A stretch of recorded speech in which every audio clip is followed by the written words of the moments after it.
Greetings, everyone, and welcome! Thank you all very much for coming to join me today for some more Aground. As it has been these past few days, I intend for this to be just sort of a chill, relaxed stream, where people can go to not have to worry about spoilers for Tears of the Kingdom. Because that's apparently a thing. Everybody I know is playing Tears of the Kingdom. Absolutely everybody. But that aside, how are you all doing? I hope everybody is well. I hope everyone's day is going at least reasonably okay. And as ever, I apologize for the late start to the stream.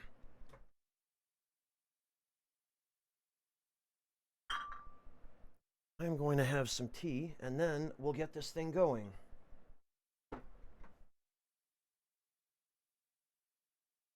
Also, did I feel like we're missing sound. Hang on. Let me just double check. Oh, no, okay, there's sound. Oh, just for some reason the music volume had, there we go.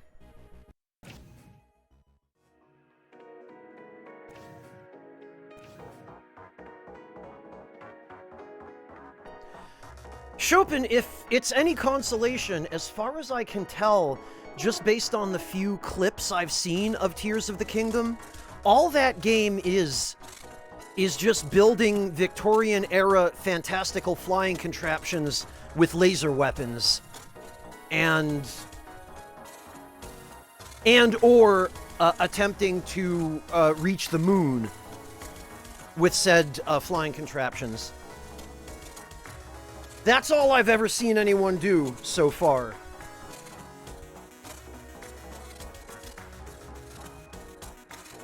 I watched Rachel play some, and I watched Nick play some. And every time I stopped into both of their streams, that was what they were doing. Every single time was building flying machines. I don't know what the story of that game is, because no one seems to care about it.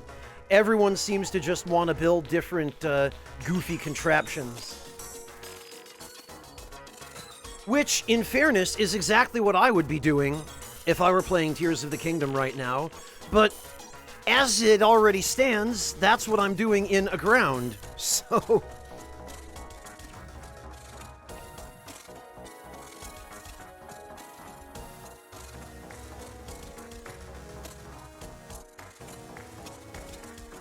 what can I say?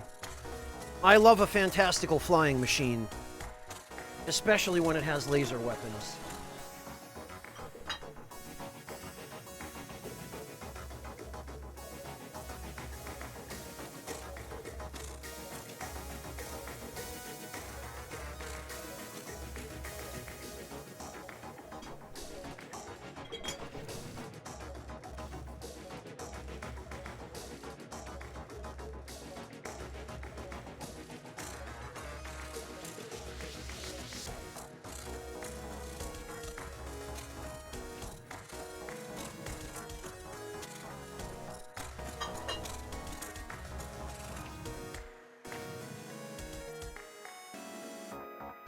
Yeah, the giant plank man with the fire-spewing dong I've seen at least 2 variations of.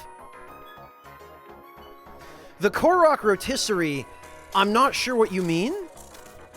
I'm not sure whether you mean Koroks roasting meat or Koroks being roasted over a spit. But yeah, as far as I can tell, Tears of the Kingdom is just a building game. It's basically Minecraft, but with a classic Nintendo IP. They're being roasted. Incredible, Chopin.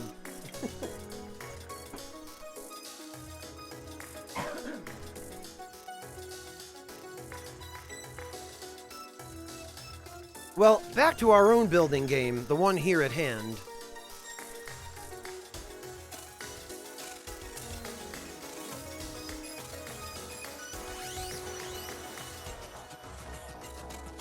Because I believe we've just met the prerequisites for a couple of quests.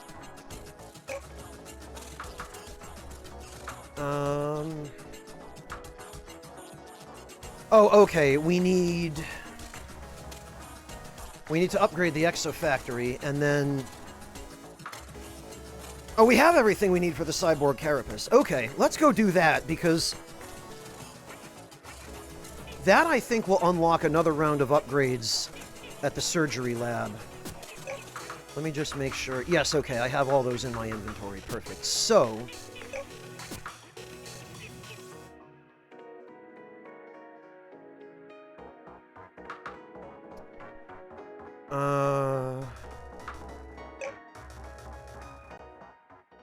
Smash Kebab, you're playing it and it's pretty much just a vehicle builder? Yeah, that's the impression I got.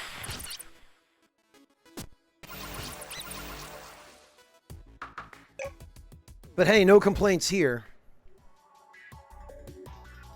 Alright, let's see.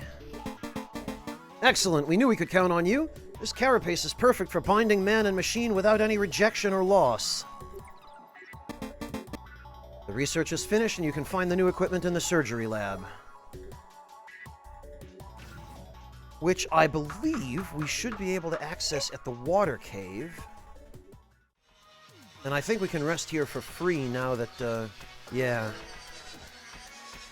Now that the Miros have pissed off and we don't have to worry about paying them.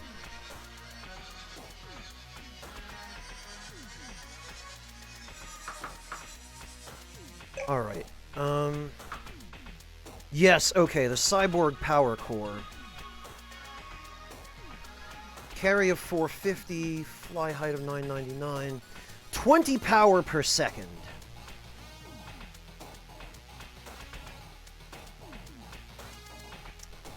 Now, the advantage to this is that at the moment we are using a magic setup which relies upon stamina. And we have a fair amount of stamina. However, our current setup really does not allow us to conveniently move around. And furthermore, it places us at the disadvantage of having to constantly switch offhand equipment between the Interstellar Broom and the Book of Shielding. Now, what we can do instead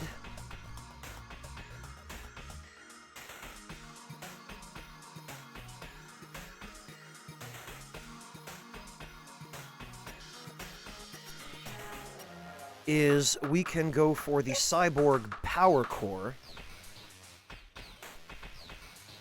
which enables us to fly inherently and also provides an enormous amount of power just anytime. We don't have to be in a sunlit area. We don't have to be in a dark area. It's unconditional. It just provides us with regenerating power. Now, most of the rest of this...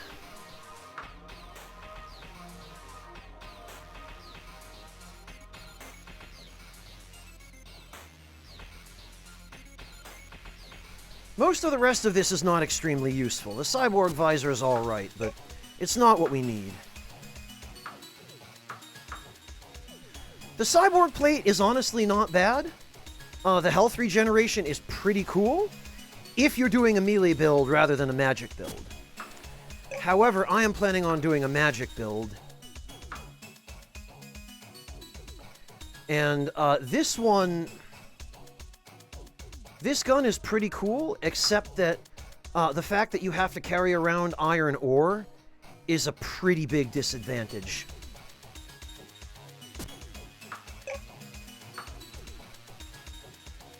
Now, the Cyborg Chainsaw is also pretty cool, but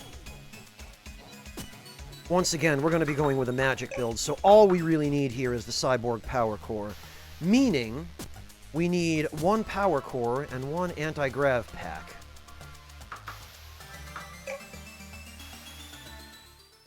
So... we grab one Power Core.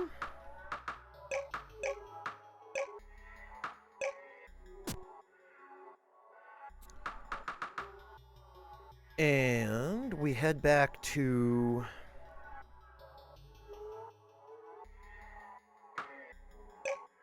Outset Island, I think? No, hang on. I think we want to go to Eastern Island because...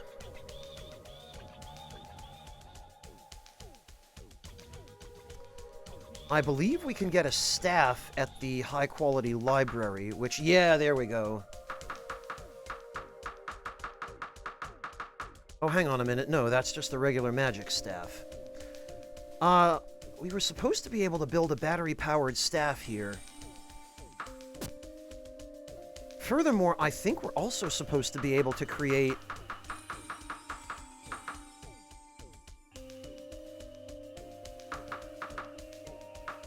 a new type of armor here. Alright, I think we might need to do a quest before any of this.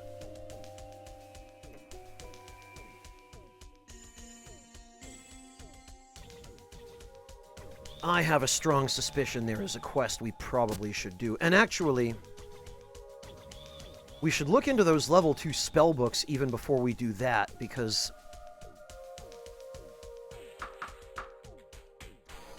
Book of Tornado... Okay, so we need evolution gems. Alright.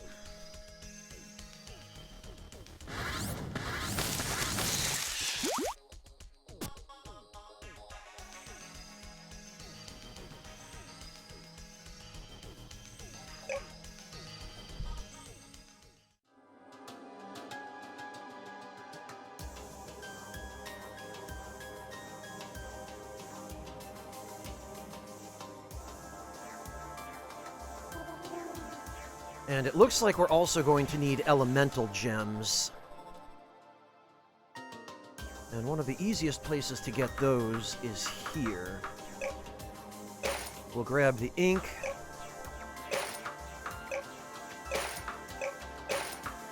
We'll grab those.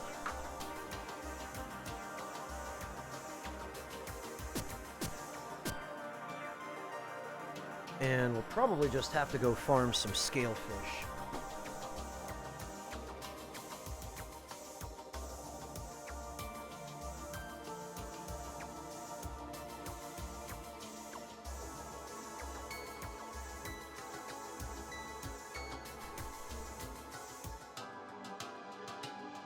We'd probably better fill up our oxygen.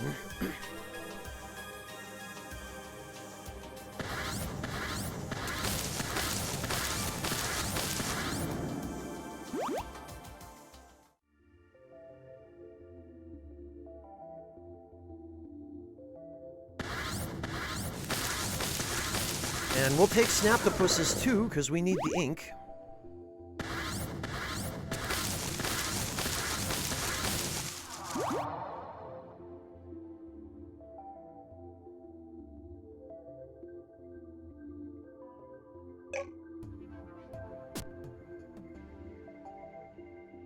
Thank goodness I thought to modify the owl with a helium sac so that we can have a little more breathable air down here.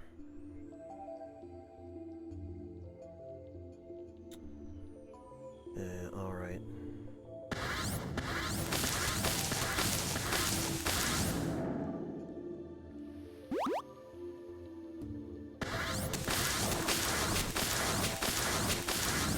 Ha! Get stun locked.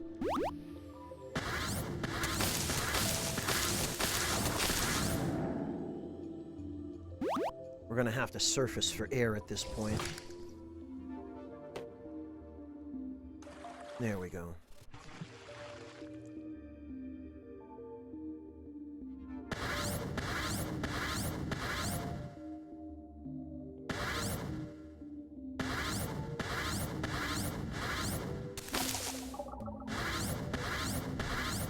Oh, he's running away.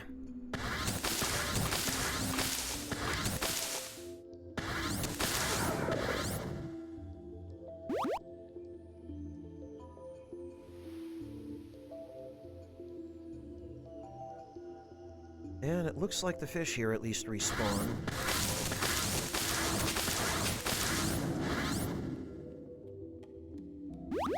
Alright, how are we doing on scales? 9 ink, 15 scales. Gonna need a little more, but let's see if the shop has new. Yes, they do.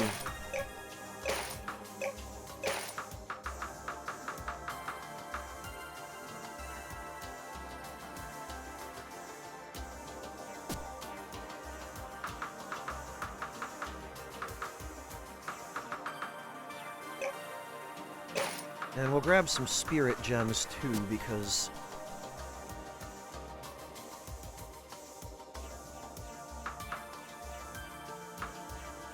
oh, we never got the Book of Return either.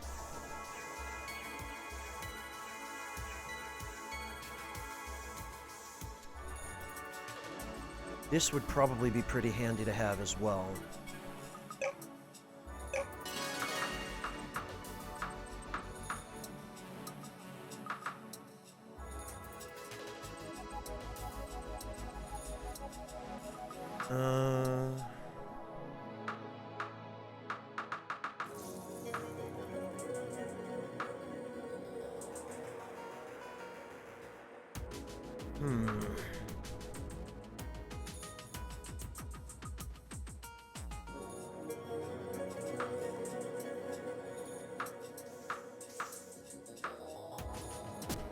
Alright, I guess that's probably all we need from here for the moment.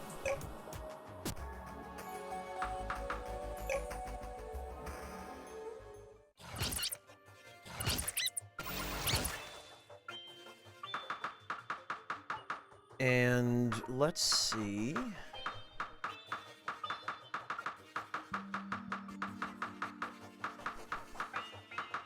So we need 6 gems total.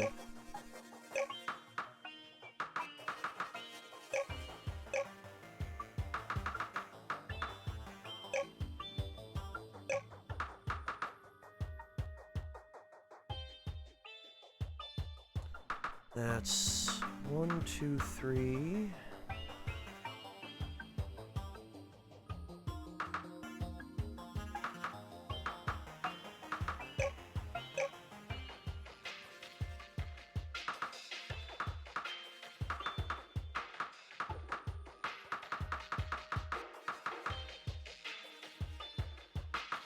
And we can probably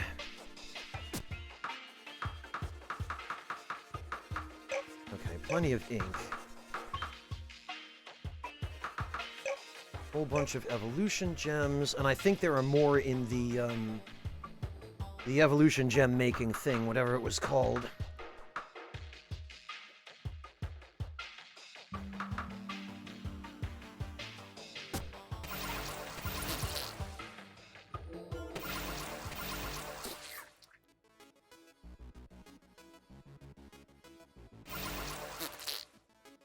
And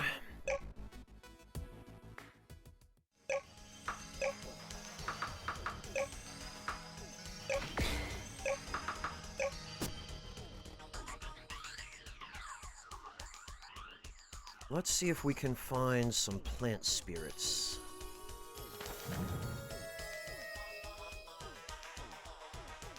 Actually, we need water spirits too, but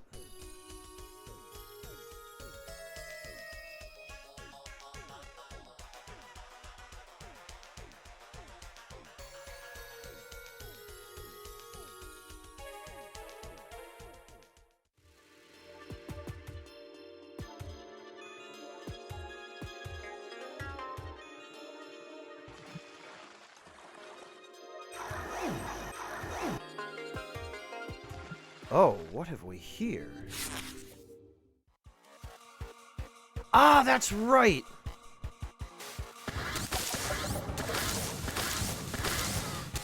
I forgot about him.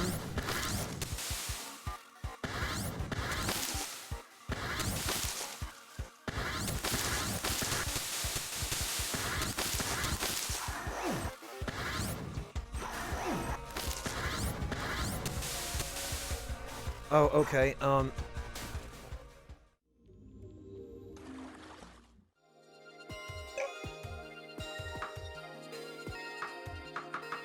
we are going to need the owl for this.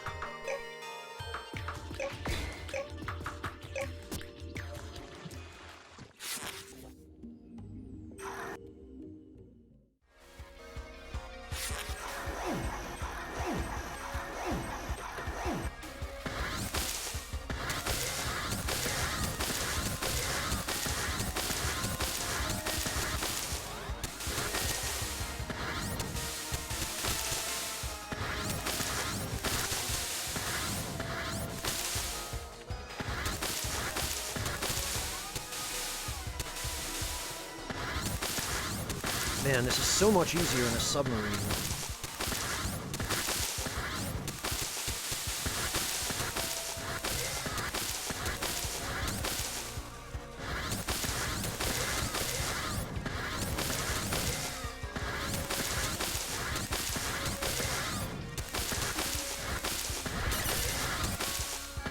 There we go.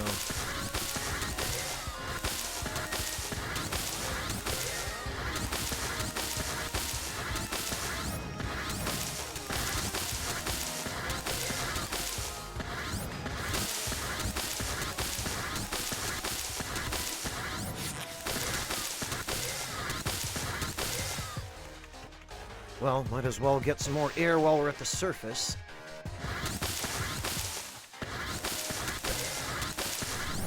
There we are.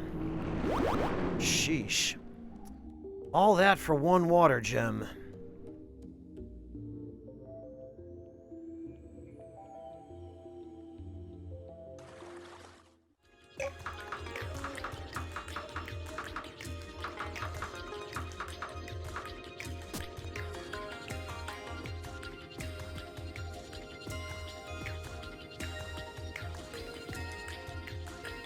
Oh, that's right. Now we need...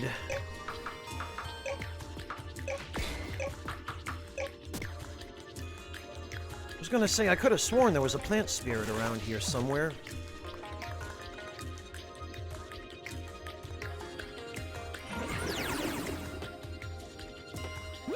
There we go.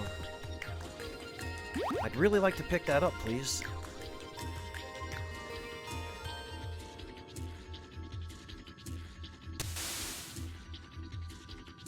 Shark plus altar gem, water gem, and 3 fins equals water helm. Oh, actually, I think that lets us breathe underwater.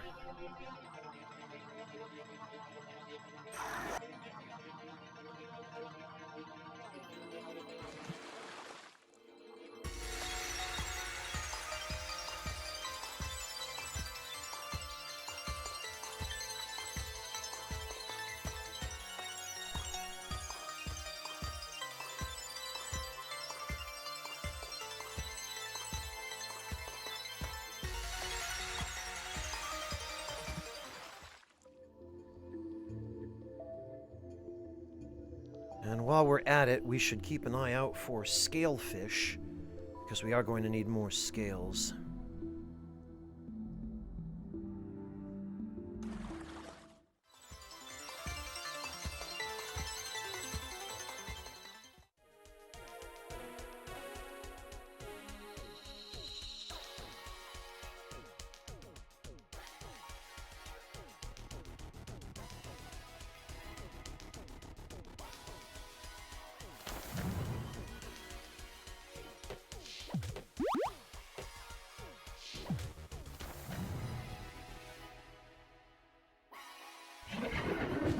Excellent.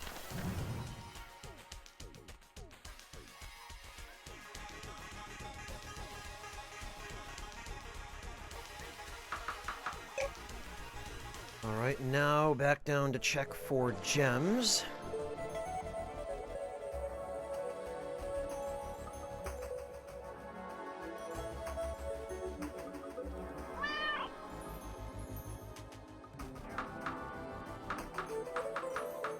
Okay, they've got water gems, that's good. Take those.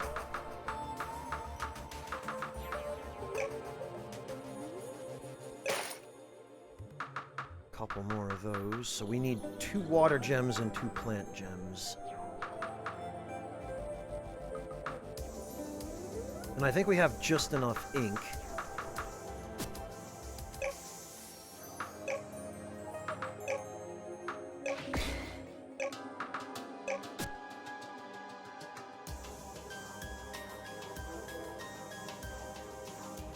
So let's grab a few more scales.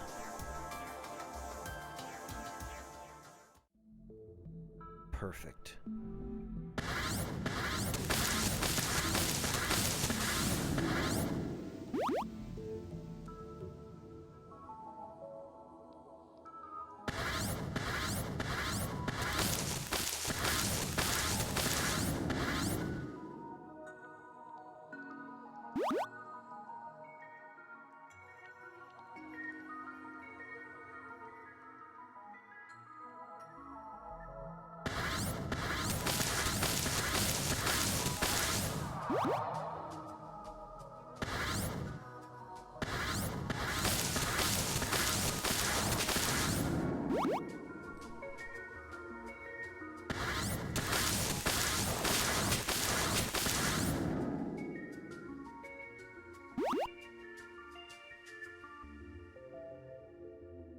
Okay. I'm not sure it's quite enough, but it'll be close to enough.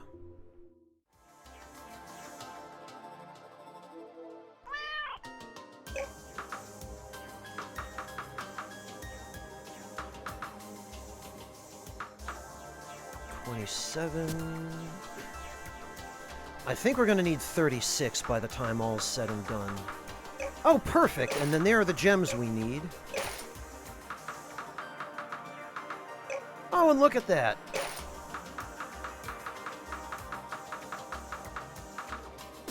Four more.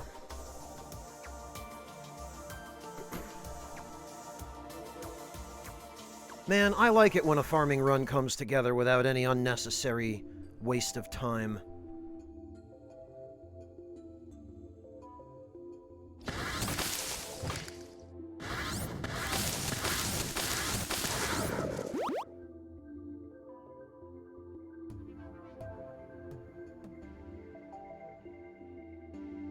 Of course, these aren't the fish I'm looking for. That one is, though.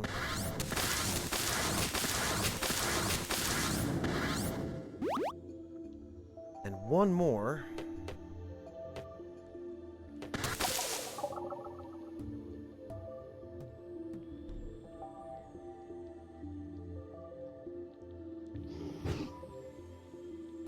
Boy, all these fish, and not a single one is the one I need.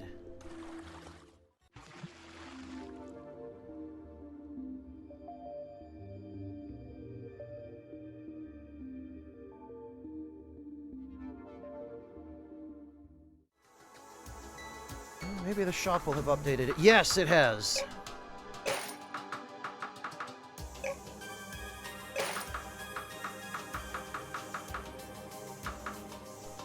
Well, that should do.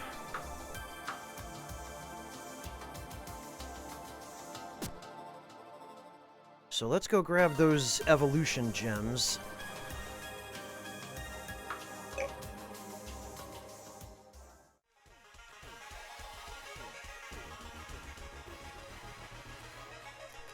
Yup.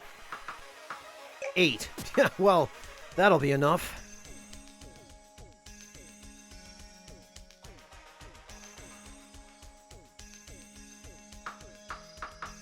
There we go. Alright, so...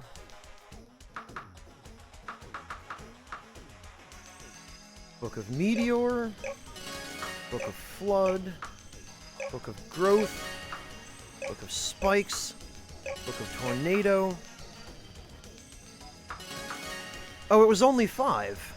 I thought for some reason we needed more. Well, that's fine.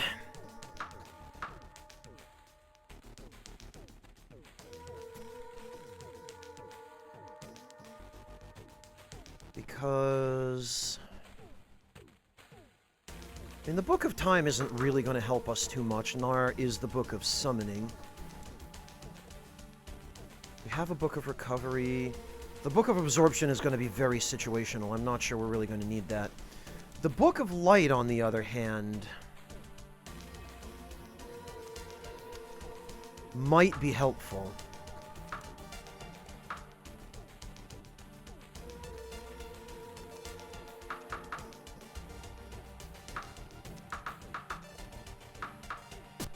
But as for the rest of that, I guess we'll just wait.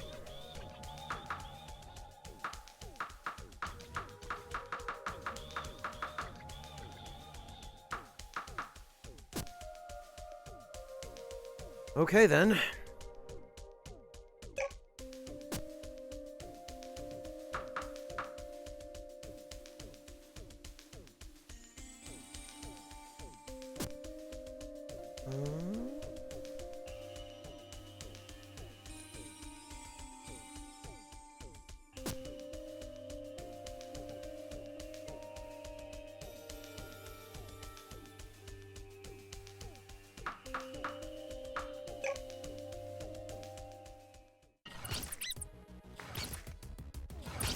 Let's put away all of our extra...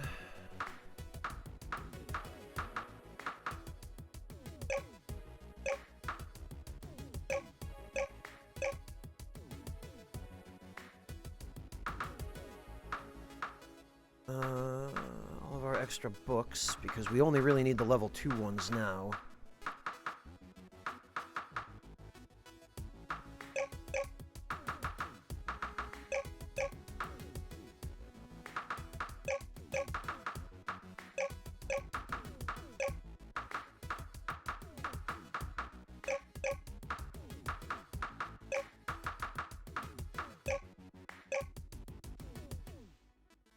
There we go.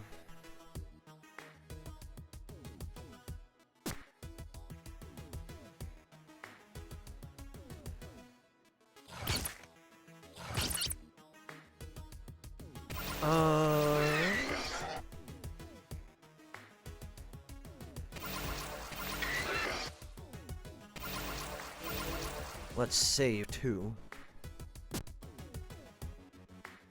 And let's make ice cream. My god, yeah, okay, we apparently need more cows, because everything else is outproducing the cows.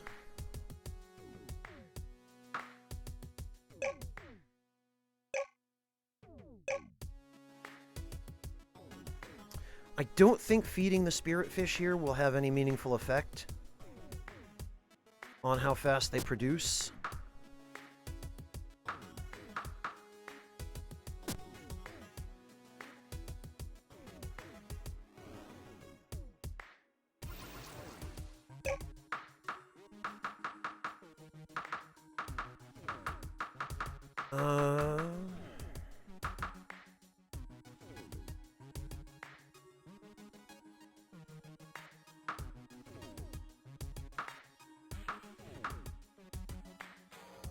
Let me just see, though.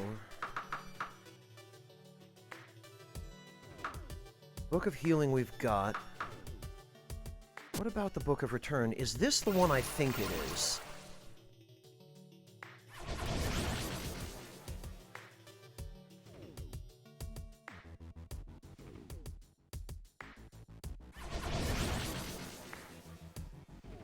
Okay, no it isn't. However, it does have a fair few potential uses. That being said... I'll leave it bound. I was gonna say, it might be a little bit dangerous to have on a hotkey, but...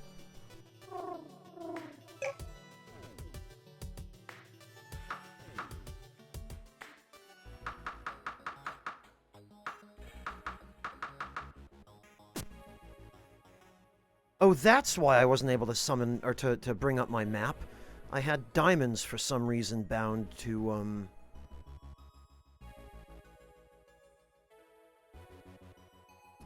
Right, that's healing.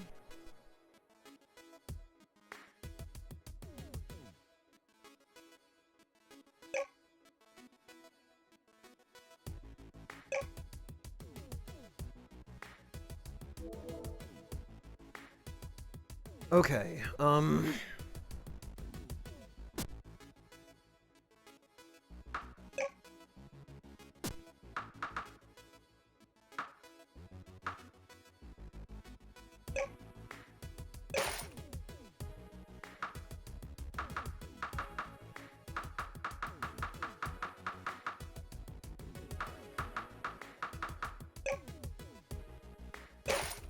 there we go.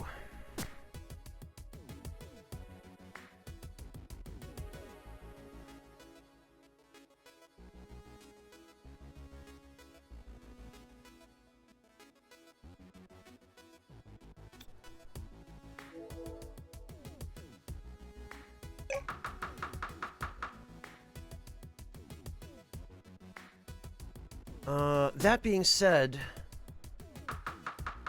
I don't think I'm ready to go for the cyborg upgrade yet, so I'm going to stash that stuff.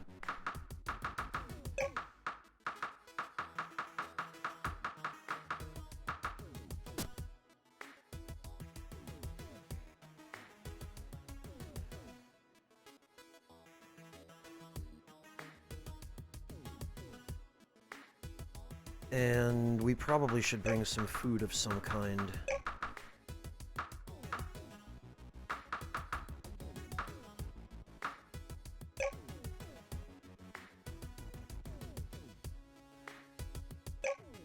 Yeah, since we're mostly running on stamina now.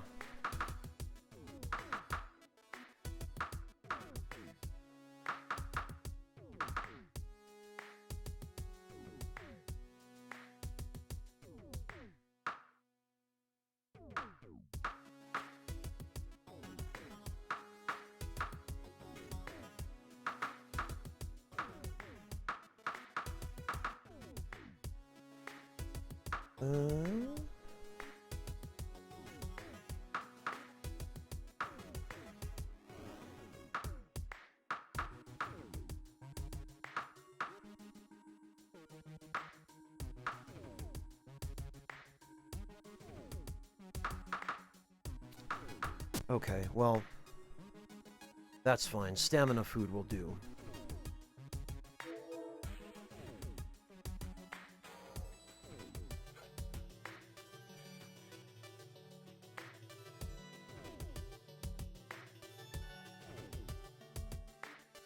And now...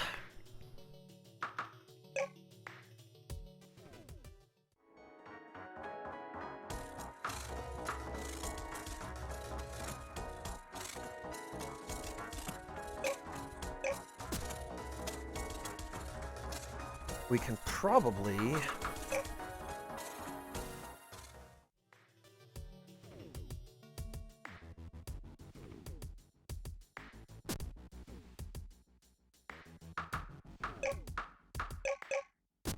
There we go. Since all Captain's Colony is producing right now is wheat.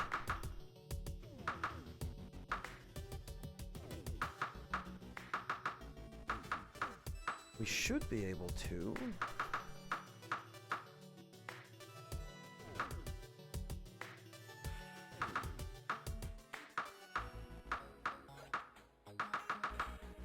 Hey Azaria, welcome! Good to see you!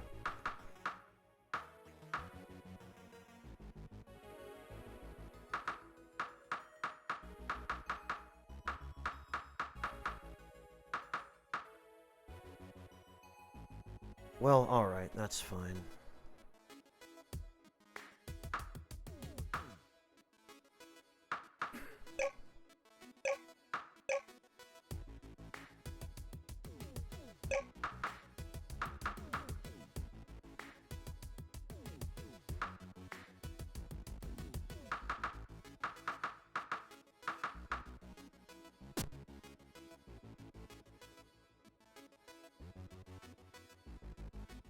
We can just use hamburgers for food for the moment.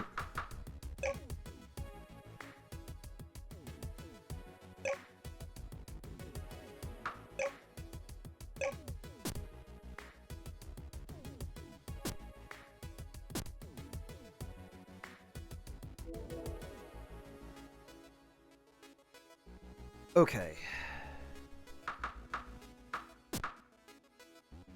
So now I need to go back to my ship.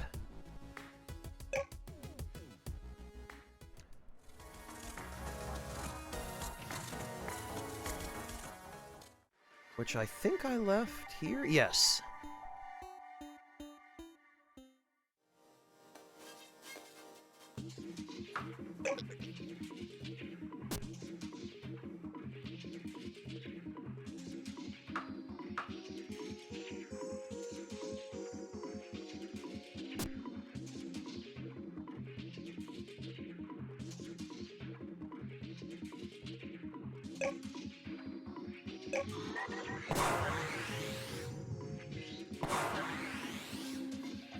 And I think for the moment...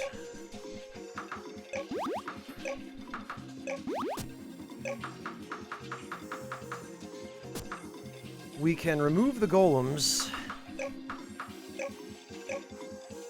and have them stop producing fuel because we've got plenty, and we're going to overload the ship if we leave them in there and let them keep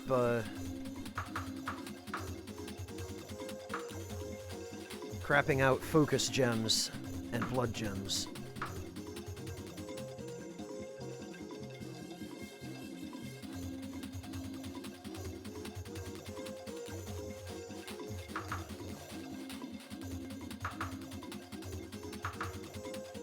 And we've got plenty of steak as well. Oh, that's interesting. We can transfer items back and forth to and from the bunker depot on the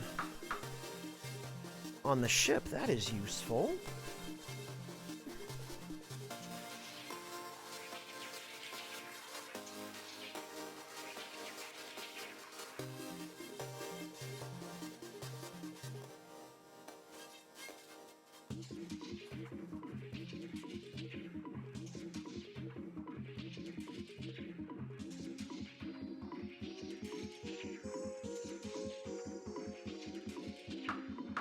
I'm debating whether or not it would be a good idea. Honestly, I'll take the gold.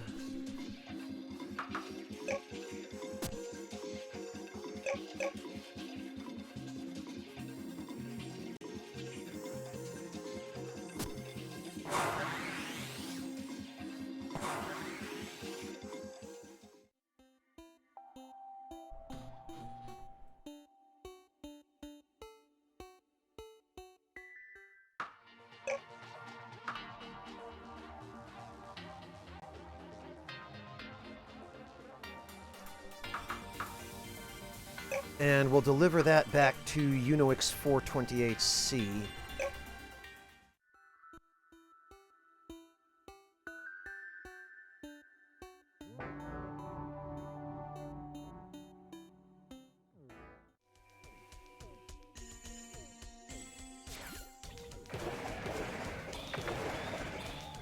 Squish.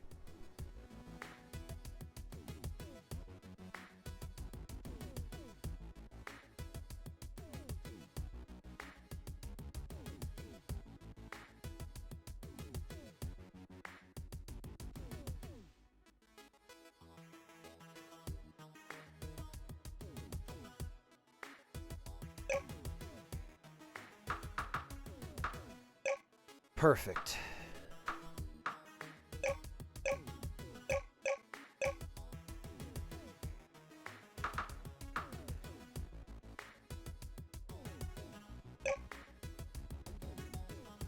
And I'm not sure we need that many focus gems.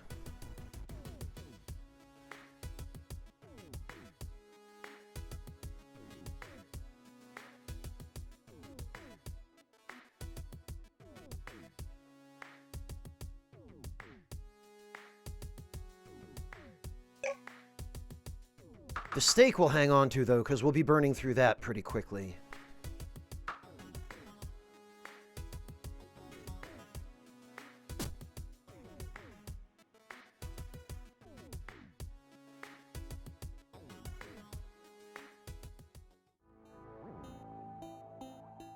All right.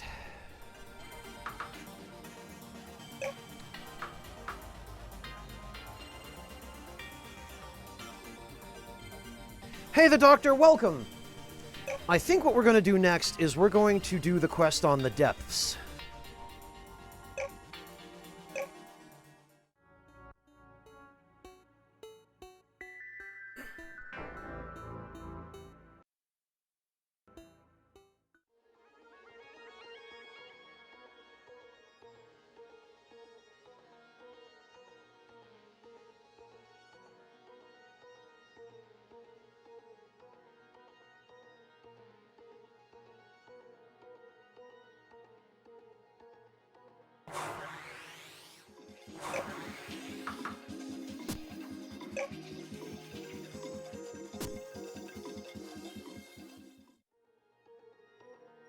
Oh, I took damage somehow? Well, that's unfortunate.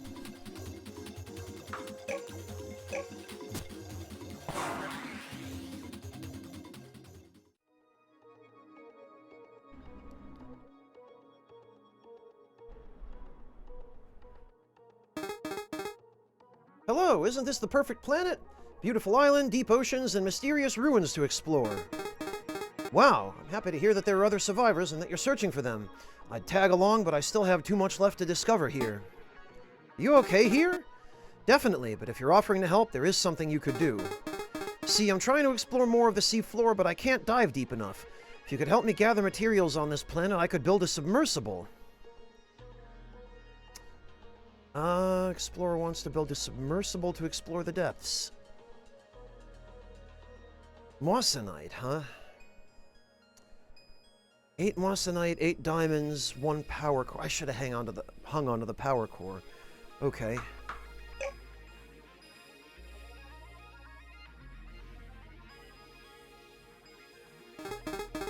Have you seen the ruins and monolith on this island? I wonder what they are and how to activate them.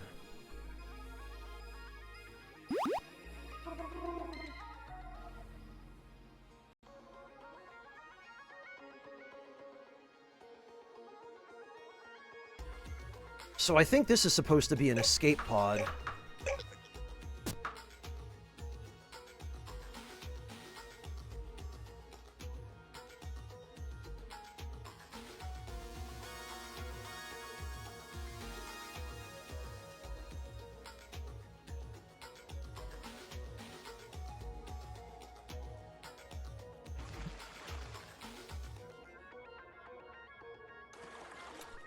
Okay, well...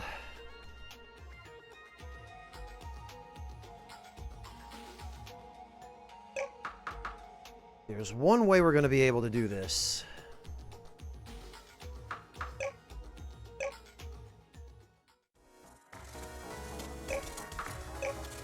And that is by teleporting the drone drill back here.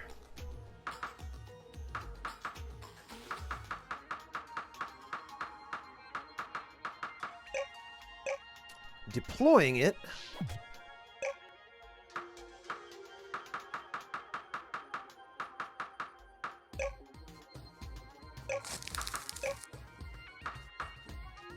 Digging into our spirit box.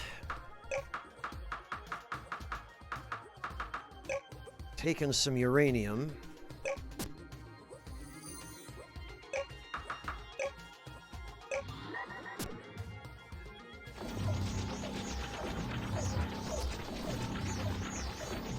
And digging up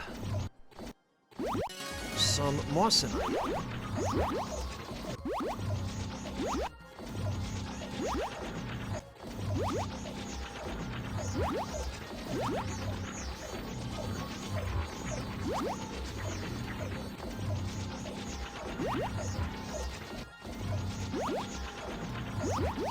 Not a whole lot here, is there? Jeez. Oh, and I should have taken the high-tech parts, too. Look at that! There's a dungeon! I don't remember there being a dungeon here.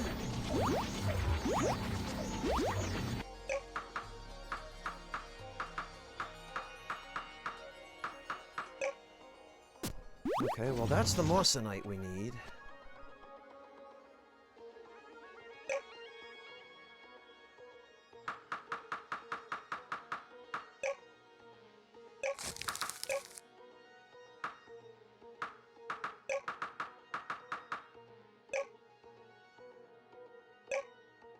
What did we need? High-tech parts. And 1 power core.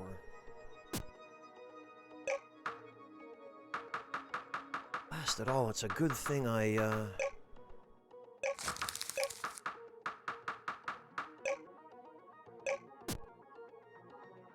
There we go. Thanks for the help. We can now build the submersible at the sub-pen. Submersible is finished. We can use it to explore the deepest trenches. I have a feeling we'll find more monoliths there. I wonder who built the monoliths and what we need to activate them. The answer must be somewhere underwater.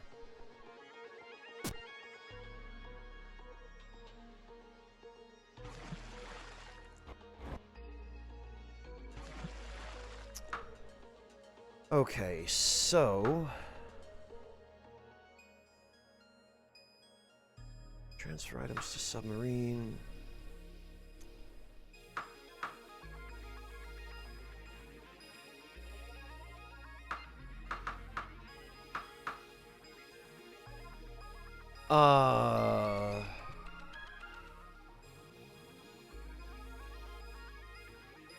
Okay, crystal fronds.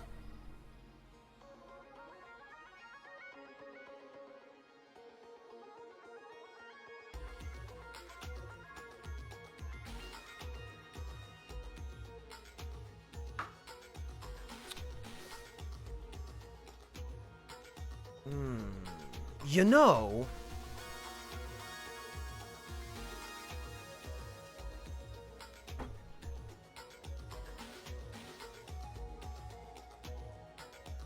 It just occurred to me that it would make an awful lot more sense.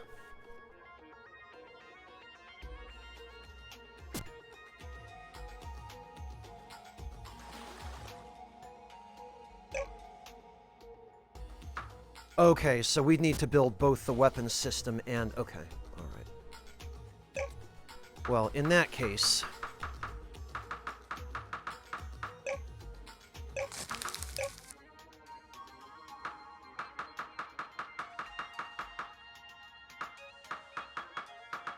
One spirit gem, one spirit storehouse seed.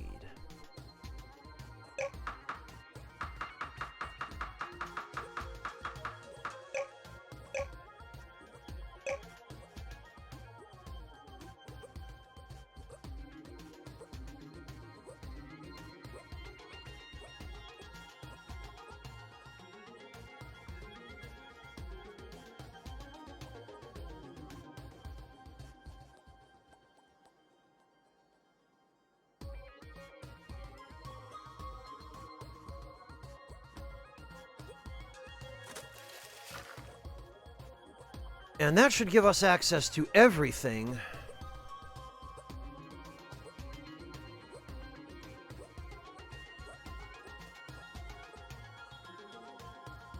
that we need in order to...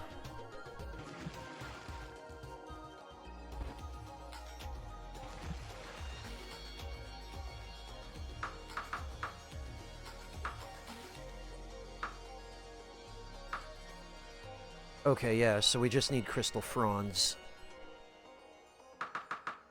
Alright, so we'll get a torpedo launcher.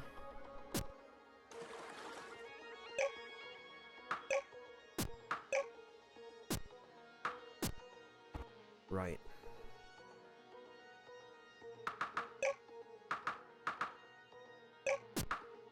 And actually, while I'm thinking of it, we're gonna need this to get some crystal fronds.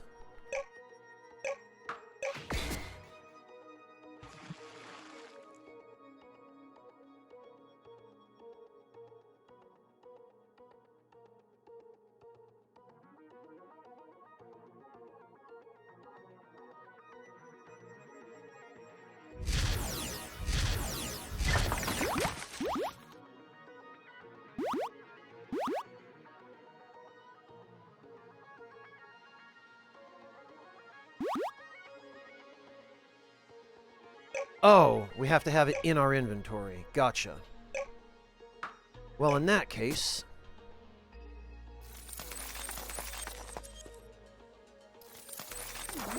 Yeah, that damage is much better.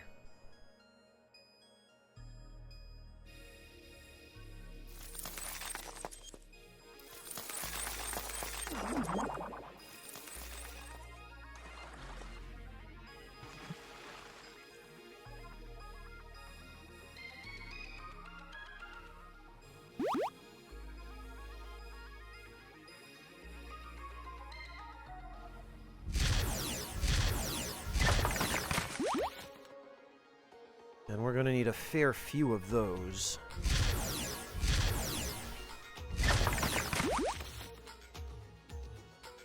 Ugh! Alright, you know what?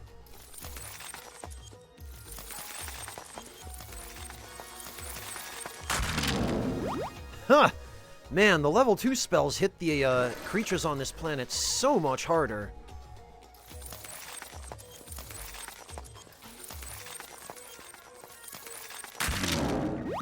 Than the level 1 spells.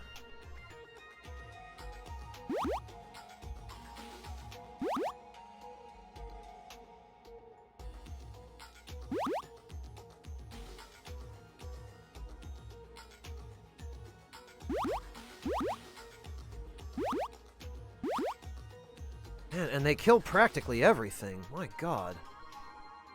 The Dishonored One survived by going into a deep slumber, and the teachers deactivated the mana conveyors so that even when magic returned to this world, the Dishonored One would be unable to awaken.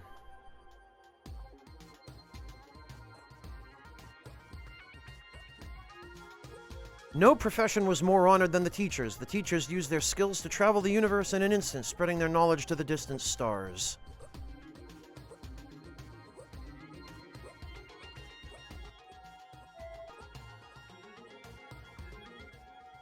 Alright, we'd probably better surface. I stuck around a little too long.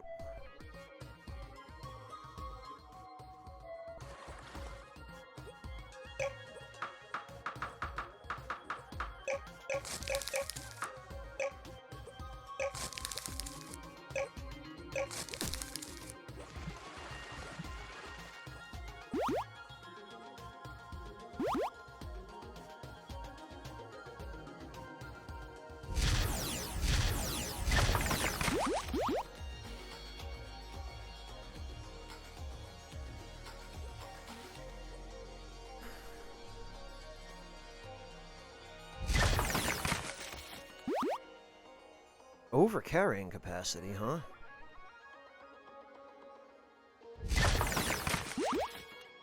Well, fortunately, these things grow back quickly.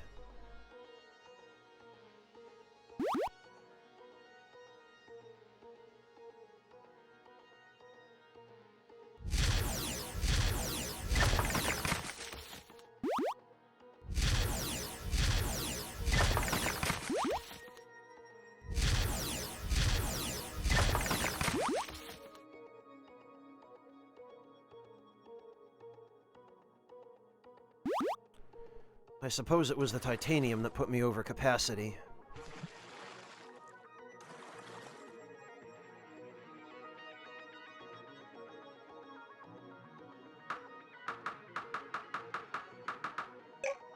Fine and well.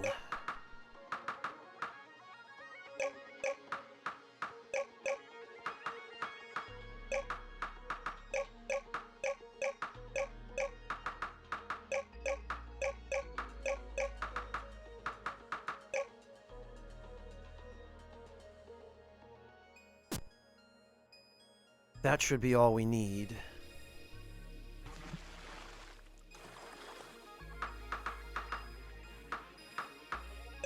Alright, there's the sonar.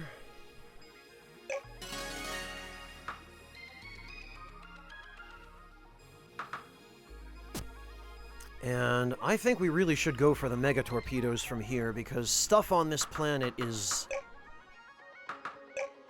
not friendly.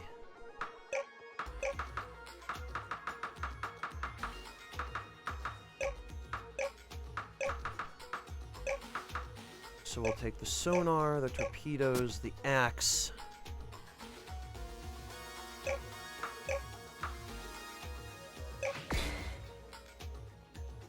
There's the sonar. The sonar is probably superfluous, given that we have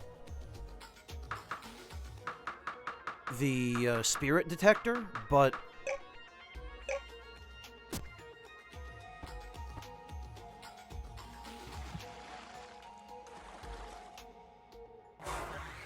no sense taking any unnecessary risks.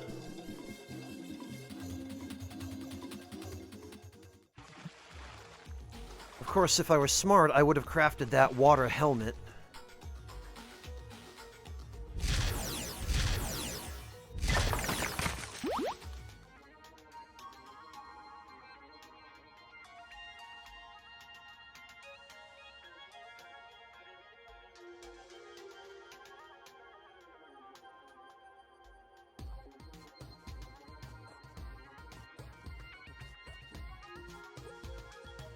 I thought that some of these coral things here were supposed to be able to refill your oxygen.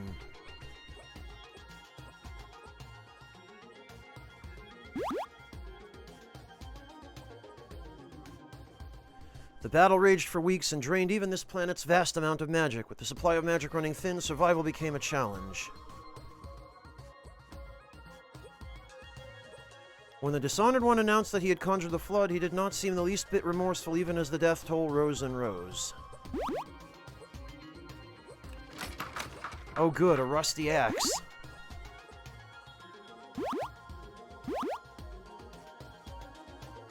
With many years of peace, none expected the flood. The waters rose and rose, flooding villages and killing many. Even the teachers couldn't handle the unrelenting waters.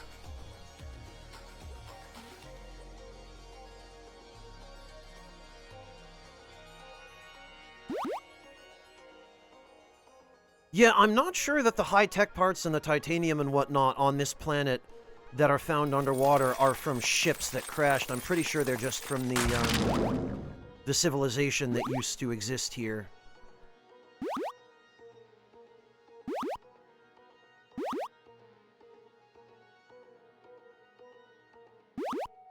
Also, I need oxygen.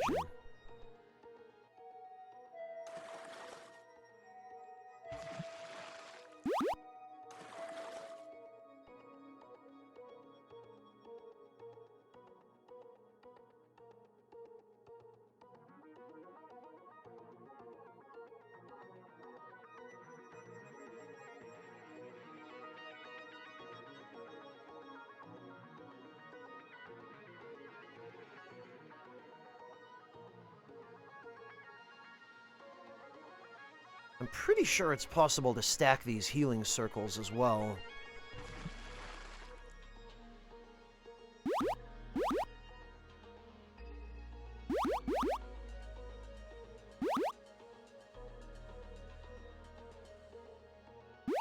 Also, there is no way that chunks of titanium would be just floating here. You know...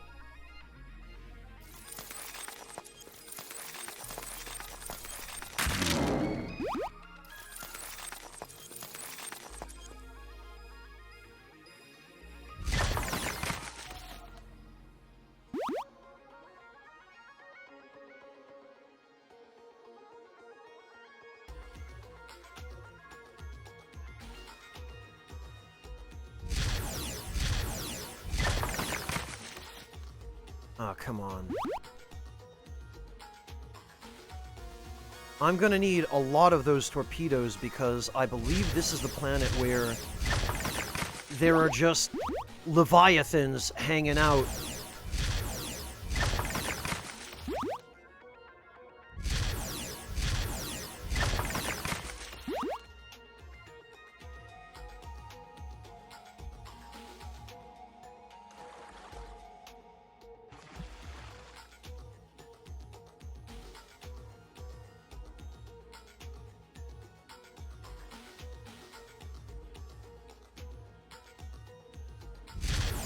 And I'm probably also going to need to make sure I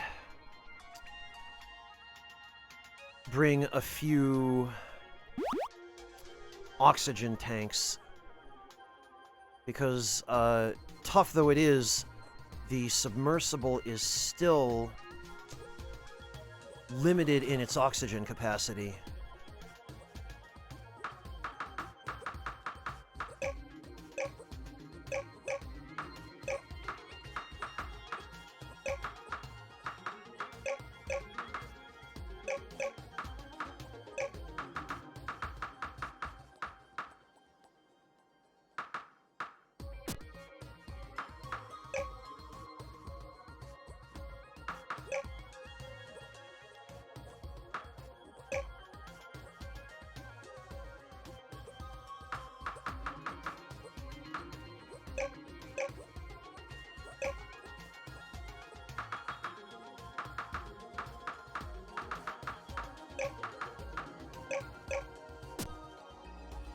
All right.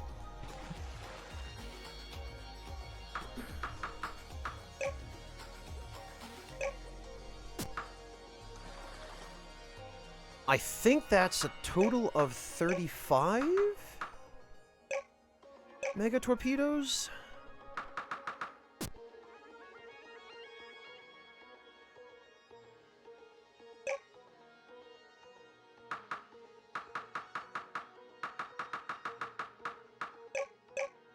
Yes, that's 35. Yeah, Greg, I've been seeing people build all sorts of stupid stuff in Tears of the Kingdom. It's pretty funny. I appreciate it. And hello. Alright, we probably also should mine a little more moissanite, because...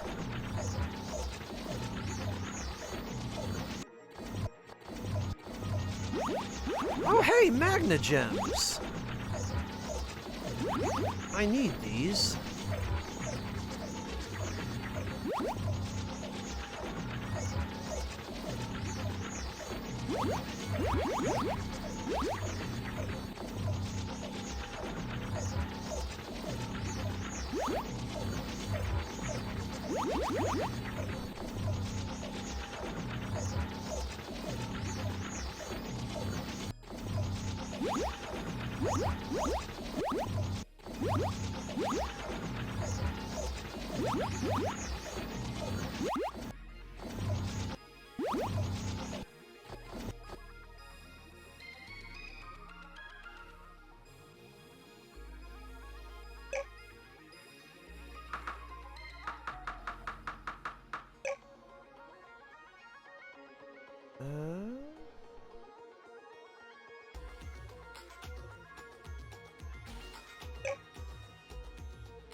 Yeah, okay.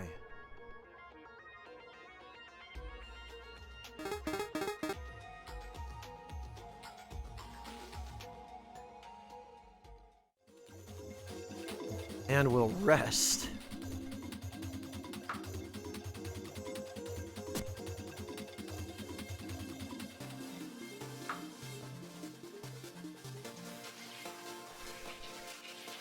And before we head off in the sub, I'm gonna have some tea.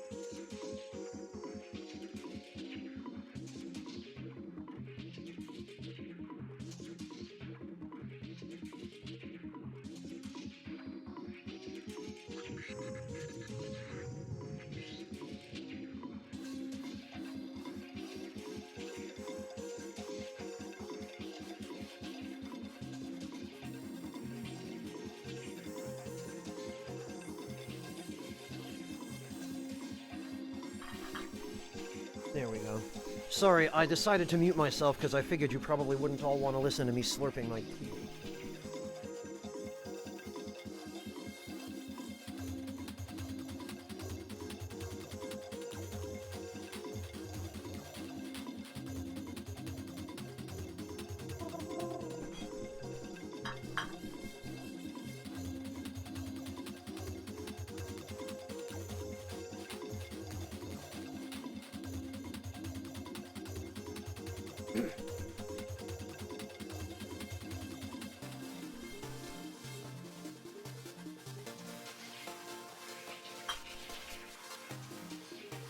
We will head off in the sub in just a moment.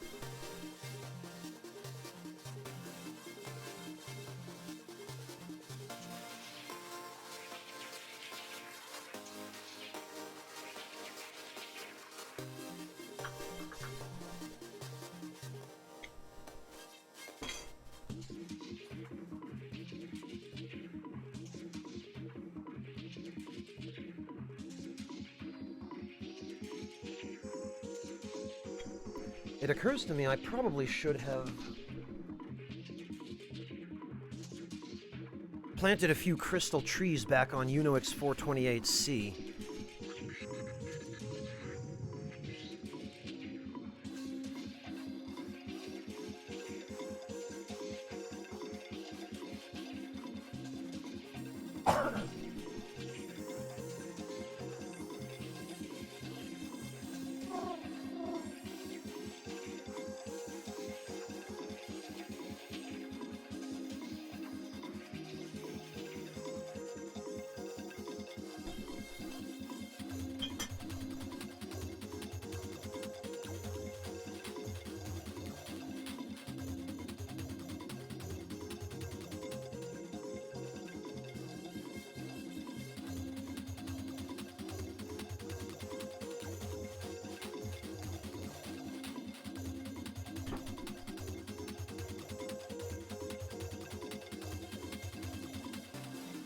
All right.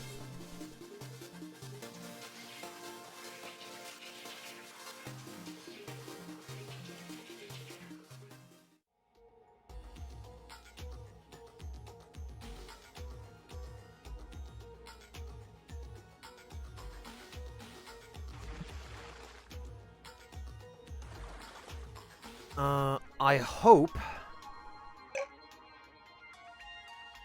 35 torpedoes are enough, because I have a strong suspicion we are going to burn through these very quickly. Oh, you know what? Actually, I just remembered, I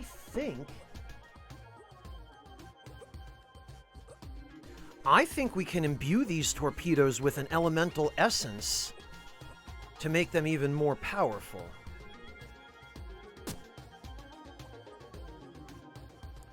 So actually,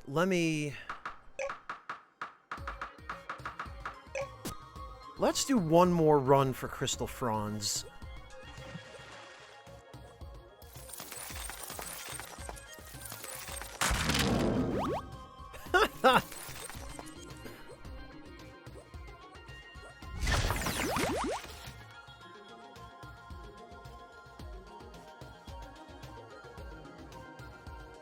And I should actually probably kill this guy too, because I'm going to need the carapaces.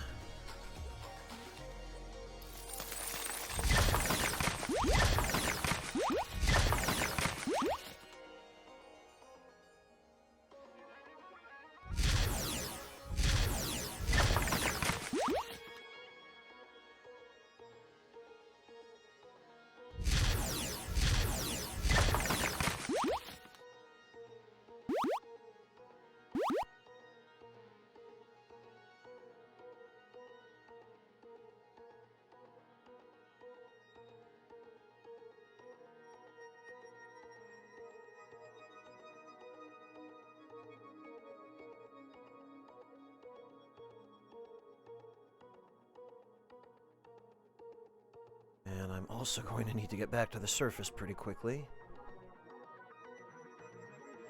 There we are.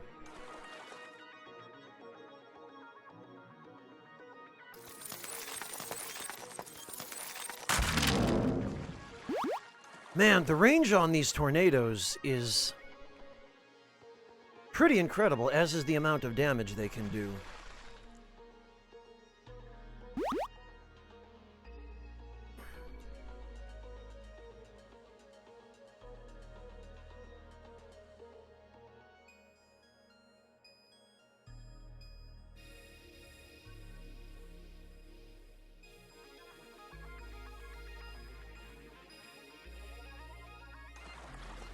All right.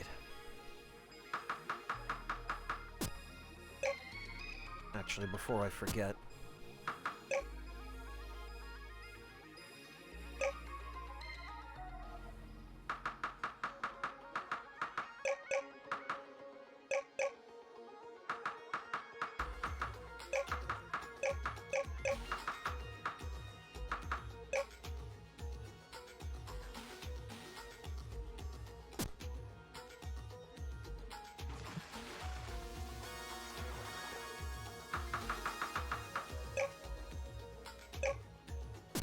perfect. And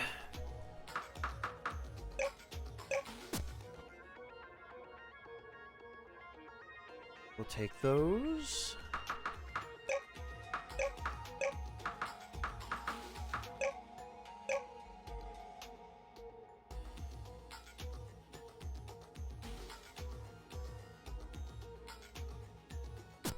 Okay, 52 will be enough.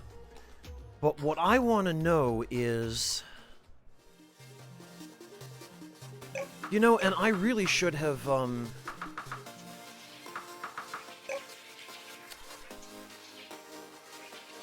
parts, steel bar, silicon, and uranium. I really should have,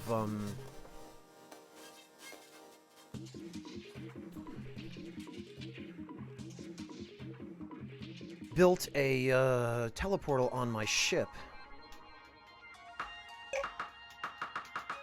Silicon, steel, high-tech parts, and uranium.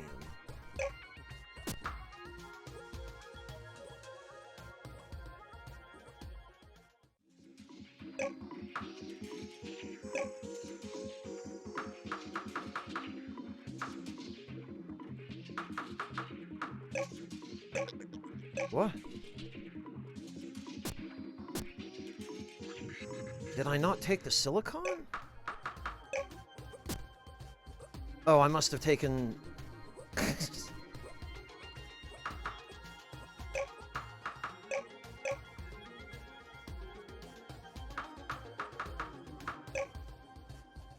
Took the iron bars by mistake. Oh, you know what? And...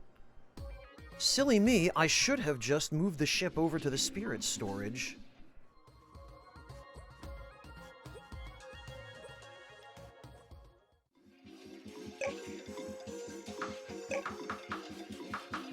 Hi, breakfast! Look at that, I can build one of these.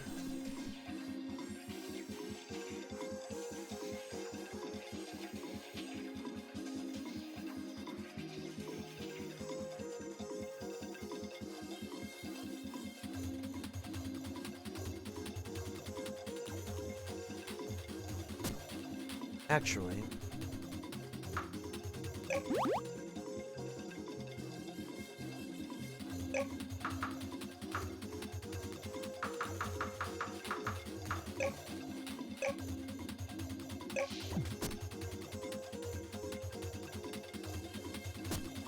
Oh, can I not here?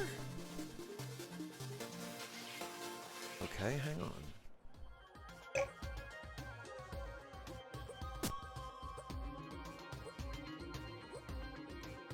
Oh, I guess because I'm not right on top of spirit storage.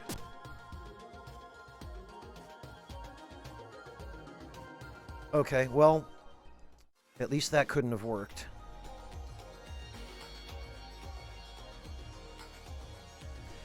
Breakfast, what happened? Are you alright? Is something going on? Did you overwork yourself? Because I have a strong suspicion you might have overworked yourself.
Alright.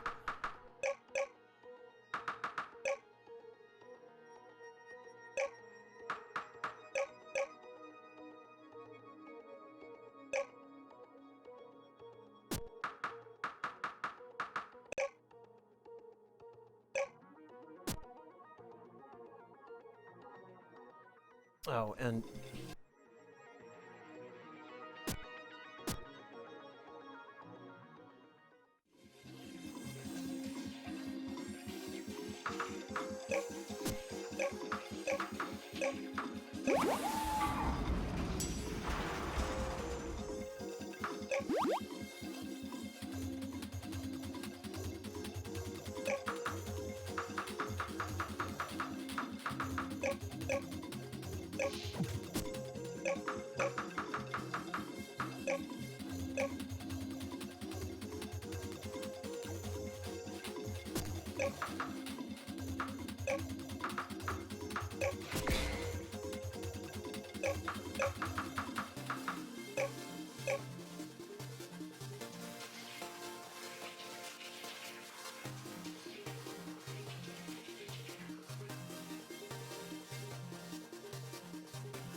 Can we build one of these in here too? We can.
There we go, and then 4 titanium, 2 silicon.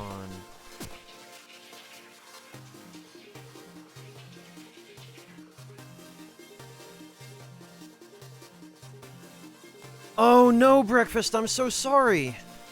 That's no fun. Okay, so we need cables here as well. Hello, Daka. Welcome. Good to see you.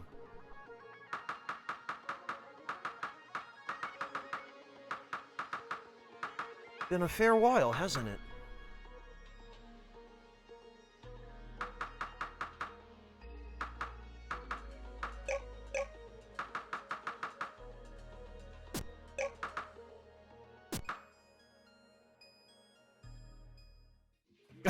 Well, I'm glad it's not just me then, Daka. I figured...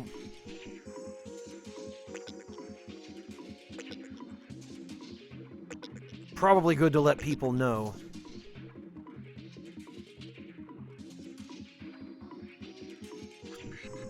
Goodness sake. Okay, so it actually looks as though...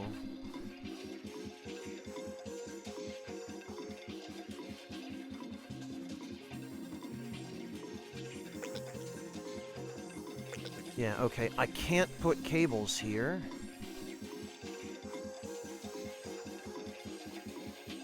So I'm going to have to rearrange these.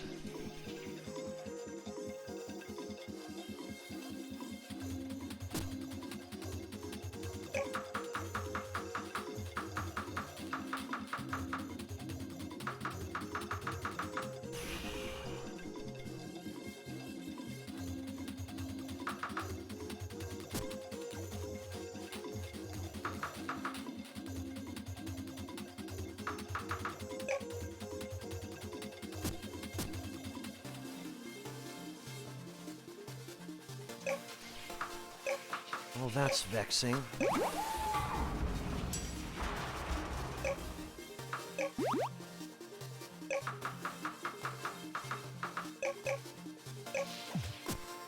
That'll have to go there.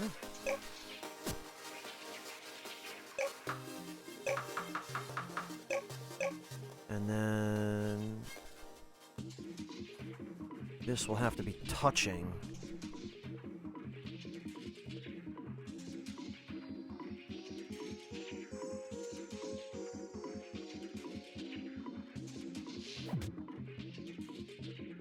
In order to receive power.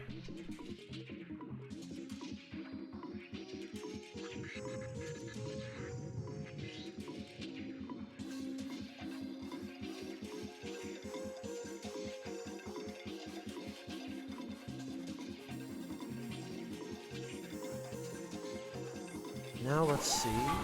Okay, so now they both receive power.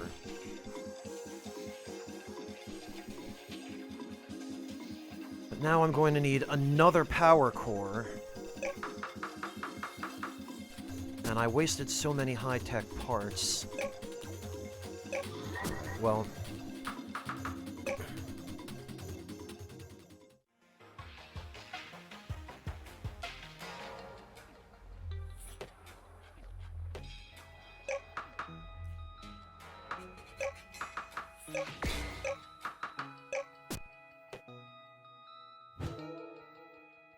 That's fine.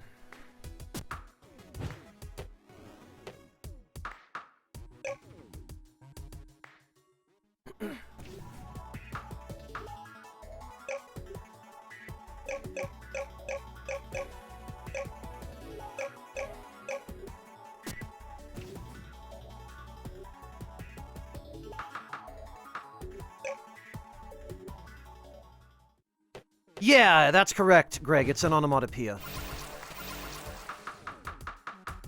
I didn't know the term came from Warhammer, but I was introduced to it as an onomatopoeia many, many years ago.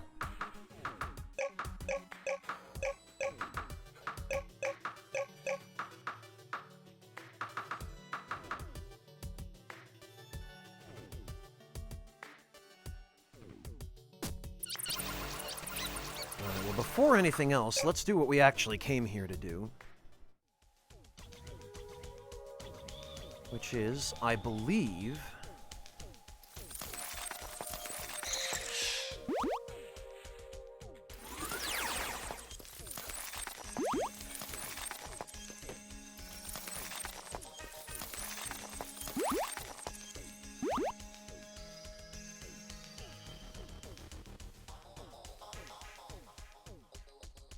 we should be able to...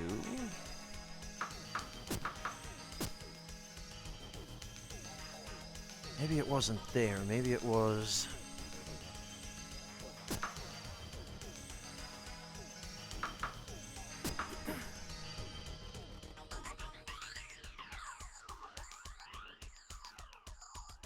Maybe it was the forge.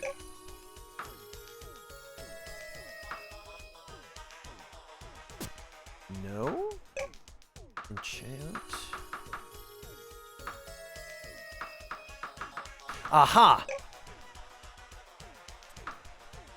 Enchant Mega Torpedo?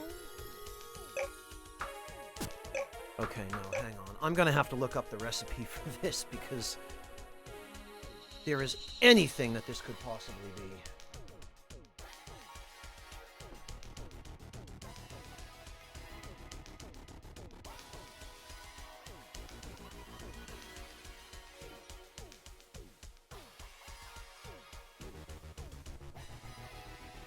Alright, let me see.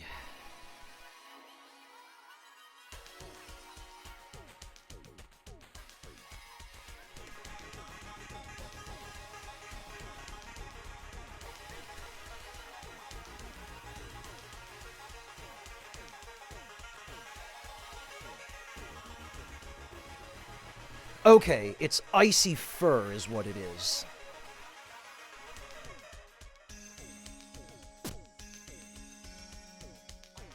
Oh, that's awesome, Daka! What genre is that?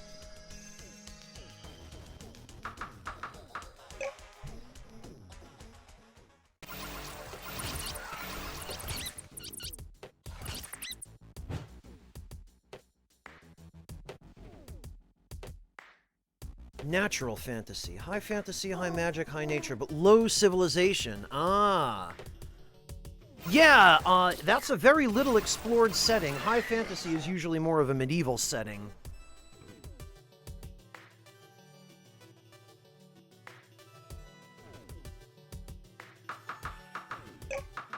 So I can certainly appreciate that.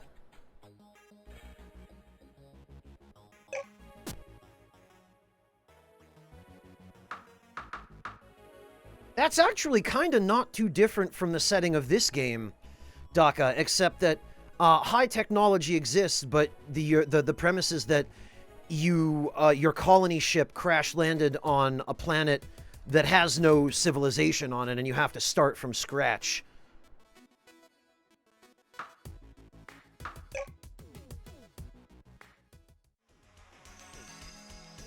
All right, here we go.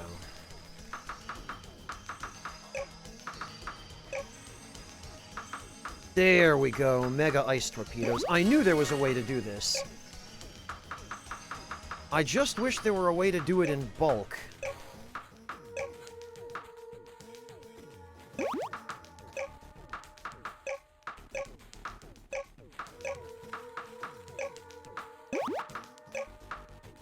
Because as it stands, it looks like we have to do all 52 of these.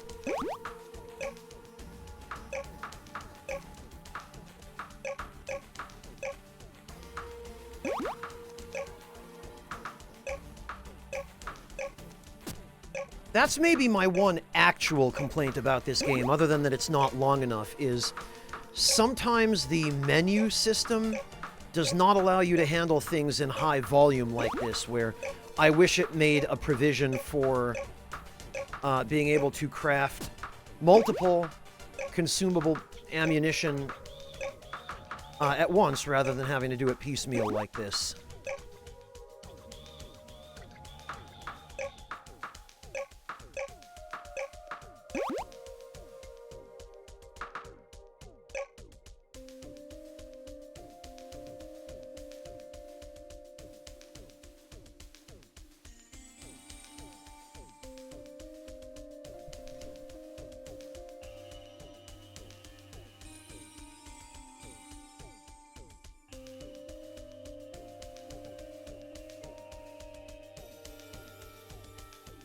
Well, that's a creative use of the setting, Daka. I can appreciate that.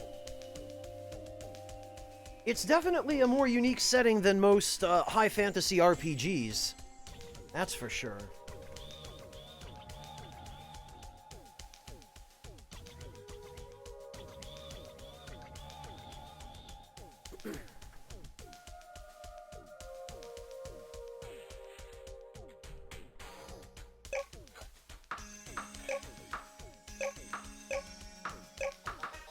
Come to that, I have to wonder how effective an ice torpedo would actually be if it were really implemented on a real submarine.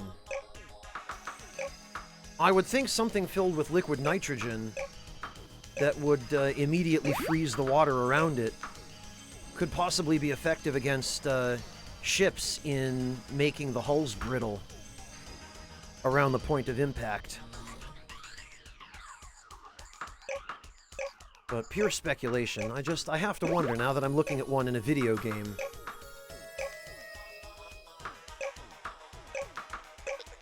Ah.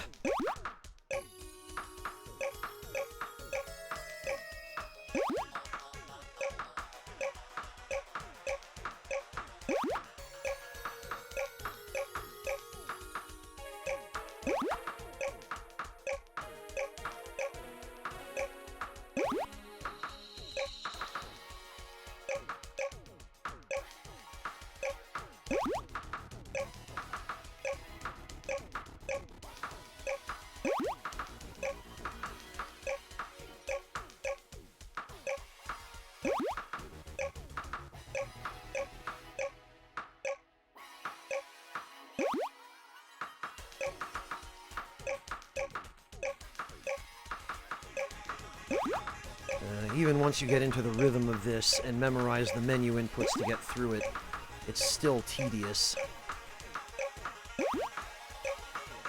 Which tells me that the developer might not have really expected many people to use this system, or the system was maybe added much later in development, and maybe the considerations for it weren't made due to time constraints or something.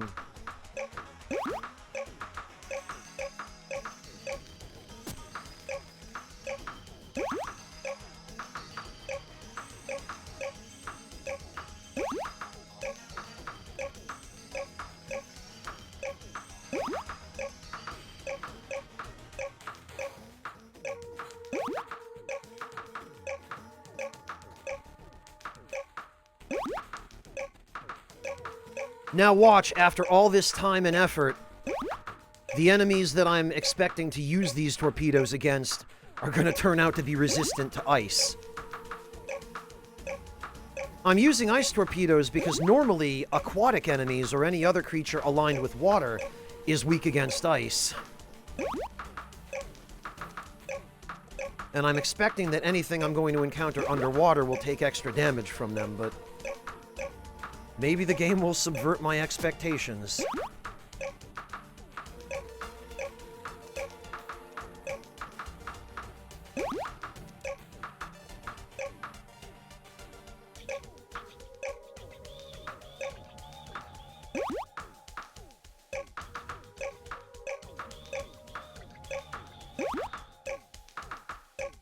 All I'm saying is, I really hope it's worth it.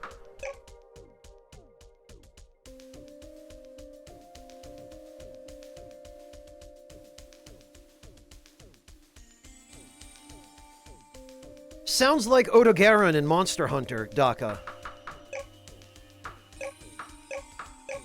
Where it's actually one of the smallest monsters, but it's considered the apex predator of its zone just because of how voraciously hungry and relentlessly ferocious it is.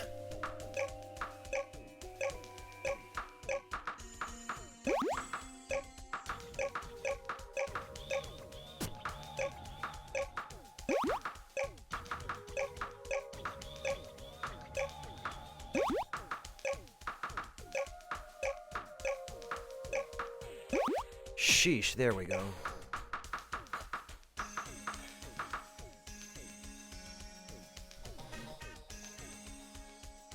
Damage bonus 24, jeez.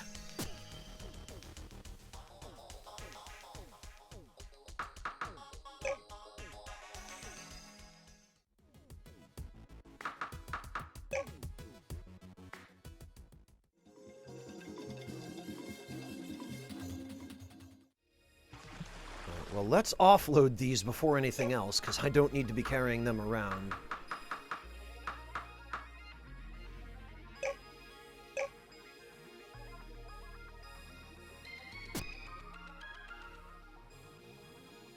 And actually, let's try one out.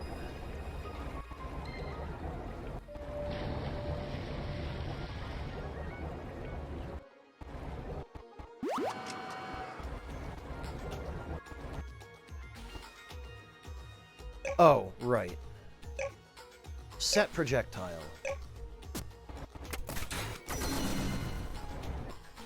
Oh. Yeah, I'll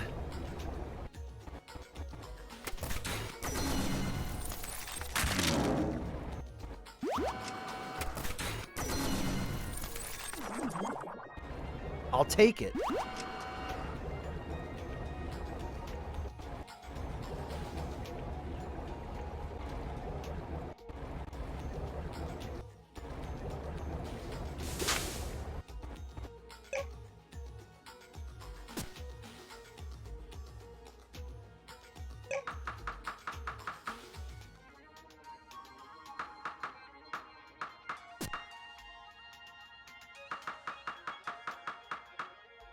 Okay.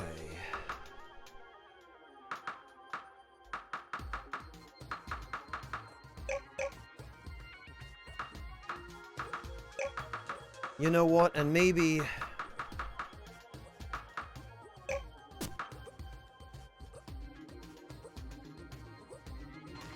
maybe one more trip for, coral... what do you call it? Crystal fronds.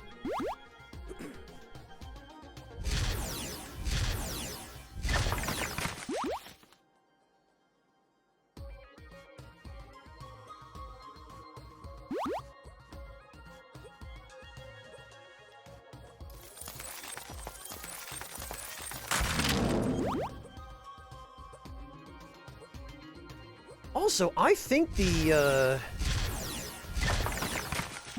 titanium and stuff in the water here is respawning.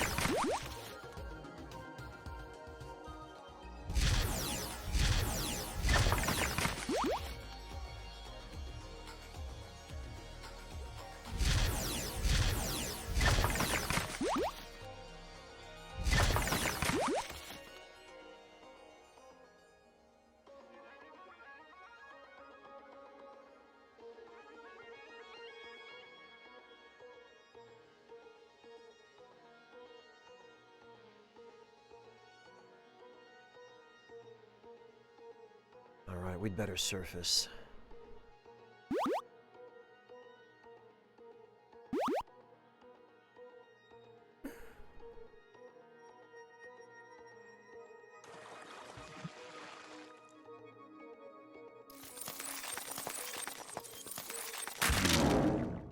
Jeez, yeah, these spells do so much more damage than anything else I have to throw at these guys.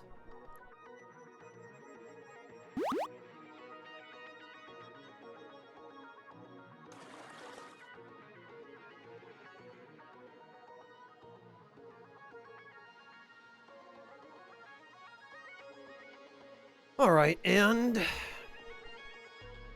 let's make just a few more torpedoes.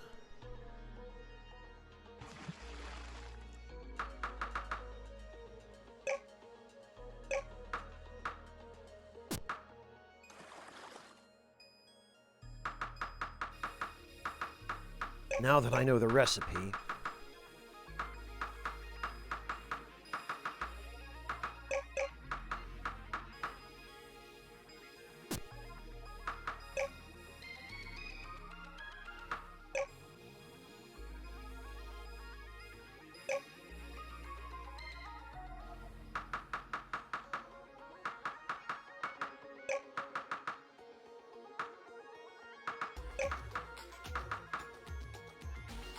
Alright, we'll take those.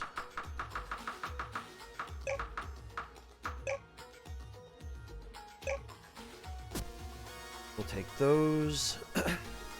And then we need some high-tech parts.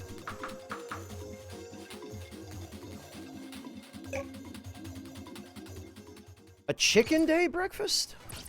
Every day is a chicken day. Oh, I see. You found the treat stream. Thank you for your interest in that, Breakfast. No pressure. Please don't feel obligated.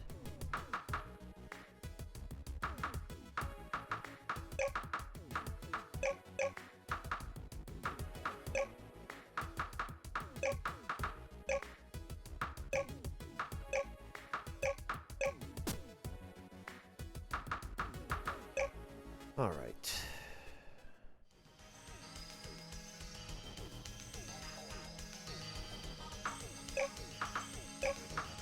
Oh, Breakfast.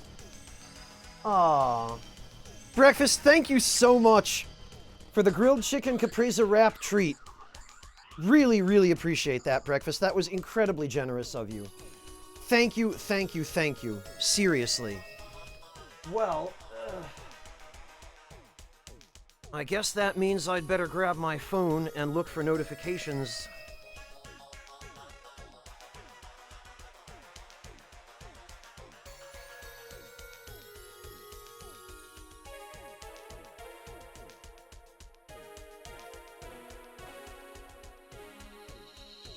On the status of that delivery.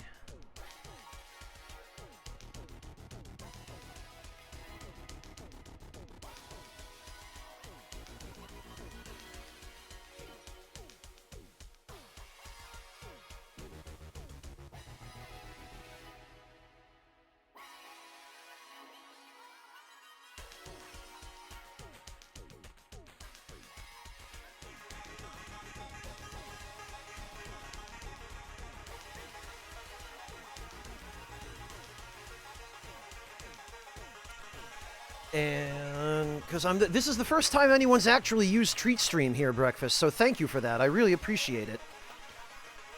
But now I need to figure out how to actually check the status of in-progress orders for TreatStream.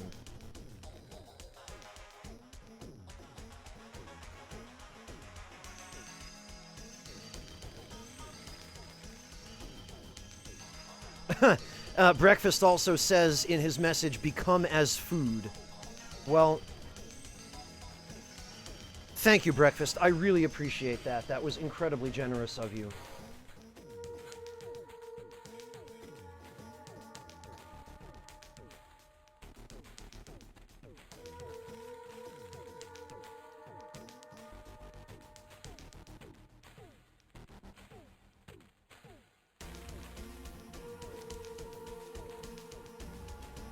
Well, I don't see any, I don't see any notifications on the Treat Stream site.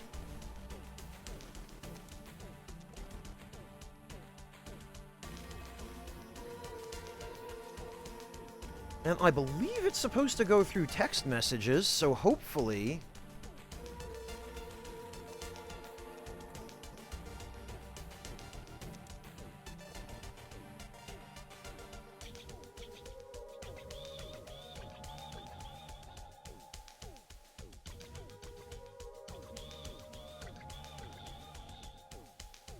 Okay, well, we'll see how it goes. Yeah, they do breakfast. I mean, I've never actually had this dish from this restaurant breakfast, so we'll see what sort of salad it is. But when it gets here, I'll take some pictures, and I'll post them for you. Thank you again, breakfast. That was incredibly generous of you, and I really, really appreciate it. All right, give me a moment to just look into one or two things related to this, because I want to make sure that I'm actually properly receiving notifications for it. It might be that they don't send any notifications until the delivery begins and the driver leaves. So bear with me a moment. Let me just check in to this.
Okay, yeah, I don't see anything.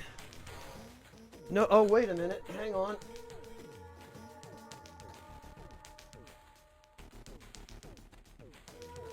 Yes, I do. It just took a minute to come through. It says the restaurant is preparing the order to be delivered between 8:44 and 8:54 p.m. Okay. Well, that works.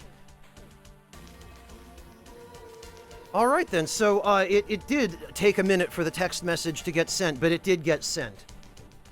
So, thank you, Breakfast. I really appreciate that. It looks like it's working just fine. I just got a little worried when the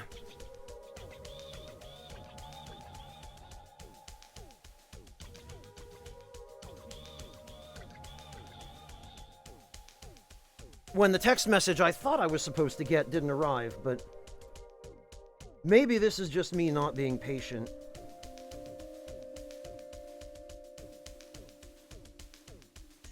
Anyway.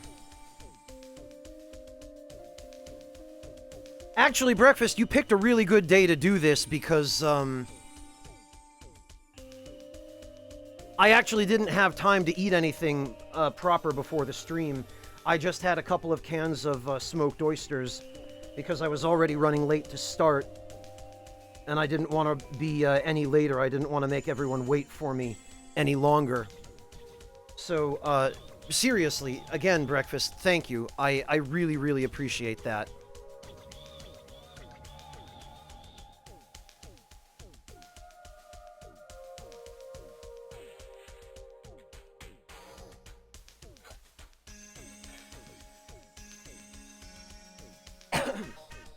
And I guess I'm going to be on the lookout around the time of delivery for the delivery drivers, so...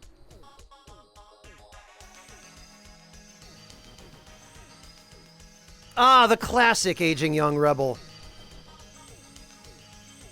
Yup, I've had a peanut butter and jelly sandwich or two in my day as well, mostly when I was in elementary school, but...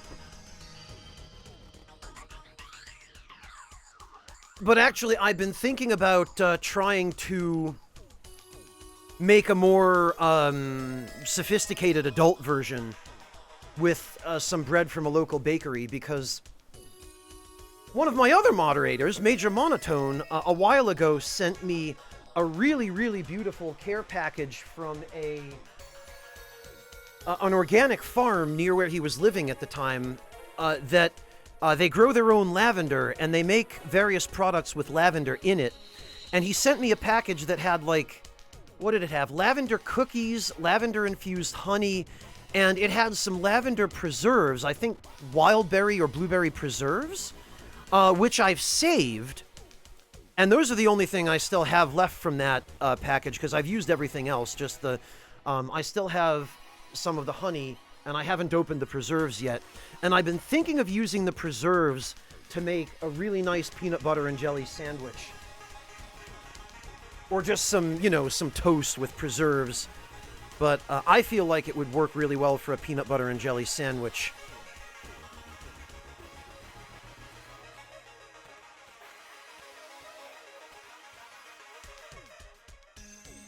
Oh, I'm sure it will be, Breakfast. This restaurant is billed as a fairly decent place. I mean, it was well reviewed. Which is fortunate, because it's also the only place that's open during the late hours of the day when I stream.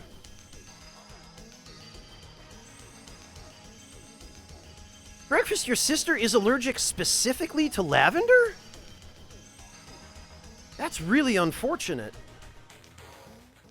Although, at the very least, there aren't too many products that have lavender in them.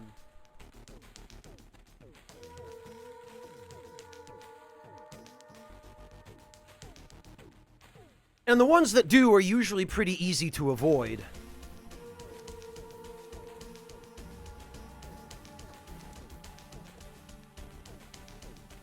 Well, Aging Young Rebel, when I say adult version, I mean, it's kind of a tongue-in-cheek descriptor.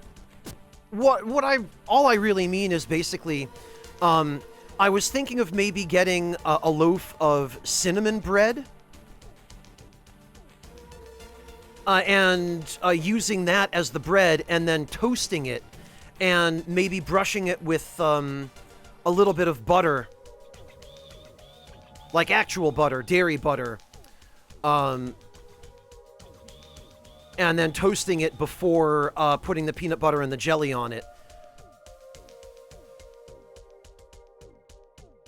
And then, again, using the really nice preserves with lavender and some really good peanut butter, maybe.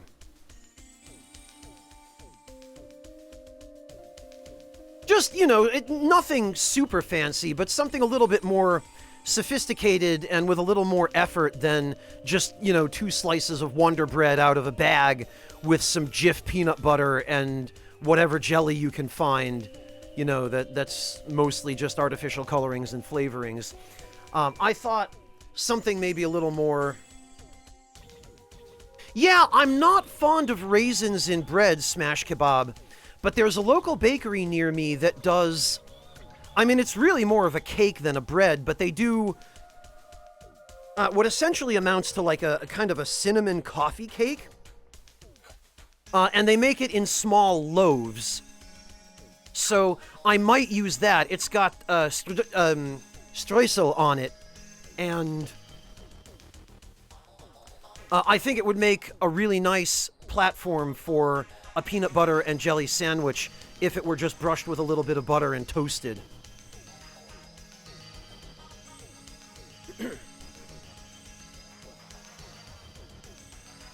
I'm not shaming it, Aging Young Rebel. I'm just saying that's the standard version. I've thought of spicing it up a little bit, is all. No, when I was a kid, the standard version is all I could have. Coming from a poor immigrant family growing up in the U.S., what little money my parents had to spare, they were very frugal with, shall we say.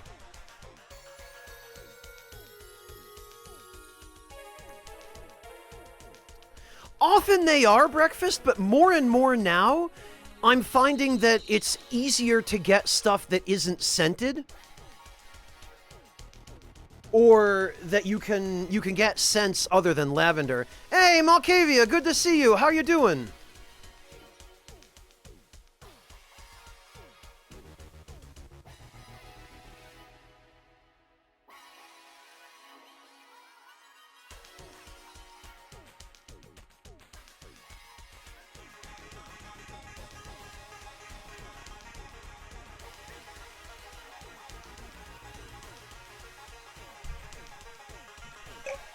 Alright, well.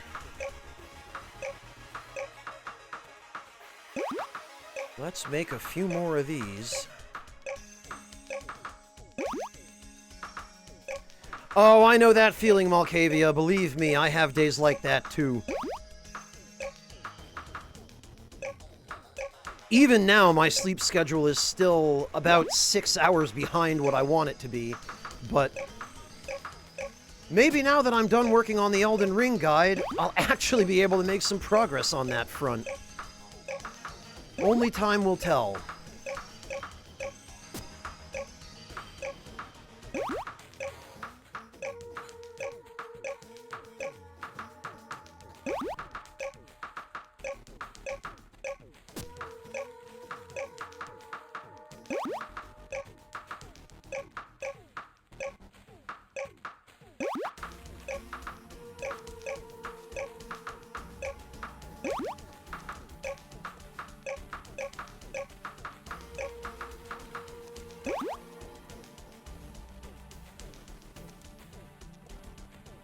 Yeah, Aging Young Rebel, I suspect probably the majority of us did. It's the common experience, isn't it?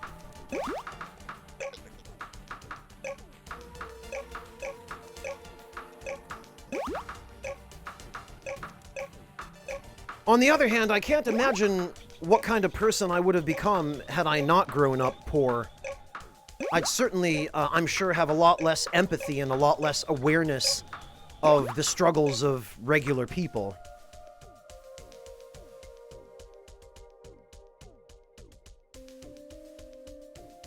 Yeah, small wonder about that, Breakfast. It's almost like there are a lot of people who can't stand artificial scents. I am one of them. Oh, okay, Malkavia. If you're on a second shift sleep schedule, then this is basically your morning. I gotcha. What do you work, 3 to 11, Malkavia?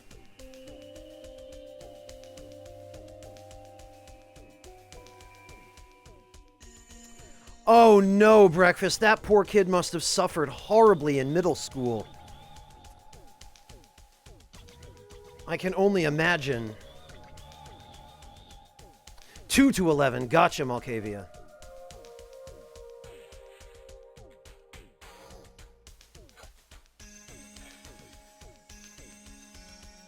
Yeah, I used to do the 3 p.m. to 11 p.m. shift for a while myself. And occasionally I would take double shifts. This was back when I was working in a group home. But I know the feel, Malkavia. Honestly, I like second shift a hell of a lot better than first shift. I would rather get up at noon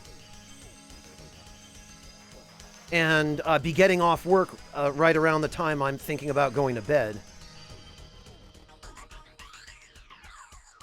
Same, Rebel, same. And for me as well, it's the Euro. Yeah, breakfast, and especially the gym, I'm sure. And the locker room, probably even more so.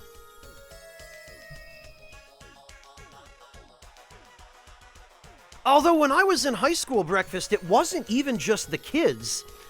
Some of the teachers, even. I remember in particular, one of the secretaries at my high school. She was a really nice lady. I had nothing against her as a person, but you could smell her coming a mile away because she wore really, really overpowering deodorant.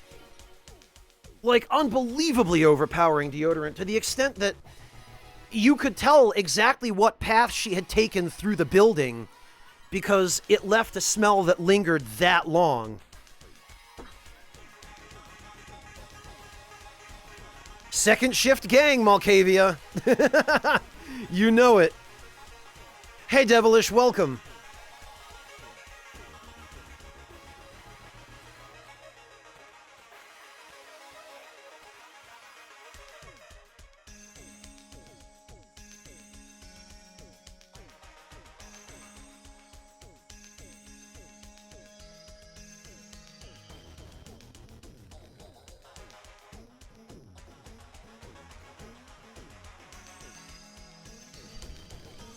How are you doing, Devilish? It's good to see you.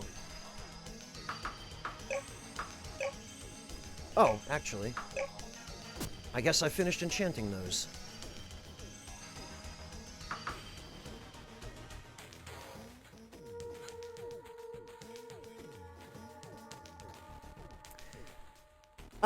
Yeah, the Doctor, I always try to avoid those kinds of streams.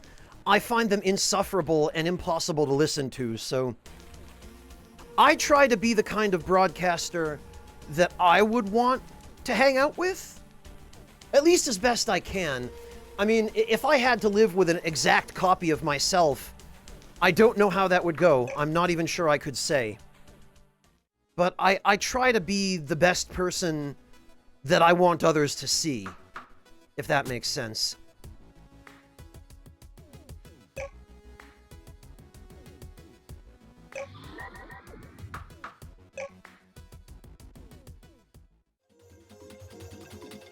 Oh, fantastic, Devilish. I hope you enjoyed the barbecue. I hope it was a great time. I am doing all right, thanks. I'm actually... Breakfast just became the first person on this channel to use TreatStream. So he sent me a chicken wrap. And I'm very much looking forward to trying that because I've never actually eaten at the restaurant that it comes from, so... There we go.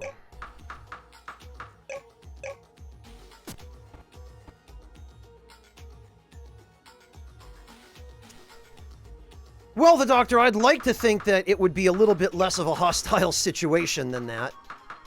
But again, it's very difficult to say.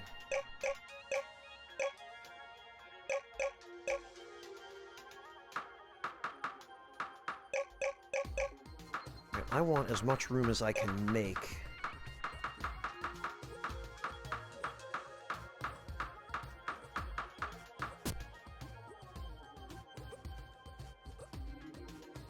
And actually, we're gonna save.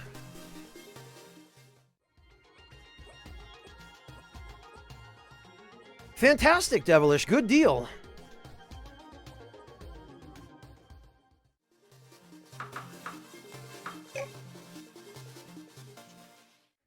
All right, and now...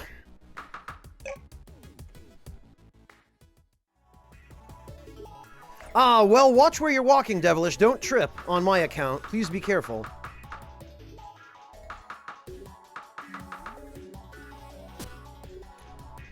am I doing? Oh, yeah, right. I need...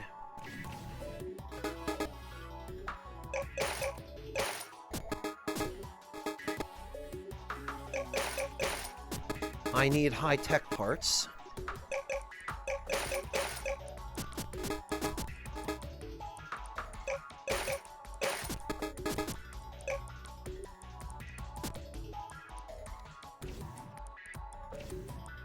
And preferably, I need to not overburden myself.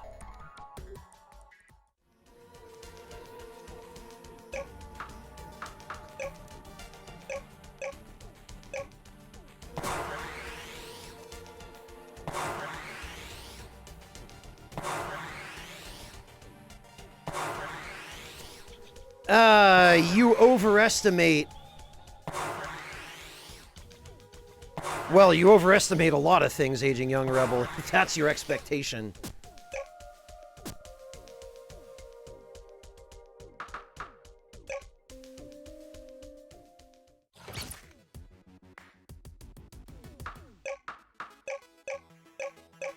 Okay, there's some high-tech parts.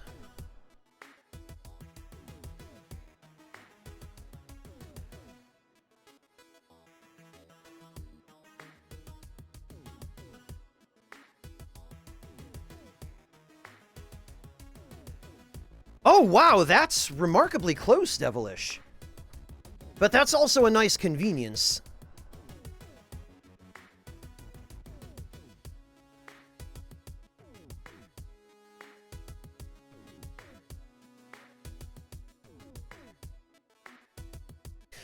Breakfast, I would love to be able to accept another one right away, but there is a cooldown.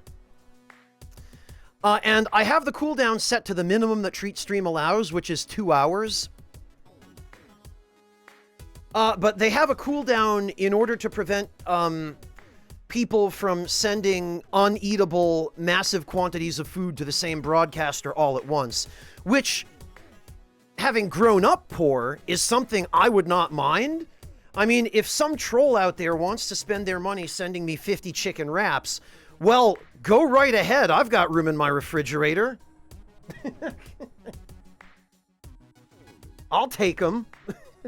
But unfortunately, Treat Stream doesn't allow for that. Yeah, you can still view the items you're able to send, Chopin, or you should be able to. But Treat Stream has a minimum of a 2-hour cooldown.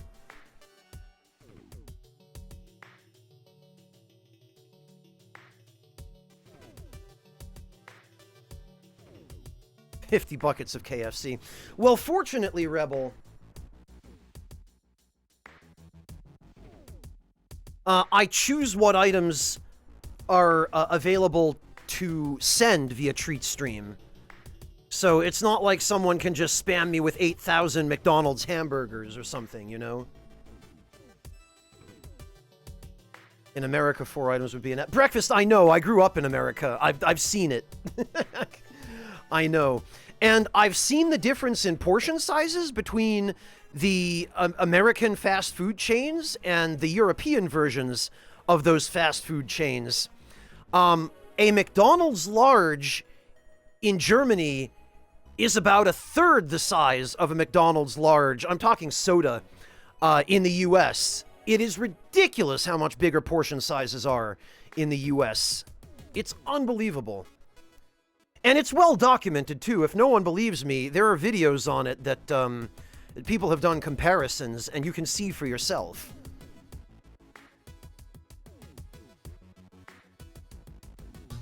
Like, it's astonishing, the difference in portion sizes.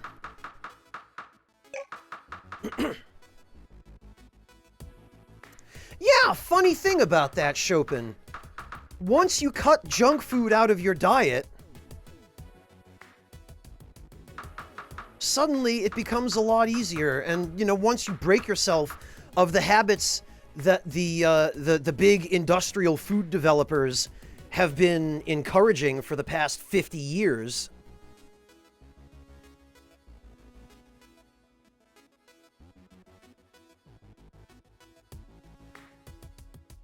Yeah, it's just larger than a small Aging Young Rebel, right?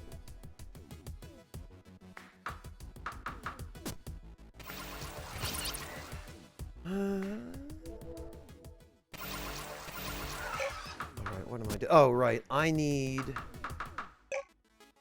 more high-tech parts.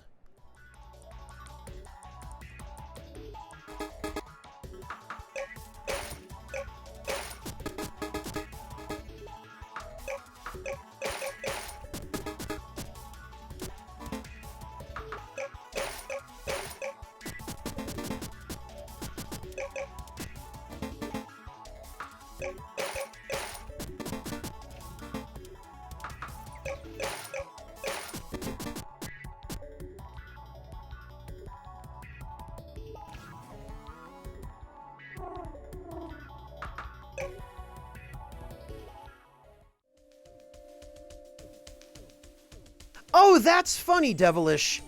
My friend Gossamer, who hangs out here in chat sometimes, lives in a part of Canada where there are snowshoe hares pretty much all over the place. And she sent me a few pictures, and apparently they're so proliferate where she lives that they're just around every day, and you do practically trip over them.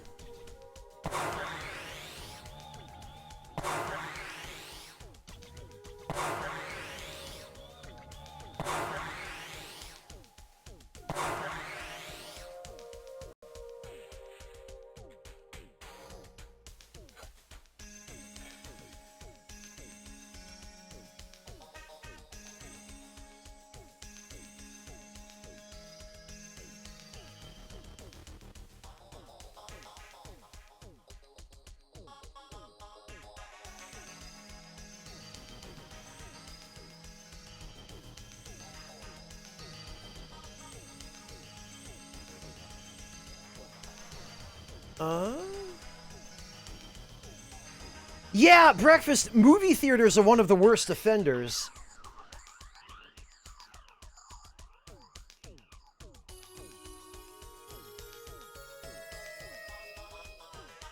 Oh, yeah, I can, Devilish. Yes. Thank you for showing me the picture. That's pretty much par for the course for what my friend Gossamer has shown me as well. Just chilling, just hanging out.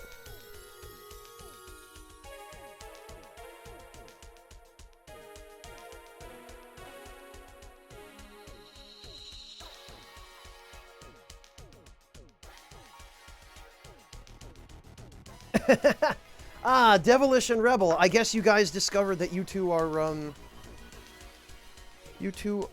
from adjoining countries. Belgium and the Netherlands, I believe. If I remember correctly, Devilish, the Netherlands, right?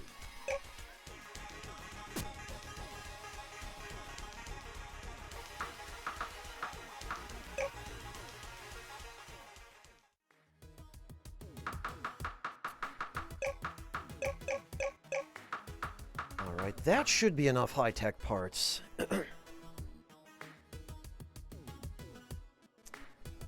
Breakfast, it costs $30 for a bag of popcorn and a large drink? Man, that's why I don't go to movies. Well, one reason I don't go to movies. Okay, Devilish, good. I'm glad I remembered correctly.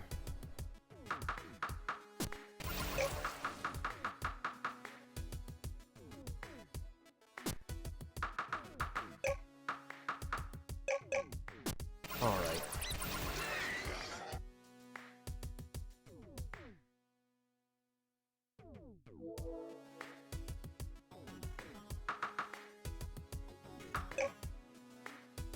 One more run to the mobile lab, because this time we need some oxygen canisters.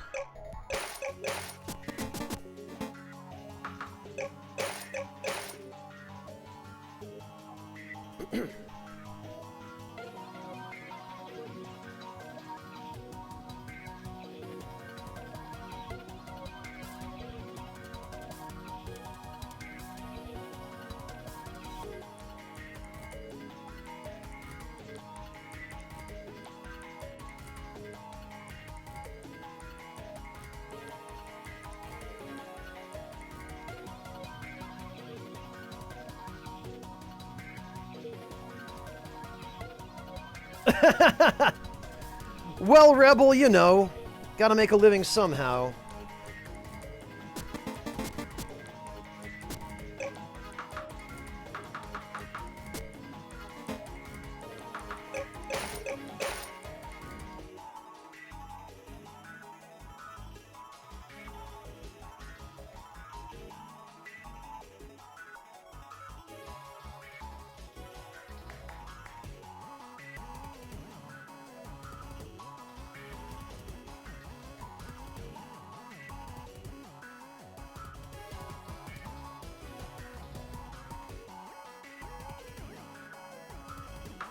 And, you know, we'll get a few more oxygen canisters.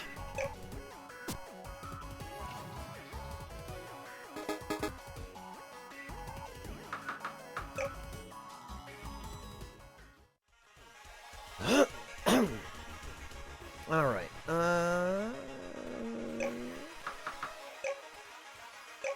Uncraft these.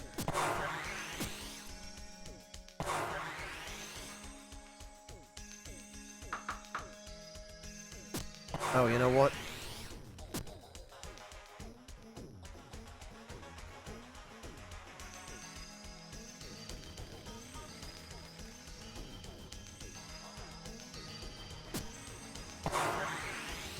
Might as well just wait. I'm going to be overburdened, but... Oh, and that's perfect. We just had enough fuel.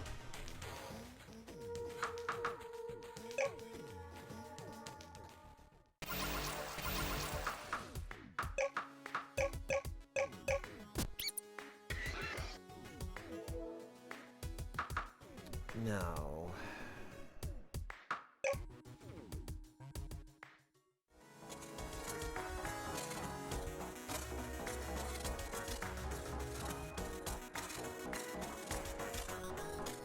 Aging Young Rebel, usually in the States, that's considered illegal. And, if it's that obvious, it tends to result in police investigations.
Yeah, it's that way most places, Devilish. If it's allowed at all, it's tightly, regulated.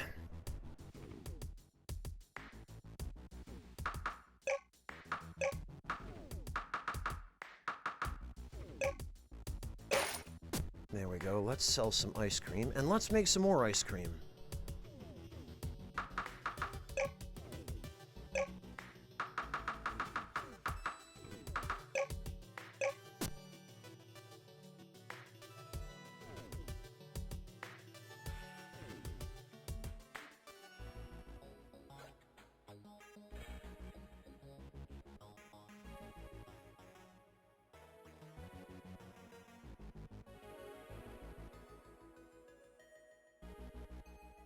Where am I going?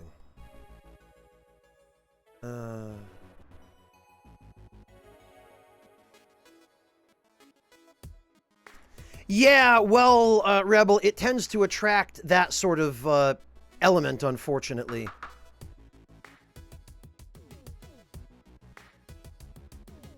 I cannot speak to it from any greater experience than simple observation, because I've never utilized those services before, nor participated in those activities. I mean, not through that medium anyway. I mean, I just date.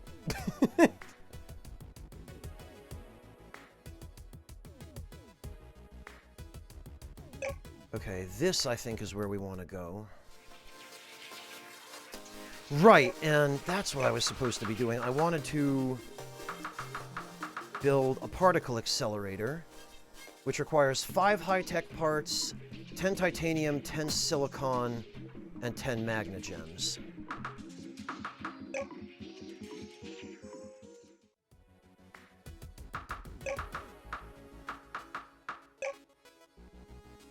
Ten of those. 10 of those. 10 of those. And 5 of those.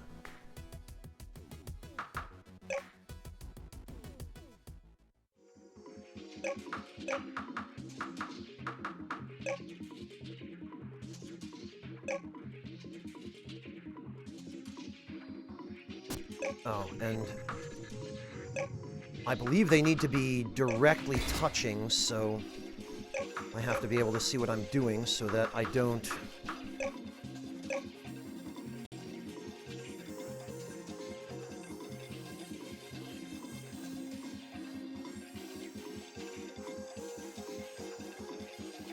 Oh, okay, that...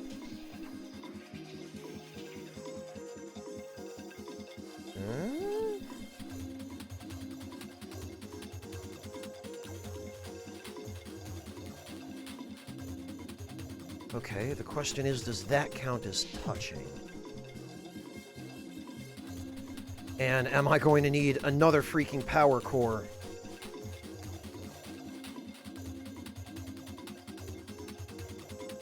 Well, Devilish, I don't date random people. I mean,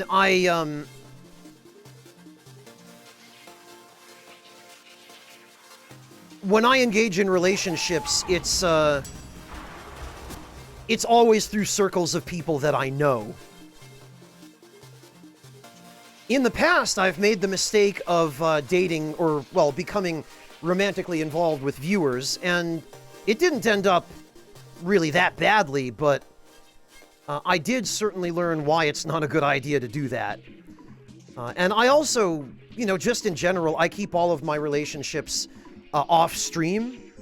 I don't go into detail about them for the protection of my partners and, you know, for their privacy and confidentiality, so... I'm always very careful about it, and I feel like that's the kind of thing you guys probably don't want or need to hear about anyway, so... It's as much a courtesy to my viewers to not give too much information about that aspect of my life anyway.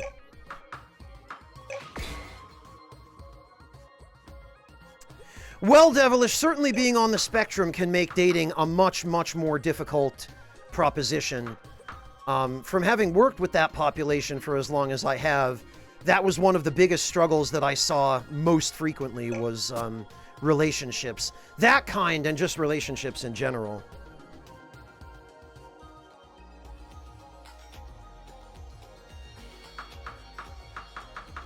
Right, we've got one more power core.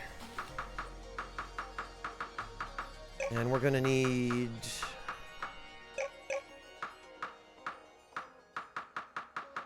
one high-tech part. Hey Magnus, welcome! Good to see you!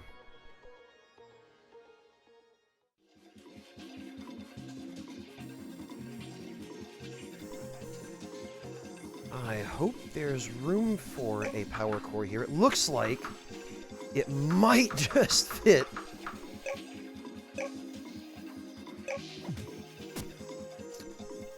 Question is, does that count? Yes, it does. Okay.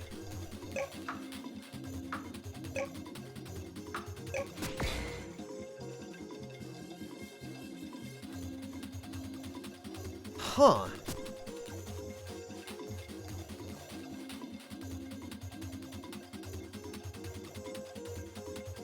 Well, Devilish, that's one of the things that, you know, it's a highly individual situation. People from older generations tend to kind of expect that everyone young is going to start a relationship and a family ultimately, and especially for younger generations, first of all, we can't all afford to do that, and more of us just don't want to. You know, we just want to live our own lives, or at least I do. I am not willing to deal with the compromises or sacrifices that are necessary for starting a family. No, thank you.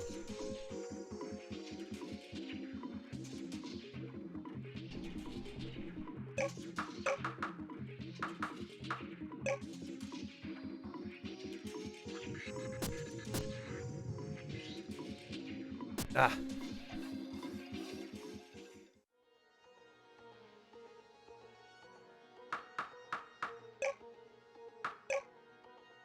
Well, Chopin, for some people, that's what they want. That's the life they want to live.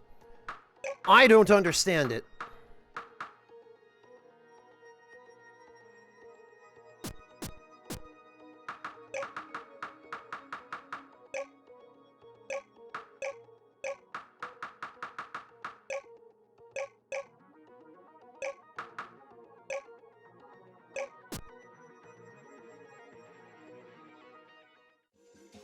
Maybe, Chopin, those people are just in a financial situation that better allows it, or maybe they don't care. I mean, I've known and met plenty of people who seem to have no qualms bringing children into the world despite not being able to support them.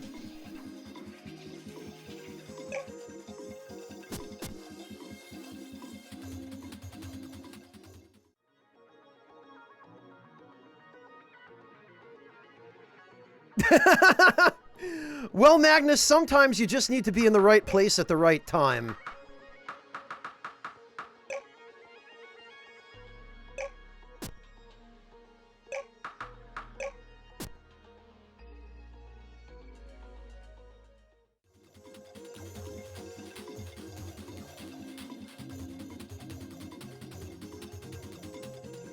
Yeah, Devilish, in those situations, you've got to put yourself first. And you've got to make the decisions that are right for you. And not listen to what some old person tells you about how you should live your life.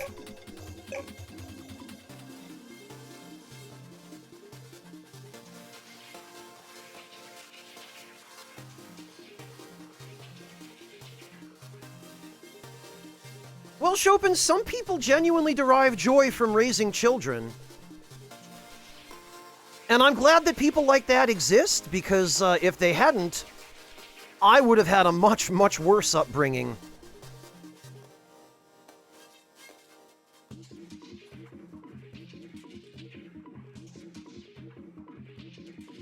I mean, as it was, I only had one parent who actually seemed the least bit interested in raising kids. But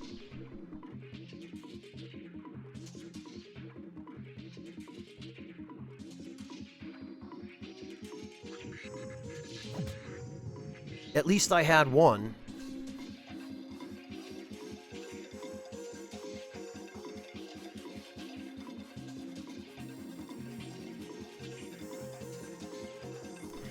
Rebel, it is fascinating to me how differently COVID has affected different people. And I mean, not the disease itself, but just the social fallout from COVID and the effects that it had on the way society works. Many people I know have suffered as a result, have become more anxious, more stressed, less able to deal with social situations.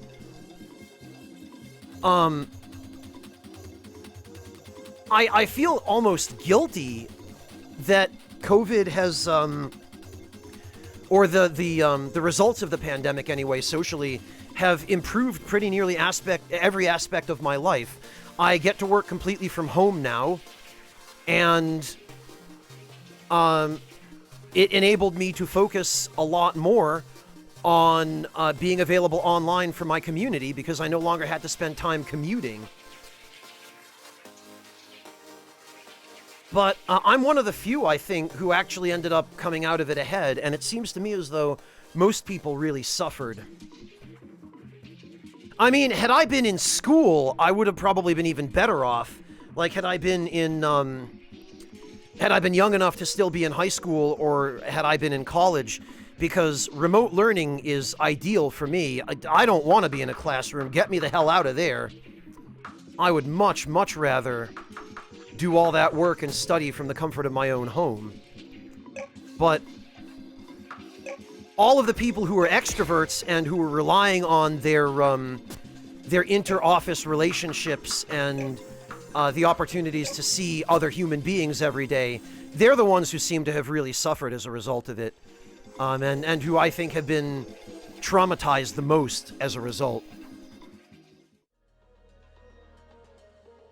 That is heartbreaking, Devilish. I'm really sorry to hear that. Well, Famine, gym classes are probably one of the most divisive. Like, I always despised gym.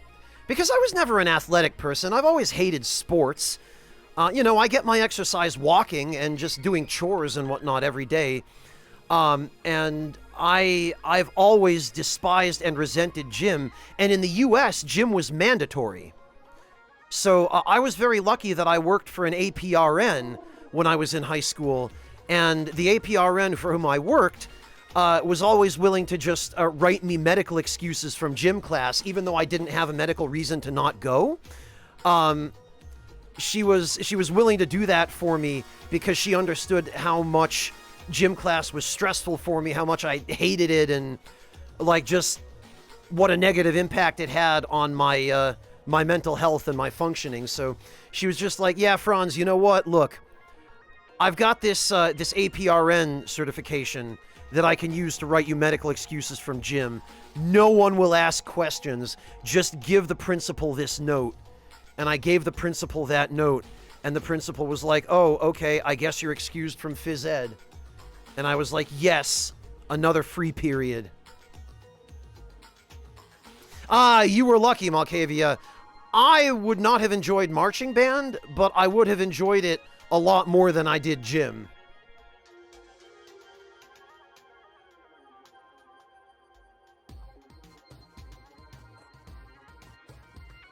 Well, Devilish, in fairness to you, it's also unbearably hot where you live, and especially in the building where you live, according to what you've described.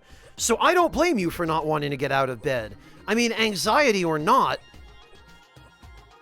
if it's 32 degrees indoors, yeah. Well, Famine, again, different needs for different people, right? It sounds as though for you, gym was necessary. I mean, mind you, when I was in high school, Famine, I also would have played video games 24/7.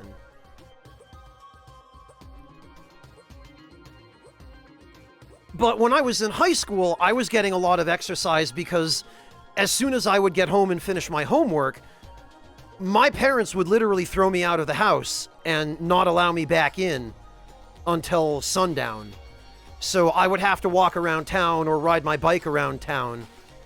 And that resulted, unfortunately, in my getting involved with some of the no-good neighborhood kids, whom I never really wanted to be involved with in the first place, but that's my parents for you back then. They were super anti-video game, and in their ignorance, they would have preferred that rather than staying indoors and enjoying some decompression time after school, I went out and got involved with the local troublemakers and, you know, stepped on nails in the backyard, which actually happened once.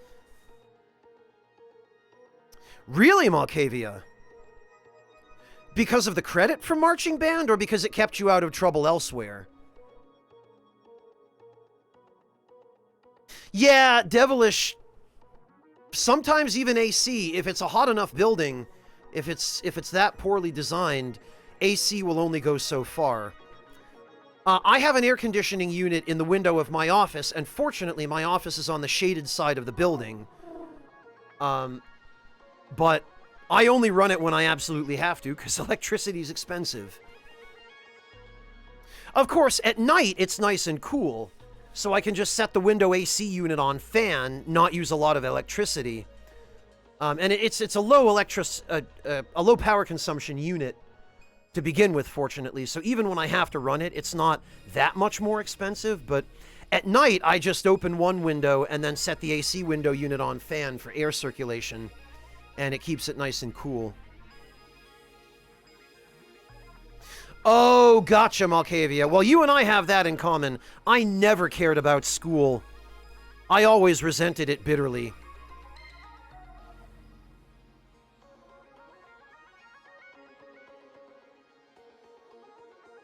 So you're lucky you had something to give you some incentive, at least.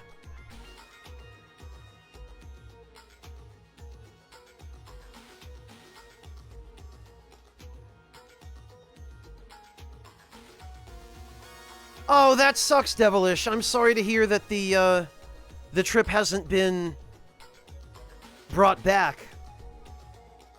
But I'm glad you at least get to go on a different vacation, and I'm sure that will help a little. Getting out a bit and getting a bit more time to engage in social opportunities on your own terms is the crucial thing.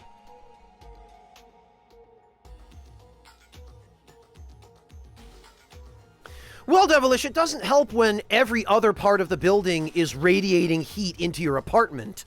No.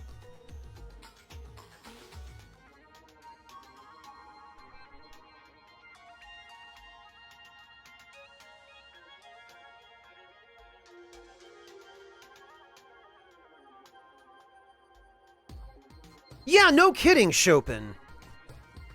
The most important thing I learned in high school was how much I would have appreciated not having to go to high school.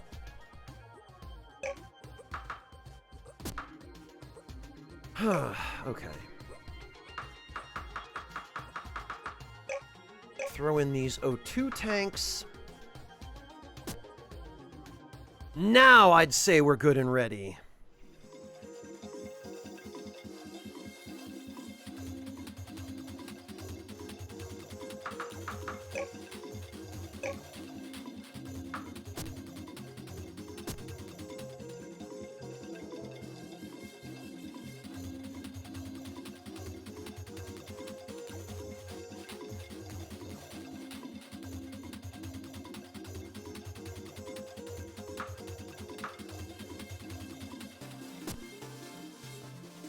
Alright, yes.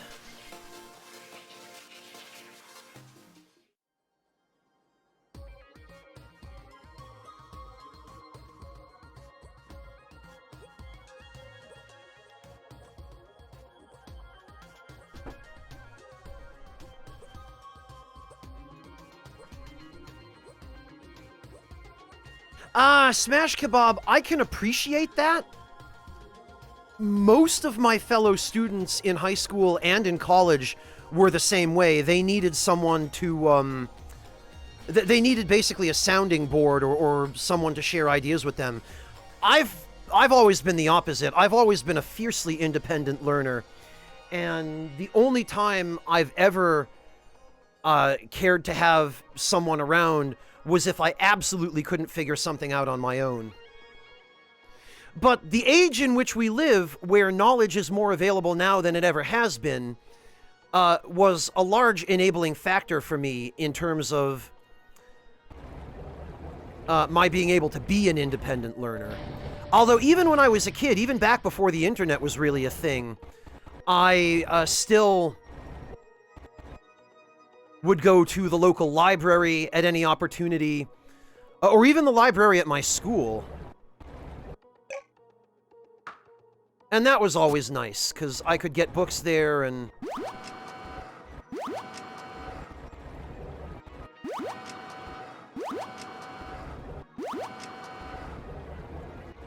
Librarians were always very helpful if I needed something, but other than that...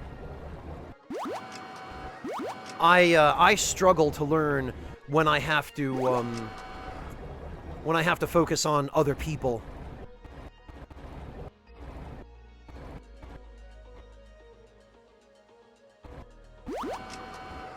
Oh.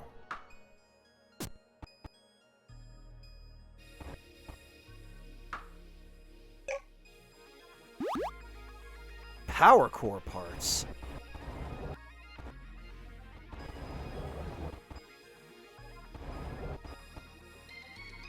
With many years of peace, none expected the flood. Oh, okay, we've read this one already.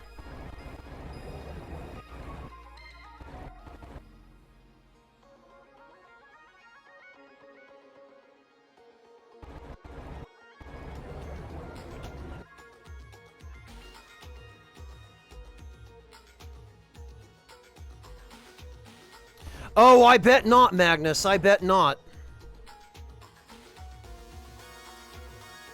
Interestingly, Magnus, it seems that you and I are close enough in age to have been in high school at the same time. Because I was also in high school in 2001. I was a junior.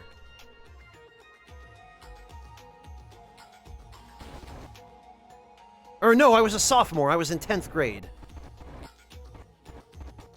Oh, God. Alright, well...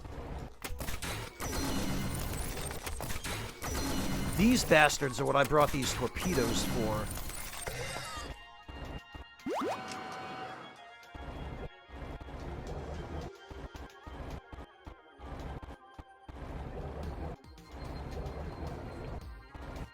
Ah, and here...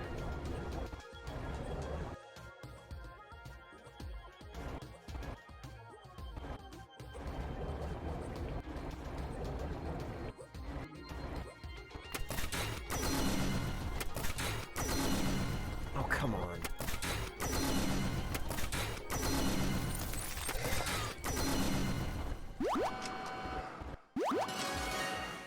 Bone shards, okay.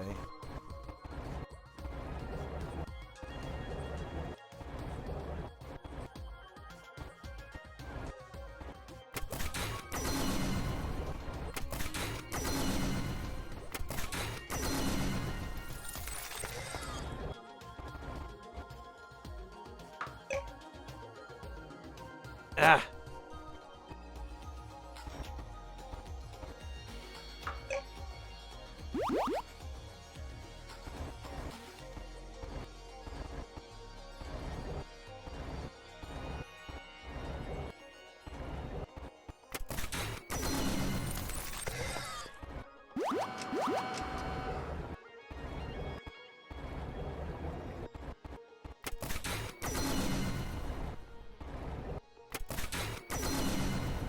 These blasted enemies, I have wasted so many torpedoes on them. Oh, also, it looks as though... I'm noticing just now, my, the food that breakfast sent might be here.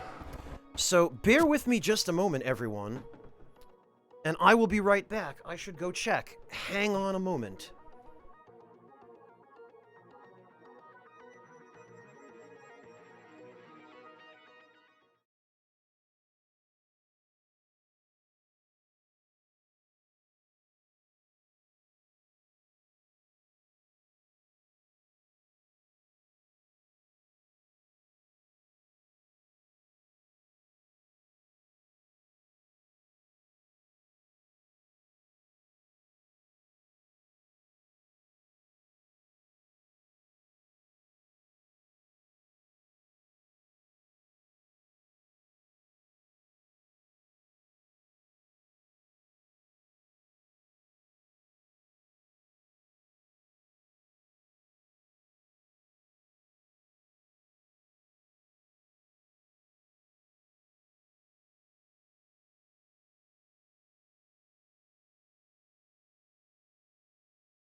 Well, it turns out it did indeed arrive.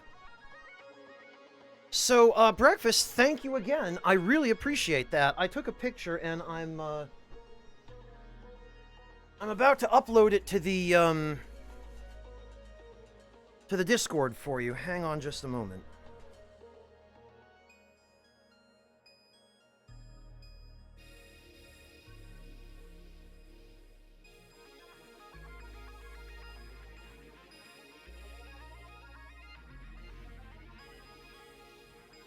Let me see.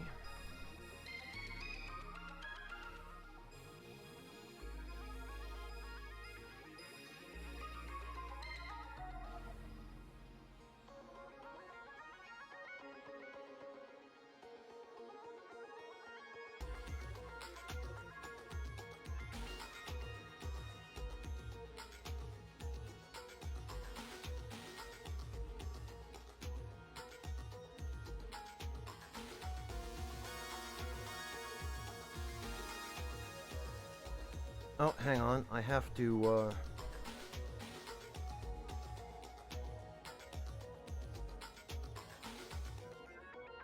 rotate it, apparently. There we go.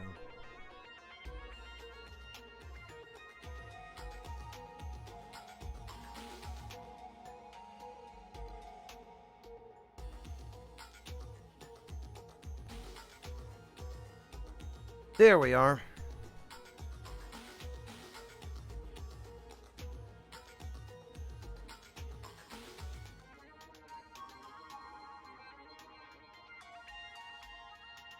No, actually, Breakfast, it worked out fantastically. Apparently the delivery went without a hitch. I can't complain.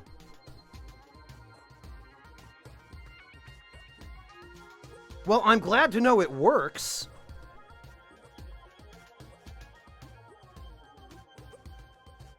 I'll post the picture here in just a moment, Rebel. It is a chicken wrap with a side salad.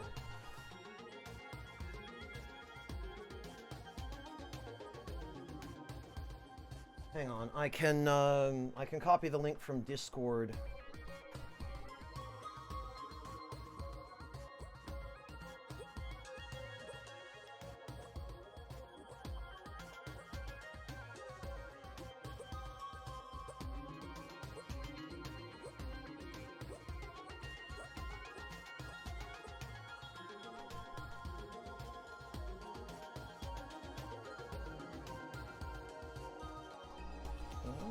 Copy link.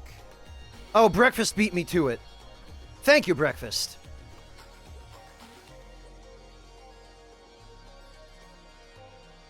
Genuinely, Breakfast, I really appreciate this. I guess I'm going to dig in now. And since I feel like it would be kind of rude for me to just stuff my face with the mic still on, let me just play a little bit of music for you guys, and I will finish eating right quick here, and then we'll resume. Breakfast, thank you so much. I really appreciate this.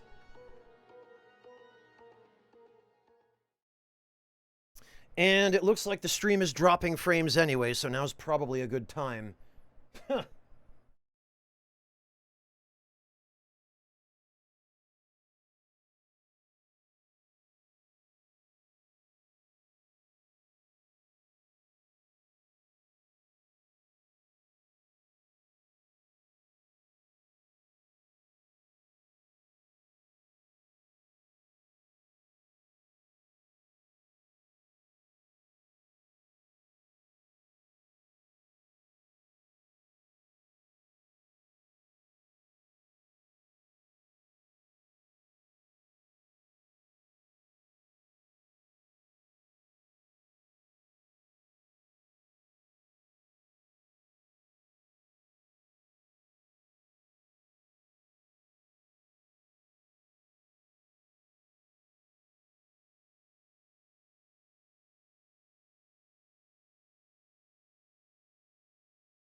Alright, I am back.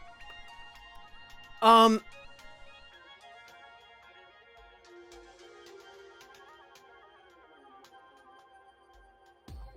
me catch up on chat, because, oh, I see that we have been discussing Schnoof.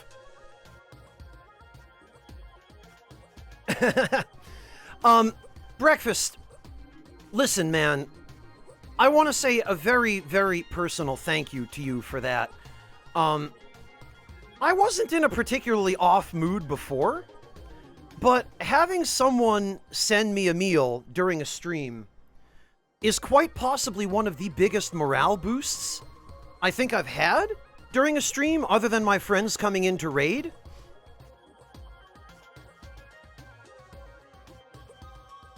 And I just really want you to know how much I appreciate that and how much it meant. Because I didn't know how much I needed that. that pick-me-up. I mean, I kind of did. I didn't have a proper lunch, but... the fact that I was able to sit there and enjoy a meal thanks directly to one of my... not just one of my viewers, but one of my moderators, even, was really an experience that I cannot undersell. I was, Breakfast, and I really, really appreciate that. Thank you so much. Well, Devilish, it depends what it is. An ice cube down your pants is something you never knew you didn't need till someone does it to you. But here we are. Wait, what?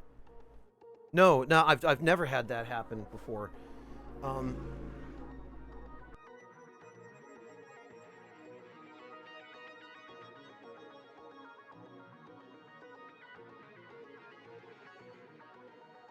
And hello, Warrior, welcome! Congrats on the sale! I take it you're going to be using public transit from now on.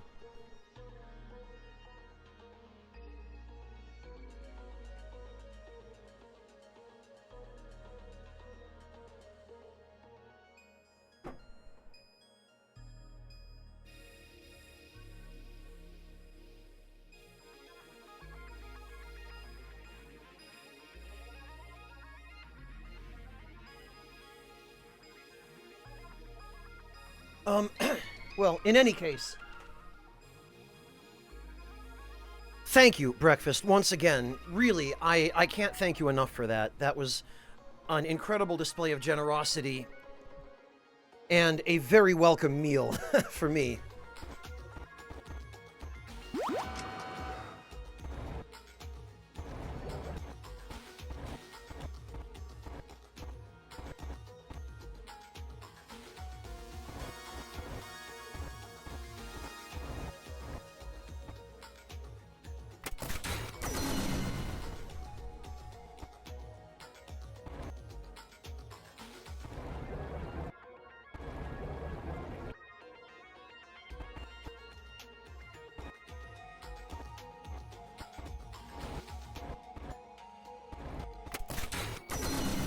Got him.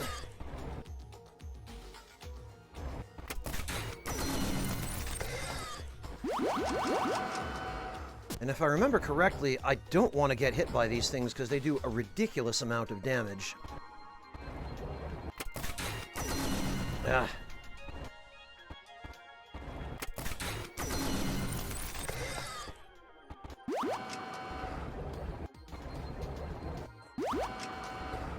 It's nice to know that a single torpedo is enough to kill them. Right, now I think we should be able to take this with us.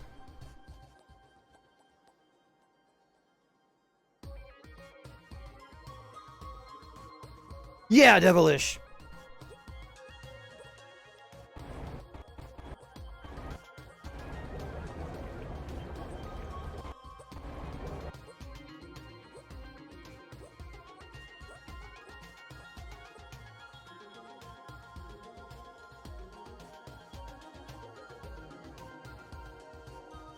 Oh, okay, warrior. I gotcha.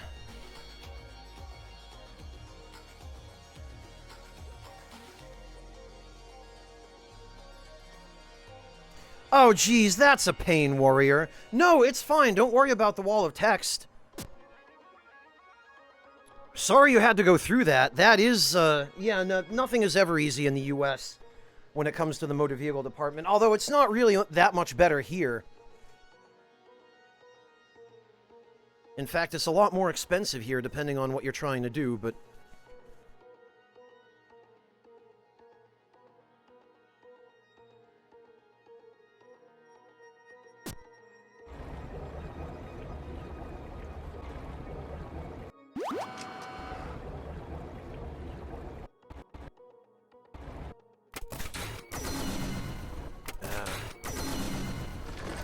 I swear.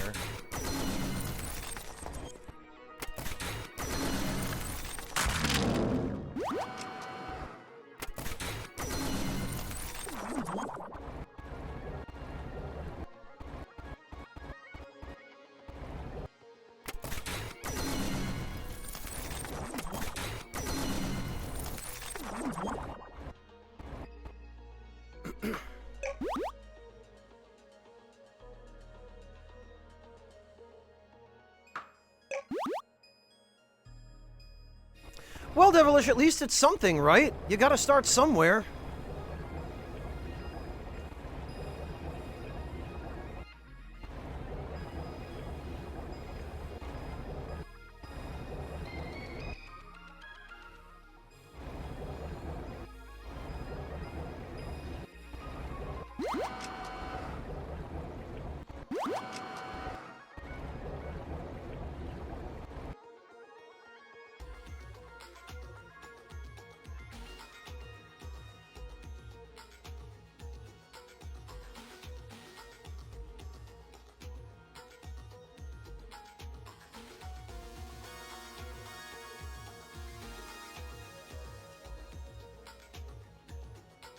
Sorry, I just had to mute myself. There are a bunch of sirens going by, and I suspect,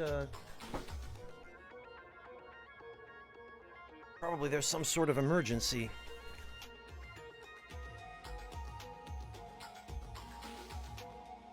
A constant thing when you live in a big city, unfortunately.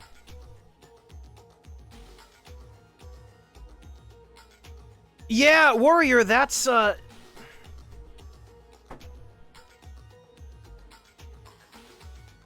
that's a good option to have.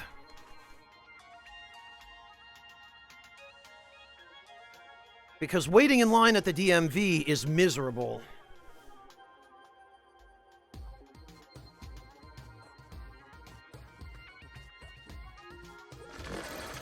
Oh, God. All right, listen, you.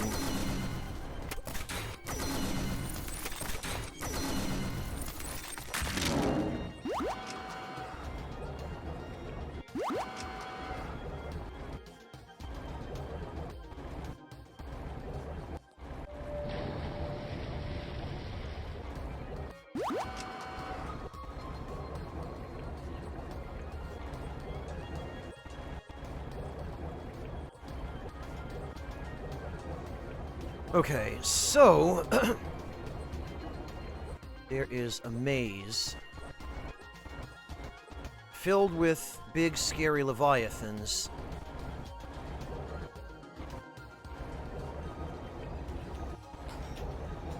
Which, thank goodness, I have the sonar to be able to see. Oh, great.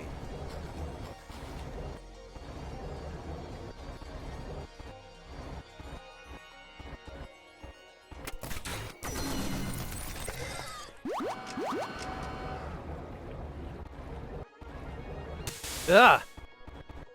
Holy... Okay.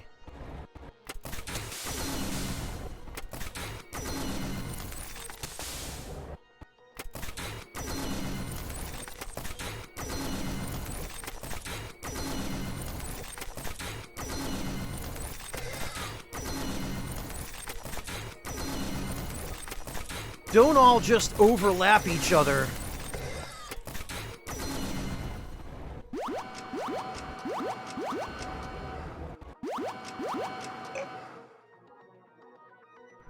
Sheesh.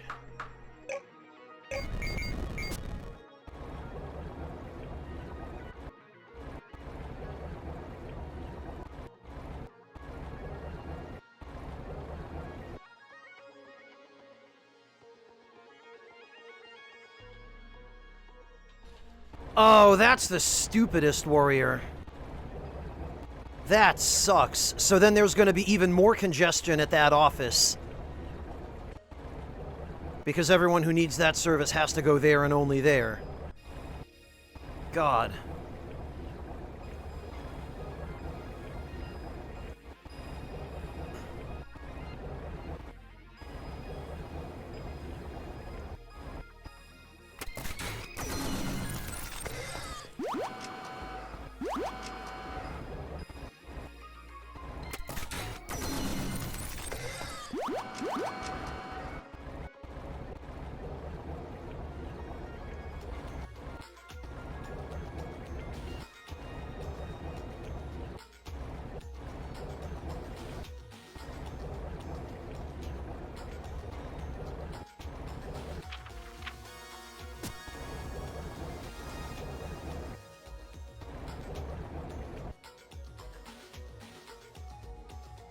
Oh, okay, warrior. Well, at least you didn't have to wait in line once you got there. That's good.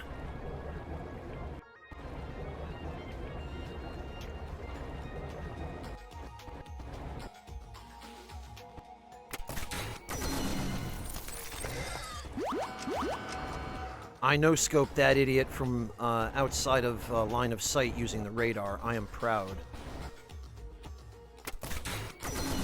Ah! Couldn't nearly quite time that.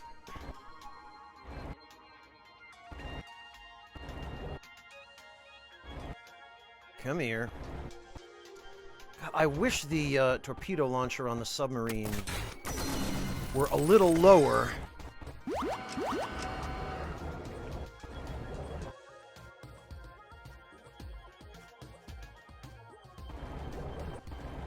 Yeah, they're pretty much a constant no matter what city you live in, Devilish, as long as you live in a city.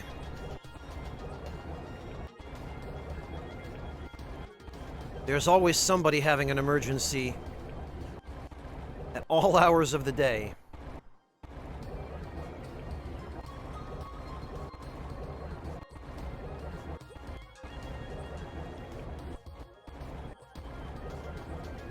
Okay, well, I guess there was nothing here.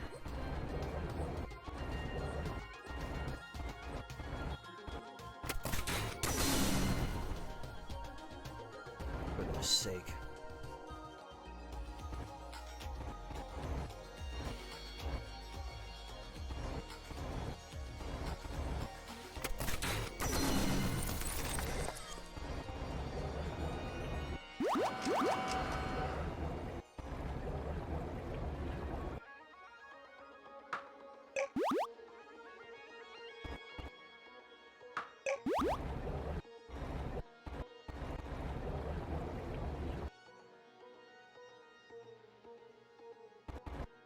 Well, breakfast, because those don't use sirens, they use,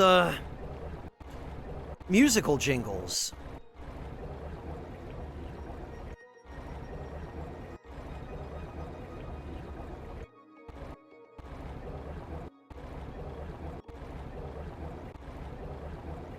Okay, this, I think, is what unlocks the...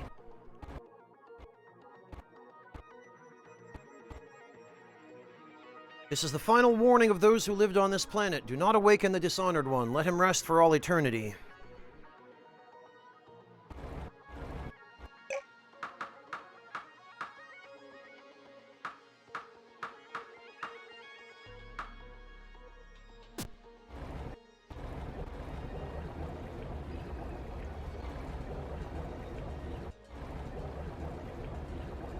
I think by examining that, we trigger him to wake up.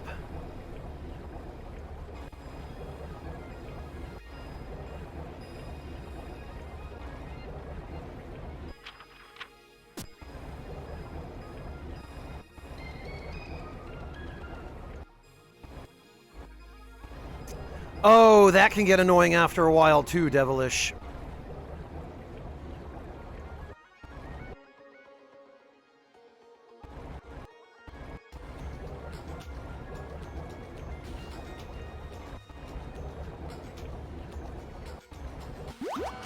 Yeah, I'm pretty sure this stuff is just respawning. Not that I need more titanium, but... Ugh.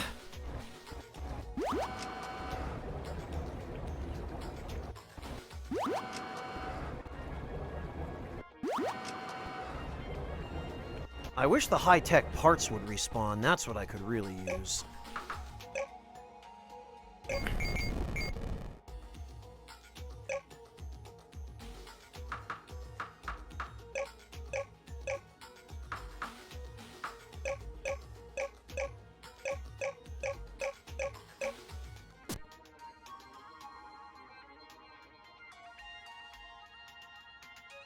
There we go.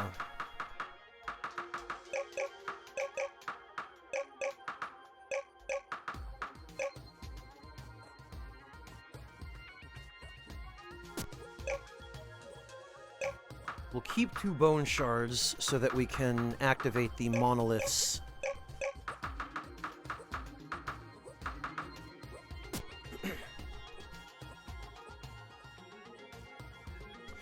Lucky for you, Devilish, that you can zone it out even some of the time. For me, high school bells would be traumatic.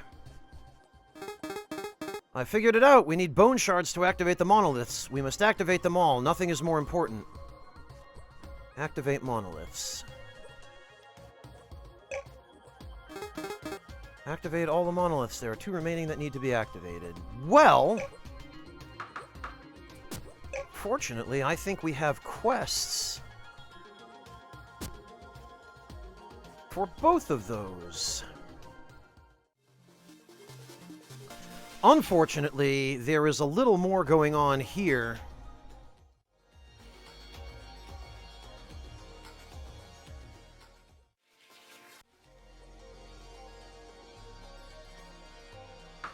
Than meets the eye.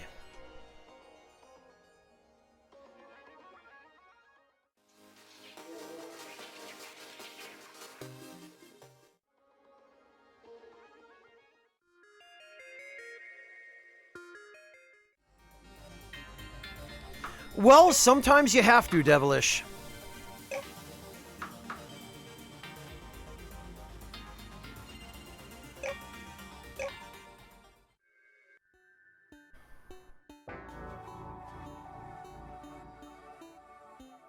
Alright, now there is a monolith here somewhere, I think. Yup.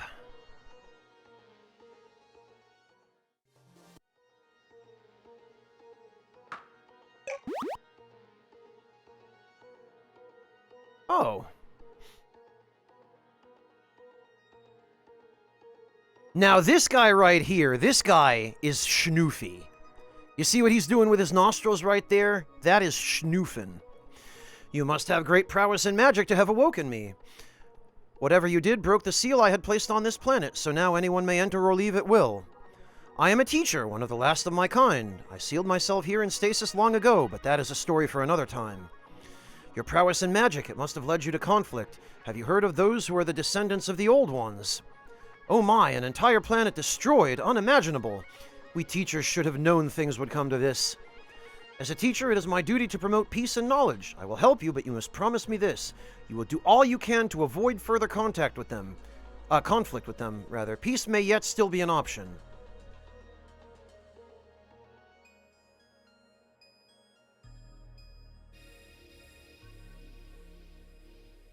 About the teachers.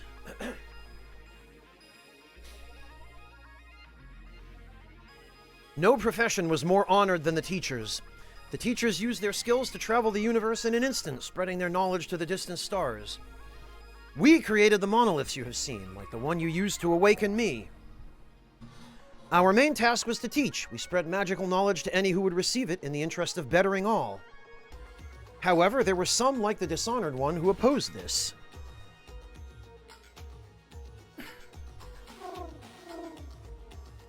For now, there is nothing I can help you with. Let me regain some strength.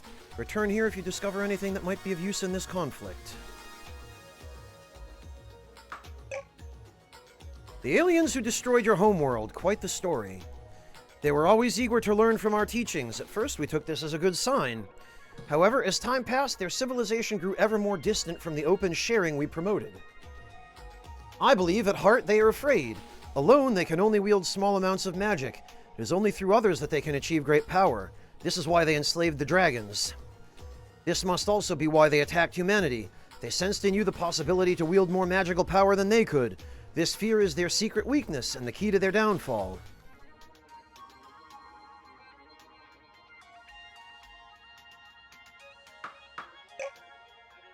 The Dishonored One was one of us, a teacher. It was the way of the teachers to share their discoveries to the benefit of all, but one teacher refused, instead hoarding all their secrets and looking down on the rest. Ever tolerant, it took a long time for us to act, but eventually we cast him out of our ranks and named him the Dishonored One. Yeah, listen, the forces of intolerance will always cry foul when you refuse to tolerate them, but you should never tolerate intolerance. Nip that shit in the bud. The Dishonored One sneered at us, calling us fools and assuring us that he would have the last laugh. After this, he disappeared. After many years of peace, none expected the flood.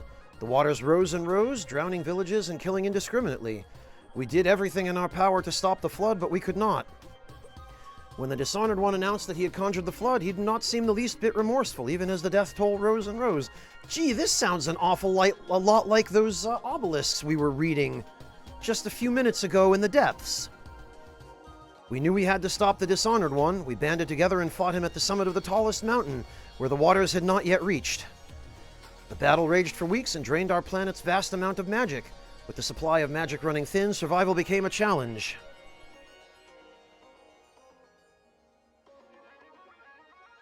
Let's see, Devilish.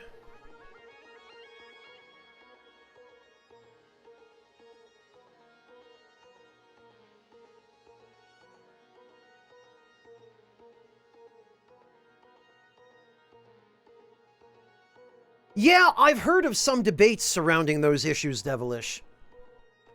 If only there were a way to know for sure. Ah, hey, Chase! Hello and welcome! Thank you so much for the raid! Great to see you! Welcome!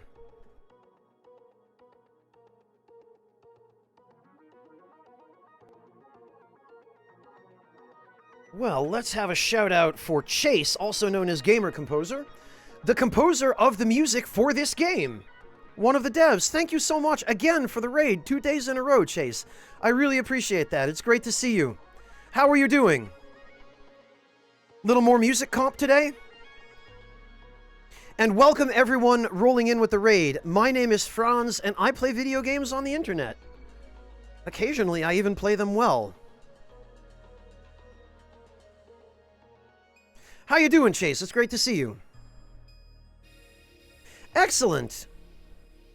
Glad to hear that. Progress is always nice. It's nice to know you're getting somewhere. I am all right, thanks. I am getting somewhere as well, as you can see. We've made a bit of progress, too.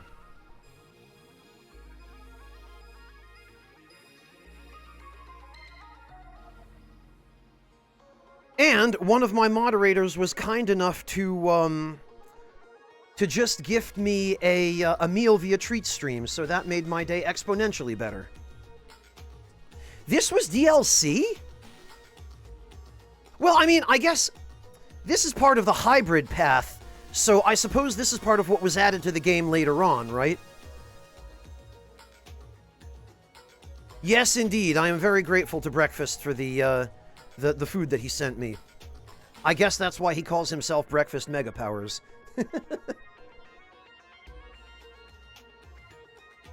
The Dishonored One survived by going into a deep slumber, and I did the same in the hopes that I would be awakened by someone who could help restore what was lost.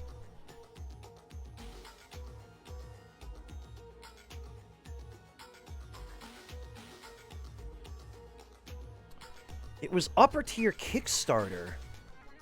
Really? No kidding. I thought that the werewolf guy on the Unnature Sanctuary was the only backer NPC. I guess there was more than one, huh?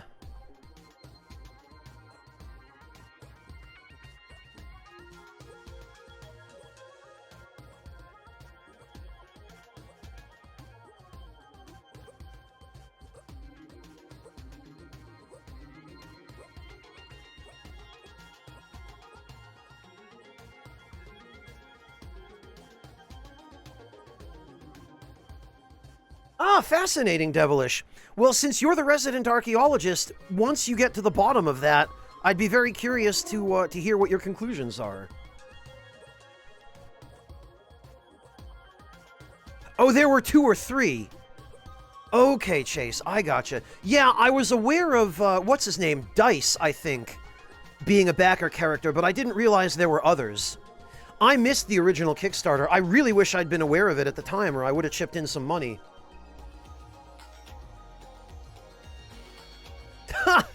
Well, Breakfast,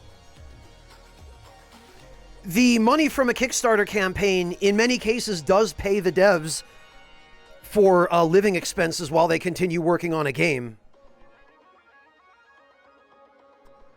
Thank you, Devilish. I would appreciate that.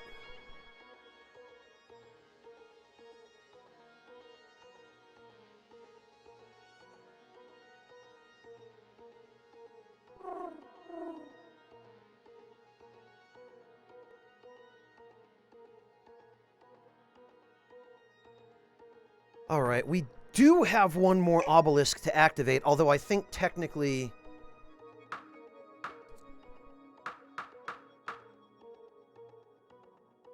Oh, that's interesting. It seems I am still missing a monolith on the depths. I guess the ones elsewhere don't count.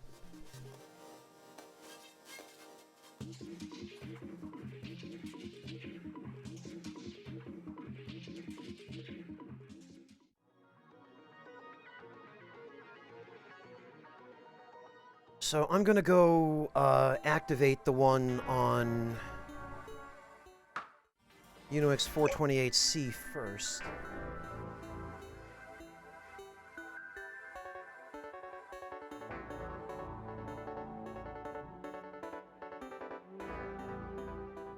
I think that should be right about over here. Oh, a little further even.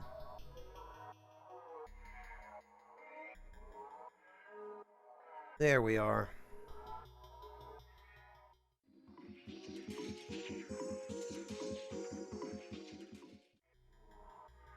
Sunny T Games, this is one of several organic spaceships that you can either take over by boarding it and murdering the crew, or build once you have the facility that enables you to do so. This one was actually sent to attack the planet where my current base is, and I boarded it and killed the crew and took it over.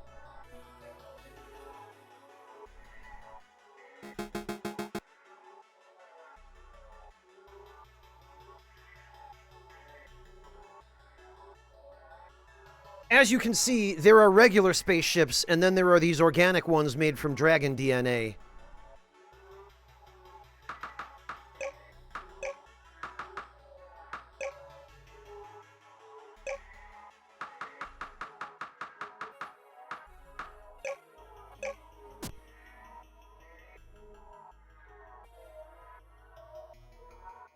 Alright, now we can finally activate this monolith.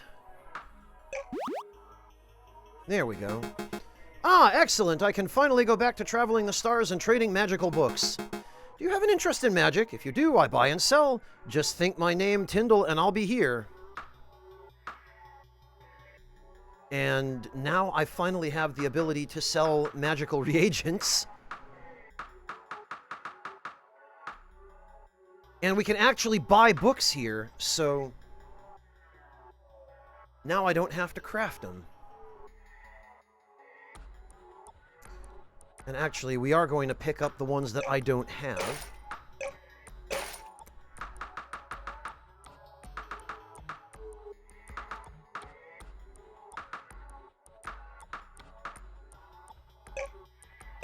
As well as some dragon blood, because I've been running a little low.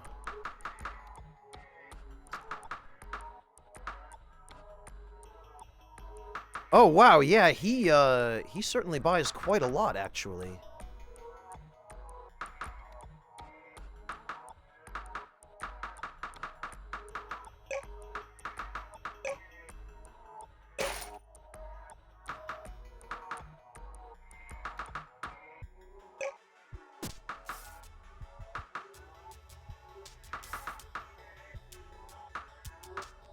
What else do we have? Oh, interesting. The carapaces are considered reagents as well, despite the fact that they're used for cyborg enhancements.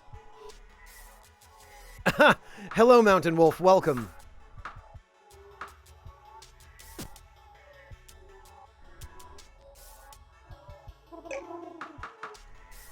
And actually... Oh, right. I forgot. I have acquisition set to storehouse.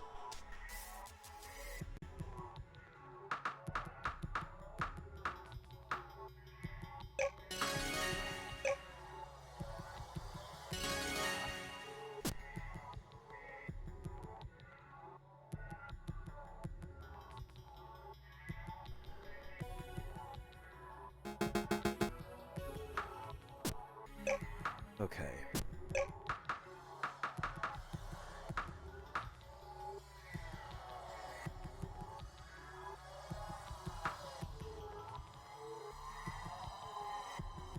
Uh...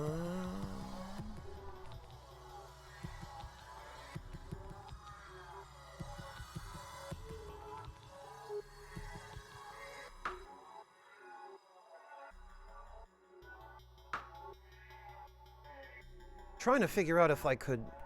Yeah, we'll put that on the hotkey.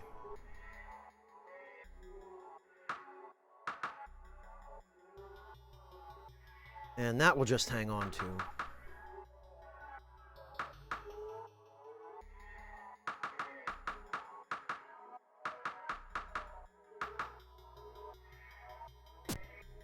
All right.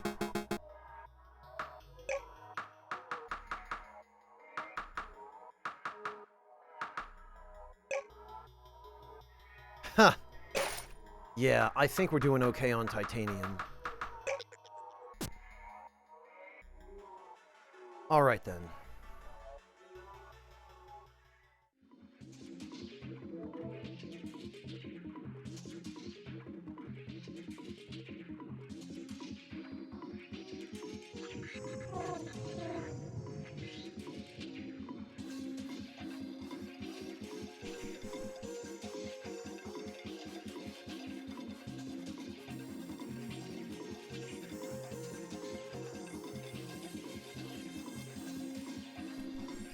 So now I think...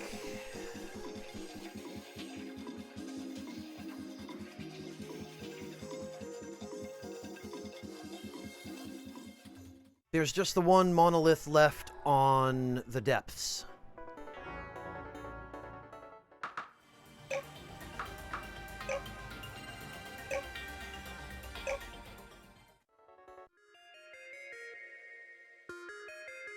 Oh, but you know what?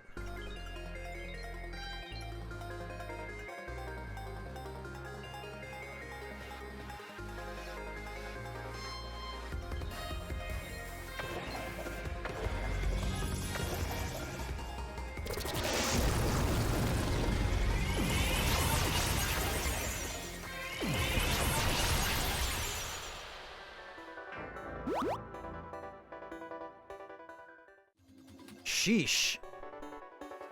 The Dragon Bomber doesn't mess around.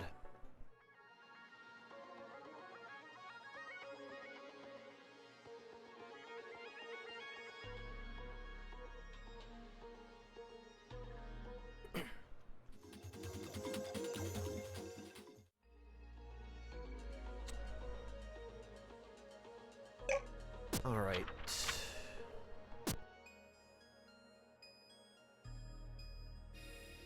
So we're missing one obelisk.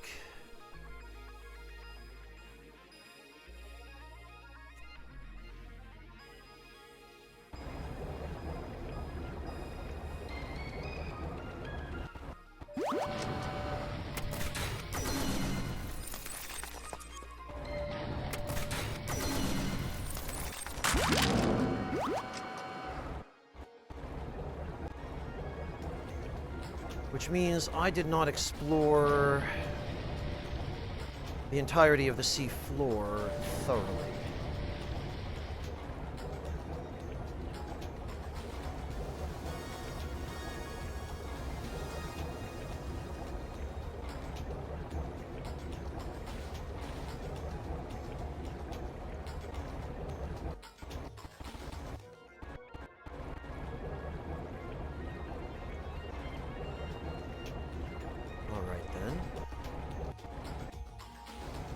Aha! Ah, blast it. Well, fine.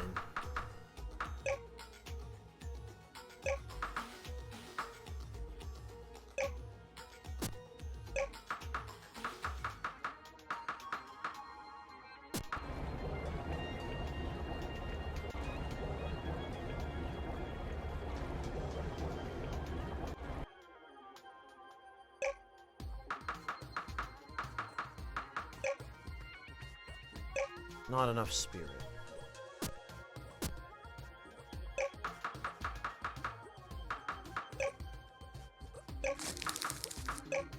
Now I have enough. I probably didn't even need to do this. I could have just killed one of those creatures down below that drop bone shards, but...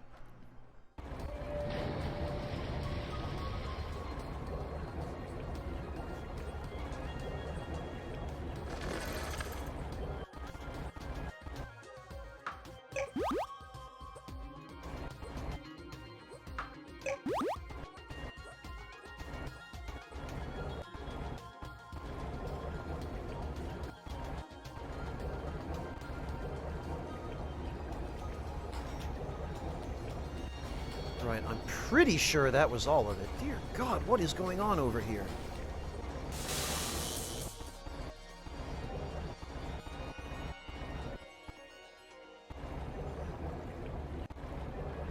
Why are there so many evil fish?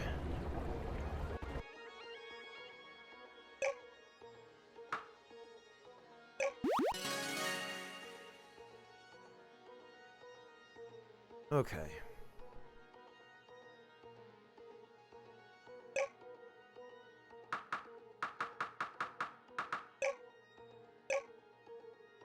Deploy that here.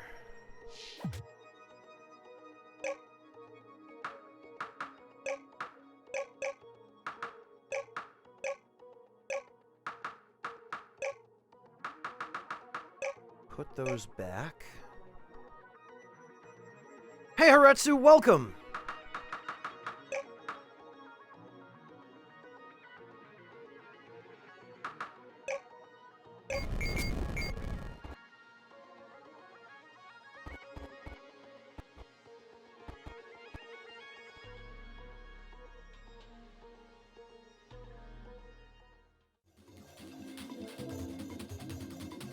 All right, are we ready?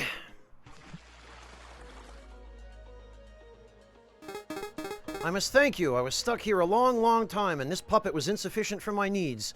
I could never have come this far without you. Stuck here? Puppet? What are you talking about? Who are you?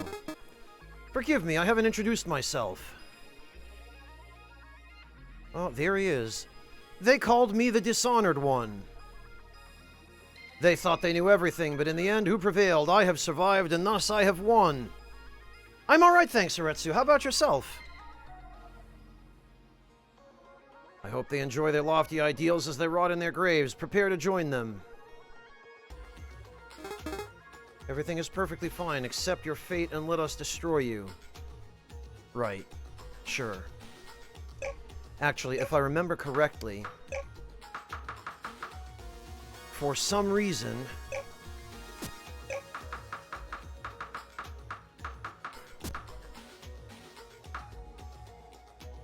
the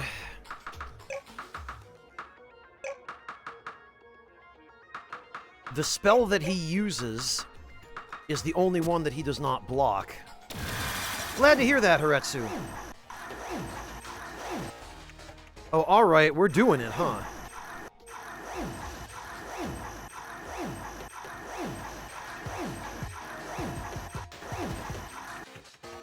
Okay.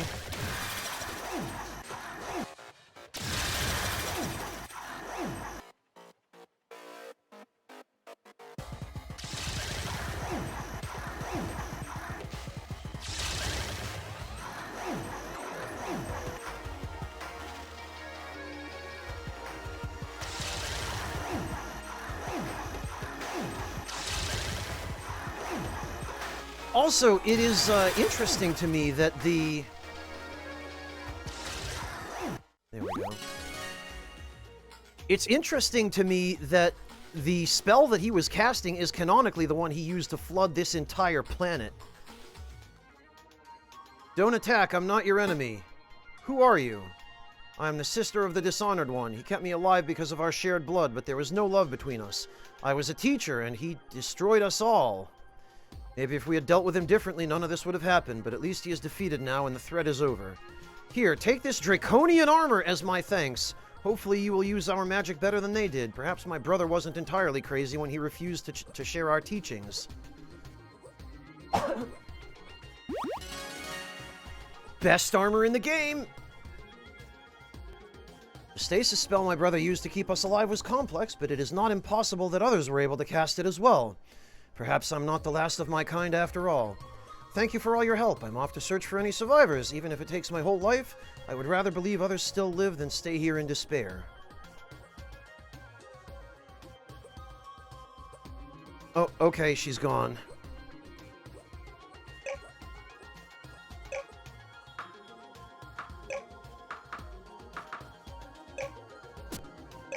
Also, that Book of Beacons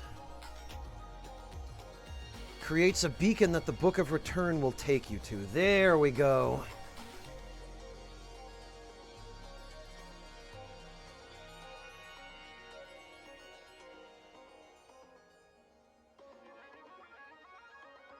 Well, this is handy.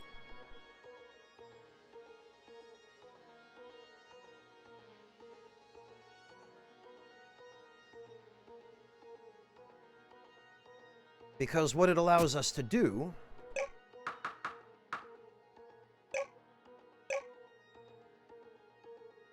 is we can put that there, and then by using the Book of Return,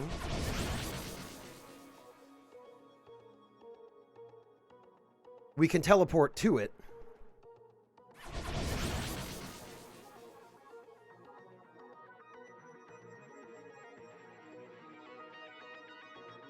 And there we are. Huh? What was I doing here? I remember coming here and that there was something important I had to do here, but it's all so fuzzy. Well...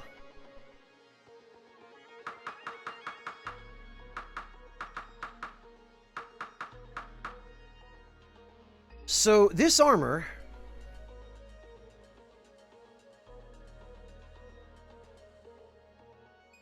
Now that we have this... we can permanently swap out the spirit robes, because although this takes up the head slot,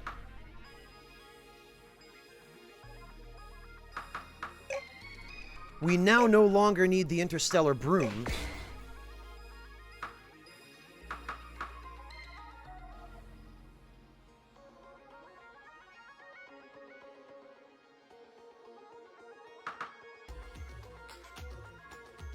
And we can use the Draconian armor to block attacks using stamina as it refills it.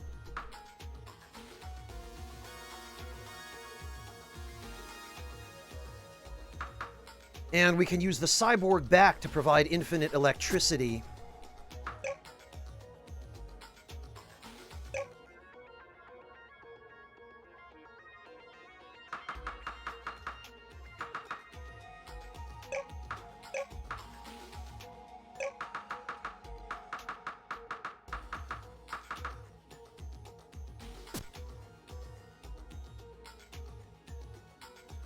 Look at this.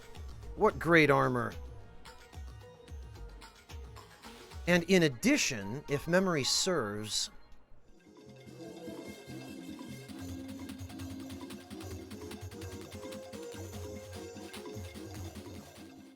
we should now be able to craft the battery-powered staff.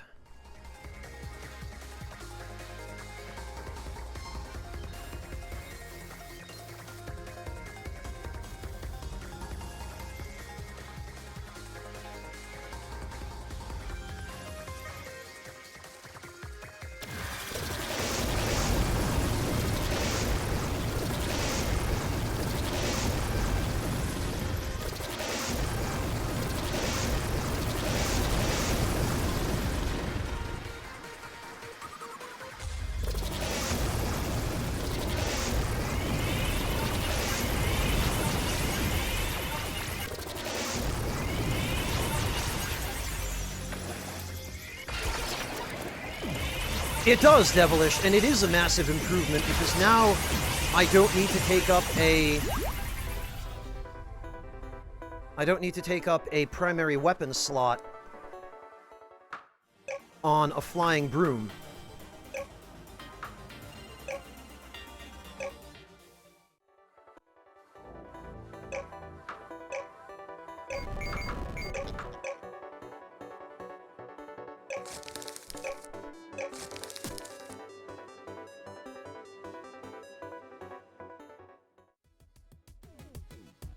Okay.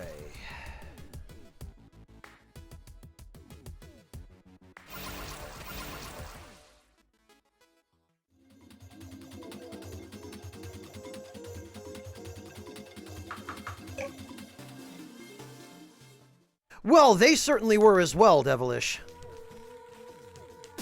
But the carry capacity is also a huge improvement, as is the ability to see spirits.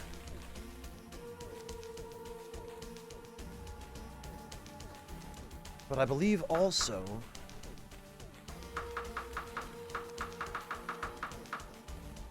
Wait, what?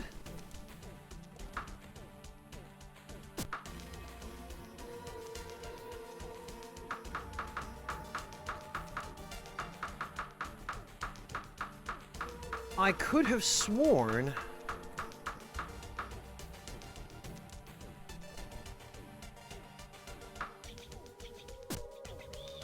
I could have sworn we were supposed to be able to craft a battery-powered staff here now. Maybe it's something we have to talk to the Miros about.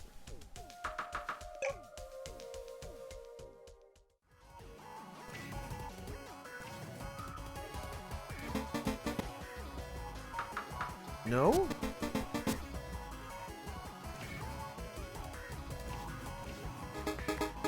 I've been researching further fusions of magic and science. My current project is a device capable of disabling the alien ship's shields. To complete it, I need a material more powerful than what we currently have access to. I have reason to believe that there is some material, some form of magical exotic matter that fits my specifications. Could you go to the hidden world and investigate? The Draconian teacher might know more about it.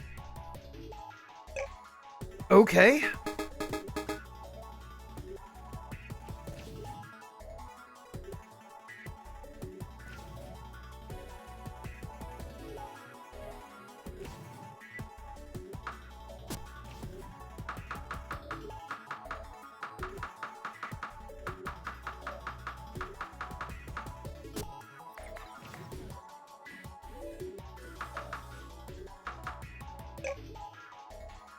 Well...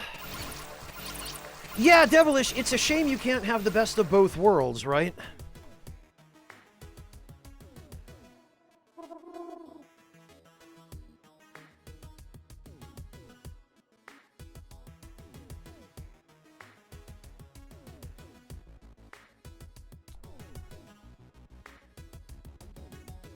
Which is why games that offer you fashion need to also offer you a glamour system.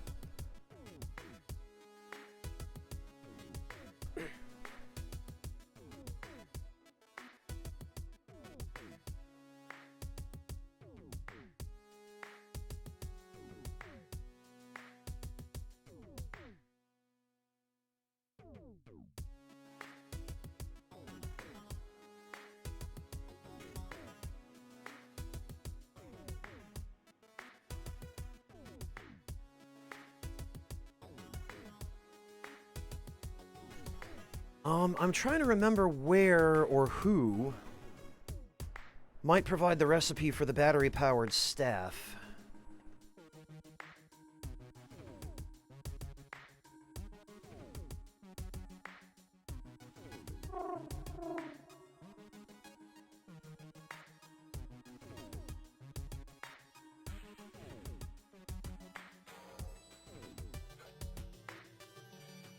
Well, I can't... I don't remember. Well, what we'll have to do then is...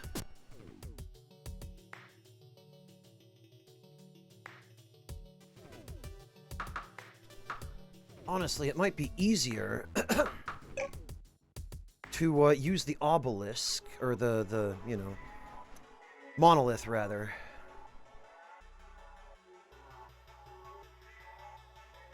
And get back to the hidden world. You are in search of a new material? Well, it might be prudent to explore this planet. The creatures here have become suffused with its immense magical power. Exotic gas. This planet has vast magical power, almost as much as my homeworld. Everything here has become suffused with it, including the exotic matter normally found on other planets. The creatures here have also become suffused with its energy. They are dangerous and untamable. By using exotic gas as a conduit for magical energy, we can fuse human technology and ancient magic together. Okay.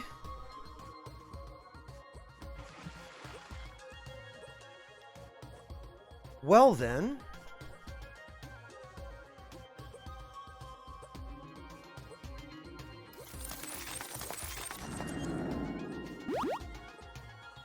Maybe not.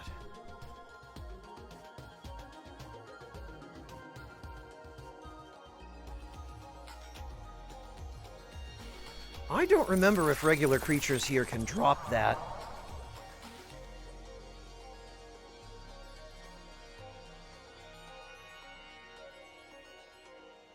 Hello, Pixel! Welcome! Good to see you! Thank you for stopping in.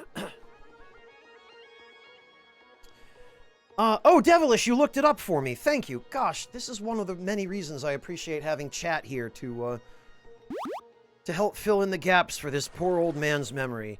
Battery-powered staff is unlocked after talking to the Draconian teacher after seeing a magic staff and exotic gas. Okay. So, I would have probably figured that out anyway as soon as I completed this quest then.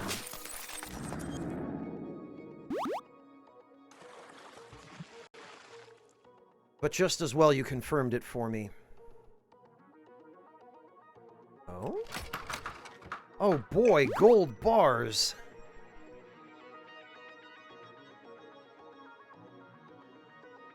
Okay, I'm pretty sure the creatures that drop exotic gas are a little further down. Is it these guys?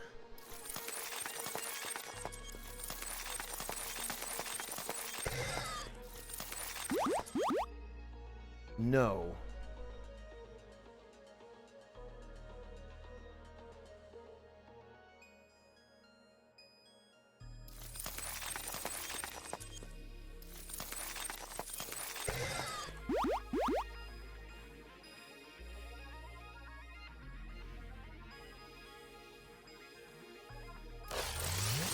Oh, cool!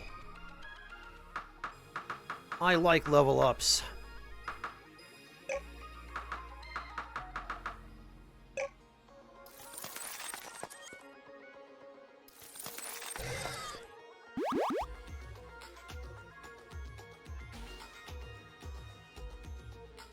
Of course, oh,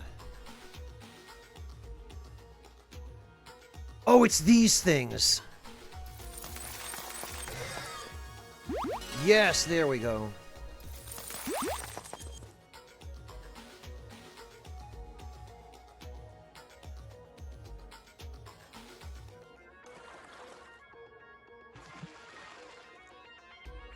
More of those.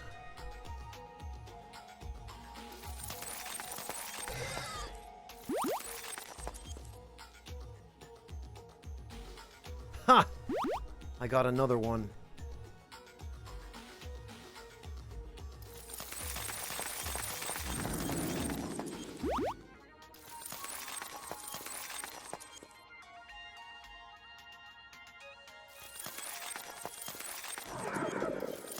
Oh, but I guess the crystal trees don't drop anything.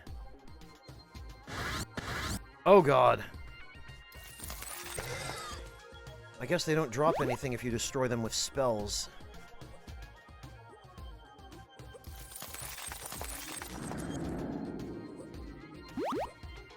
That's a shame.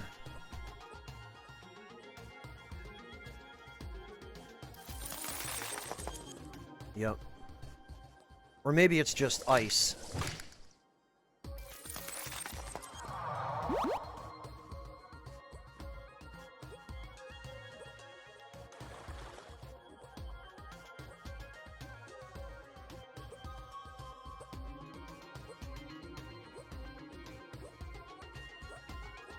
Well, let's heal up.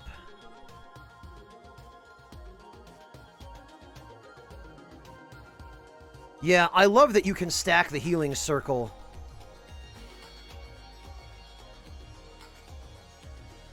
No, Devilish, it was a big help. Thank you. It saved me having to put the stream on hold to go find out and look it up.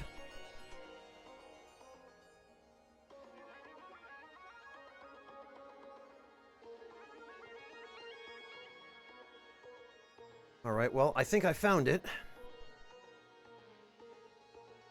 A magic staff that allows you to cast spells with stamina? With exotic gas, you should be able to make a staff that uses power instead. Oh, cool! Recipe for battery-powered staff added to the HQ library. That's what I wanted.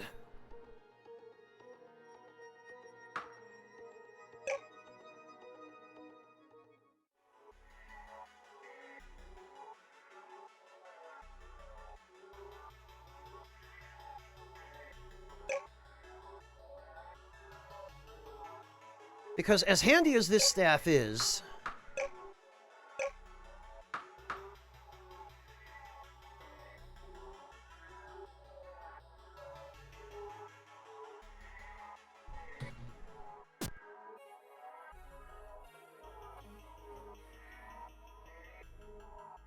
it would be cool to have one that runs on battery power, and...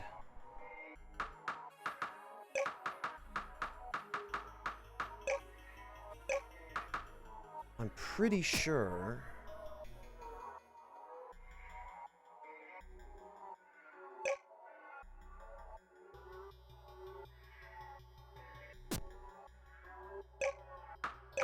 Oh, right, what I meant to do was,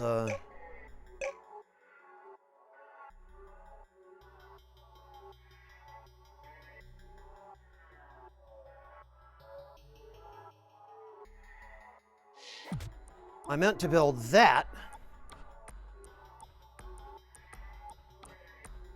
so that I could have access to all the factory stuff.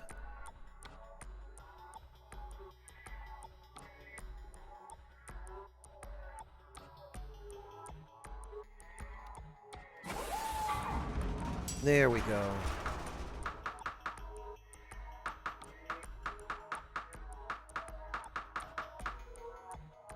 And now,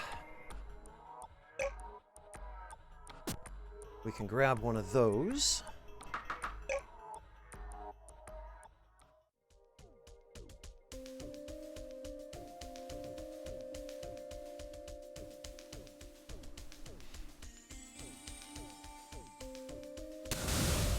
Right, I forgot he'd be there. Power core and a magic staff.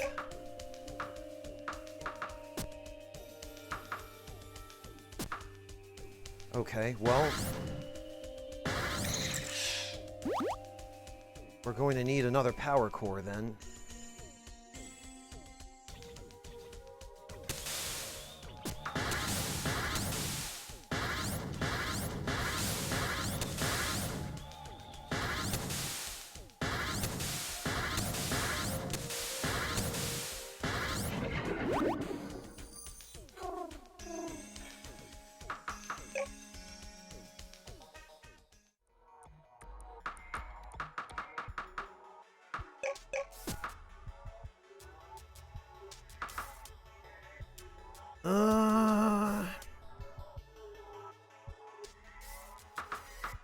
What is... oh, right.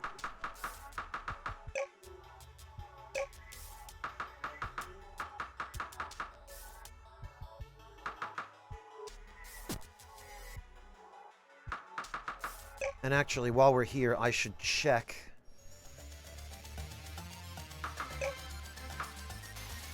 Two carapaces and one anti-grav pack.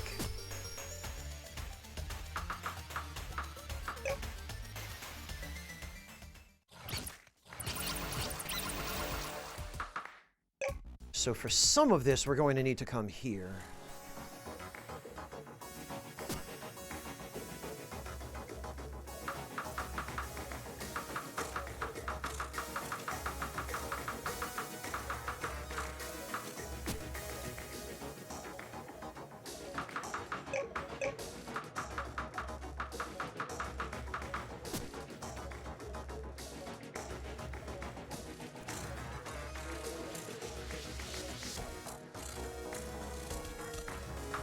Because this is the best and easiest place to get one of these.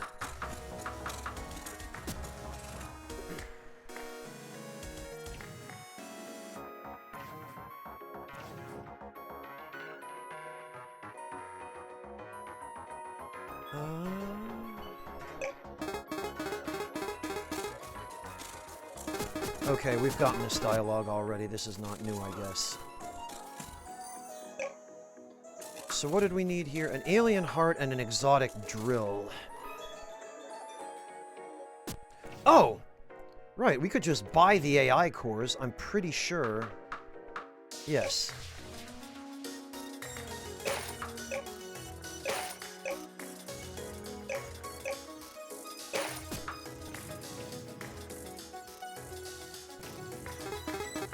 We found the chromium? Let's upgrade the colony's factory right away then. Perfect. This factory can now create anything the Exo Factory can. Don't forget to research new weapons in the mobile research lab and talk to me if you have additional questions.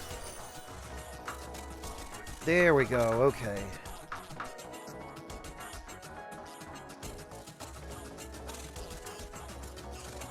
So the Exo Pack is cool and all, but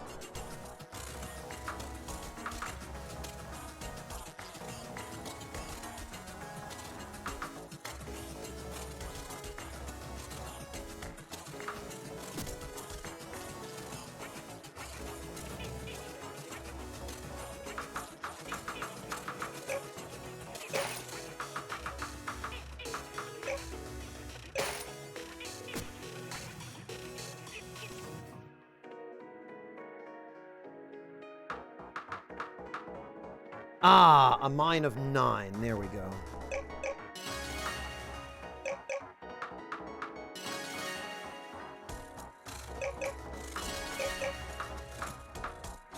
And then there's a whole bunch of fun stuff we can do here. The Exo Mech, the Exo Fighter, the Chromium Shovel, which I am told does not have a purpose.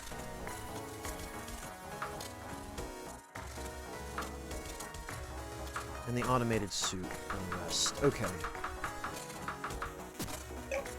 Right, do we have the Exo Factory blueprint? We do, okay.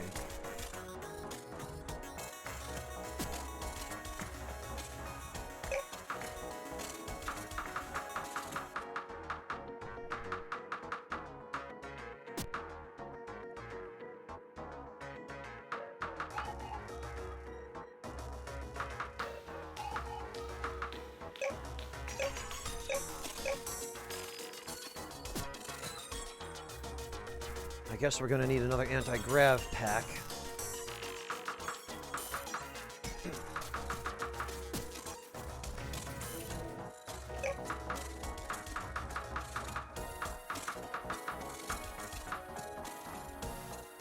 Why is that, Yeah, because the exotic stuff, as cool as it is,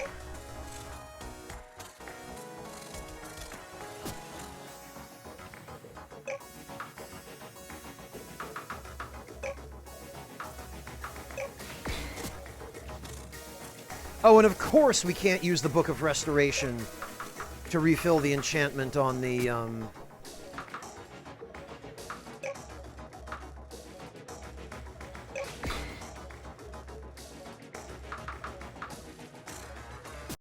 Of course we can't use it to refill the enchantments on the Exo stuff.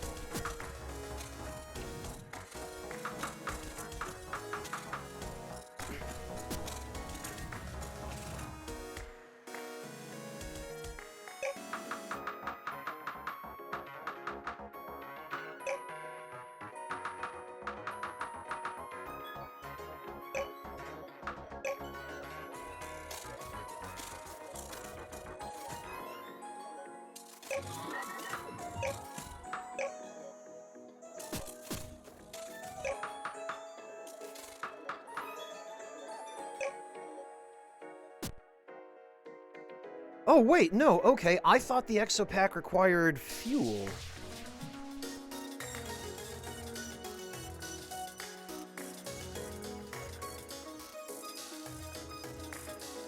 Five power per second from the exopack.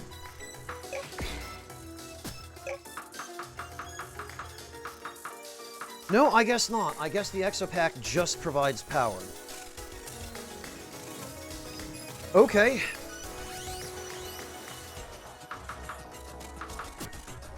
Alright, they should be getting new stock soon, they say.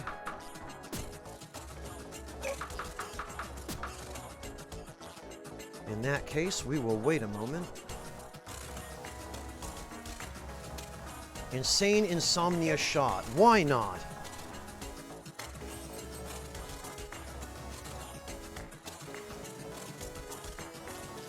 You swallow the whole shot in one gulp. It tickles your throat but has no flavor. Within moments, you feel energy spreading to every pore, like you could stay awake for days without getting tired.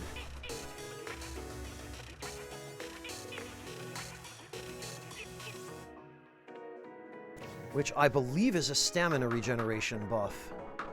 Yeah, there's the anti-grav pack.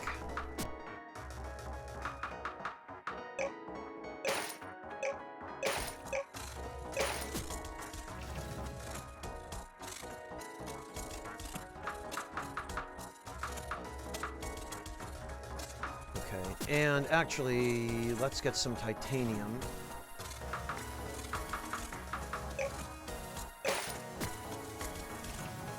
So that we can make the exo fighter that girl wants.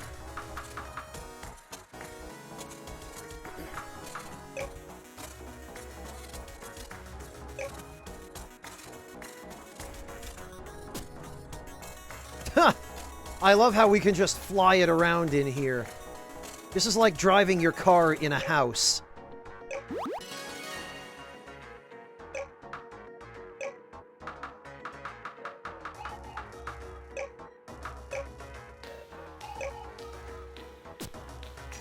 Oh, do we not? There, maybe now.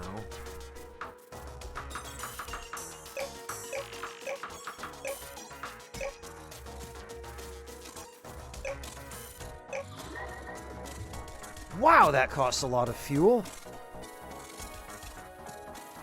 Exotic matter does not go very far for those things, does it?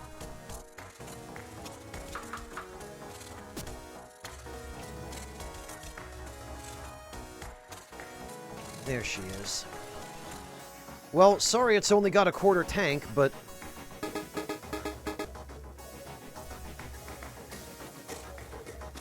What the hell kind of house are you living in, then, Devilish? It's perfect. I knew I could count on you, kid. I'll board the Exofighter now. Just select it in your inventory and choose talk if you need something. Oh, look at that. What a cool little sprite detail.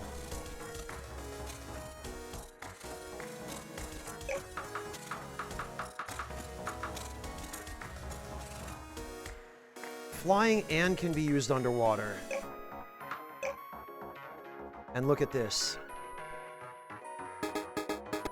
Ready to go when you are, kid. Equip me to your familiar slot and I'll fly alongside you anywhere I can. The artist drew this entire image just so that you could look at it once.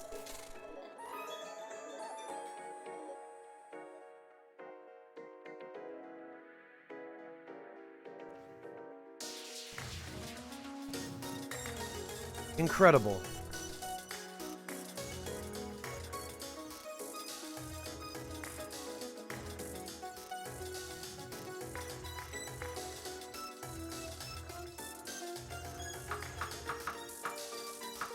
Alright, we need 2 more high-tech parts for that.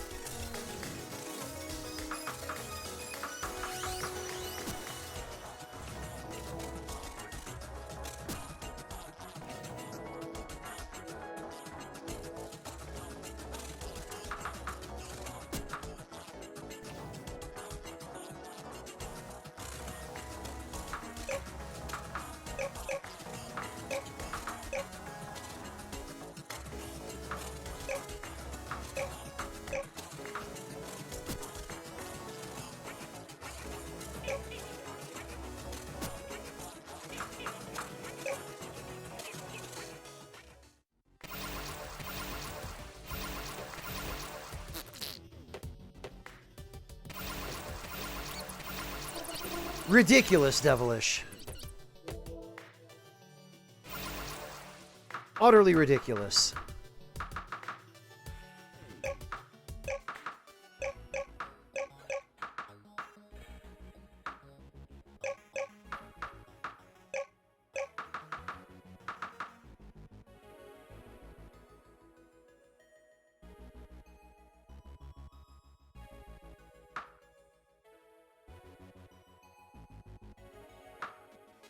Honestly, the exotic stuff isn't bad. It's just that it, the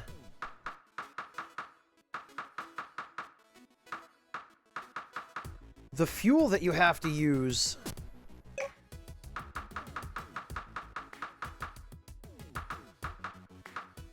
to refill it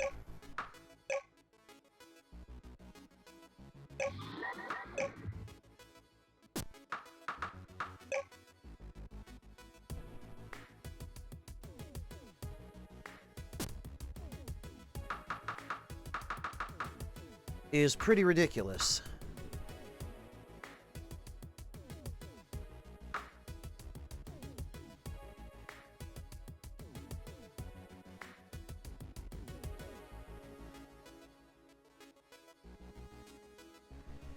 Jesus, Devilish. Yeah,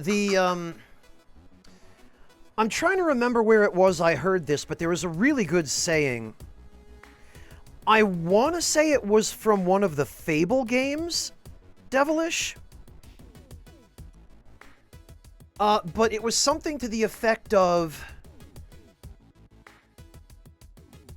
if you give a peasant a massive amount of money, and I'm paraphrasing because I don't remember the exact quote, but the gist of it was, if you give a peasant a huge amount of money, the first thing he'll do is buy food. But as soon as he's full, he'll start to wonder what else you can do with money. And I guess that's the mentality of rich people. Couldn't tell you.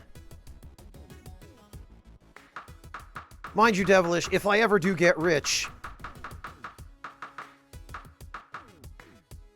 everyone in my community will find out what it's like to have a little bit of disposable income.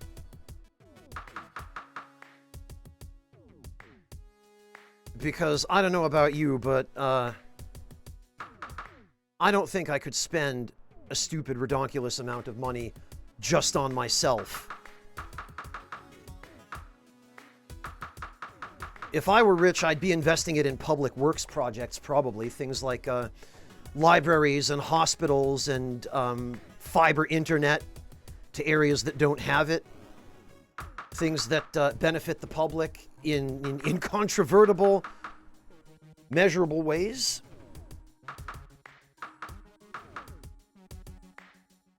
Anyway, I forgot what I'm doing here. Jeez.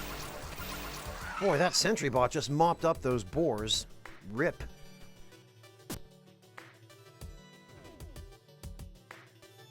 Okay, well,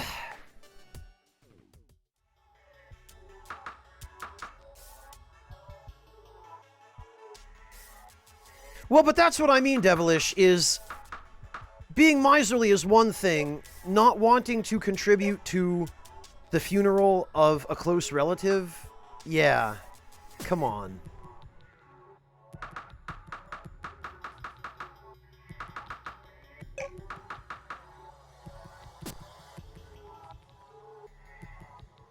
I mean, especially if you know you're the one in the best financial position to do so. Like, even ask? I have an uncle, Devilish, who, he's not rich or anything, but he's done fairly well for himself with his investments and, some of his side gigs. He's been selling cars on the side. He owns a building, a small one. He owns, like, a building with 4 apartments in it, and then a couple of street-level retail places, so he collects rent money from that. And the very first thing, the first relative I heard from when the pandemic started and the lockdown started to really get in people's way financially, the first thing he did was contacted me and asked me if I needed any money. And I was incredibly grateful to him for that because he was in a position to do it, I guess. But, you know, like that sort of thing, I feel like that's the nice thing to do. Maybe not the obligatory thing, but if you're in a position, you know, it's a nice gesture to do that. I certainly would. Like, if I were in that position, I would be the one doing it for everyone I know. Like, yeah, Warrior, more so than ever now, real estate is the moneymaker. That's partly due to the housing market, but partly just due to the fact that everyone needs a place to live.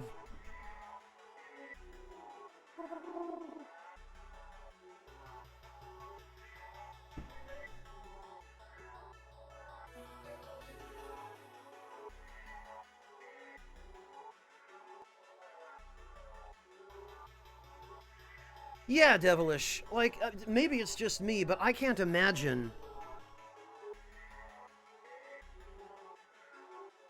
I mean, I would want a comfortable, safe place to live. And to be able to have good food available, but beyond that,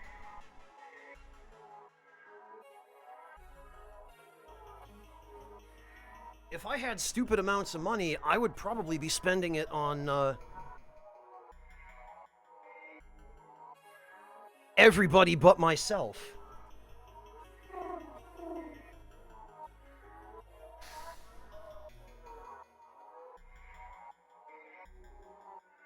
Yeah, scholarship programs are always helpful too, Warrior. There's certainly no shortage of disadvantaged people who could take advantage of those sorts of opportunities. Yeah, Devilish, like, my uncle totally didn't have to do that, but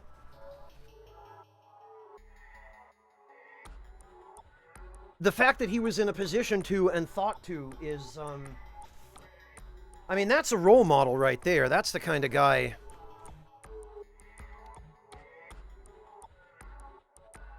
that I aspire to be like, is one who looks after others like that. True, Cuppa Nudes, true.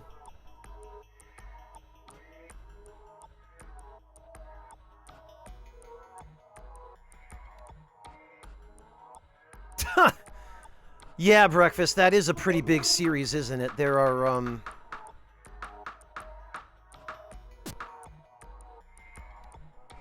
how many Sharknado movies now? There, what, like 5 or 6 or more?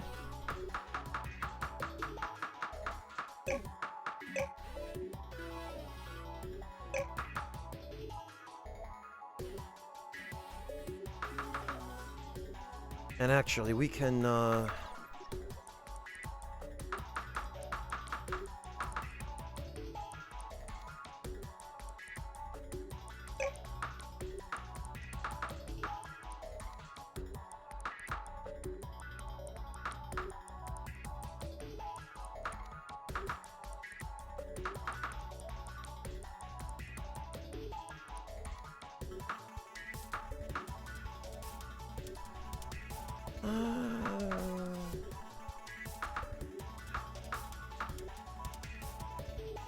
debating whether it's worth keeping the automated suit on hand.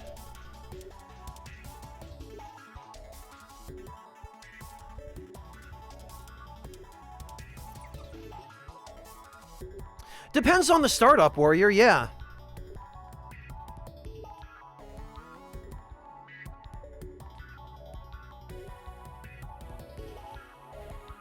Yeah, Devilish, I feel like that'd be a good starting point. That'd only be the beginning for me, but that's certainly something I would do too.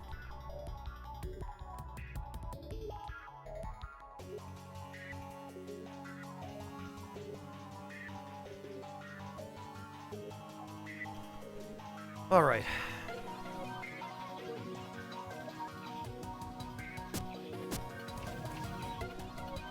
I think I crafted a power core already.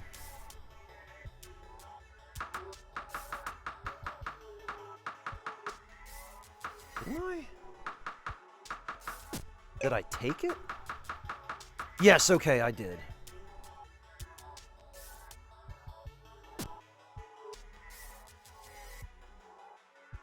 Okay, and...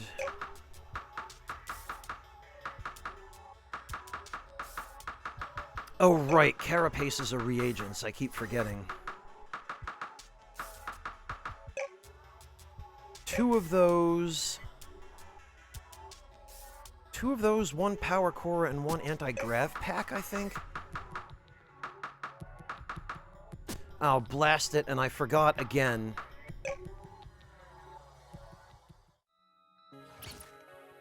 You know, actually,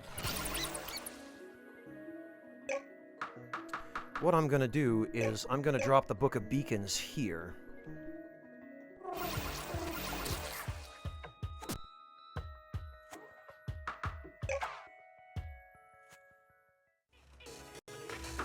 Yep, I forgot to take the anti-grav pack. And now... we can just warp back here without having to waste an exotic matter in the teleporter. Okay, so Water Cave is the first order of business.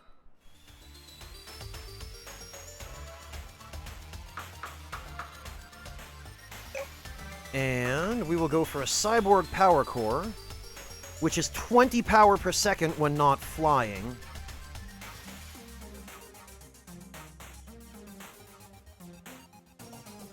However, if I remember correctly, since we already have the...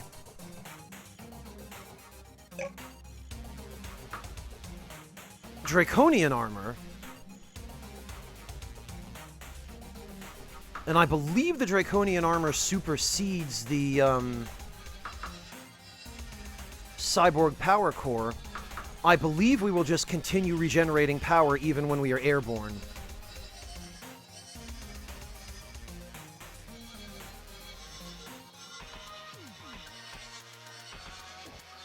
Yeah, Devilish, having passive income is one of the best things you can have. Hey, Monotone, welcome, good to see you. Today was your exam, right? Breakfast, thank you for the shout-out to Monotone. Guys, I'm sure most of you know Monotone already, but if you don't, he's one of my moderators and a marine biologist who does both science streams and video game streams. Head on over and check him out. You'll really like him, I promise. Well, congrats on being done, Monotone. You can breathe a sigh of relief now, huh?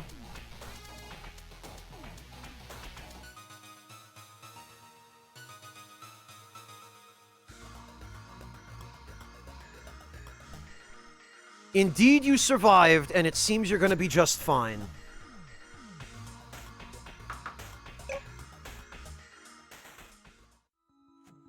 Well, great! See, Monotone? That was a lot better than you seemed to be expecting you were going to do.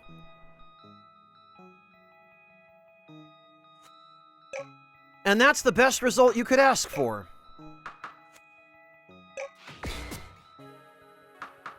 Alright, let's make a staff powered by electricity.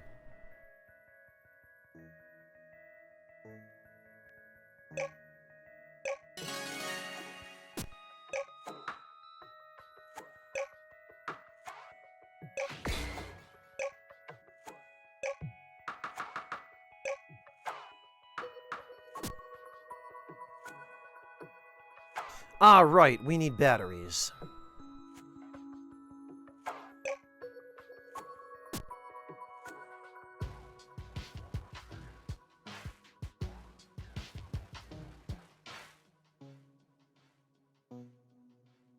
Actually, what does the,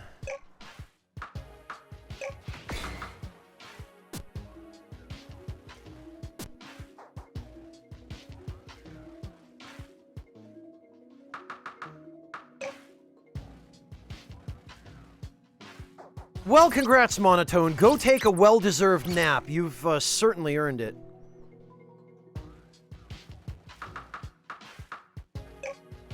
Nah, shut up, Devilish. Don't question it. It's fine. Don't worry about it.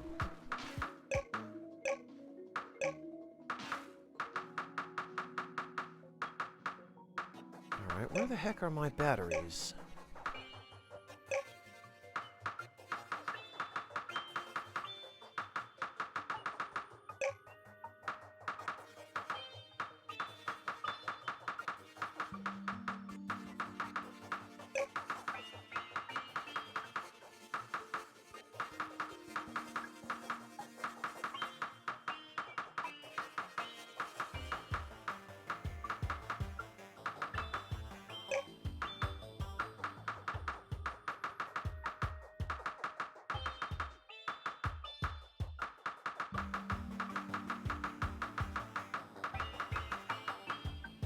What? Where did I put the batteries that I...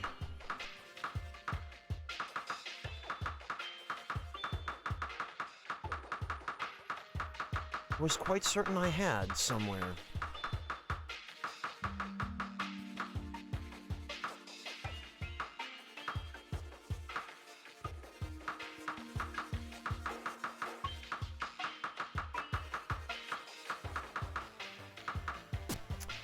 Are they on a ship?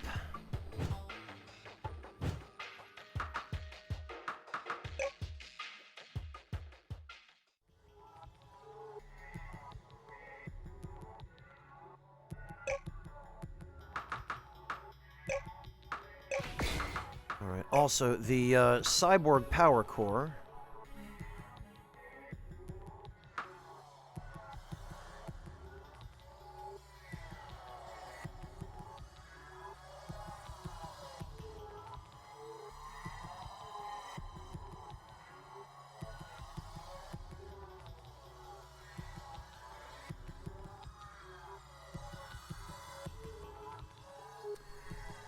is going to be hidden.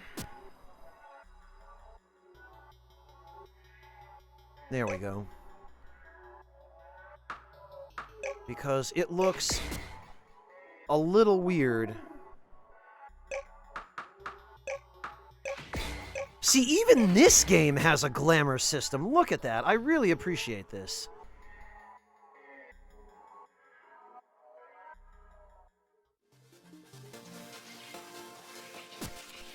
Okay, not there.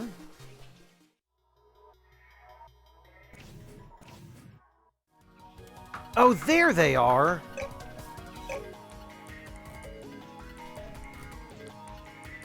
I knew I didn't sell them.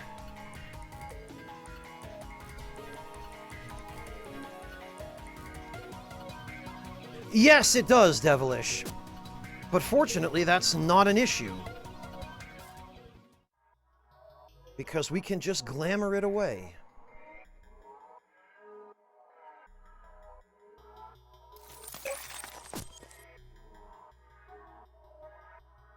And let us see, in fact. Power is 10k. We'll cast a spell. Power is 9950. 9970.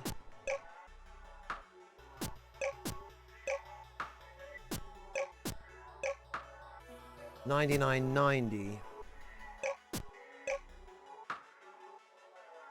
$99.20. I just want to,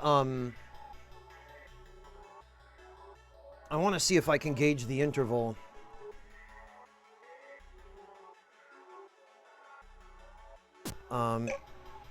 It should be 40. Or 20, rather. So it should go from 99.40 to 99.60. Yes, okay. Which means when we fly with the Draconian armor, it does supersede the Cyborg Power Core. So the Cyborg Power Core does not consume power when we fly because the Draconian armor is doing the flying. Which is perfect.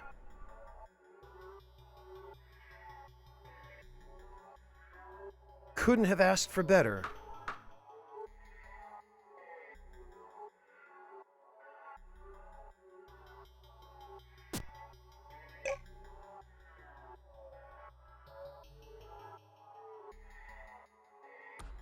And because it's nighttime,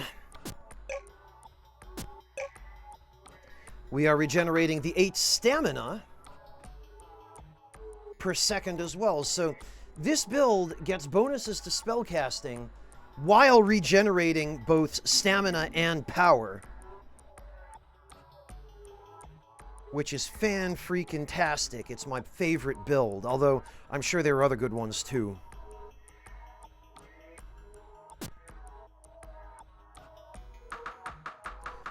But this is the build we're going to end up using. This will be the permanent build.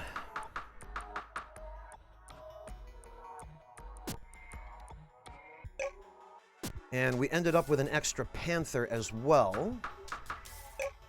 So we're going to,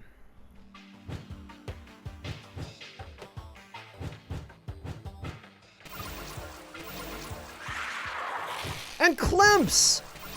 Hello, Clemps! Welcome! Great to see you! How are you doing?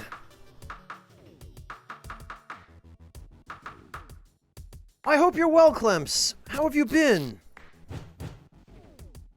Thank you so much for stopping in, and thank you, mods, for the shout-out to Clemps. Guys, if you don't know Clemps, there's another person you really should avail yourselves of a follow to, because, they are also a super nice, super fun, super energetic person, who streams a variety of games. Clemps, what are you playing lately? You on the Tears of the Kingdom train with everybody else? I had a feeling. Congrats, so you must have just done your first stream of that game today, huh? I'm really glad you're enjoying it, and I cannot wait to see you begin to build ridiculous contraptions. Because that seems to be all the game's about, is just, hey, here's a bunch of devices that all do different things. Build something cool. I am very much on board with that. That's basically one of the main draws of this game.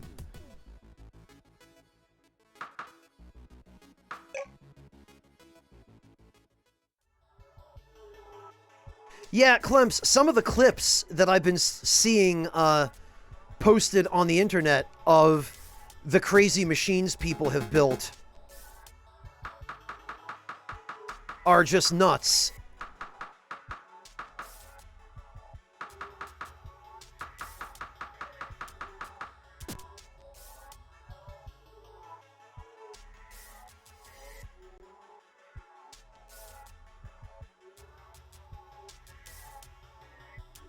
They certainly are. I have a feeling that game is going to become known more for its crafting and building than for its actual gameplay or story.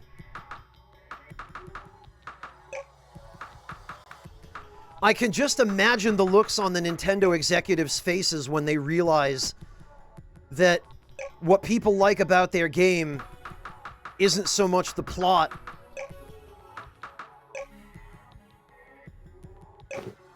It's the, just the crafting and all the silly stuff you can do with it. Oh, thank you, Clemps. Go enjoy your shower. Thank you again for the raid. I really appreciate it. And to anyone sticking around from the raid who does not know me, my name is Franz, and I play video games on the internet, which is exactly what I'm doing right now. And sometimes I even manage to play them halfway well. No worries, Clemps. You too. Take care of yourself.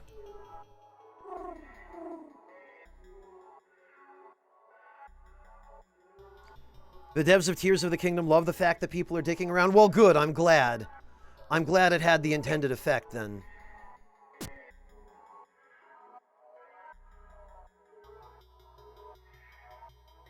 Actually, before we leave... Breakfast, we're already seeing the dumbest shit for that game. If you look at a couple of the tweets that I've liked recently, you'll see exactly what I'm talking about.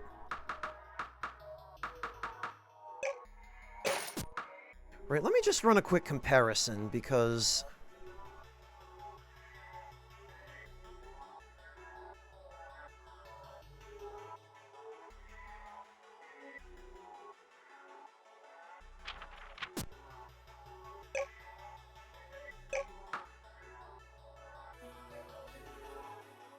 Okay.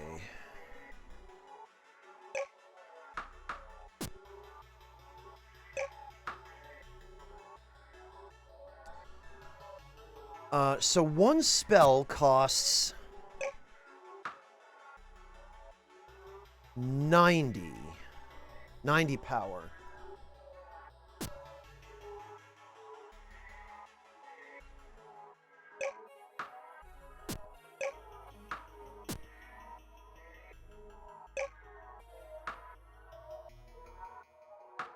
Whereas without the armor, it costs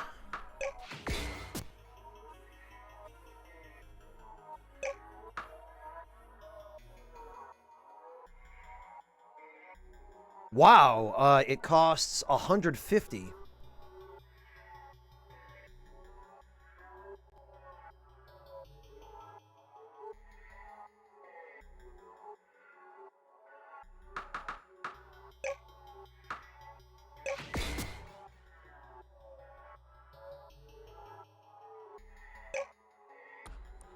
And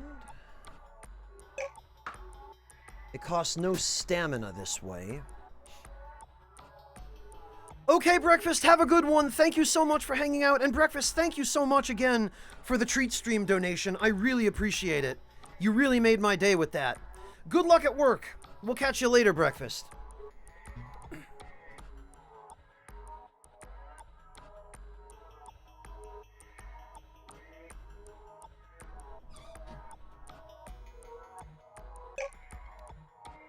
Okay, so if we switch...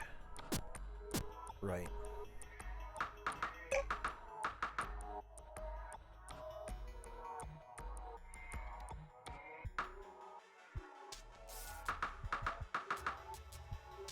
If we switch to...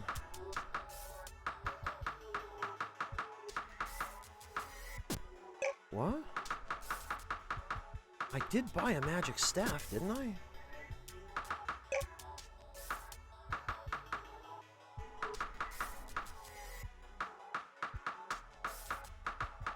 Oh, is it under reagents?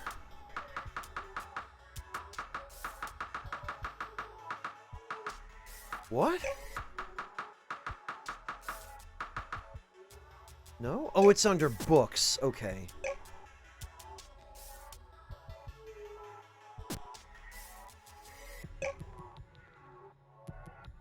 Okay, so 769 stamina.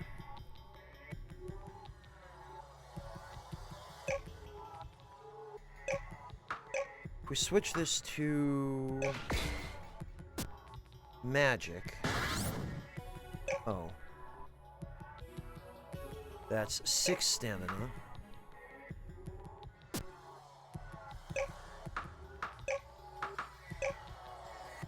No, we want to bind Tornado.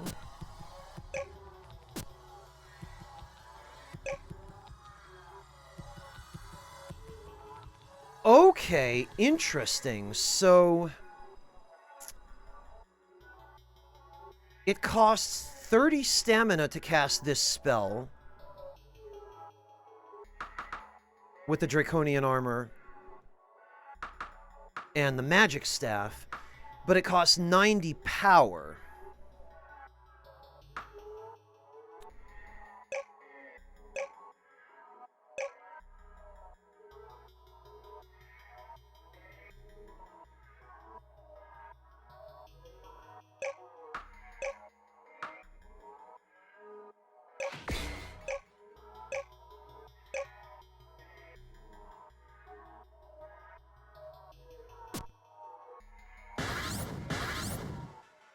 And interestingly, the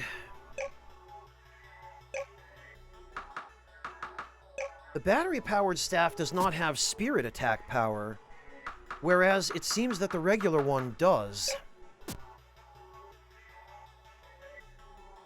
Fascinating.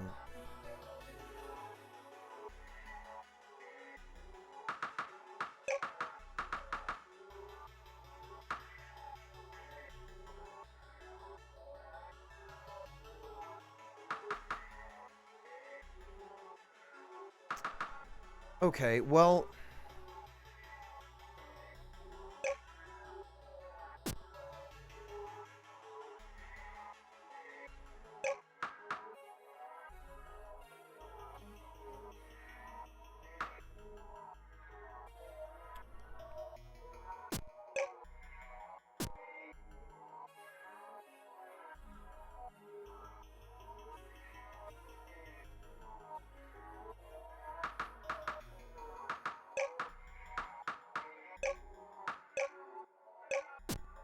I wonder if I can fire spirit arrows with the spirit bow.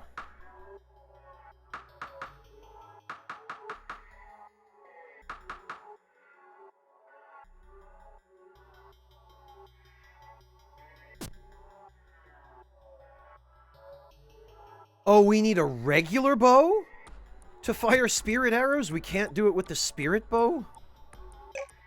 Okay.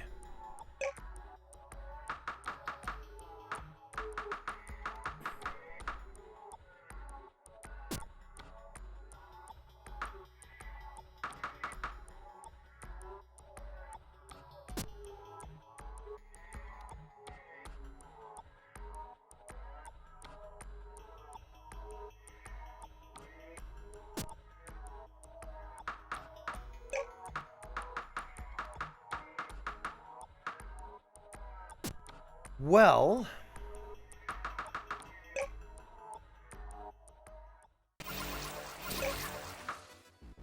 yeah, that's really weird, Devilish. Why does the spirit bow not fire spirit arrows? Mind you, the spirit bow has infinite arrows of its own. It doesn't rely on regular arrows. But... that's still super weird that it can't fire spirit arrows.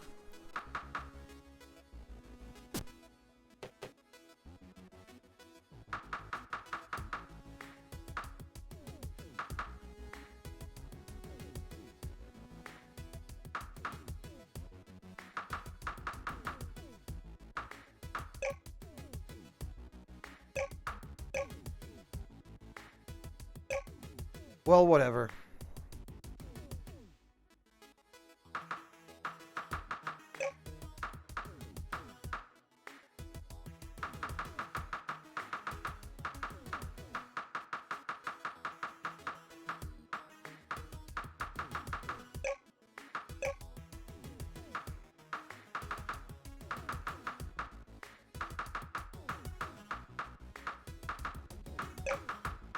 Oh, you know, I was gonna say we should get some spirit tree seeds.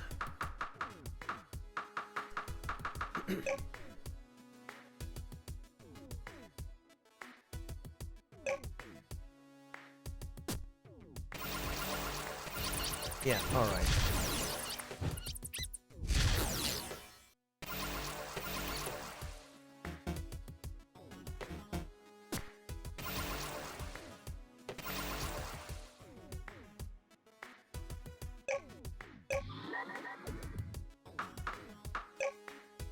Yeah, let's head to Mars, because I do want more spirit arrows.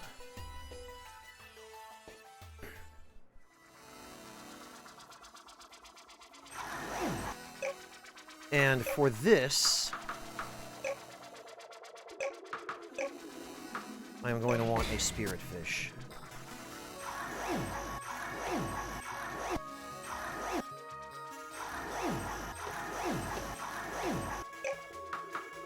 Hello, spirit fish.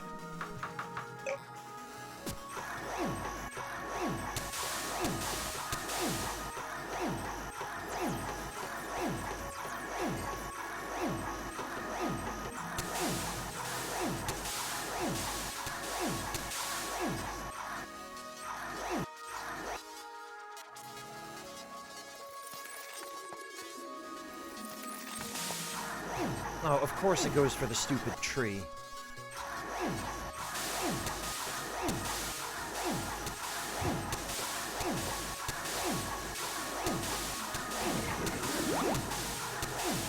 There we go. No, I need you here, please.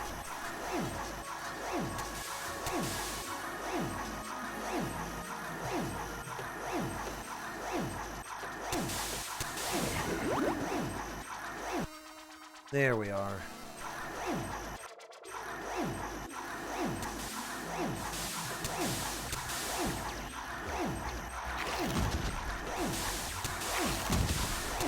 And fortunately, since I regenerate stamina so quickly, I can just block infinitely. Well, and I regenerate power as well.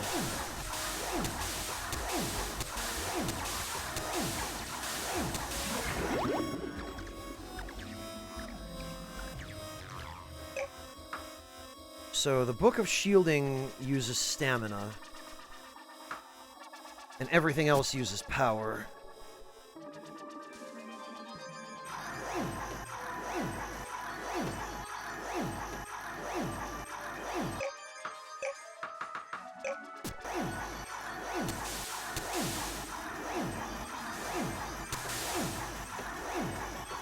I just wish this fish would make up its mind about what it wants to attack.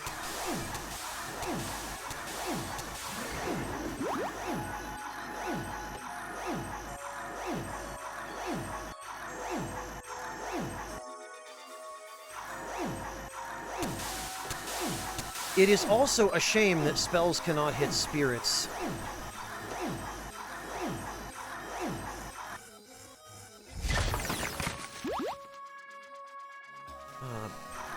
I need spirit arrows.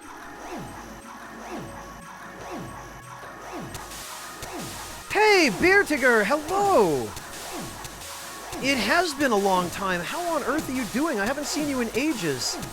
I'm sorry to hear that life has been so hectic, but I hope things have at least improved. I hope you're doing okay now.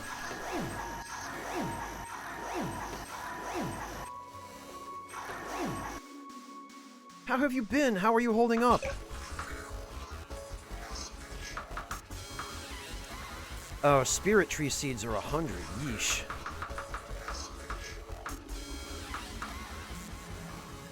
Evo spirit gems, however.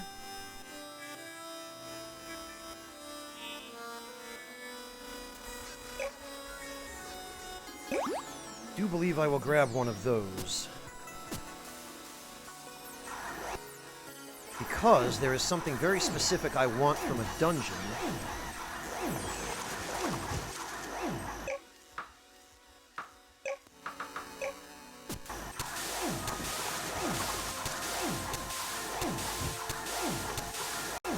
That I'm going to need an Evo Spirit Seed to capture.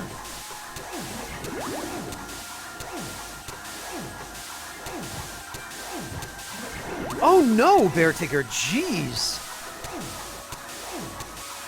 Sorry to hear about that issue with your professor, but congrats on being done at least. I'm glad you're finished with your degree. I am alright, thank you. I am hanging in. Time passes as ever for me.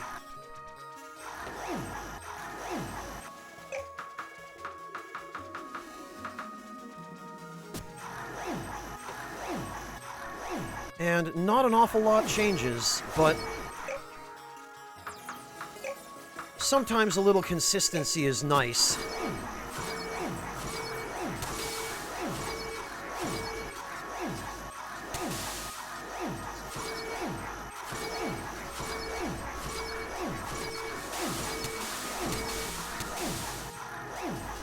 This is one I want to capture. Spiritfish, please.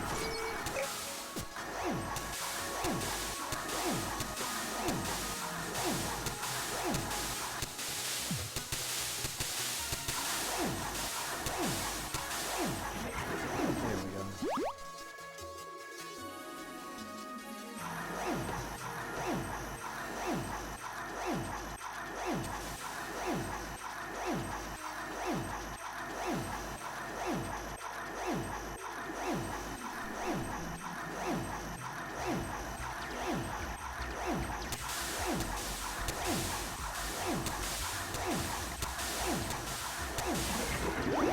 There we are.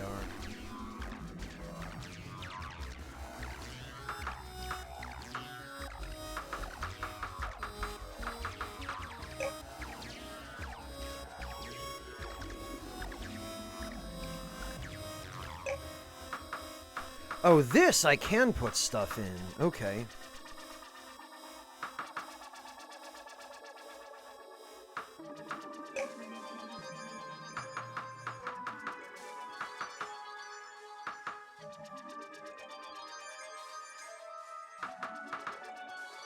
Well, and the spirit bow ain't doing me much good here.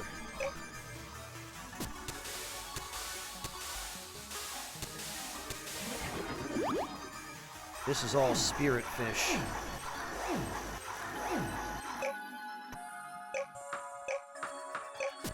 Not that he's proven particularly easy to use.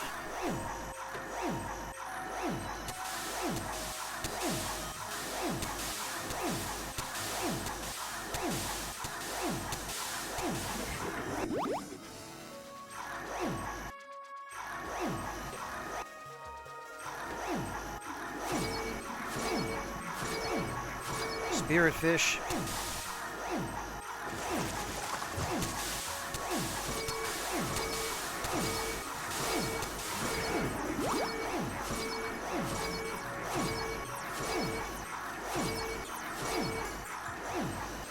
Yeah, that was definitely not fair to you, Vertiger.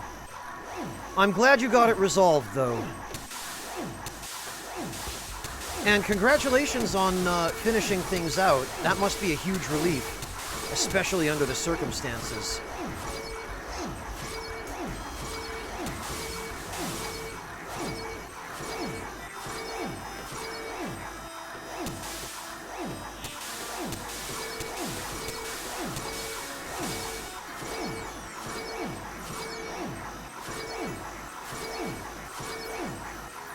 Man.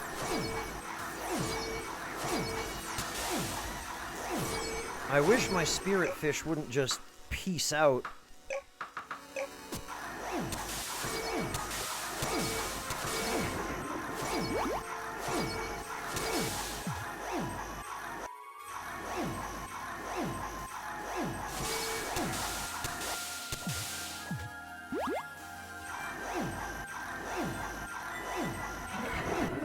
There we go.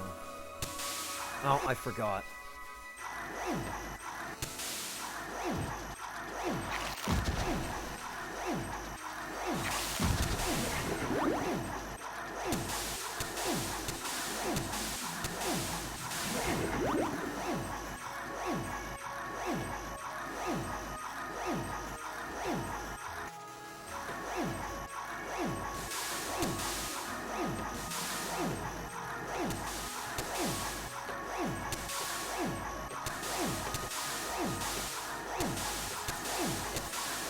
Yeah, get these idiots.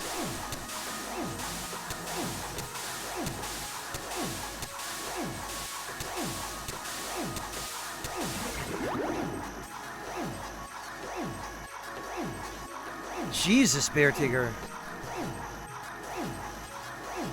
Well, I'm glad you at least found a professor who had a little bit of sense.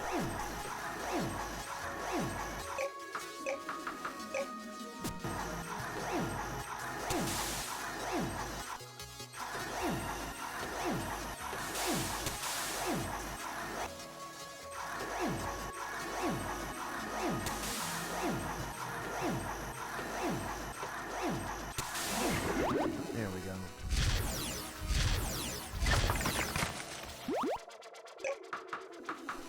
Now, I think...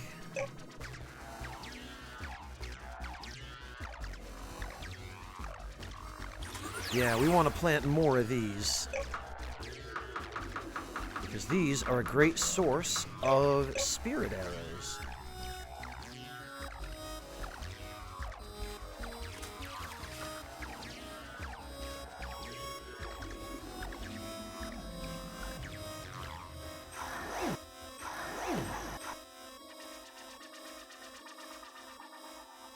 Damn right, Beartigger, you're paying for that education. Don't you let the system jerk you around.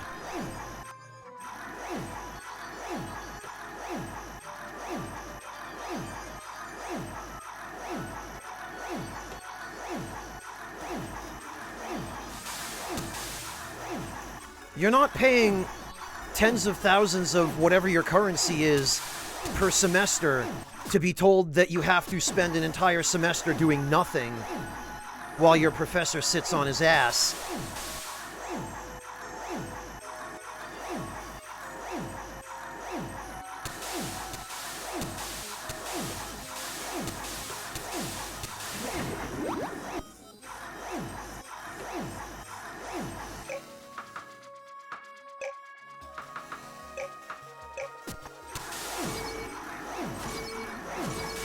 Yeah, let's see if we can... No, come on. Why did you bite him once and then run away?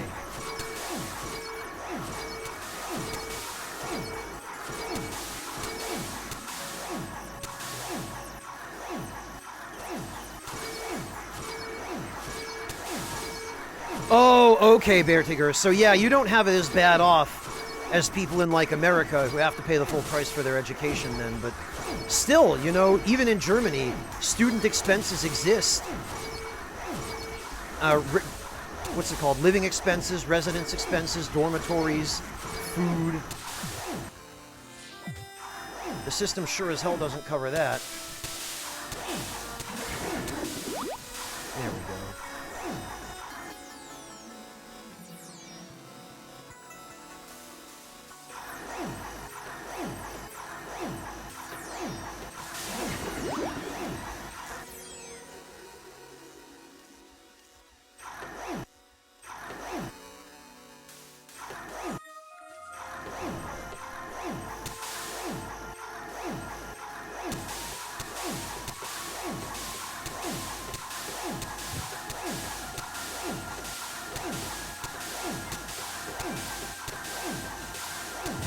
Sure?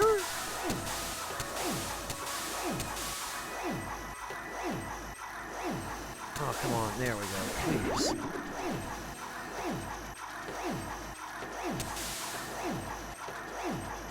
Yeah, damn right, Beartiger. You did the right thing standing up for yourself. It's hard enough to get a good education anymore as it is.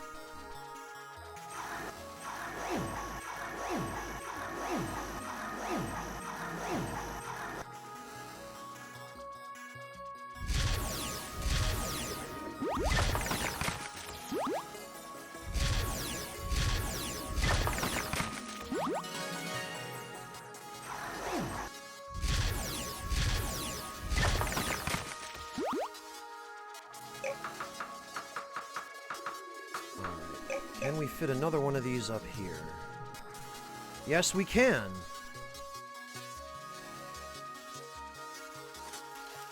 Just barely, but we can.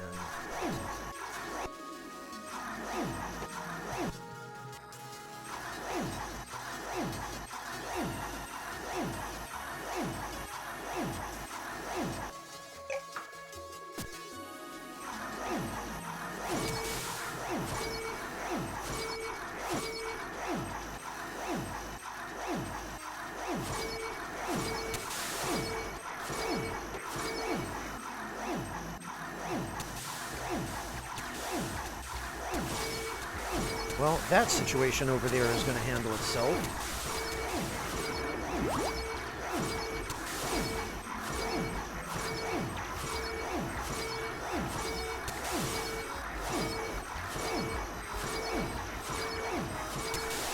Yeah, Devilish, some people are like that. Monotone has had a supervising professor who's pretty much the same. Although I'm sure you've heard his stories about that. There are some people who make it into the education system that just don't belong in the education system.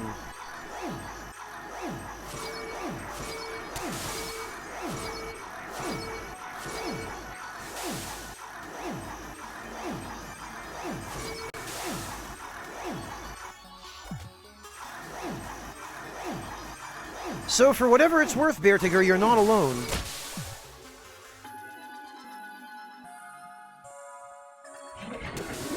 There we go.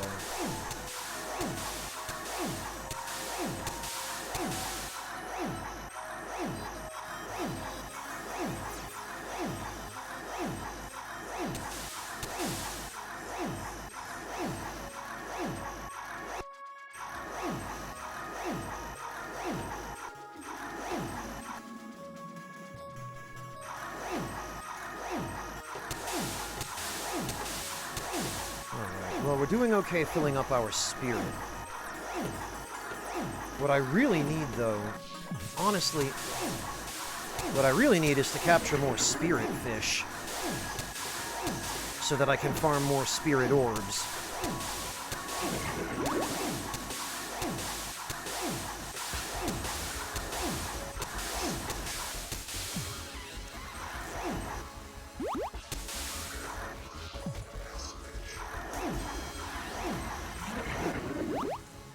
There we go.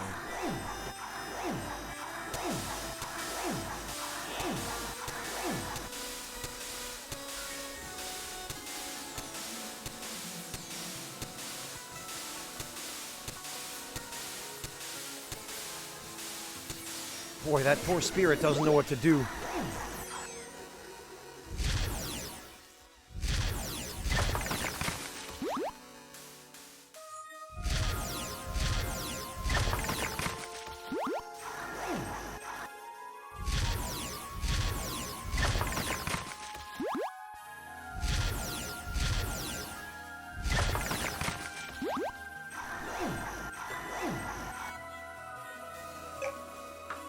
Okay,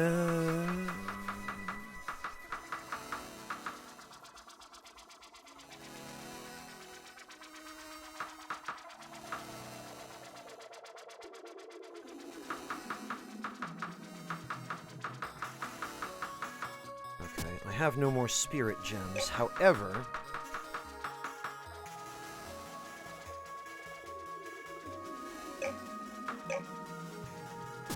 Oh, a focus gem. Okay.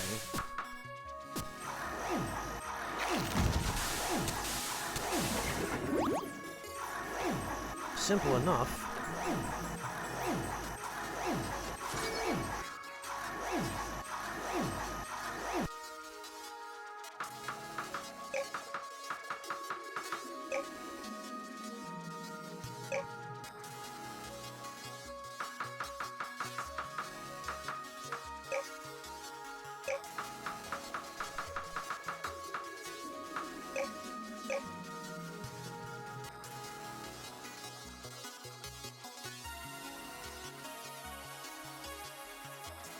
Well, Devilish, it's a lucky thing for you you have that support. Yeah, because it's usually those awful professors that are the ones in charge of whether or not people pass the curriculum.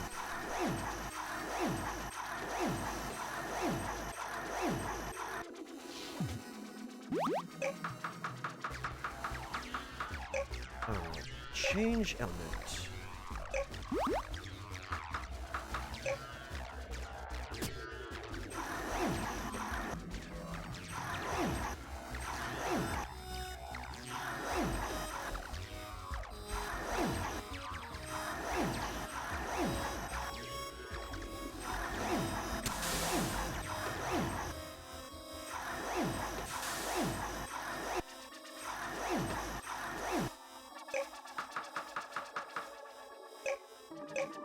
Let's put this... Oh, we can't put it here. Can't put it anywhere there.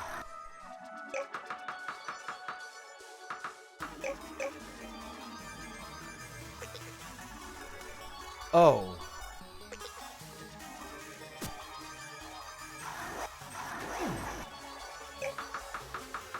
What about here? There we go.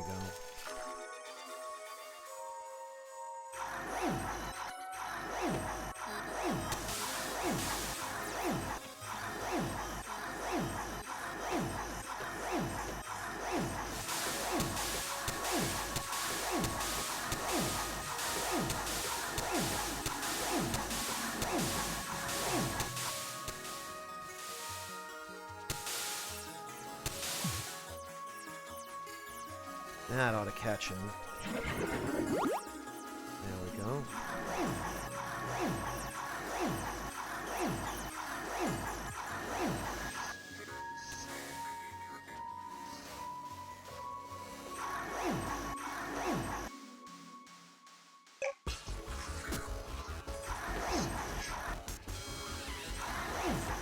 And I'm actually going to want to catch this guy.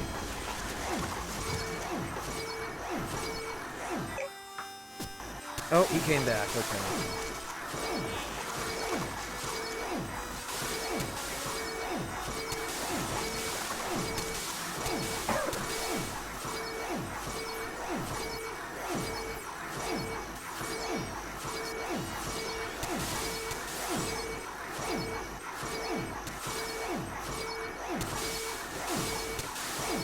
Well, Devilish, I'm glad she understands, and I'm glad you're at least getting support that is helpful. That's the most important thing.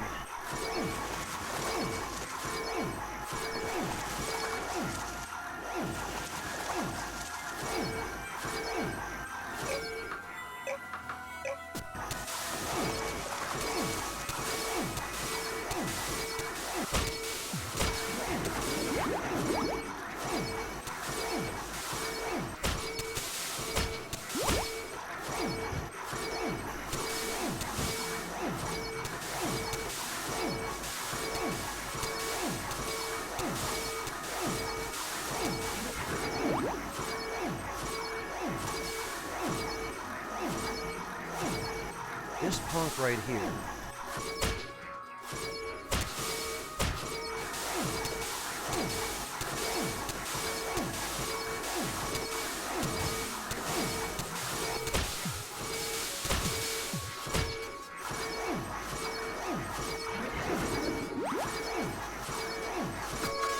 Whoa. No.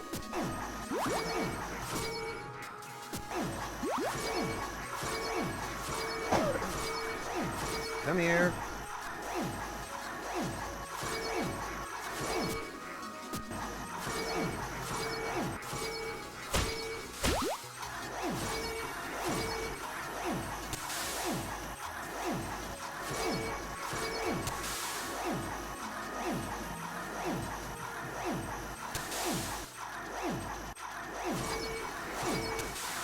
I wish there were a button to recall your familiar.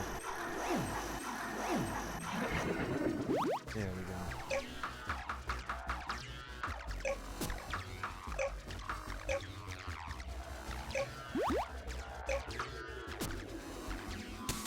Ah, I forgot again.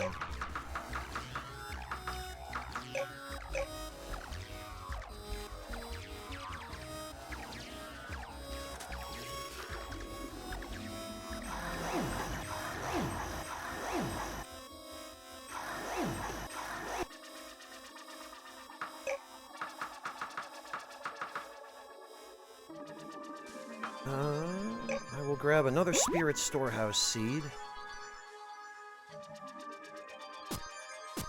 Actually, I think I just remembered those big Earth Spirits here drop Spirit Storehouse seeds.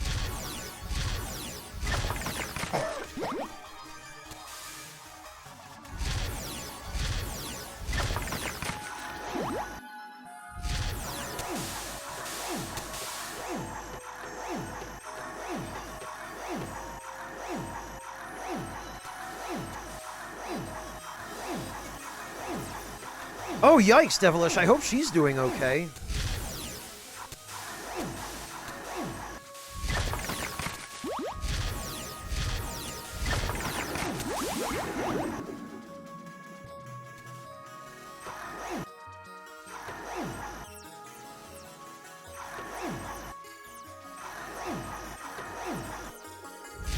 Good, I'm glad to hear that.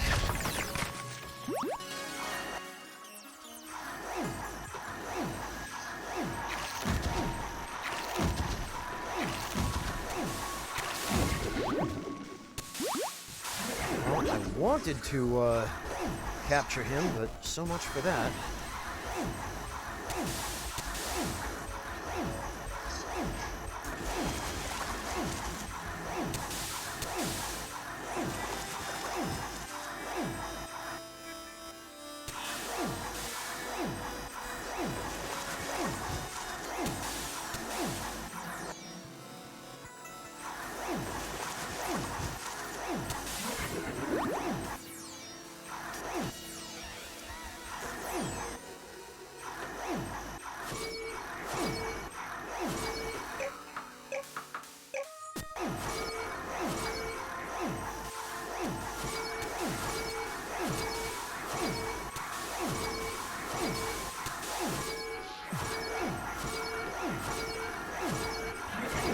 Excellent.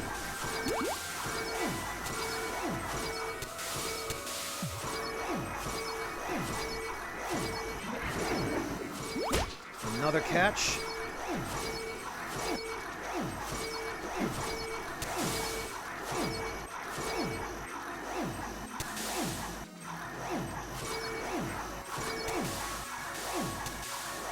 There we go.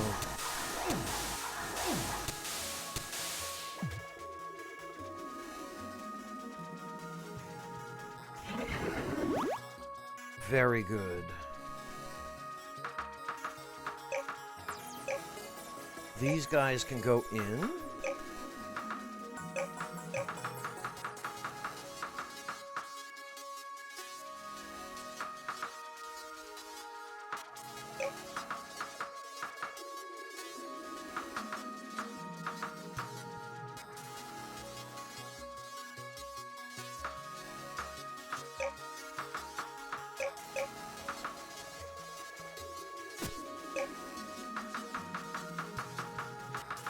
this.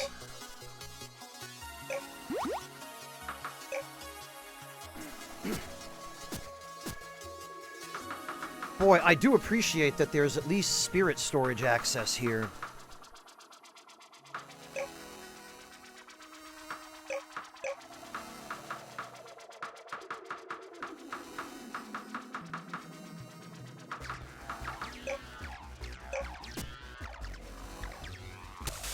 And I forgot again.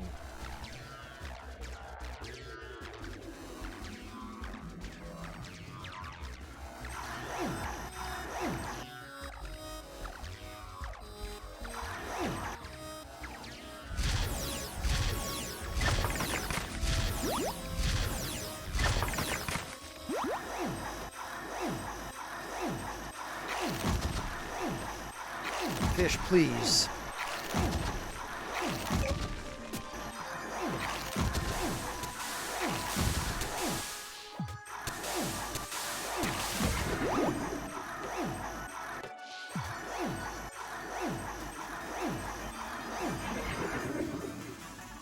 There we go. It is those guys that turn into Spirit Storehouse Seeds. I shouldn't have spent 100 spirit on that.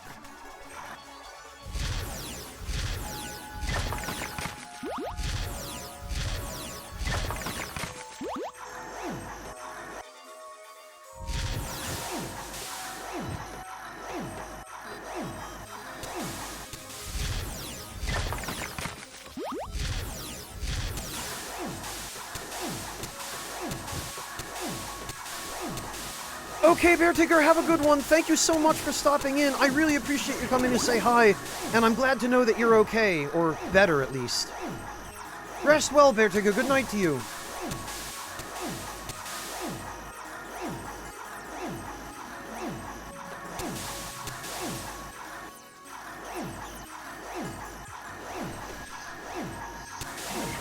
Thank you, Bear Tigger. I appreciate it.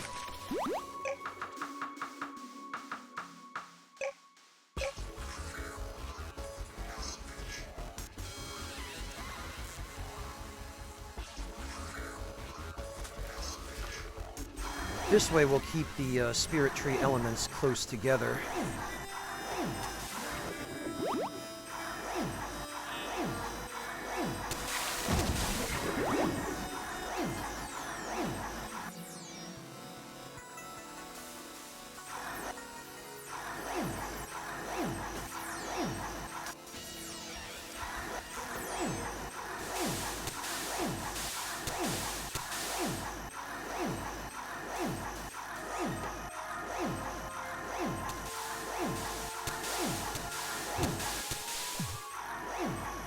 See if we can catch this guy.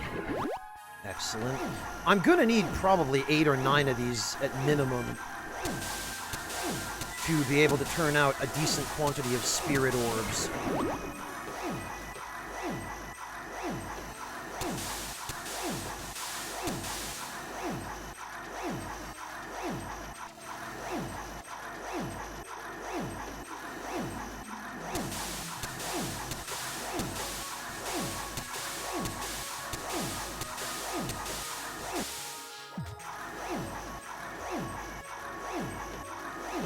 Welcome back, Monotone. You're too hype for what? Being done with your exams?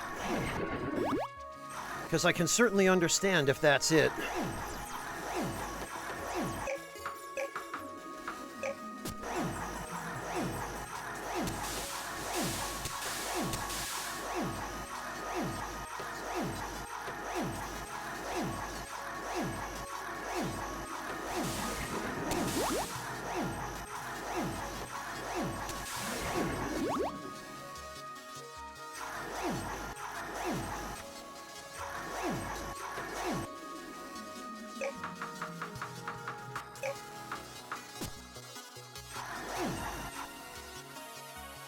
Alright, I think we have enough spirit fish.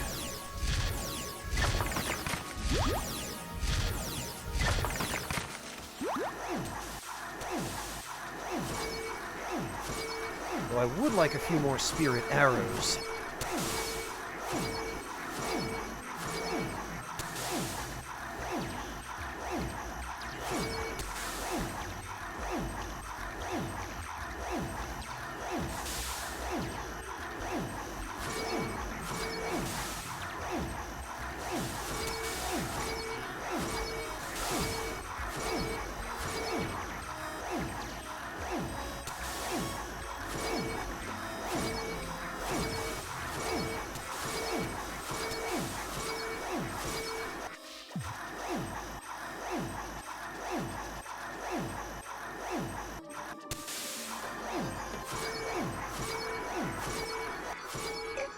Alright, we'll have to tell him not to attack for a moment.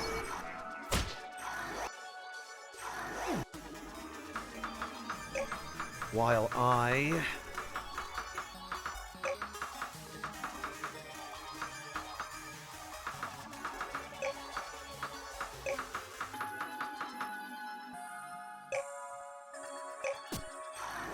grab a few more of these.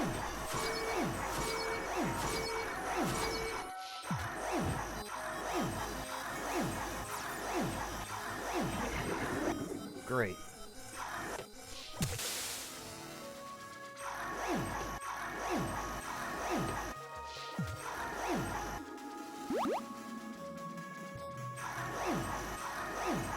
That's it, I meant to...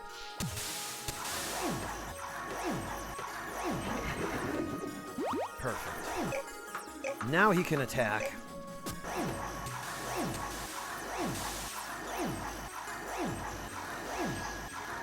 Awesome, Monotone. I'm glad to hear that.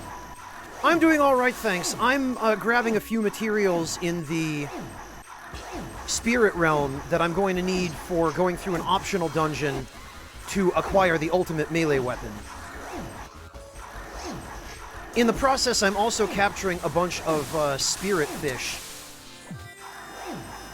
and gathering a few other materials that can only be acquired in this area.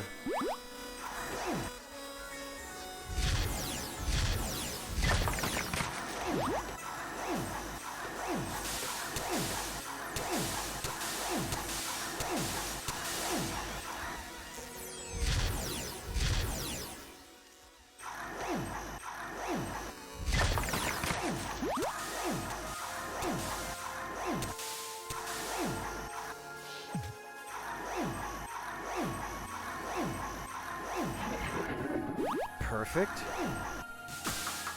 Ah.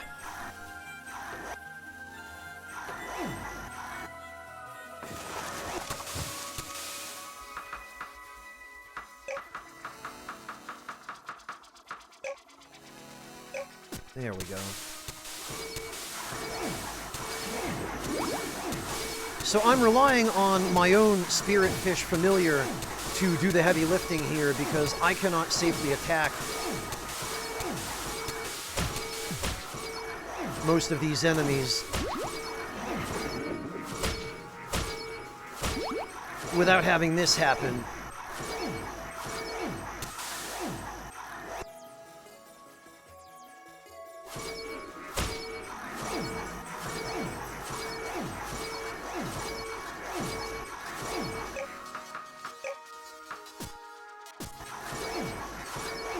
You can attack, you know. Come on.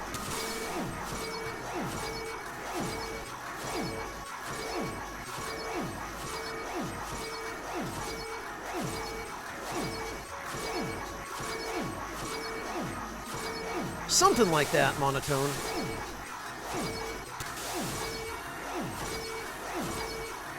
Unfortunately, the enemy that I most need the items from here is of the one of the elements that are strong against the spirit fish.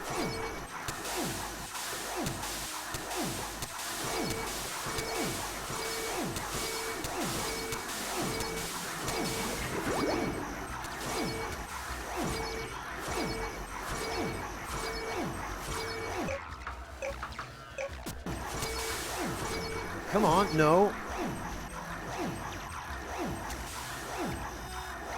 And the spirit fish is being rather uncooperative about what it attacks and when.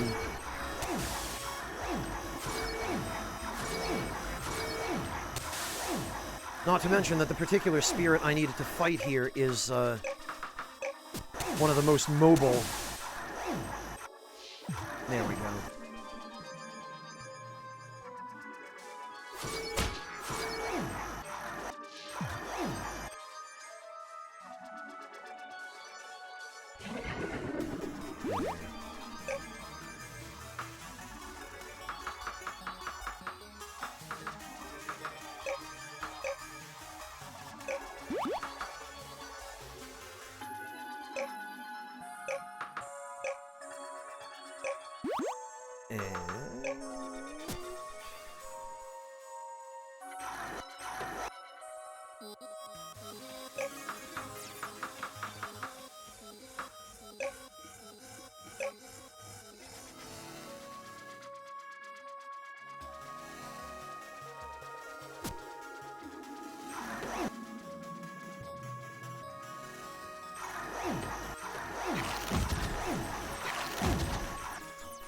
Where else can we fit these?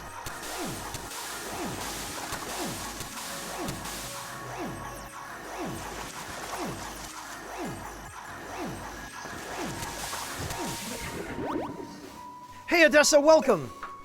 Yeah, a little bit of difficulty monotone, but one of the things I really like about this game is that it gives you the ability to use creative solutions.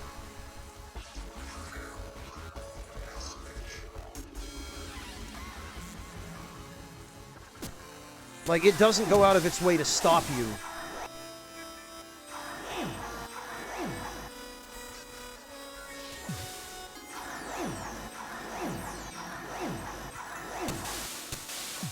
There are a few things it doesn't necessarily take into account, but...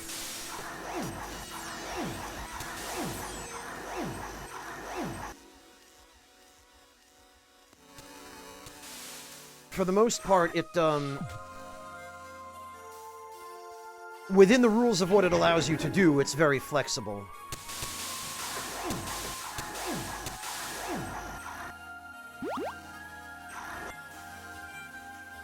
All right, thanks, Odessa. How about yourself?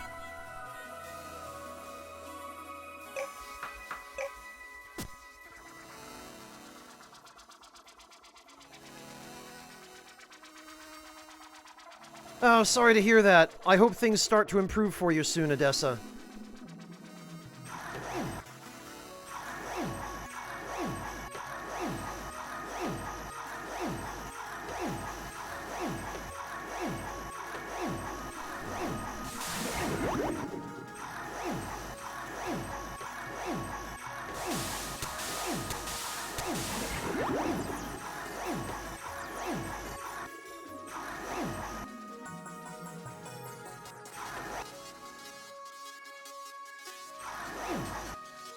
It looks like...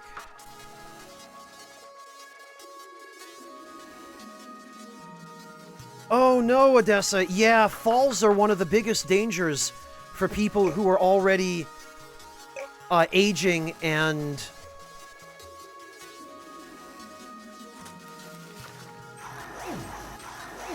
not in the best health. I hope they're able to put her on some better precautions for falls in the future, Odessa.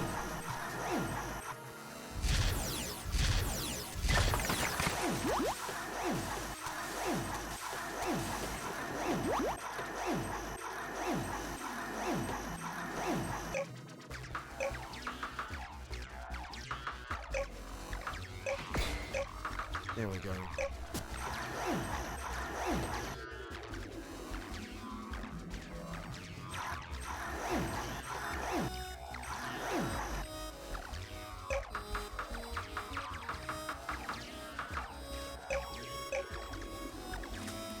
Can put that here.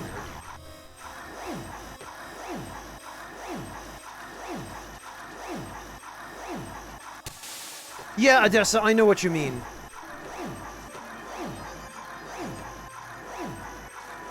Well, I hope that swelling goes down.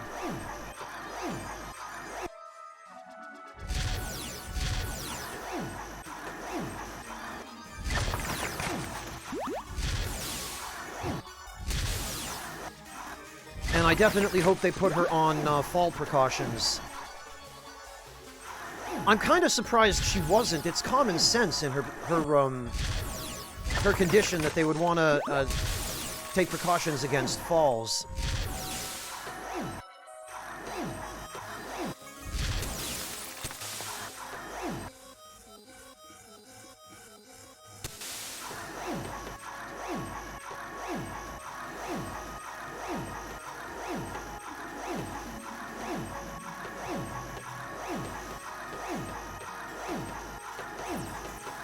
Man, I wouldn't mind farming the Spirit Realm if it weren't for constantly being attacked in here.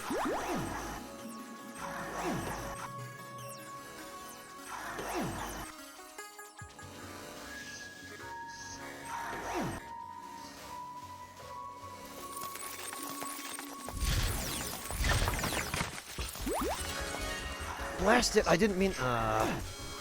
I accidentally used the tornadoes, and they destroyed the trees I was trying to farm. Oh, well.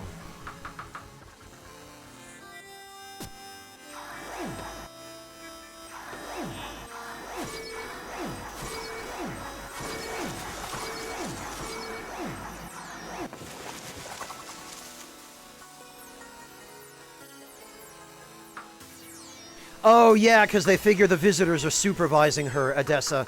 I saw that a lot in nursing homes when I was doing my internships for occupational therapy. Is that nursing home staff, when family is over, they sometimes get lax because they figure family will supervise. But family cannot provide clinical supervision and often does not know what precautions need to be taken when there's a fall risk, so...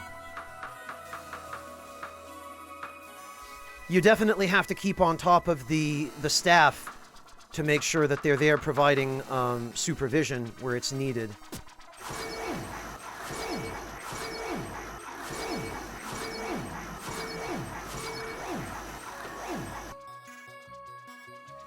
Well, Odessa, if the family are trained and they know the risk and they know what to do to mitigate the risk, it's one thing. But if they're just family who don't know and who haven't, you know, had the nursing home staff give them just a little bit of instruction on how to help prevent falls and what to look out for, then it can get risky. And that's really up to communication between the staff and the family. And it's on the staff to keep on top of that.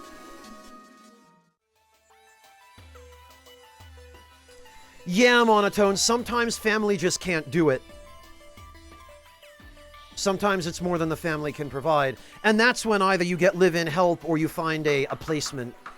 And finding a placement is generally something you want to avoid if you can, but sometimes the circumstances just require it. Hey, Lugal! Thank you so much for the raid! Good to see you!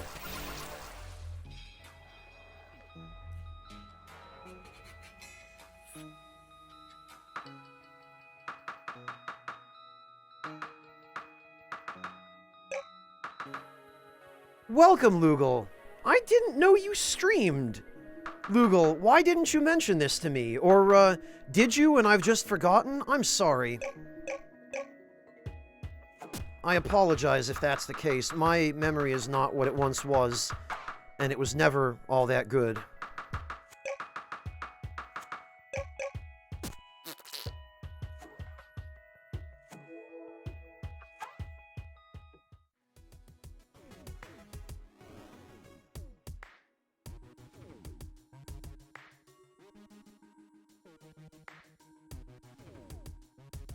I'm doing all right, thanks, Lugal. How about yourself?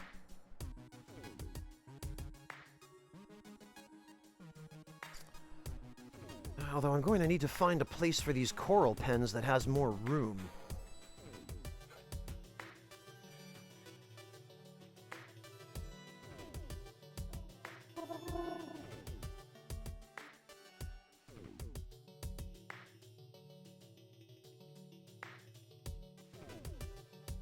Oh, the guests that she had over weren't being responsible, Odessa. I gotcha. Yeah, that's no good. Oh, nice, Lugal. So you do exercise streams? Is that it?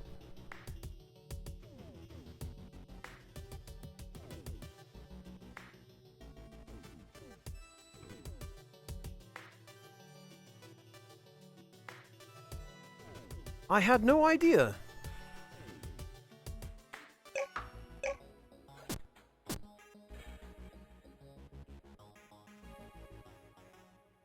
VR workouts, okay.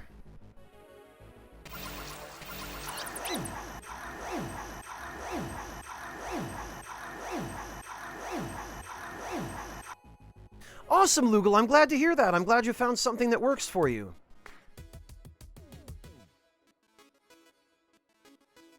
Yeah, Odessa, I certainly understand. I'm sorry it came to that.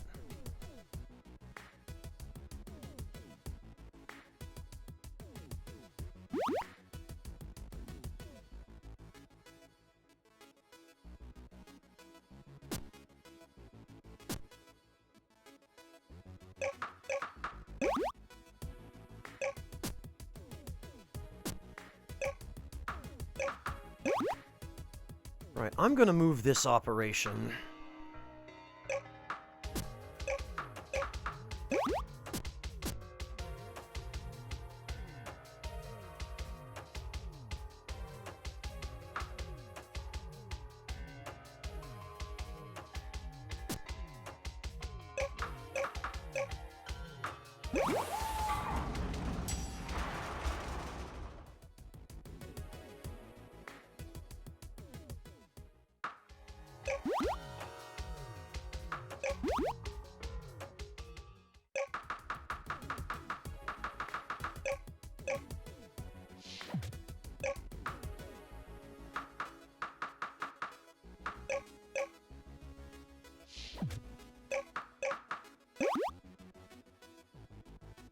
Because I need more room for...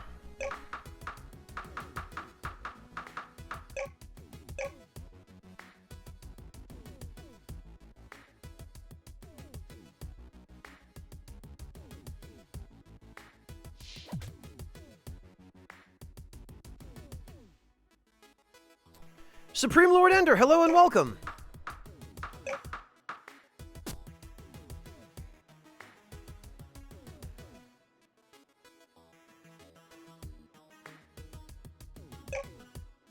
Need a little more room for these.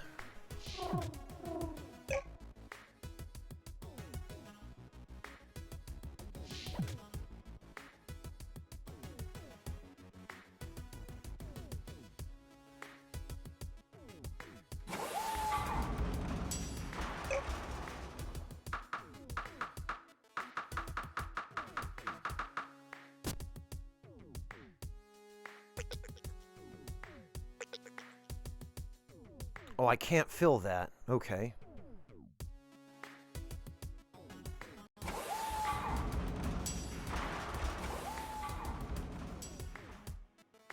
Alright, I'm going to need 3 more cows.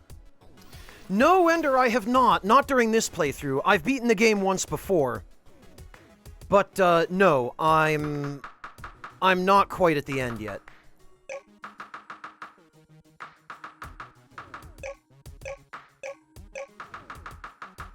And I still have a fair bit of content left to do.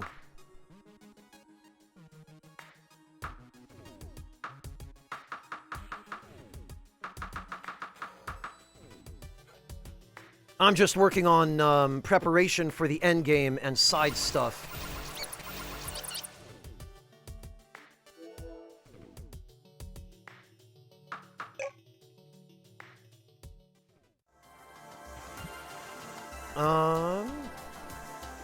Well, probably 25% or so of the main story left. Odessa maybe a little less, but lots of side stuff still to do.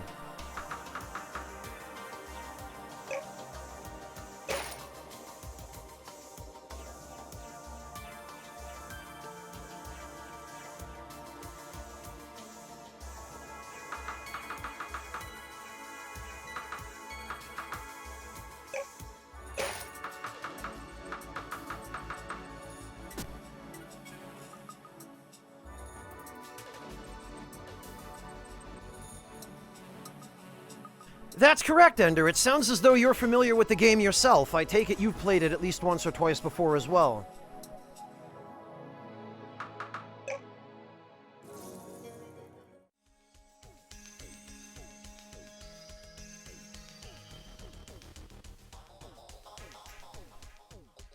Trying to figure out a good place where I could put...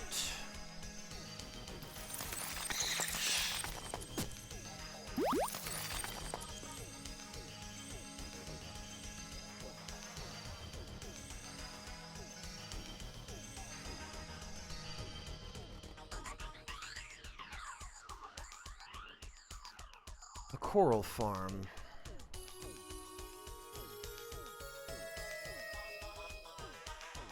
Oh, nice, Ender. So you've been around since before the Kickstarter campaign, huh? I didn't find out about this until it was already out on Steam and PSN and Xbox Live. I wish I'd known earlier, because I would have backed it.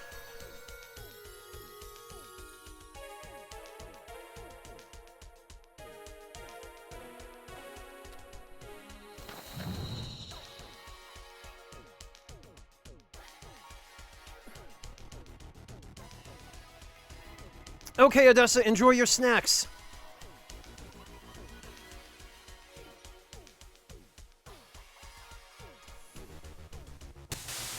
Ah, right.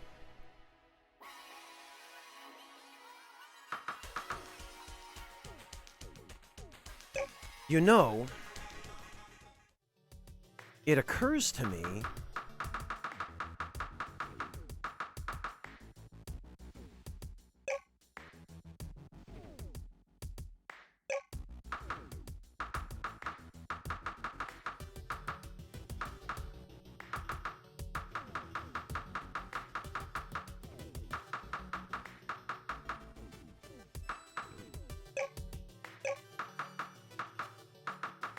what we could do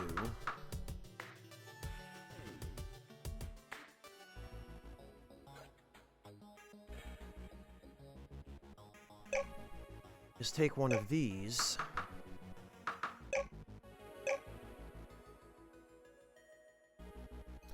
I did the hybrid path on my first playthrough as well, Ender, but I didn't realize there was a hybrid path until the starting planet had already been bombarded once. So I didn't figure out that you could build the bombardment shield before that until this playthrough. Which changed a number of things, actually, in this playthrough compared to the previous one. Honestly, Monotone, I haven't seen enough of Darkest Dungeon 2 to be able to answer that question. I'll let you know once I know a little more about it, and can give you a better answer.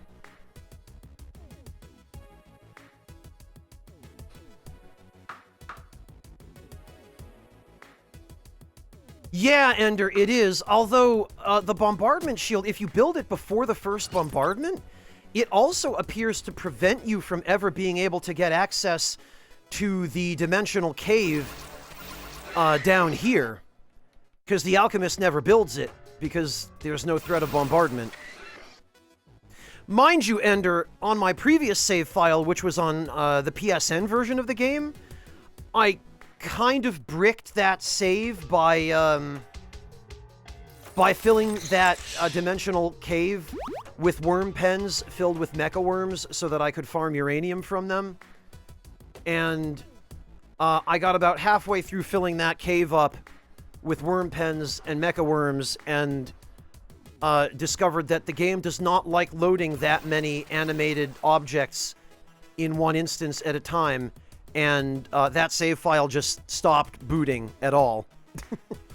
So I switched over to the PC version this time, partly so that I could get the extra content from Newgrounds and the stuff from the other sites that it was originally hosted on, and also in hopes that running it on a high-end PC with a 3080 Ti and an i9 11900KF will maybe mitigate the problem I had last time.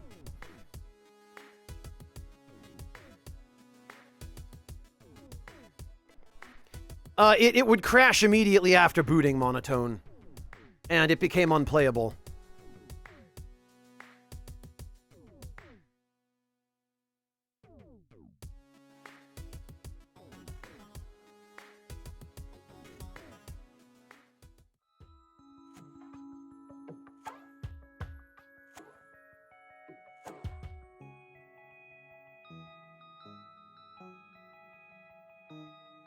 Well, Ender, it's a problem most people probably wouldn't have, but I'm not most people when it comes to playing these kinds of games. I like to be able to access everything I can possibly access, all of the best equipment, the best familiars, whatever the best is that's available. I like to try to get my hands on it as soon as I possibly can,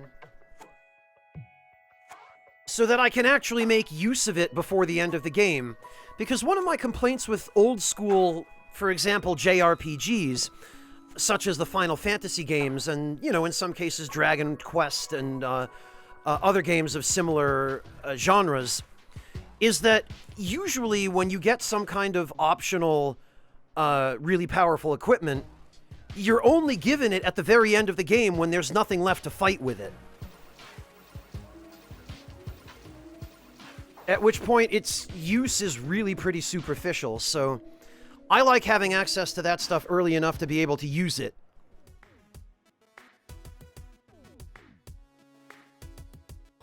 Hey, Waltz Queen, welcome! Good to see you, Waltz Queen. How are you doing?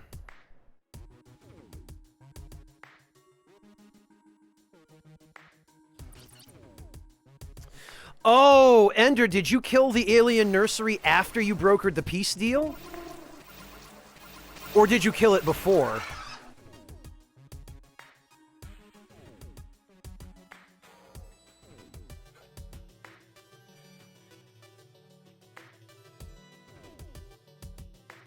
You killed it before. Were you actually able to finish the peace ending that way then? Or did you get locked out of it?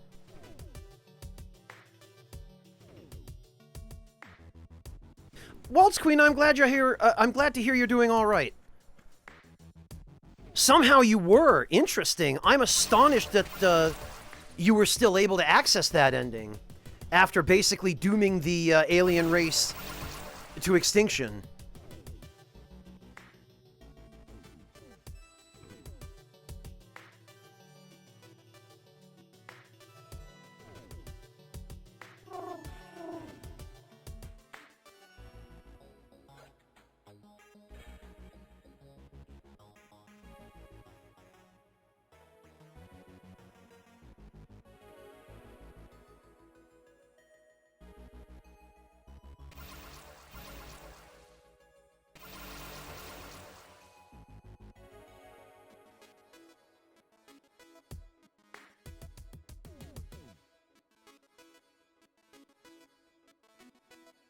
Oh, all right. I've completely forgotten what I was in the middle of doing.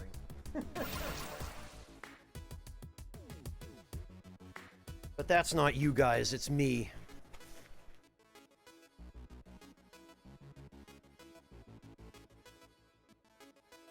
Well, Devilish, I can relate to you on that particular point. You and I are very similar in that regard, in how we play these games. Oh, that's what I was doing. I was looking for a place to set up a coral farm where I'll have plenty of room. And actually, I think Captain's Colony is probably a good place for that.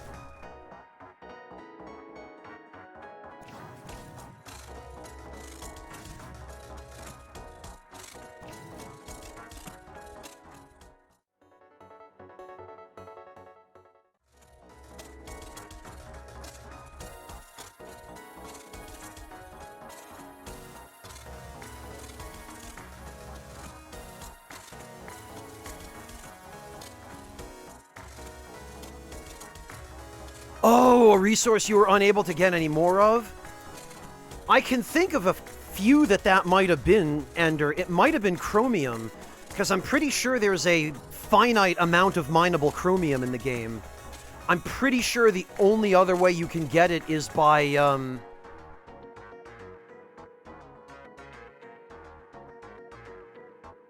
I want to say having the mobile lab research it?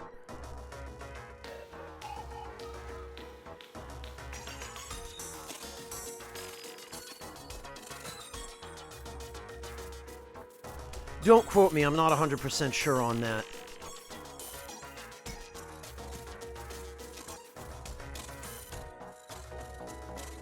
Alright, yeah, this should do. First things first.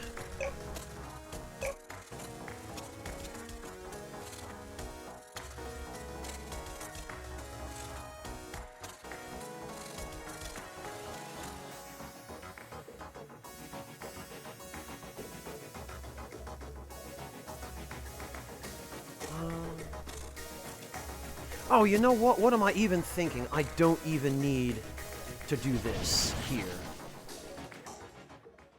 Because I had completely spaced the fact that there are other islands on Unix 428C.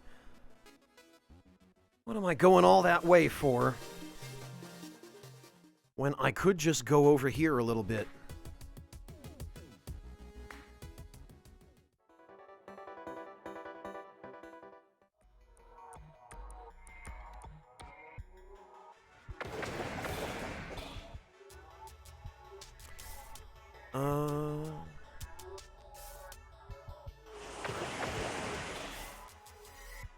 Actually, this might not be a bad place.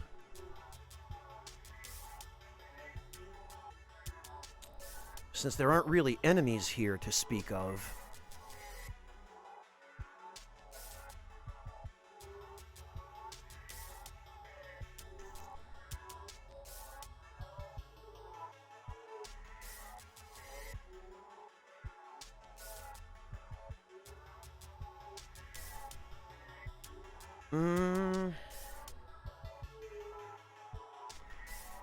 Is there anything on this side? No, there's not.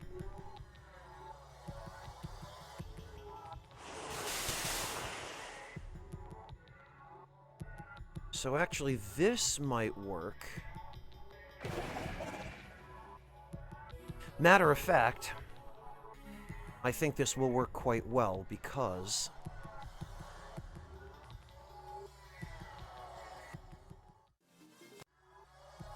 Oh, alien hearts! Right, Ender. That would explain why. Yeah, because if you kill the spawner, then there are no more aliens left for you to rip the hearts out of. That makes perfect sense.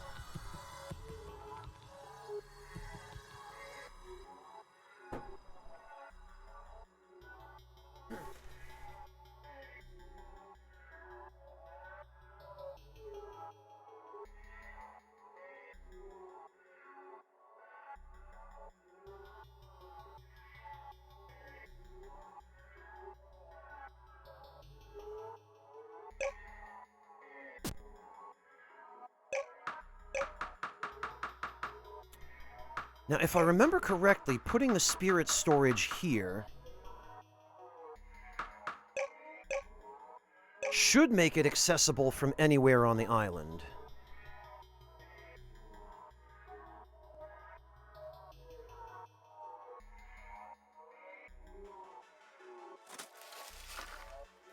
So we'll drop that there. And as soon as it is built...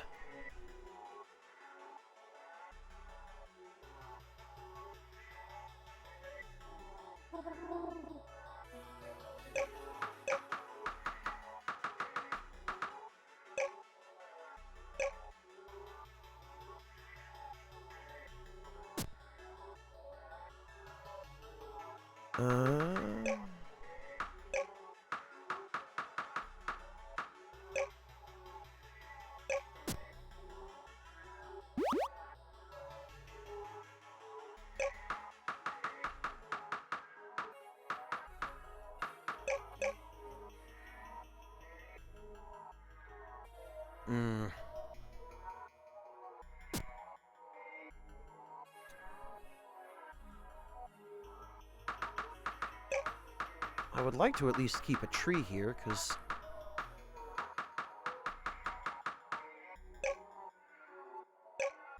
Here, what we'll do...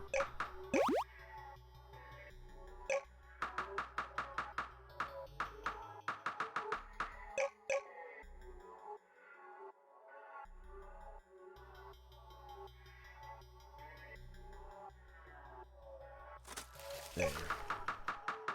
We'll just move that over a little bit. Perfect.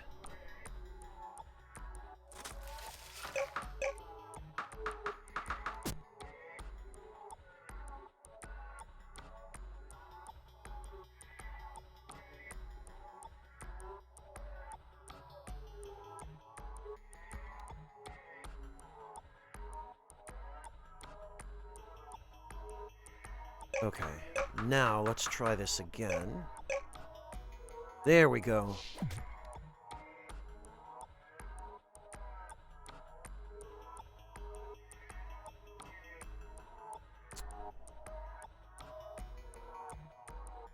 And if we put this...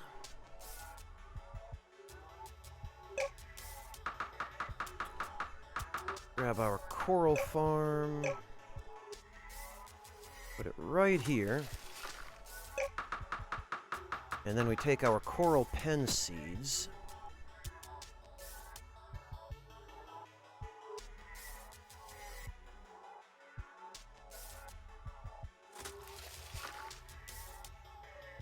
I want to make sure they're as close together as possible so I don't waste any space.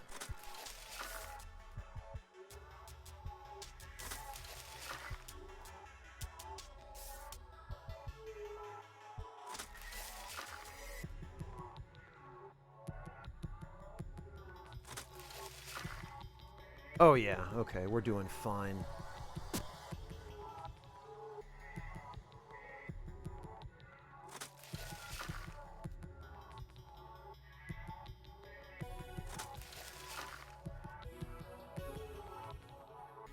Excellent, excellent, excellent.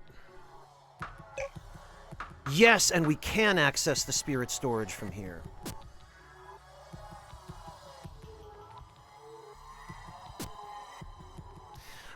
Well, at least that wasn't too major a loss, Ender.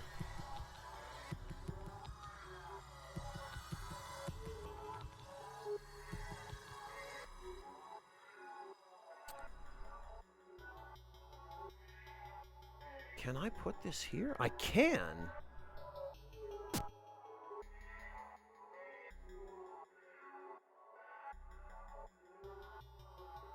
Oh, you're a completionist and it prevented you from 100% completion. Yeah, that does suck.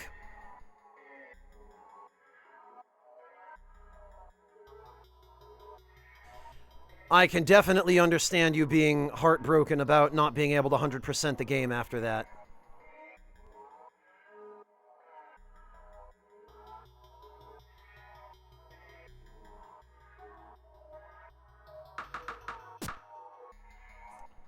My condolences, that sucks.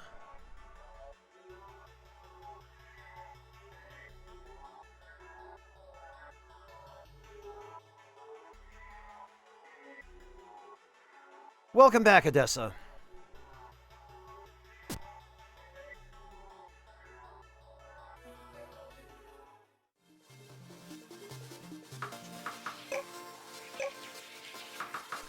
Yeah, well, I mean, I guess if you really want to, you can always start another save file. Which is what I've done.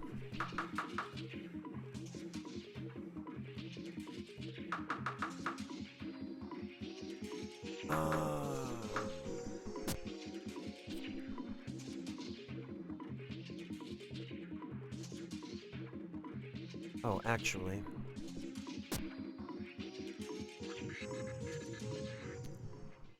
What do I need here? I need...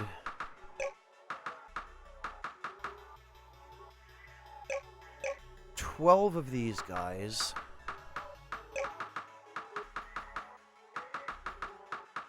And 12 fins.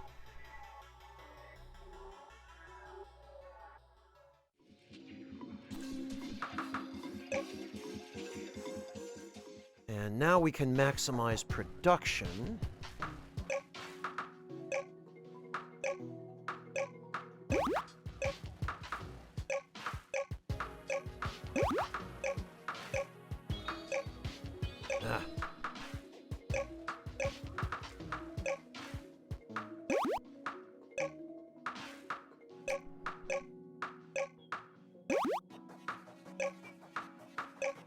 I just wish there were a way to do this in bulk.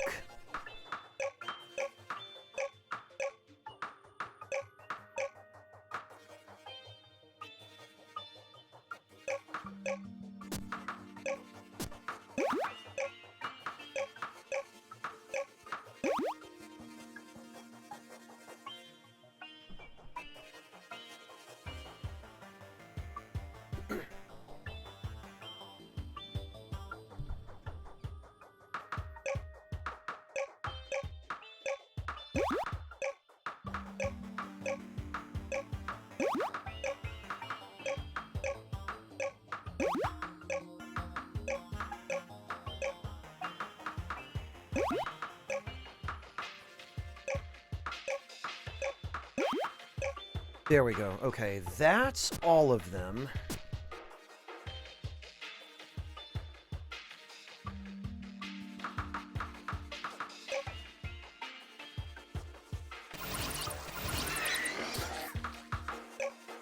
And these guys can go in there for now. Next order of business is I need bots to gather them. So... Farmer bot.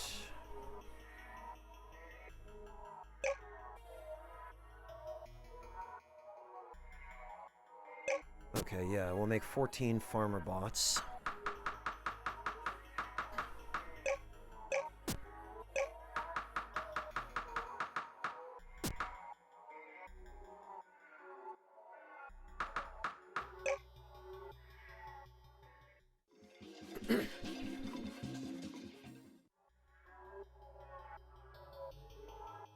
Okay, and we will put an augmented spirit fish in each one of these.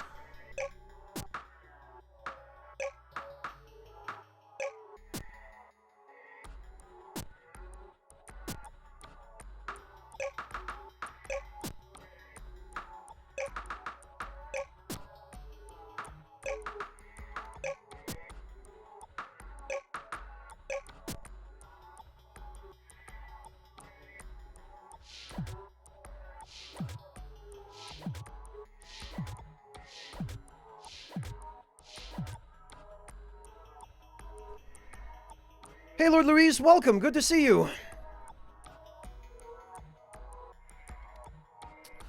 Odessa, my preferred burger is... well, medium rare. But also, with some kind of smoked cheese. I like it usually with, smoked... well, whatever I can get my hands on that's smoked, really. Smoked cheddar is excellent on a burger. But, bacon, caramelized onions, usually some hot sauce, some kind of, spicy sauce as well, or sometimes just hot peppers are really nice. And other than that, I guess it depends. Lettuce, tomato, those are kind of obligatory. I like those no matter what.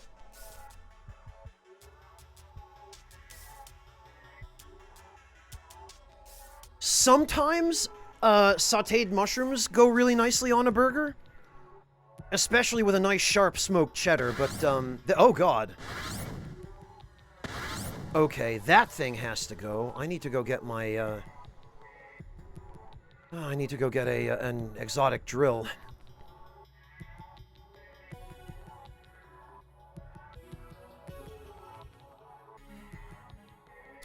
Which actually should be my next order of business.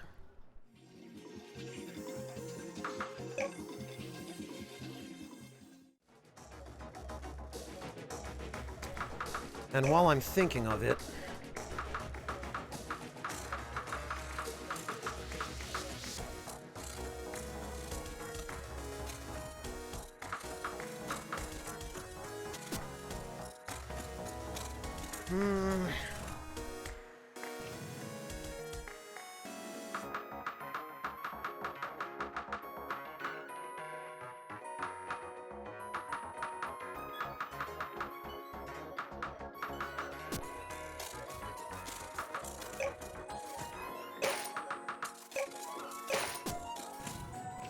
I need a way to fire those spirit arrows.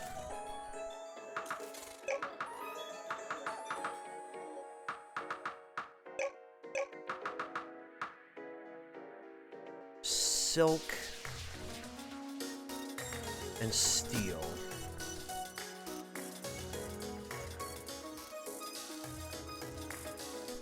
Oh, nice, Odessa. Not bad at all. Yeah, Warrior, I do enjoy Swiss on a burger now and again as well.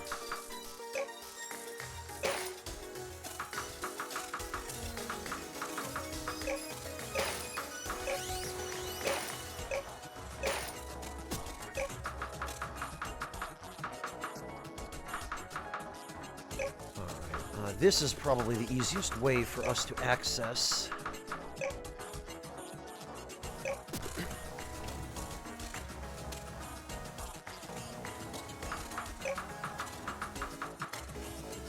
There we go.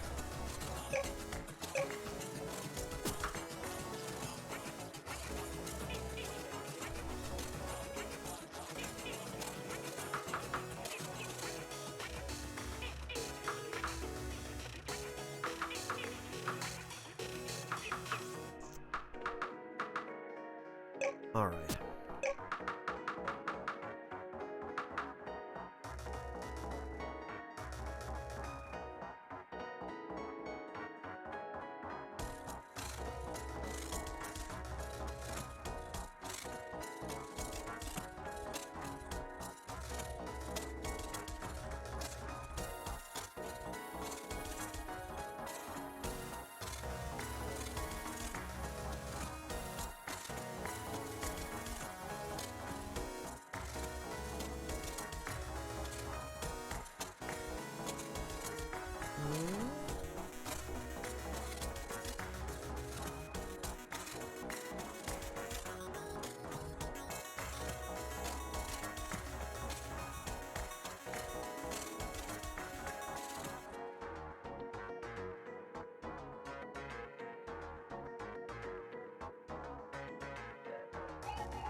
Well, yeah, Devilish, that's why I say aged cheddar is one of my favorites, because, like, an aged smoked cheddar, you get kind of a saltier flavor, and the smoke is just really nice. Oh, actually, I can just do this.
I'm trying to remember if...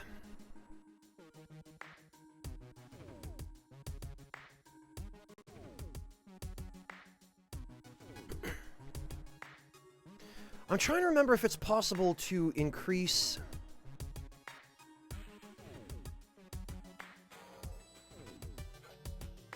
the attack power of a bow.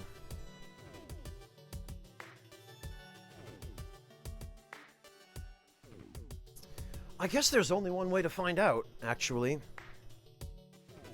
Hey, Fontez, welcome! Good to see you.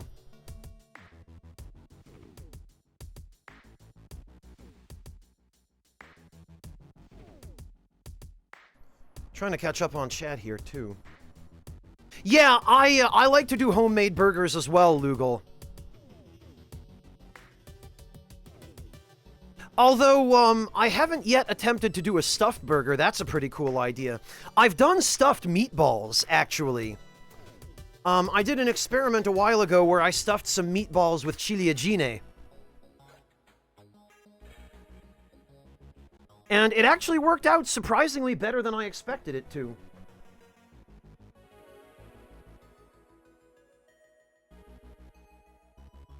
Oh, no worries, Fontez. Thanks for saying hi.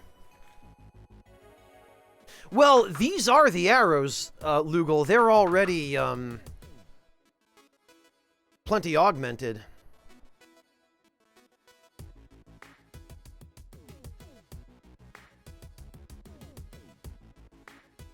Not exactly Odessa. Western-style meatballs, like, or Italian style is what I'm trying to say. Mantis Man, hello and welcome. Good to see ya. Thank you so much for stopping in. How are you doing?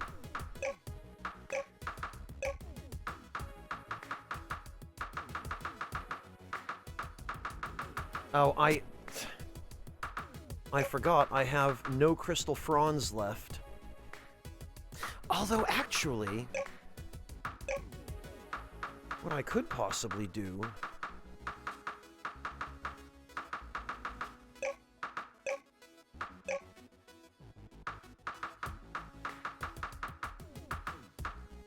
I don't remember what the hell category they're in. I was gonna say, we could just grow some here, because I think we have...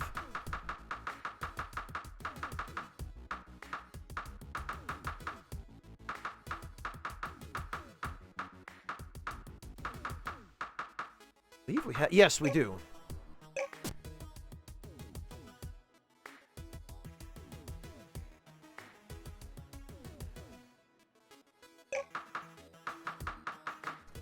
The question is, can we plant these here?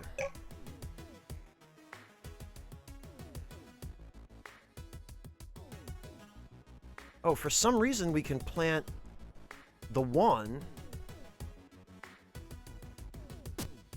Alright, but I need a place where we can plant more. Actually, this big old empty space here seems good.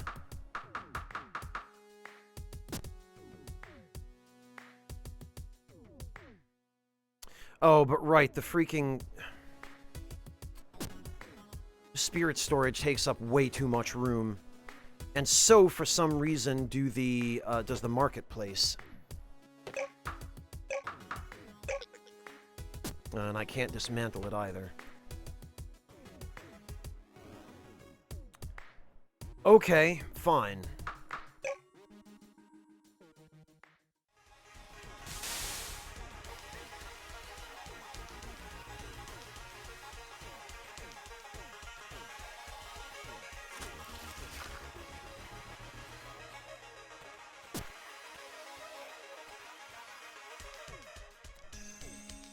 We'll get rid of these mean trees.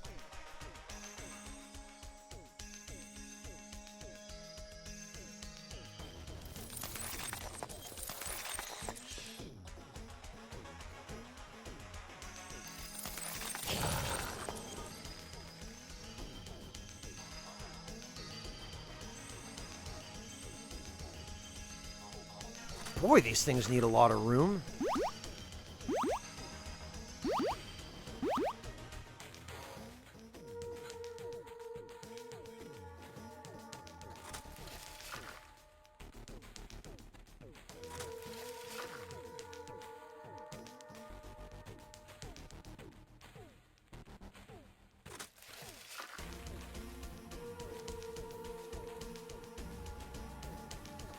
And in the meantime, we're going to have to go get the crystal frond from somewhere else.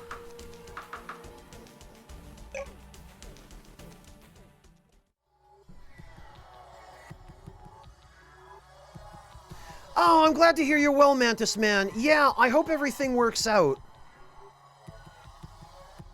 I'm sure it will.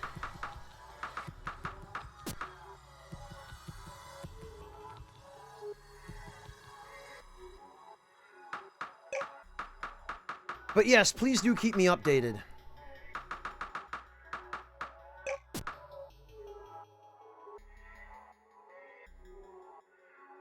Yeah, that'll do it, Devilish. You really should sit down and rest a little.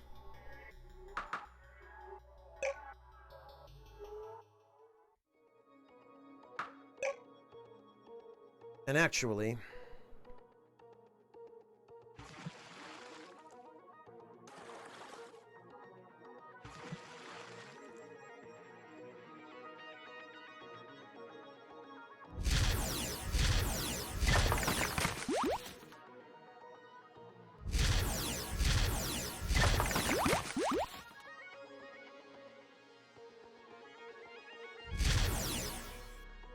Alright, fine.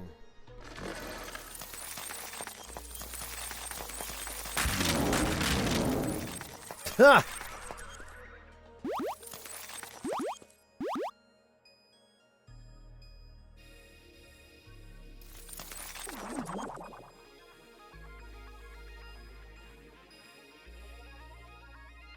Yes, okay, I did remember correctly that you could stand in front of these coral with bubbles coming out of them. And they would refill your oxygen.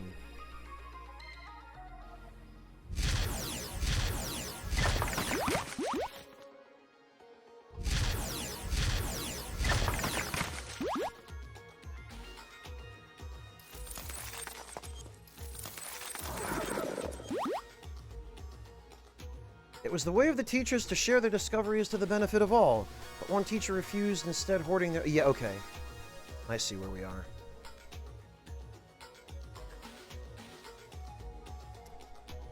I think we've read all of these at this point.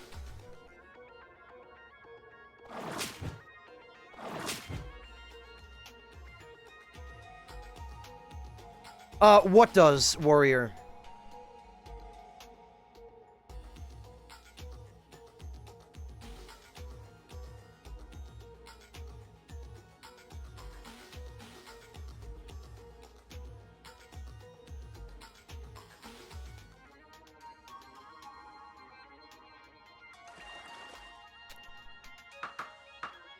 There we go.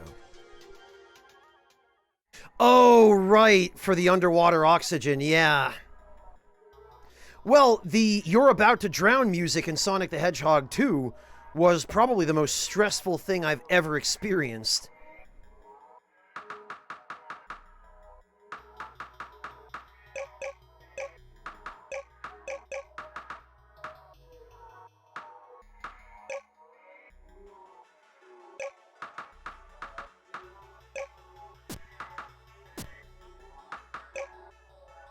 Hey, Anonmaru, welcome! Good to see you!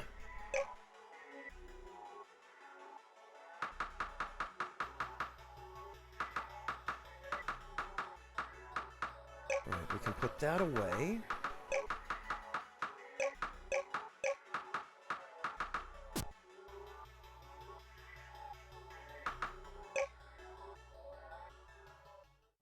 Oh god, Artista, why would you ever...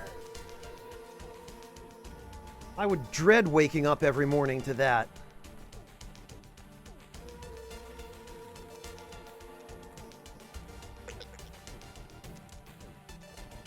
Can't be built below the surface? Oh, right.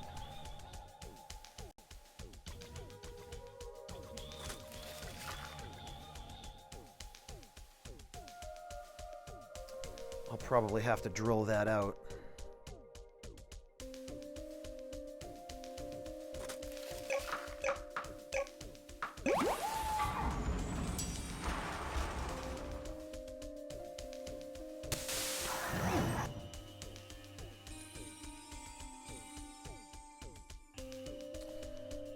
Okay, I think we need to go to the Talon Copse?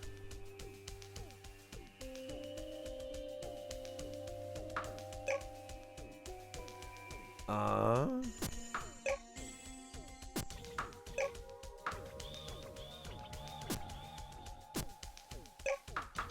do have the recurve bow with me. Sonic the Hedgehog 2, Odessa. The first time you had the opportunity to hear it was in the third area, the Aquatic Ruin Zone. You'd have to get through Emerald Hill and Chemical Plant. And then the Aquatic Ruin Zone had large stretches that... No, actually, I shouldn't say that. The Chemical Plant Zone had a bunch of spots.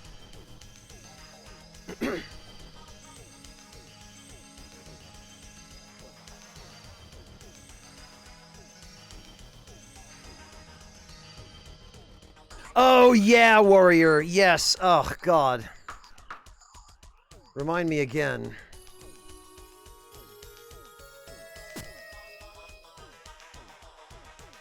Was it in Sonic 1, Artista? I thought Sonic 1 had different music for that. Was it the same? I'm probably mixing it up.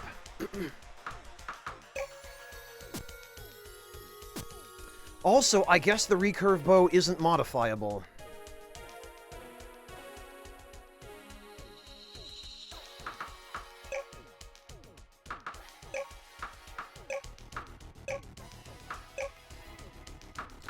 Nope.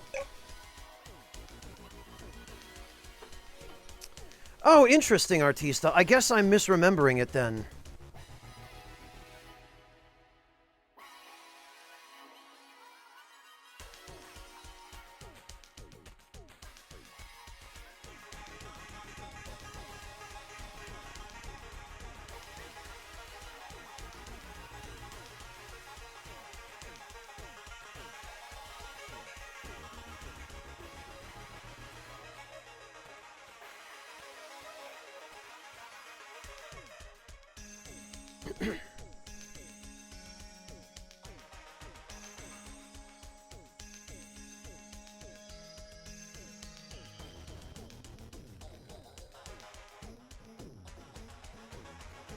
Uh...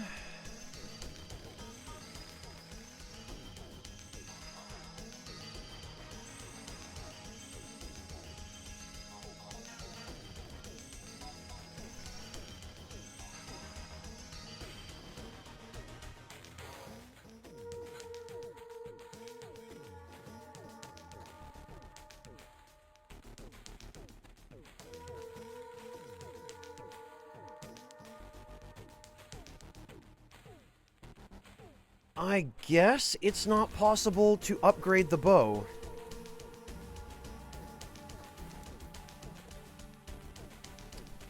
Well, that's unfortunate.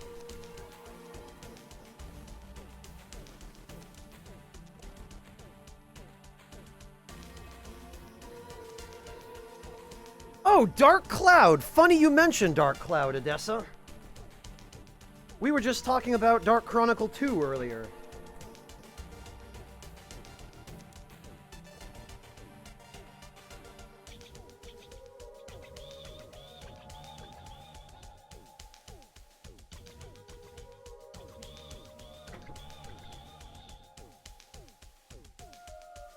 Well, so much for this idea, I guess. Warrior, what is this? Is this the,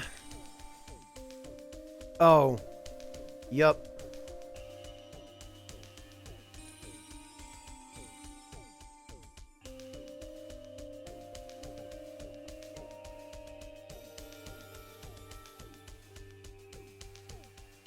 Yeah, about Jurak, Devilish.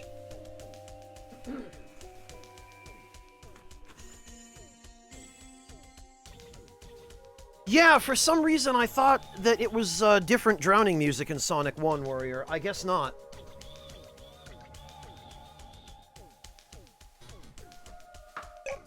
Well, that was a bust.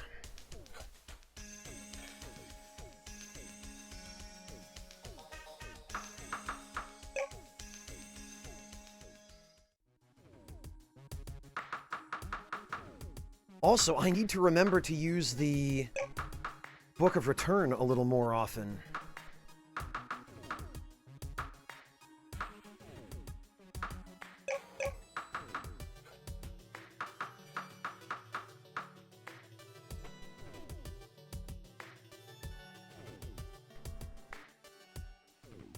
No, Odessa, I'm not. I've already done enough playthroughs of Dark Cloud.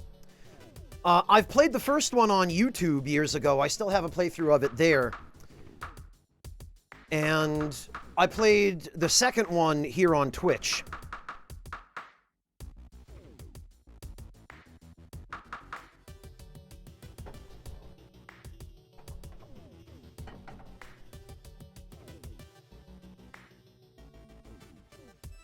Yeah, hang on a moment, Odessa. Let me see if I can find it.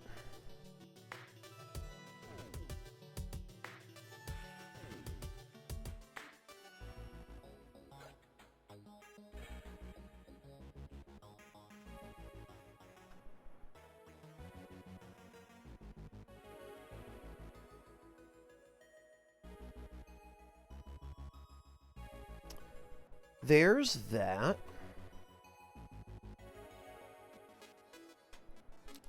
And actually, it looks like I transferred at least some of Dark Cloud 2 over to YouTube as well. I think I might have done an introductory playthrough, like a partial playthrough of Dark Cloud 2.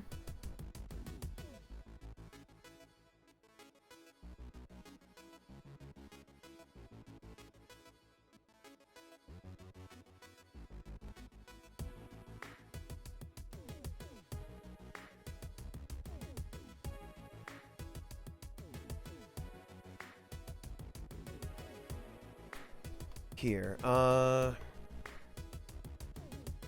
there's that. There you go. No problem. Happy to help.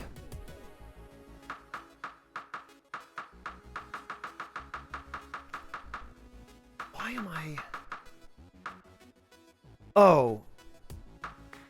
I know why, because the farmer bots and the coral pen seeds are super heavy. And the spirit arrows, for that matter.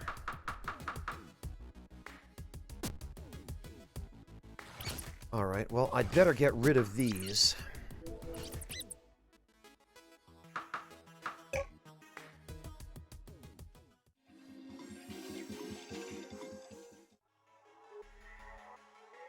Oh, and you know what I keep forgetting to do? Is I keep forgetting...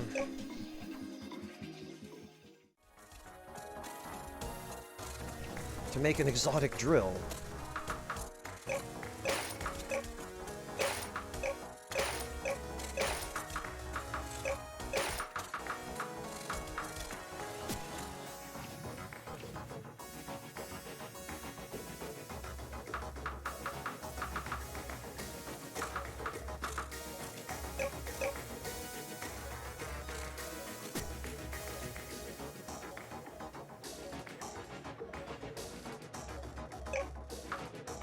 What did Captain want? Alien hearts.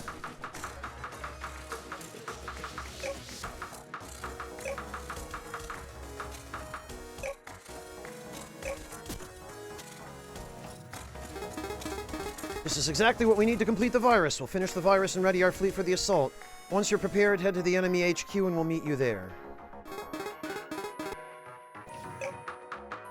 Did he take the drill?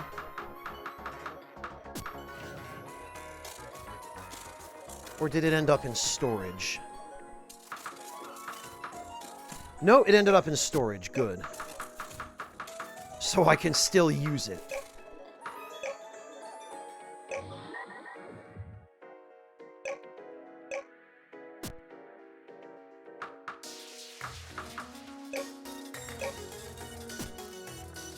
No worries, Odessa. Go enjoy. Thanks for dropping by.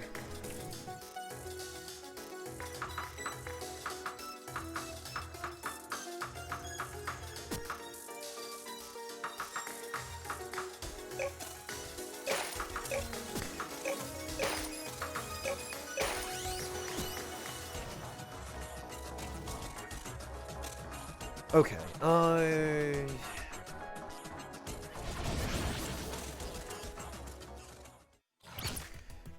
Devilish, the species that we're potentially using the virus on eradicated Earth and cannot be reasoned or negotiated with. We think.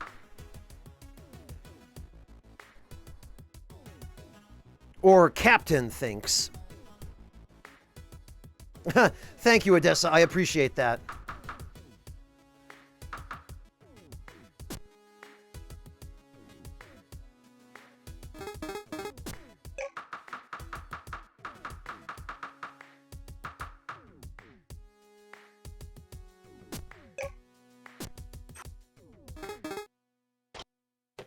Blast it.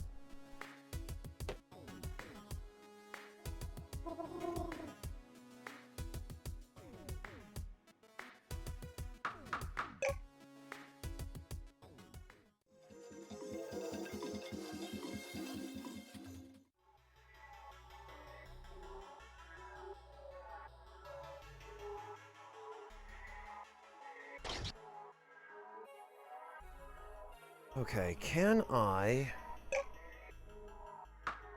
Well, that's the point, Devilish, is there is no Geneva Convention anymore because, Earth is kinda screwed.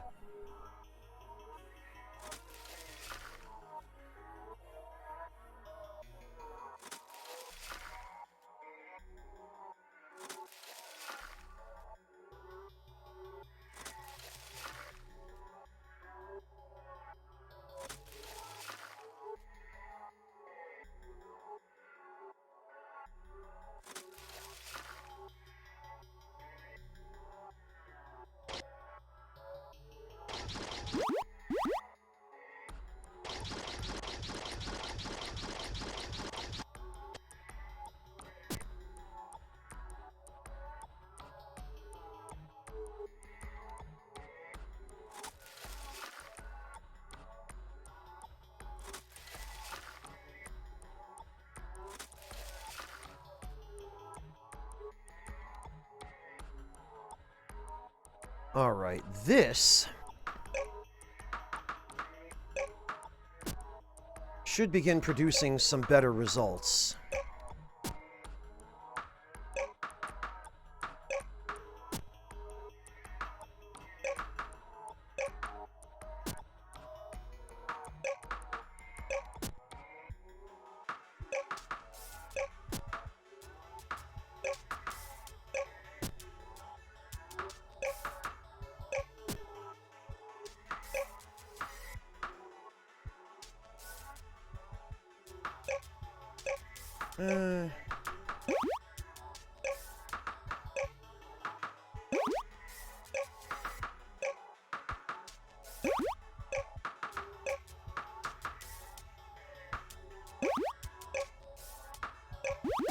Alright, we'll save that for another,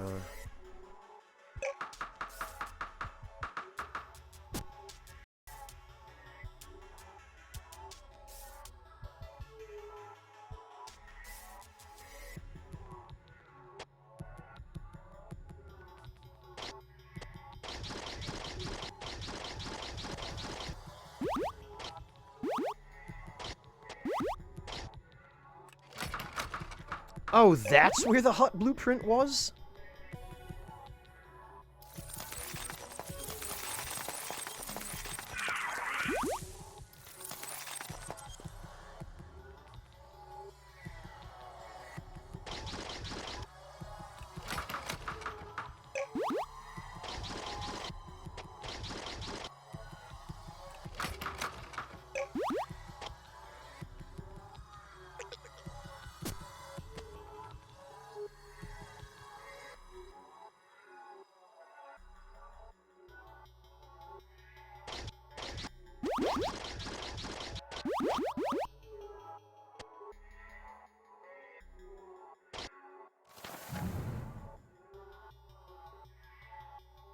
I'm gonna have to do something about these Yetis. The sound they make when you kill them, my god.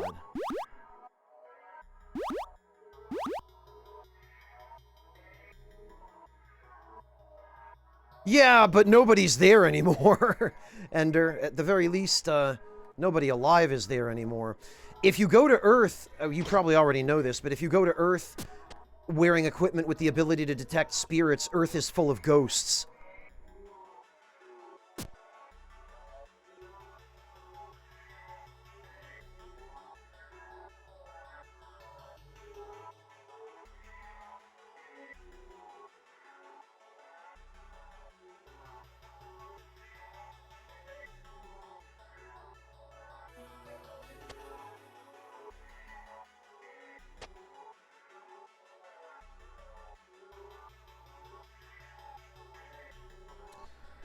Okay, now...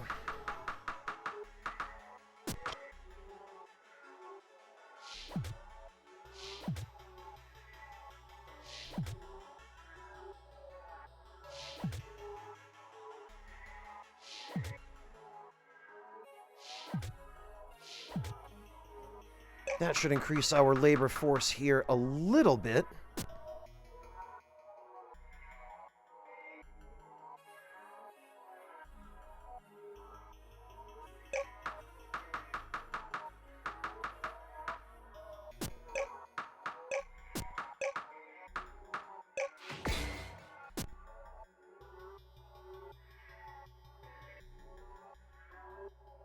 Well, there are one or two people on Earth who are still alive by the time you get there. But, they're not in Geneva.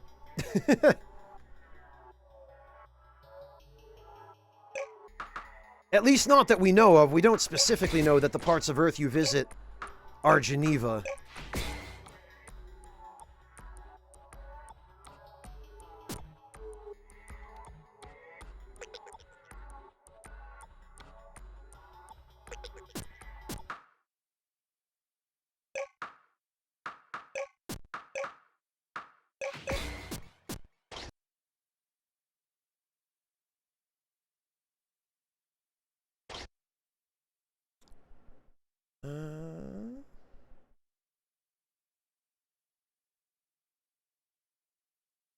Well, that's the point. We don't know. This is what I wanted to do. We get rid of that bastard. We can't fill that tile.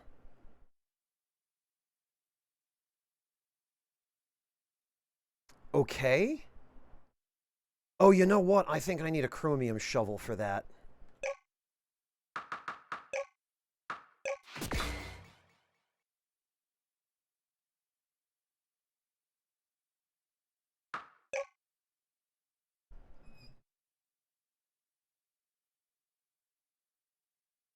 Well, Ender, he's not concerned with the Geneva Convention.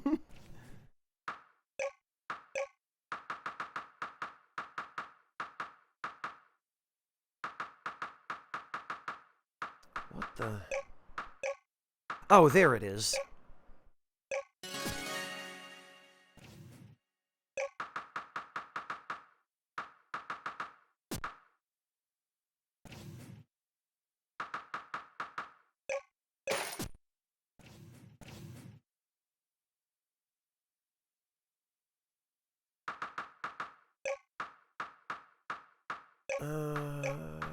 Where the hell... Oh, okay. It's under... whatever the backpack icon is.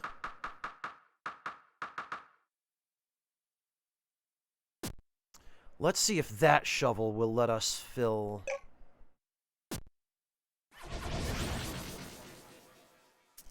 Don't worry about it, Ender. It happens. Oh, goodness sake. Right. Keep forgetting if you're too close to that and you examine it, you remove it.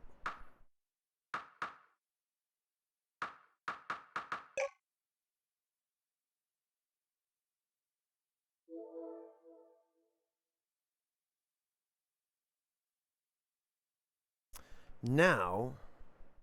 Yes, okay, so the chromium shovel does fill that.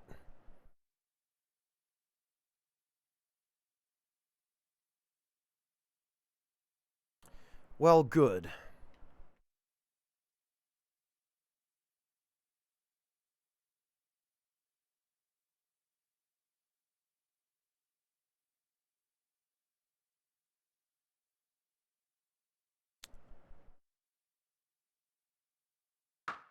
$15 to $30 spirit orbs. There we go. Really, though, I could use more. I feel like we could fit at least 2 more pens and maybe 1 more farm. Maybe 2 more farms.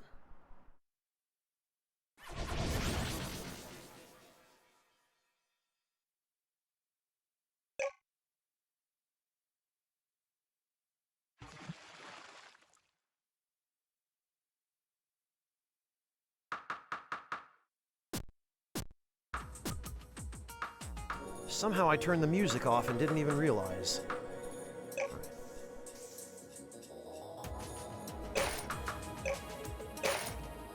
We'll get a couple of those.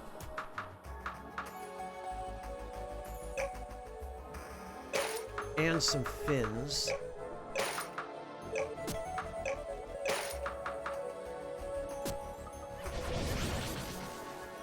Man, this is so convenient.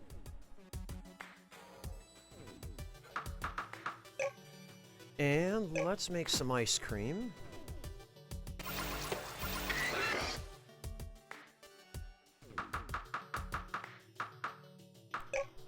Those can go in storage.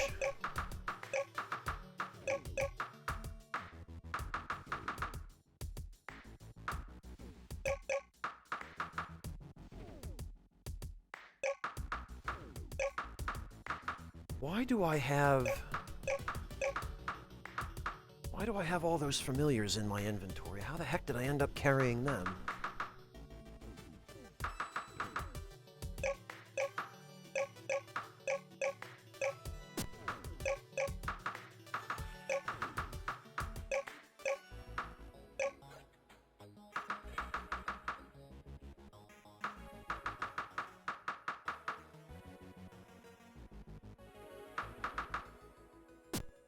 Okay.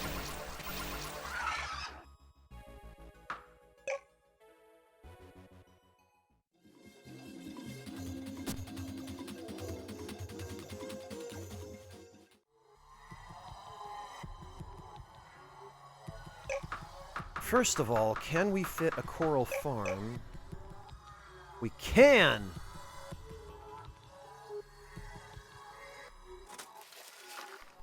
And that'll make it a little more convenient for these guys to harvest.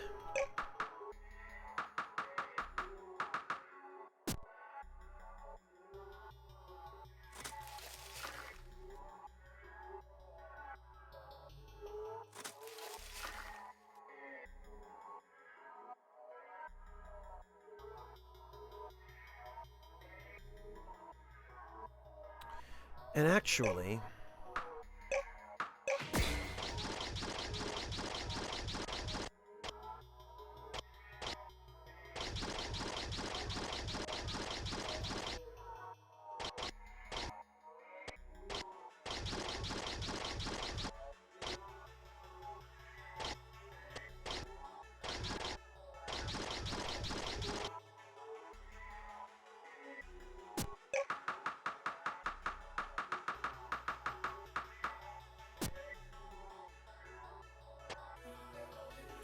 we could probably fit more in here, too.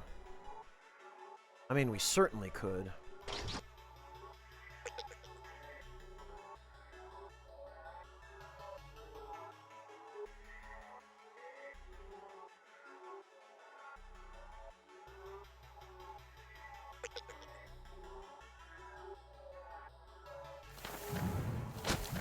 Ah, you know what?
There we go. I want to make sure I've gotten all of the resources here.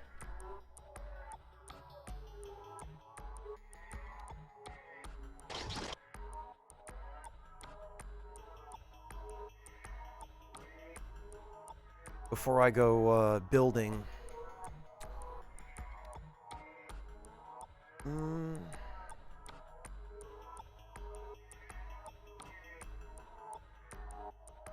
Yeah, that'll be good for now. Now, how many cages are still empty? 1, 2, 3. So I need 3 more fish.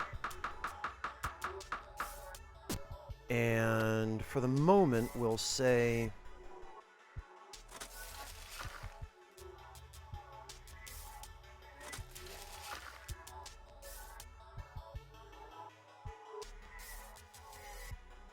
six more.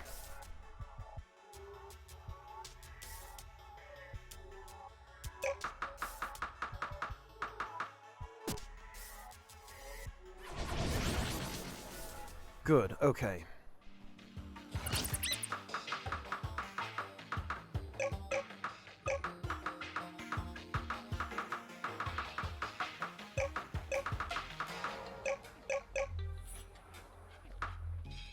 So the extra weight must be coming pretty much entirely from these spirit arrows.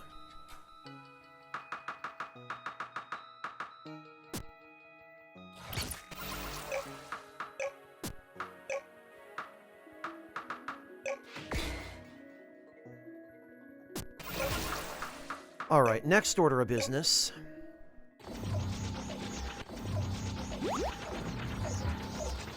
Oh, okay, this is moissanite. So, I was kind of hoping it would be chromium.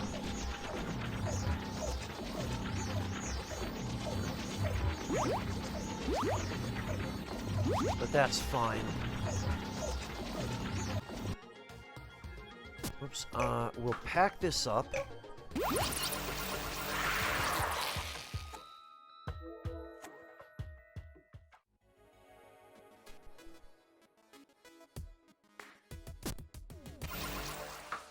We'll sell some ice cream. Pop our money back up. Let me think. Right, the spirit world.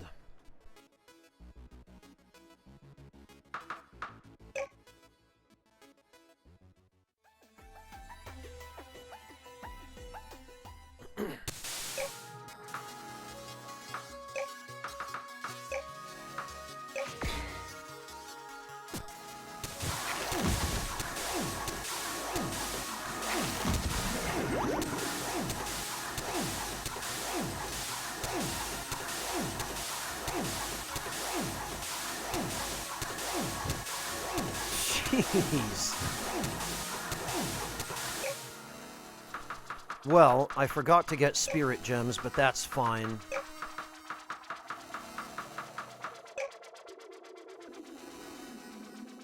We'll say 25.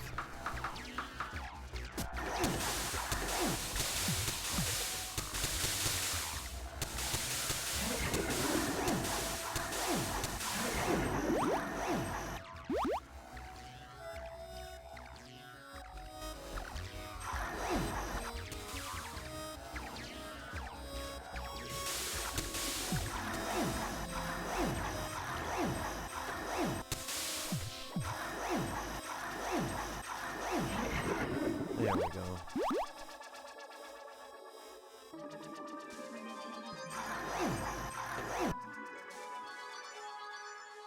And you know what else I forgot?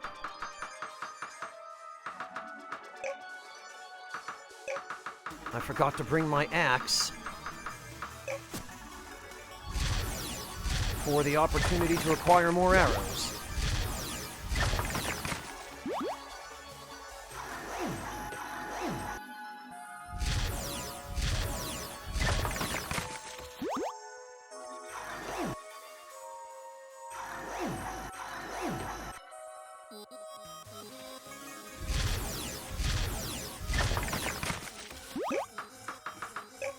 Alright, we've got 2, we need 4 more.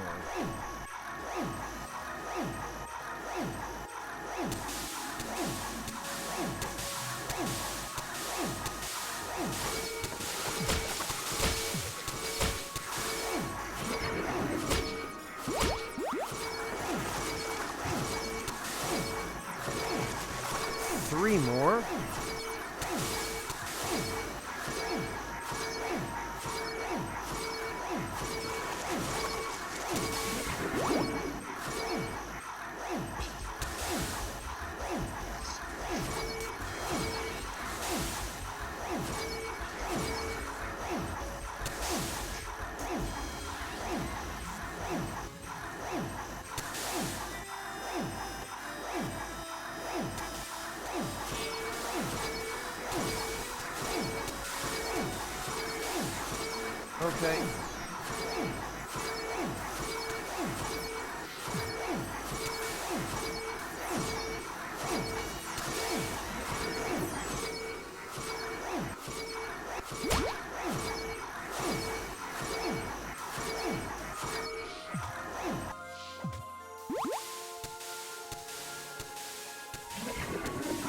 Excellent. Hello, transient guy. Welcome. A lot's happening. This game goes places. That's really the best I can tell you, is it goes places.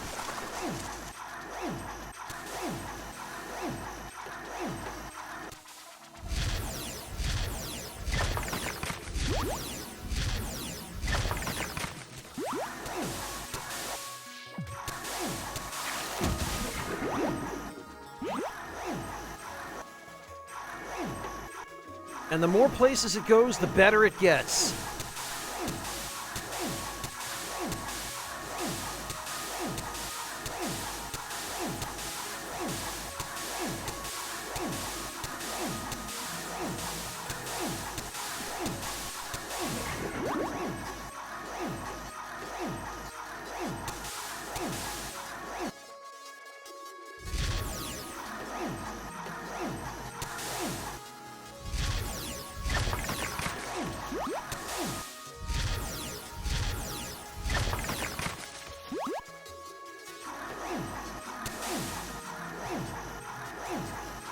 Everything, all of it.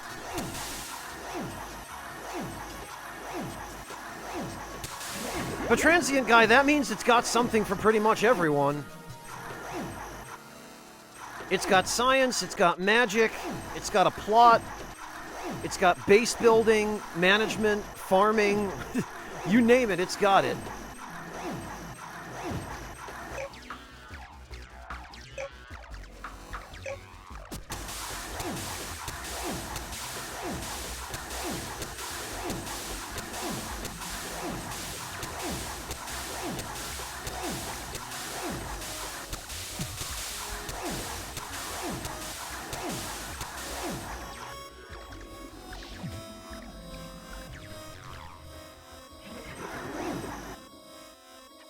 Ah.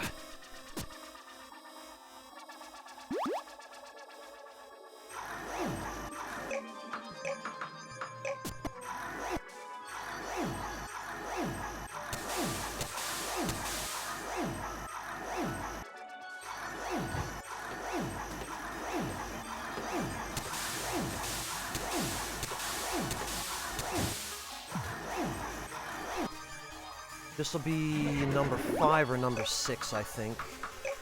It was number 6. Excellent.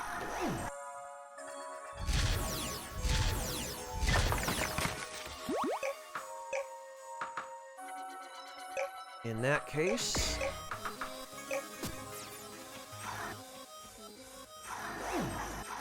let me grab one more round of arrows and we can go.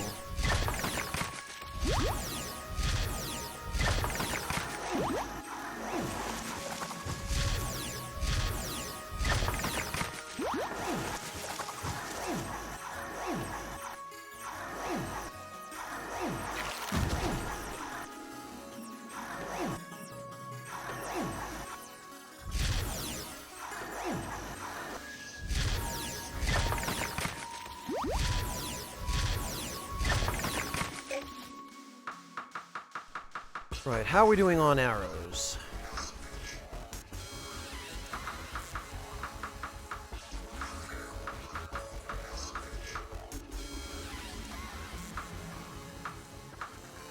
We're doing fine. Actually, I can just leave.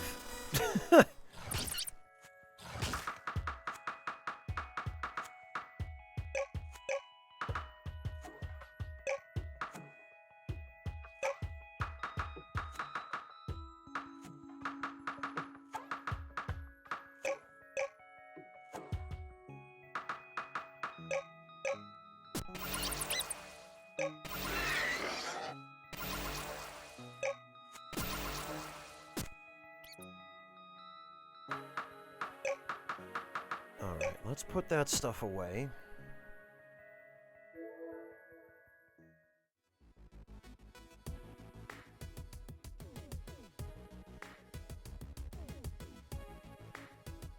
Oh, and that's another thing I keep forgetting to do, is I need to get more cows.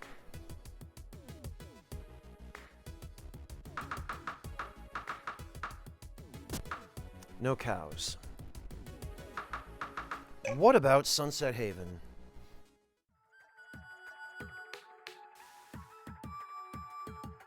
You get used to it, Lord Louise, and personally, there are some things I find weird about when sounds don't play. Like, some of the ships have sounds on their weapon effects and shields, and others don't. And I'm not sure if there's a reason for that, or if it's just because some do and some don't. Alright, there's one cow. I need more than one cow, though.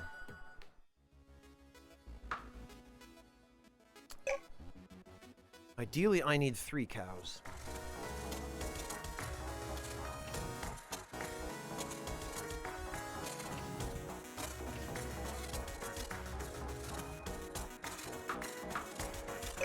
Well, there are 2 cows.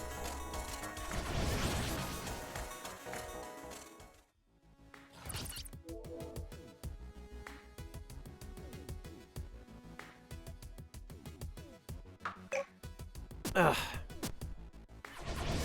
And of course I forgot to take them out of the, storage.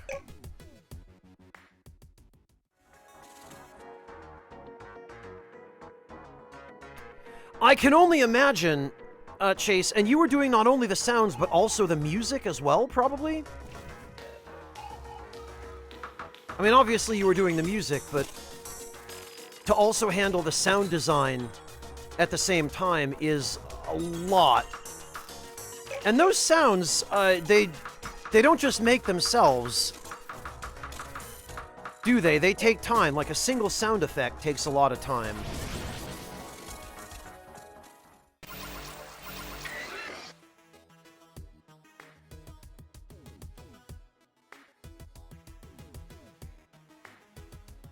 Yeah, that's a lot.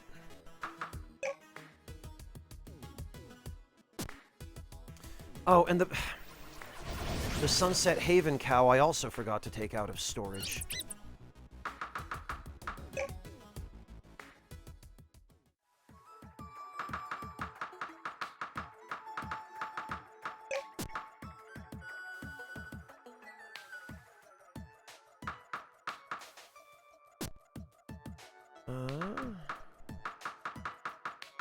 I am disappointed that the vending machine did not have a cow for me to buy.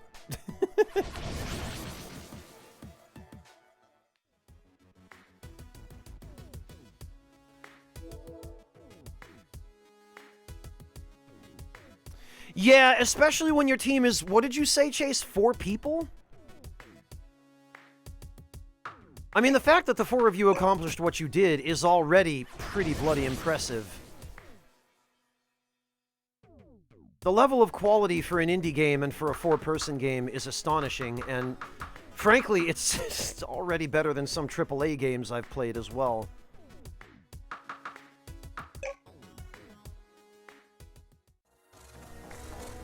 Alright. Do we have one more cow? No, but maybe soon.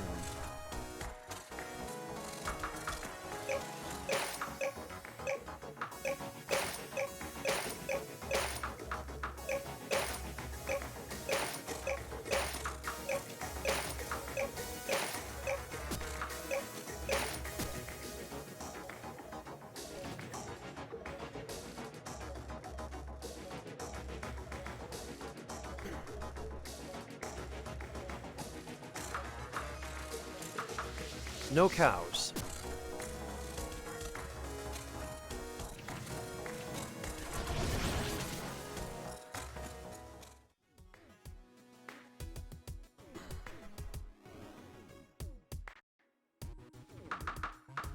There we go.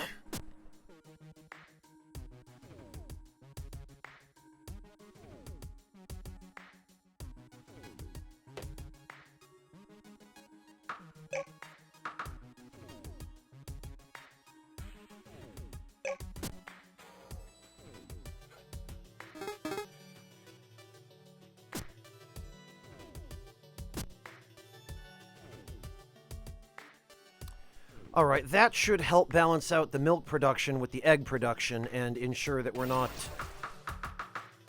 running a massive surplus or deficit.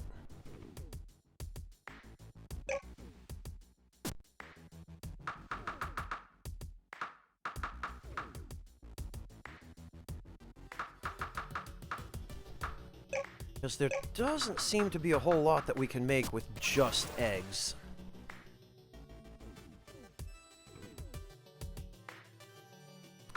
That being said,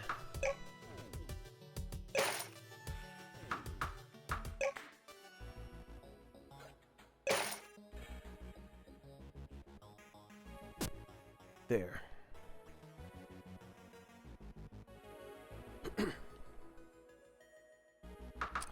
Now, look at this.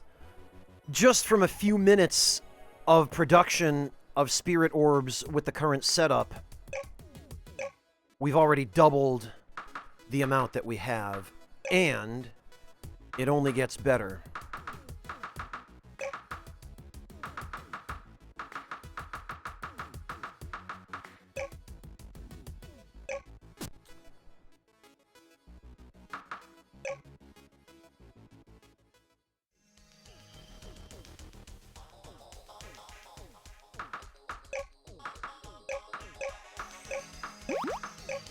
There we go.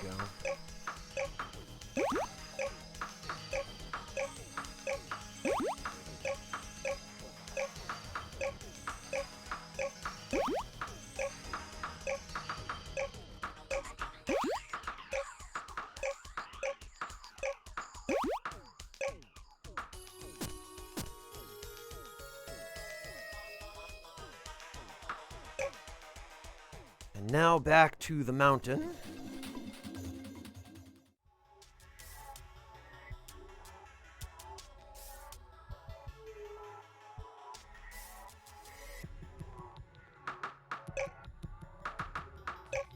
One,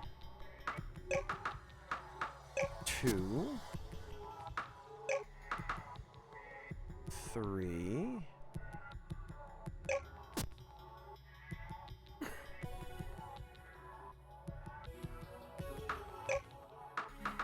four, 5, 6. And this puts our total current production at 21 to 42. Great.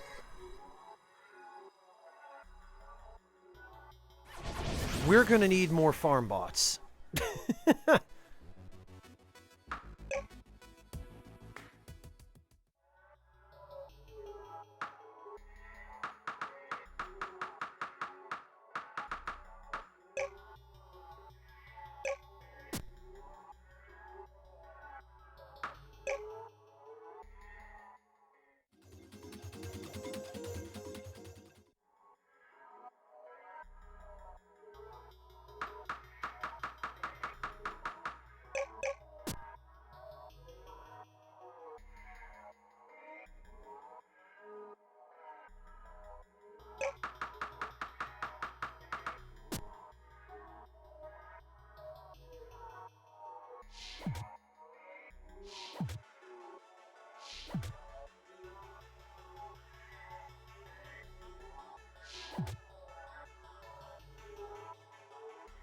And we're going to need probably even more farm bots, to be honest. But for the moment, we can reallocate. Because it seems like one or two of them are just hanging out.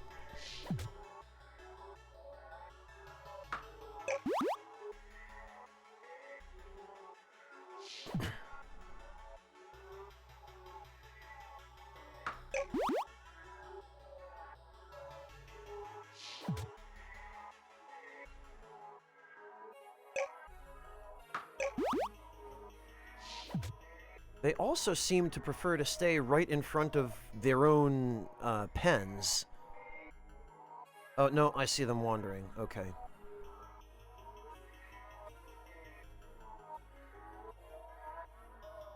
I'm gonna just need to put some fences up top there to keep those stupid Yetis from spawning.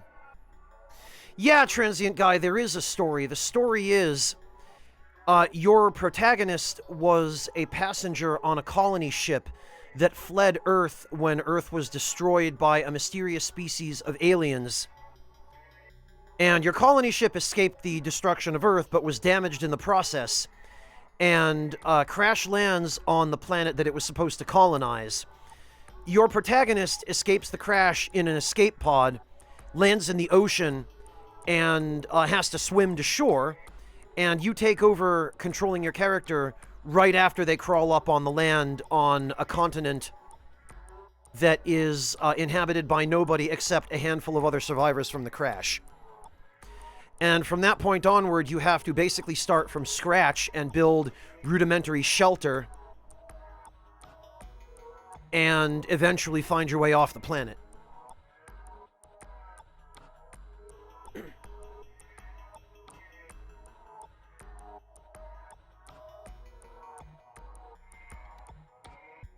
But also the planet happens to be possibly the homeworld of the aliens that destroyed Earth. And they use magic, and there are some objects and secrets on their homeworld which, once you discover them, enable you to use magic as well. So there's a lot going on.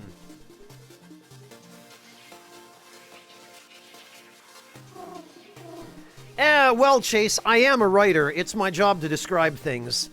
Or to express things. But thank you, I appreciate it.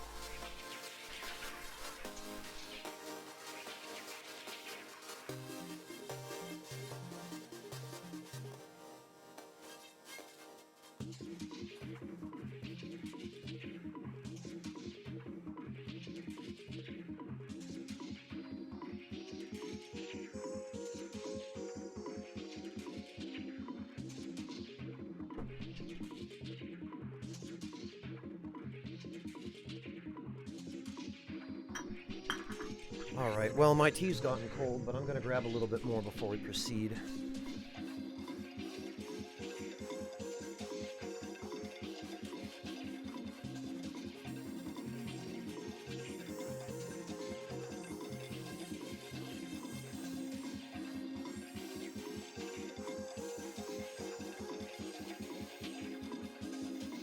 So the vessel that I'm on board right now, Transient Guy, is an organic spaceship made out of dragons that have been evolved essentially into a spacefaring craft.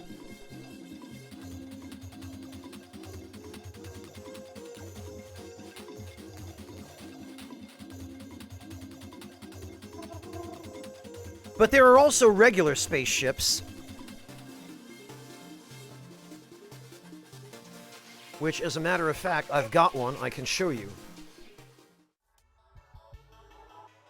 So, this is one of the regular spaceships. This is basically a fighter, like a regular starfighter. And then this one next to it is a dragon ship that incorporates both human technology and dragon DNA.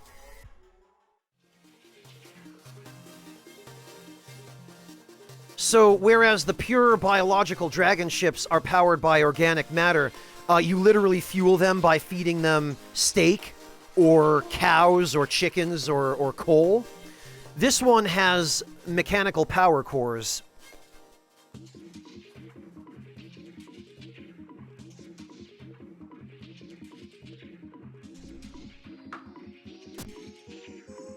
And I've also installed a machine that uses uranium to generate warp drive fuel.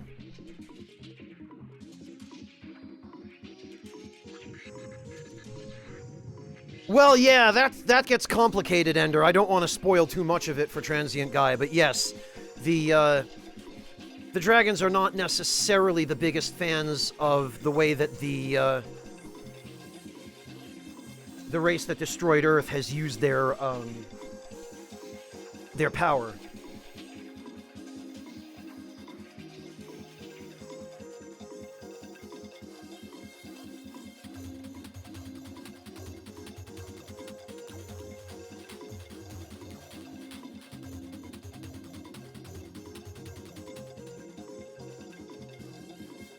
But there we are. And then each ship has its own capabilities. They all have shields, but each one has different weapons, and some of them you can customize their weapons.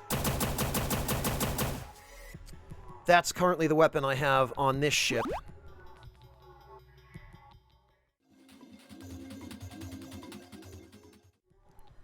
And this one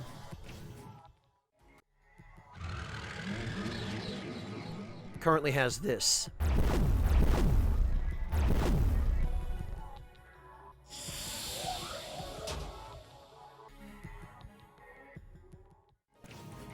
And then each ship has a place to rest.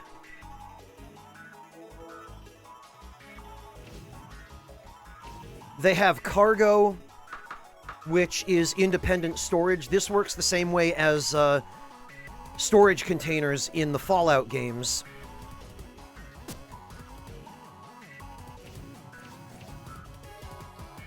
And then they have a status screen where you can view their stats and repair them or give them a name.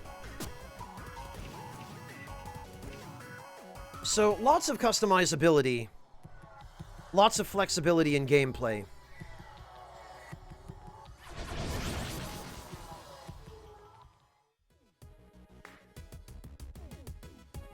If you're thinking of giving it a try, Transient Guy, I highly recommend it. This is one of the few games in a very, very long time that I have enjoyed enough to be able to play more than once.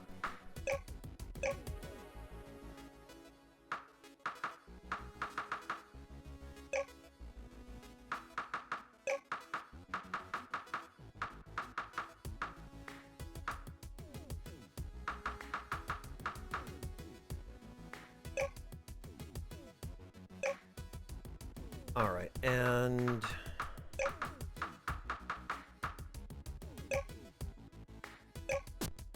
let me fuel up the drone drill. Okay, Ender, have a good one. Thank you for dropping by. Pleasure meeting you. And if we're lucky, maybe we'll get to see you again.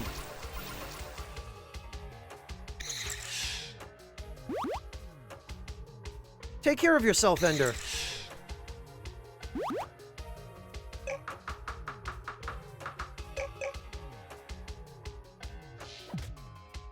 Alright. Add fuel.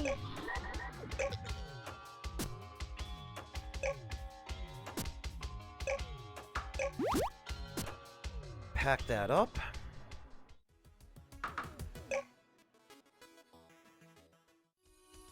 Because I want to go do the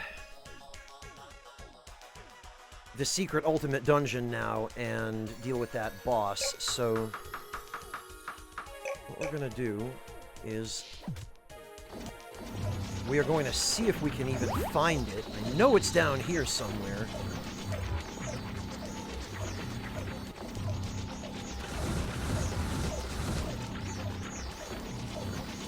It's not that, because that's the Colosseum.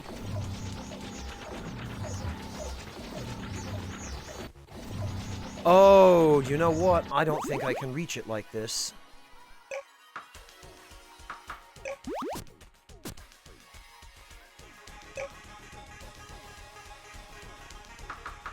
Because I need the drill to be able to, or the what's it called? The exotic drill.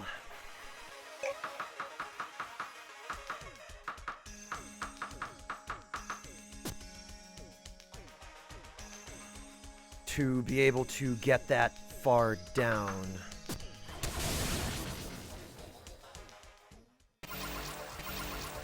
So scratch that, actually, I guess.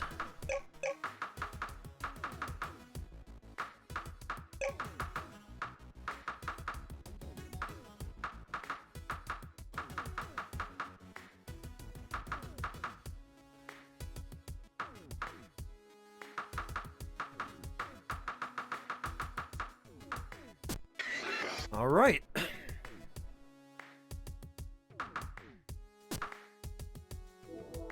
Well, I'd better save, because better safe than sorry.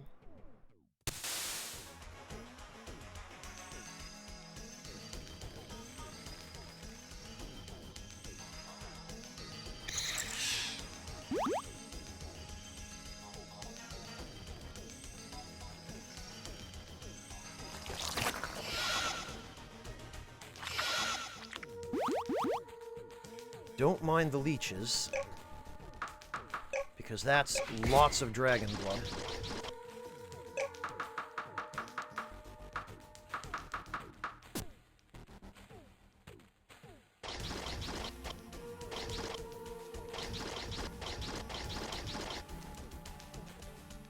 All right then.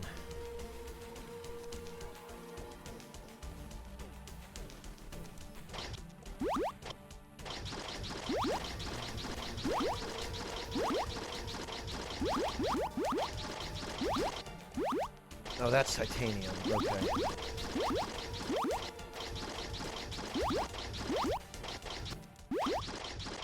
Man, I really need to get an exomech. Wait a minute. I think this might be it.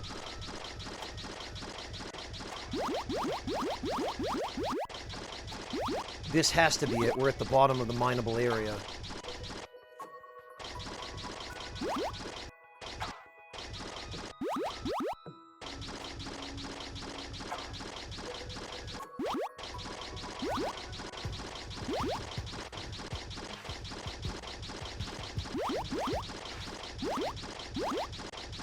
There it is.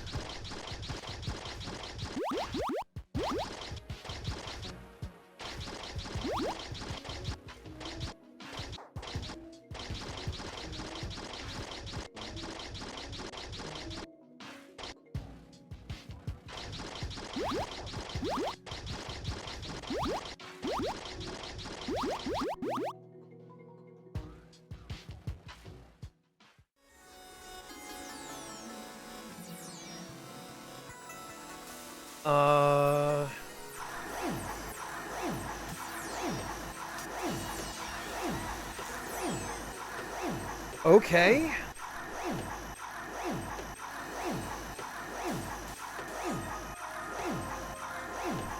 I don't remember this.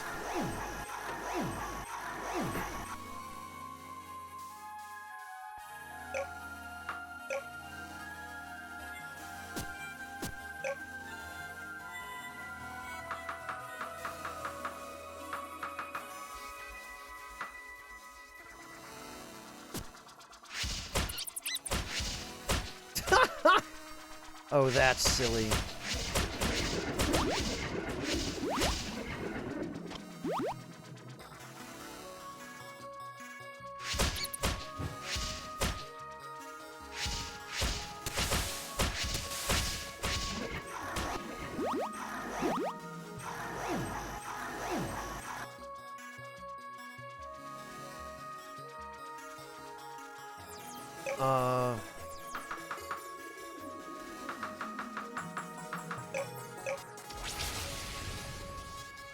That did not help.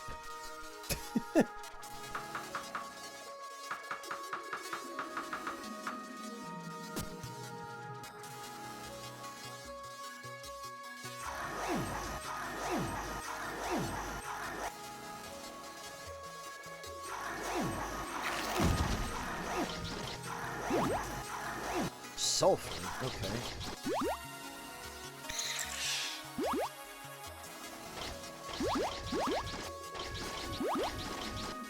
I'm pretty sure we have to...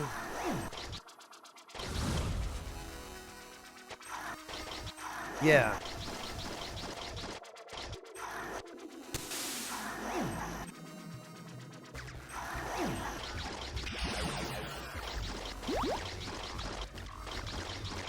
We have to just work our way all the way down through here.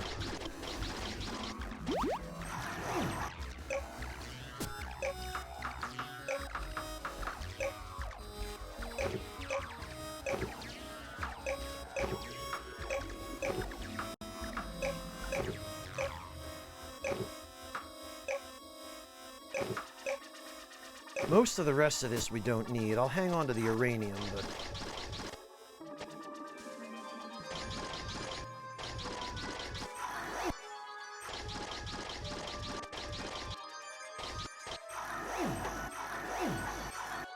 Oh, geez.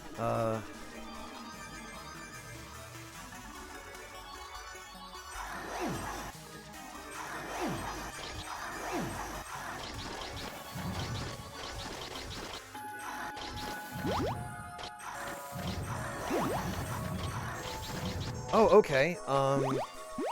Moissanite, chromium, magna gems. Don't mind if I, do take some chromium.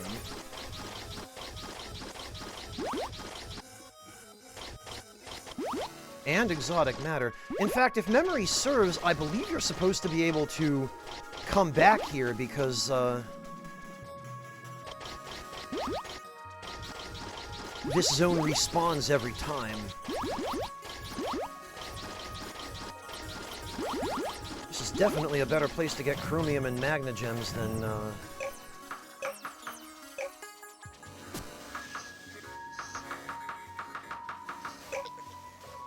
Oh, and I can't put teleportals here. Boo.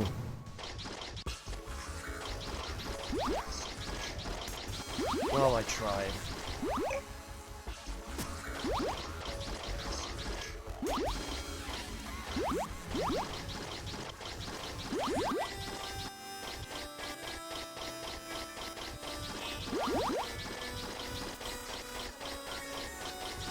Ah, there he is.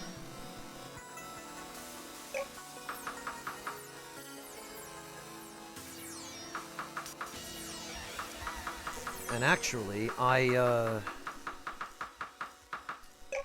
I have the spirit box, because I think I only have one of the item that I need in order to capture him. Yes.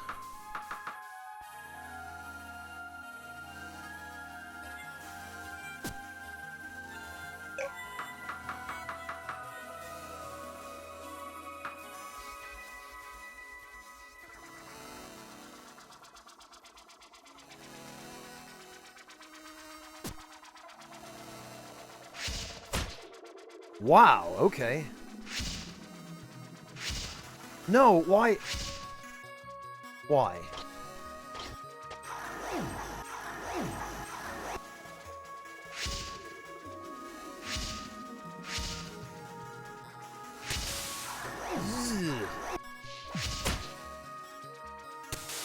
Oh, he can do that! Okay. Got it.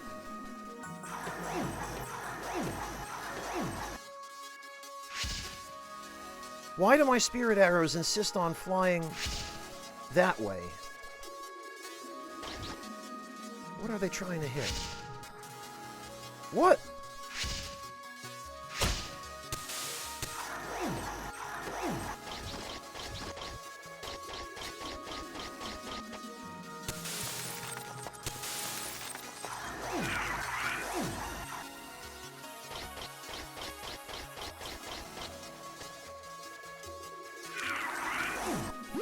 I wonder if it's the enemies here that are confusing them.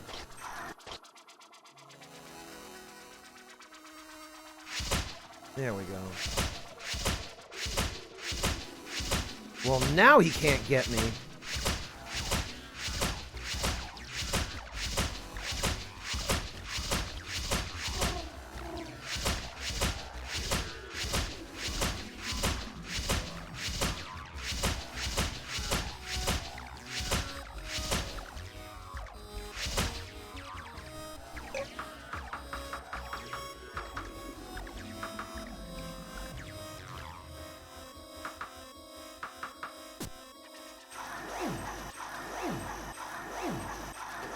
Come here. No, are you just stuck there now?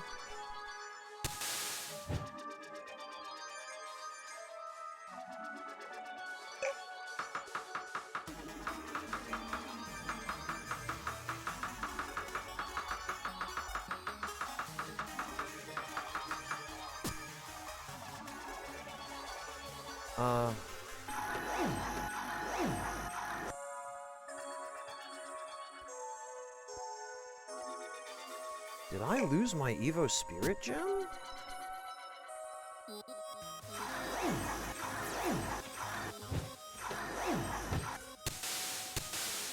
It looks like I might have. Well, that's crap.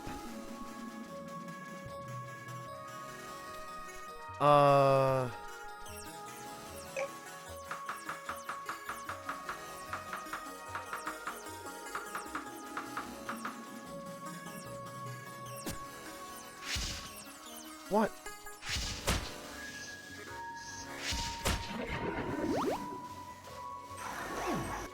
Okay, not how I was hoping that would go.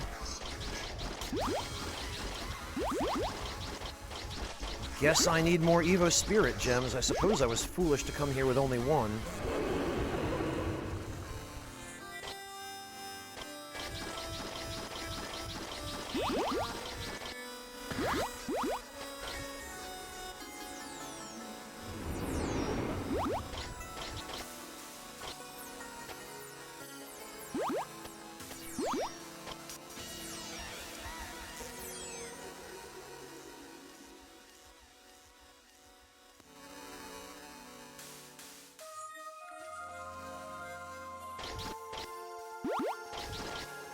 Well, better grab everything I can.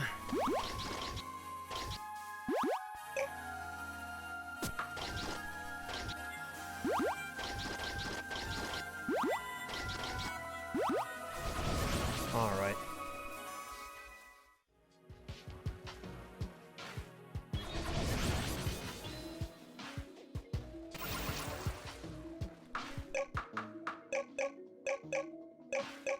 Hey, look who it is! Rachel, how are you doing? Thank you so much for stopping by. It's so good to see you. Welcome everyone coming in with the raid. How was Bloodborne? You were playing Bloodborne today, right? You said you were going to? Took a little break from Tears of the Kingdom, did you? I bet you were tired. I bet you've had a long day of streaming. Thank you so much.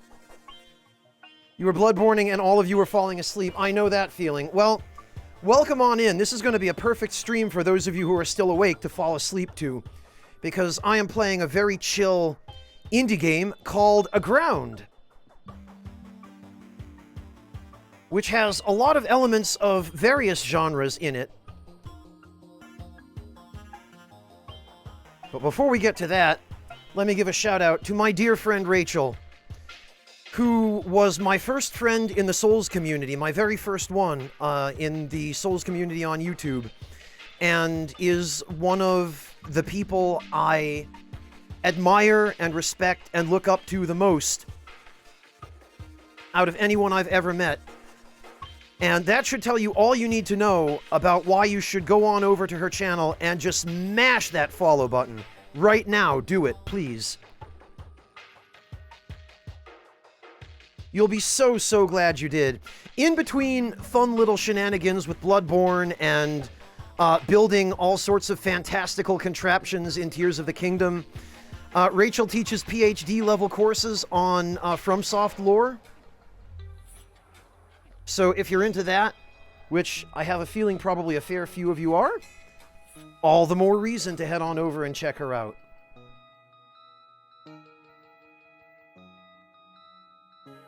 I can't take credit for that description. That came from one of my viewers. But I like it, and it's accurate.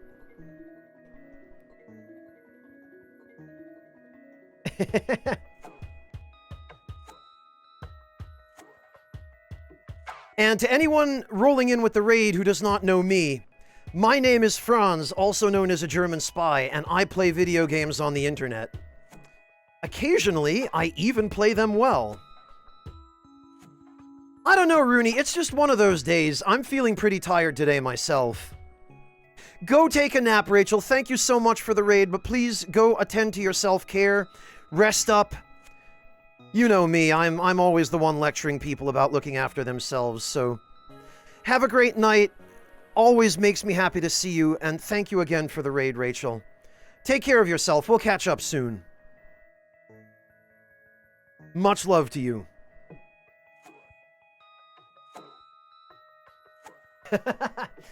Rooney, I've learned more from her than I have from probably any single other person besides some of my teachers. Like my high school and university teachers and elementary school, right? But sometimes it's easier to learn something from a friend than it is from a stranger. Plus, when you have the company of friends to enjoy while you're learning, that makes the learning process even more enjoyable and, for me at least, easier. Mind you, some of my friends in high school would distract me in class, but that's another matter entirely. And even then, it still helped keep morale up.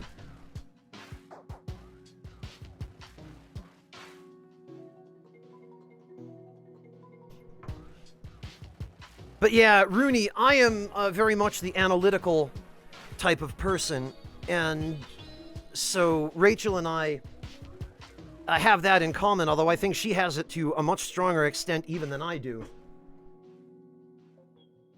And she has more of a background in architecture and philosophy and history than I do. Mine is more science and the humanities than history or art.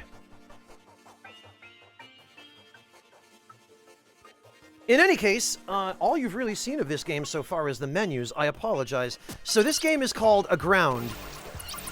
It is an indie game that began on browsers.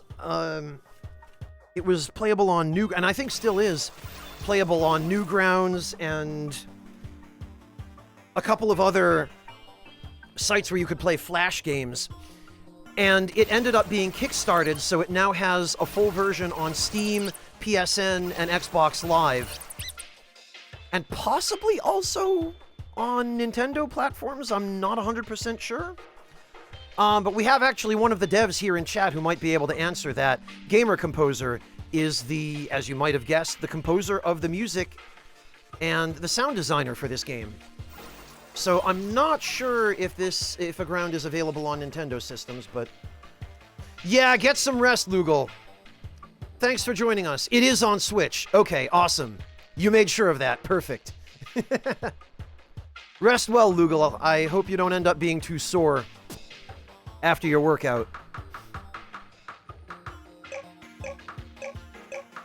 But if you enjoy games like Terraria or Harvest Moon, or even Minecraft, or anything that's superficially similar, you'll probably really enjoy this. Because it's got all sorts of elements from multiple different genres, and it has a pretty neat story.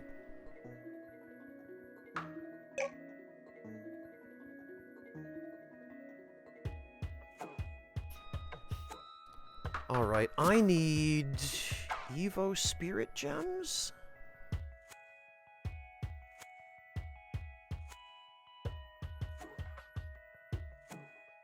I think. Trying to remember which facility you get those from, because there's so much.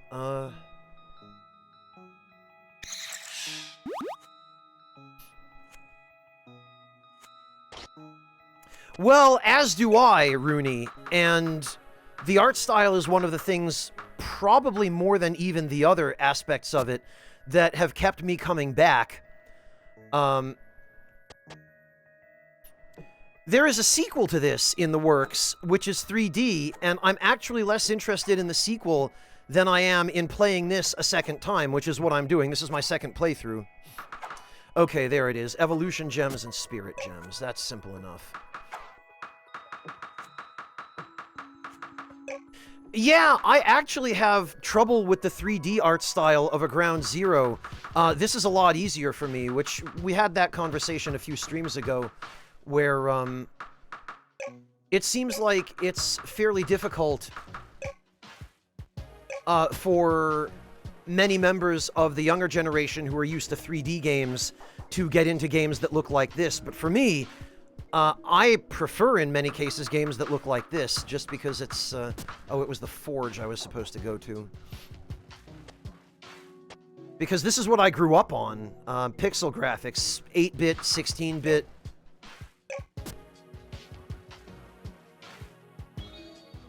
...2D or 2.5D games. That's my jam.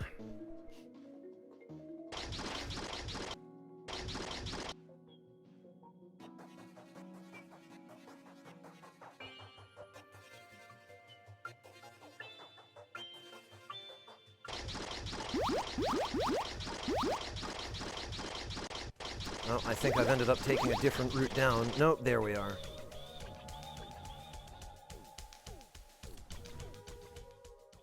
Alright, let's try this again, and this time, let's make sure we have enough Evo Spirit Gems.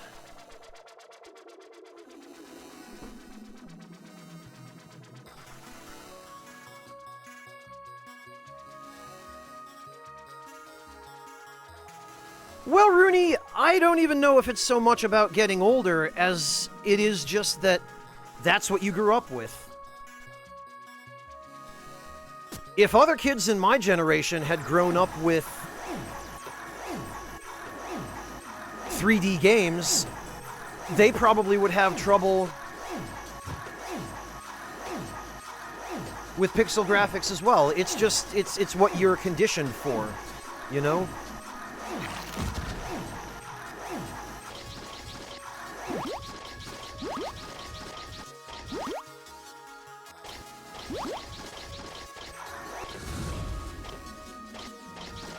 But as for me, this is what I've always preferred.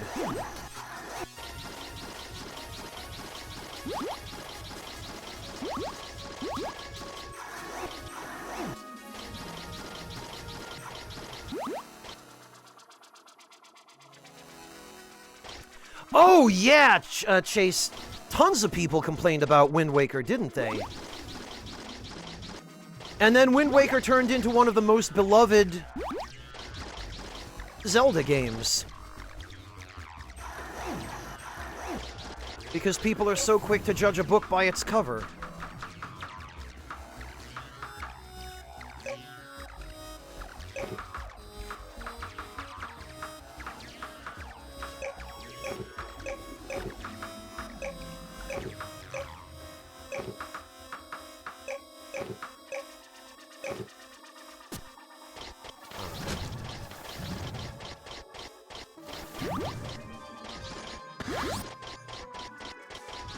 Well, while I'm here, gonna stock up on all these materials that are normally much more difficult to acquire. Zaris, holy hell! Thank you so much, Zaris, for the 6 months of Tier 1 to Rooney Metal. Rocking it as always, Zaris, with the generosity. Not that I take that for granted, but you've been on some hell of a streak, Zaris, and I really appreciate you. Mind you, I appreciate you anyway, and I would appreciate you if you just came here to lurk and hang out, but going the extra mile to support the channel is tremendous, and I am incredibly grateful to you for that.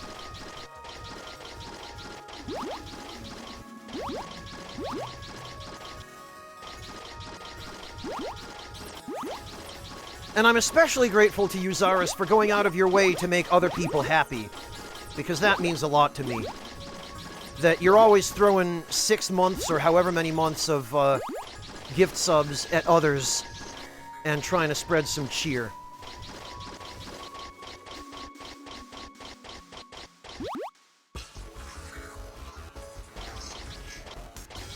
It means an awful lot to me that you were doing that, so thank you, Zaris.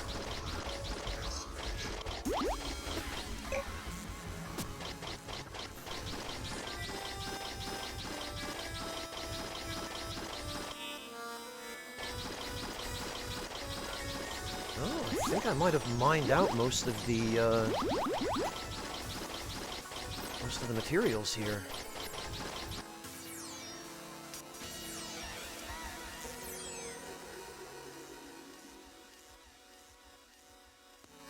Oh, I've never played Hyrule Warriors, Artista. I've watched a couple of cutscenes from it, but... Yeah, Artista, sometimes it just takes people time to be able to appreciate something they're presented with. Sometimes something just has to grow on you, you know? And when you're presented with it initially, you might have a knee-jerk reaction of not liking change or not liking something new, but in the end, it might turn out that something new is actually pretty cool.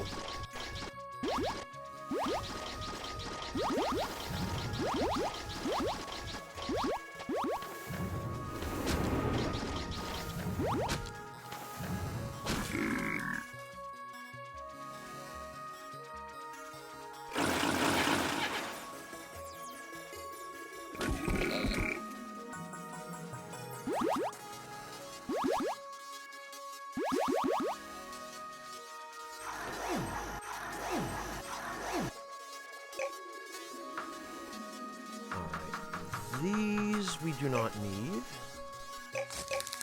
Oh, actually, we can top up our health.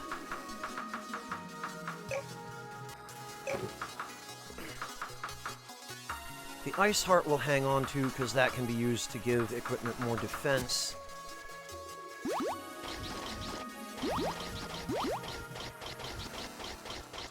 And then we'll mine out the rest of what we can here.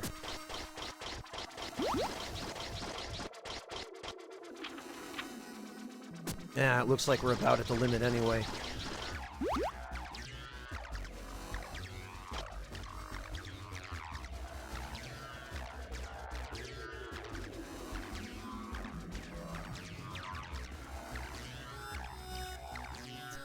Yeah, Rooney, this is a discussion we've had periodically here, but the crux of it is that 3D games only stay cutting edge, or rather realistic 3D games only stay cutting edge until a more realistic form of 3D is developed. For the most part. I mean, there are exceptions. Valkyrie Profile 2 was way ahead of its time, and it looked really good for a PS2 game, but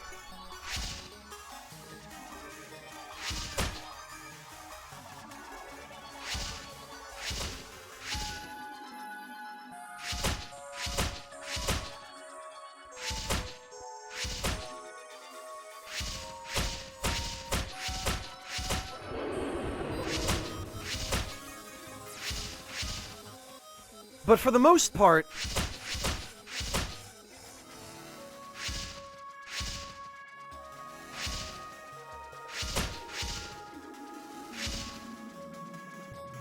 .3D games tend to end up dated.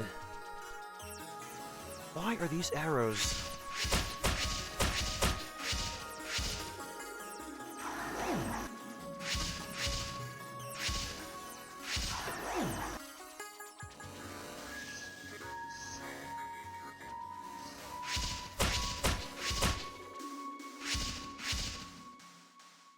Why do they want to go this way? Who are they trying to hit? Okay, Smash Kebab, have a good one. Take care.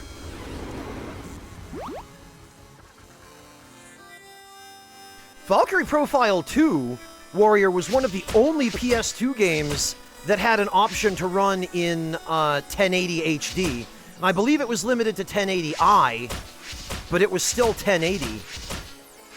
Which most games on the PS2, other than, I think, what, there was that Gran Turismo game that would also run in 1080?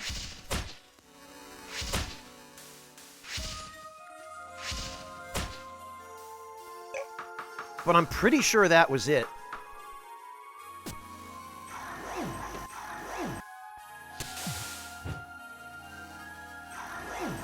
Come on, get caught. Yes, and this right here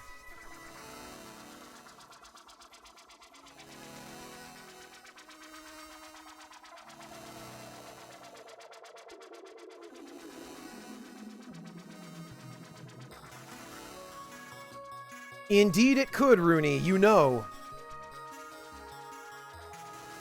Well, warrior, I'll I'll tell you what Marcus would have told you if he were here, which is that it really wasn't his idea to tell everyone that the Great Scythe was the best weapon. That's not what he said.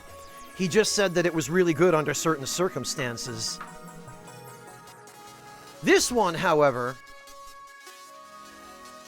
this is the best melee weapon in the game, and it's a bit of a hidden weapon. And it is the only weapon that will do more than paltry damage to spirits. You do need to replay those games, Rooney. They are fantastic, but it sounds like you already know that.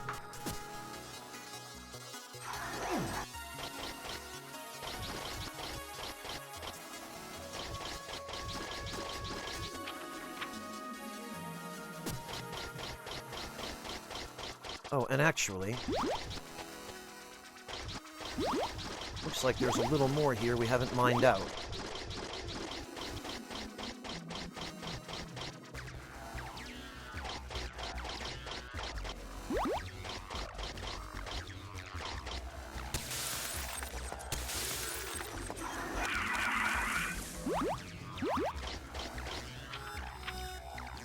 Oh, and a little more down there.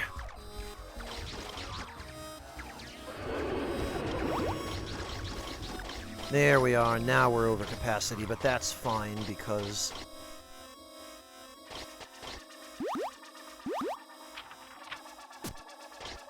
we can just warp.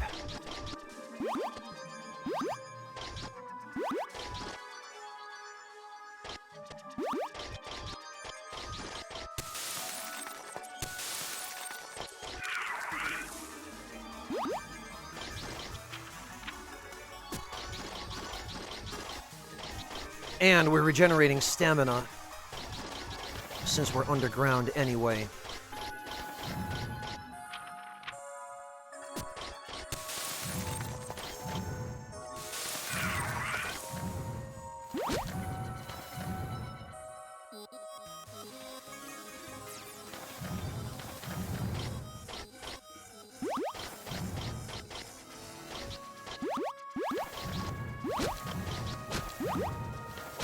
You know what? There we go.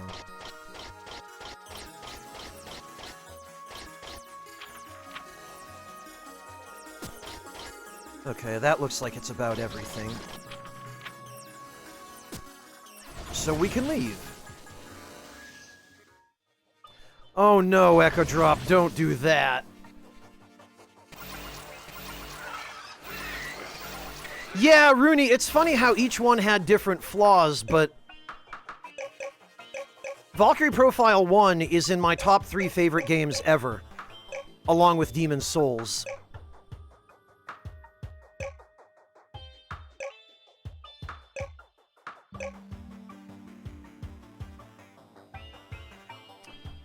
Oh, Echo Drop, why you gotta do that? Don't do that.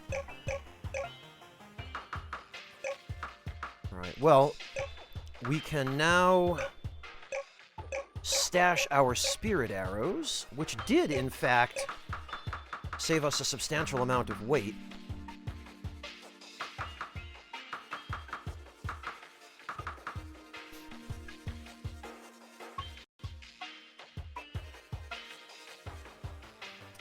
Ah, so FromSoft has all of your top 3 slots, Rooney. I guess it stands to reason that you would have come in with a raid from Rachel, then. Fair enough.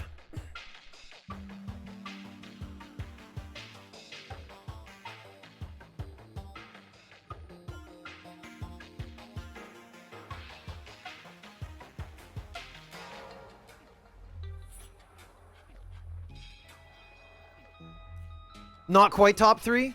I see.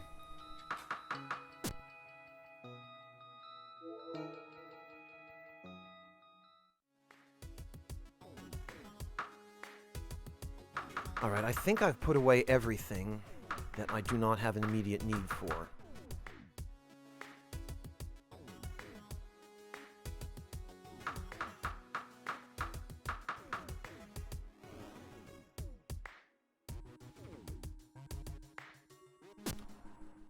I did just save, right? Yes, okay. I always second guess myself when it comes to saving the game. And actually, after all that, yes, look at this. Now we've got some spirit.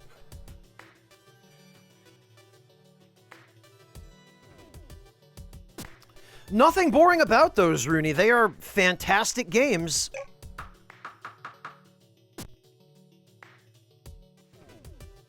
Nothing at all wrong with those picks.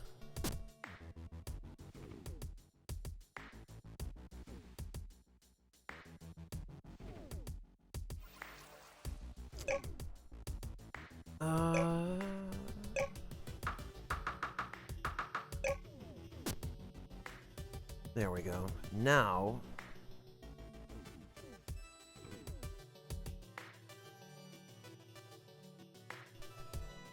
Man, I really appreciate the ability to just flood the screen with projectiles.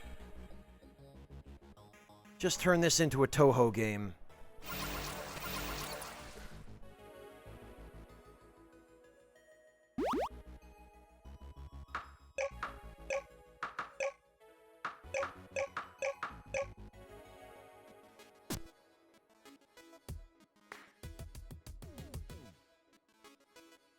It did, Rooney, and some of the subsequent games after Demon's Souls got less right, which is pretty impressive.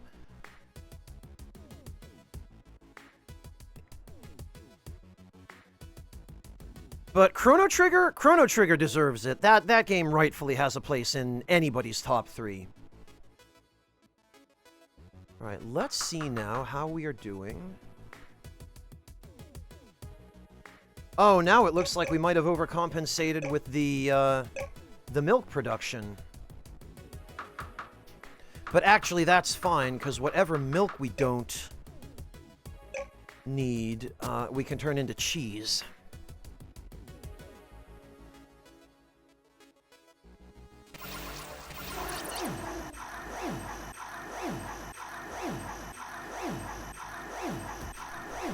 And yeah, I mean, those games all have flaws, but despite, or in certain cases maybe even because of their flaws, they are some of the best games ever made, and many, many countless games after them have been influenced by them.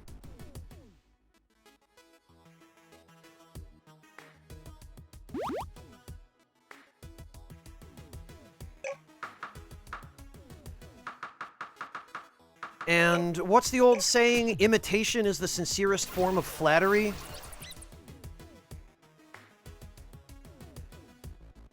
Something to that effect, anyway.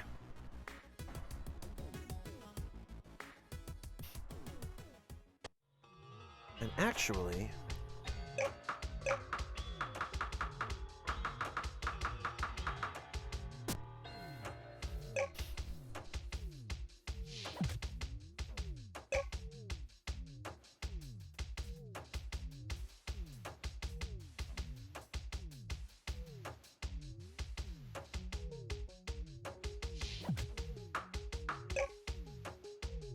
Yes, we can just barely fit 3 worm pens down here.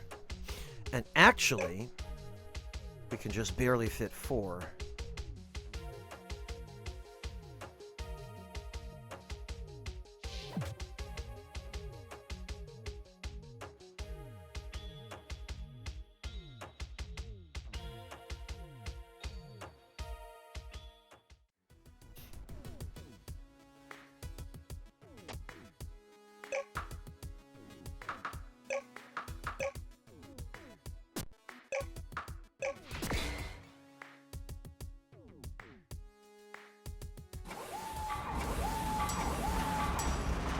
And...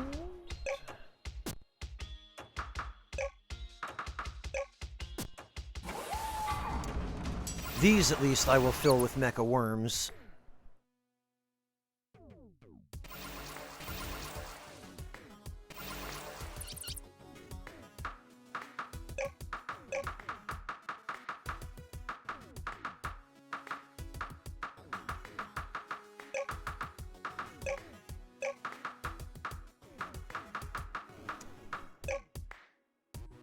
6 fins.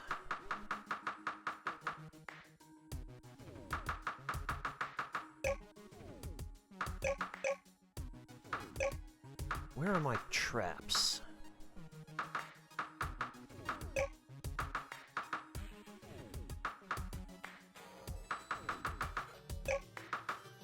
There they are. Okay.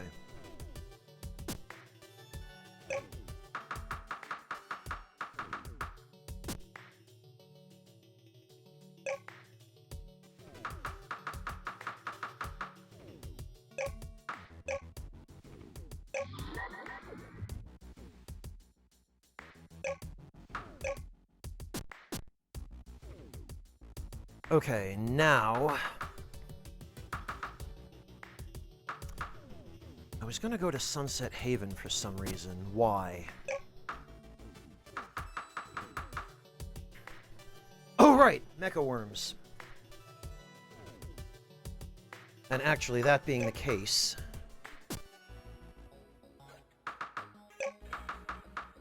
I'm gonna want my friend...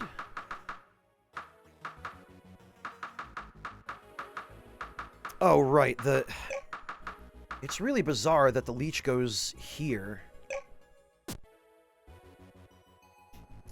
That being the case, though, I wonder... Since the leech counts as sort of a weapon, sort of a familiar, I wonder if it can... No, it can't. Wonder if it can be upgraded as a weapon.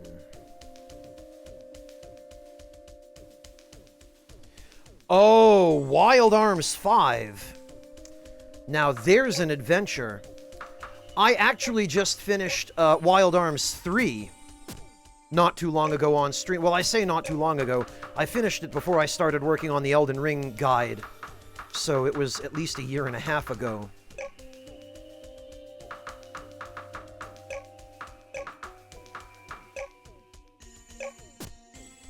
And it turns out our leech friend can be enhanced.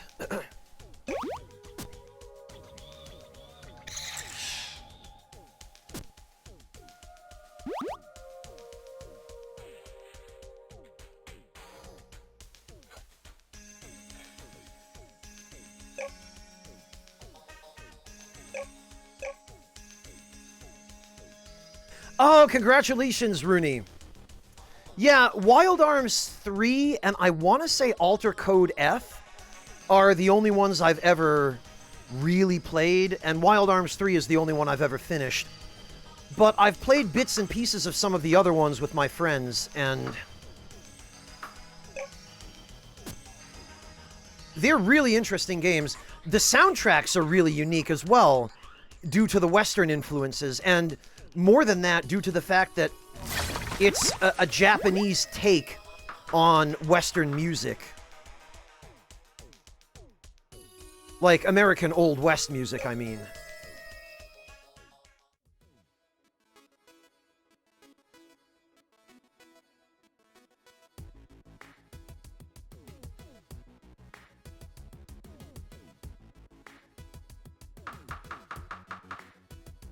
And the music was one of the things, in fact, that I liked most about the Wild Arms games. There really aren't too many games that do that sort of music, or even that sort of setting or that theme.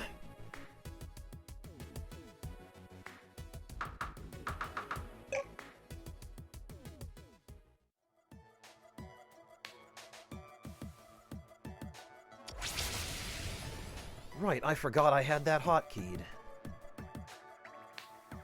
Also, while we're here, I think...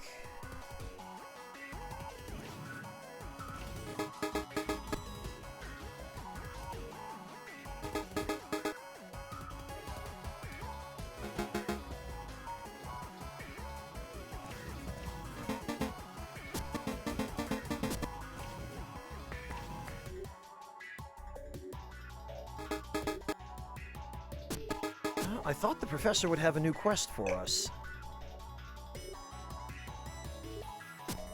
Oh, right, she does. I just don't have any in my inventory.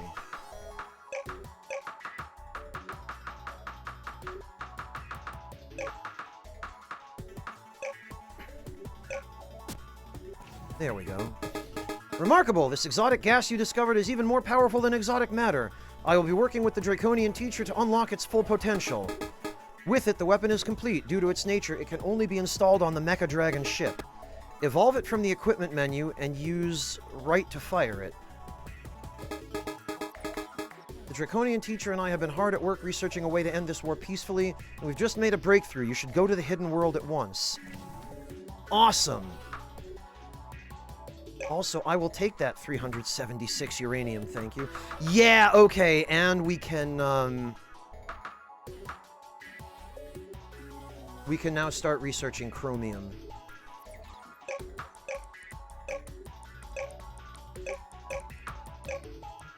So let's do that, because chromium is considerably harder to come by.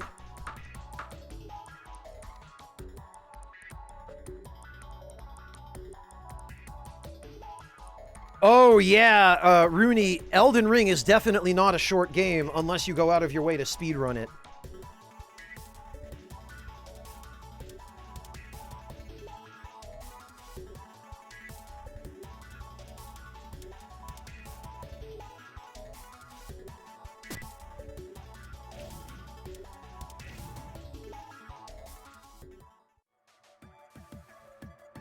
Alright, well...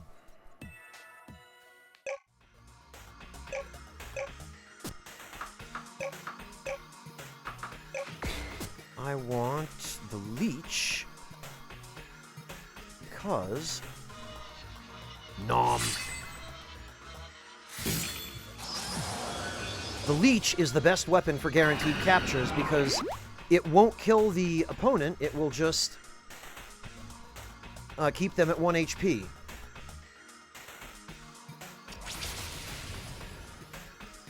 Okay, I guess that light's a little better.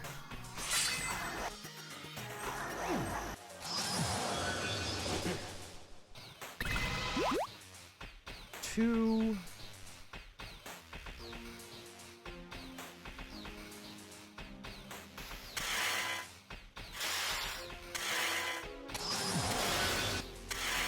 we can't kill him.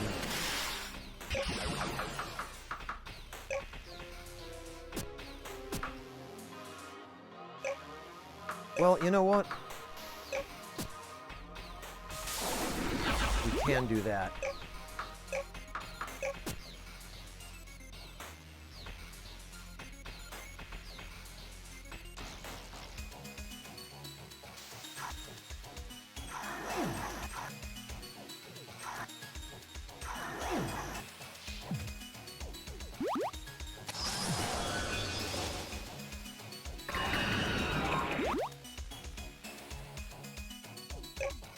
And that is 3. We need 3 more.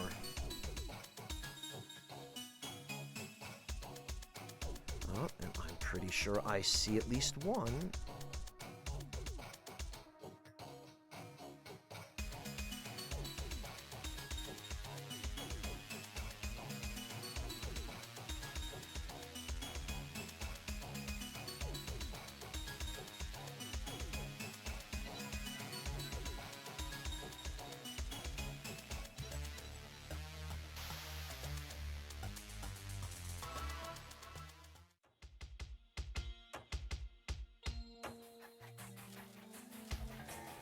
Yep, there we go.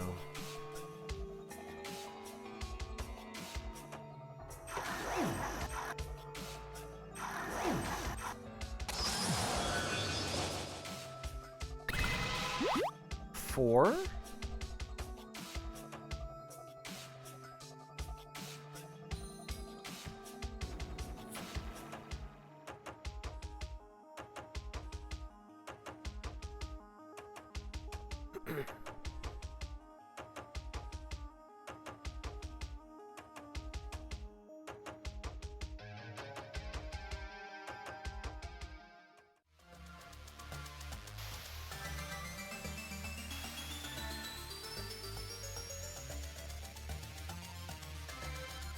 And then I think I see 5 and 6 over here. Nope.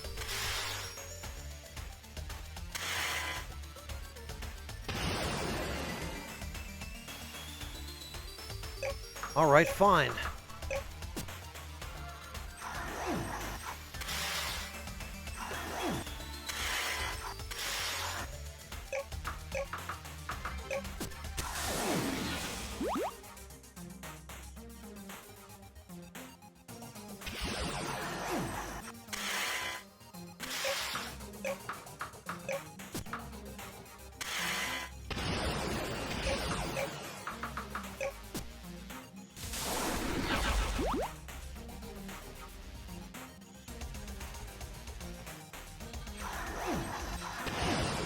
Nothing at this depth with these guys, I guess.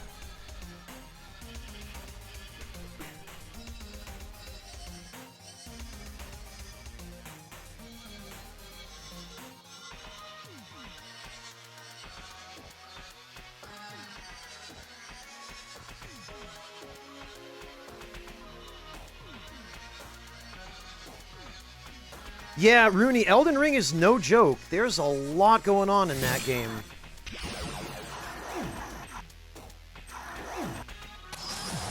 And as someone who worked on the official strategy guide for it,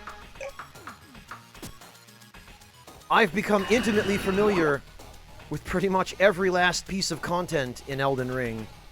And there's a reason it's taken us 17 months to produce a strategy guide for it. The guide is 2 books, 512 pages each, possibly even a little more by the time all is said and done.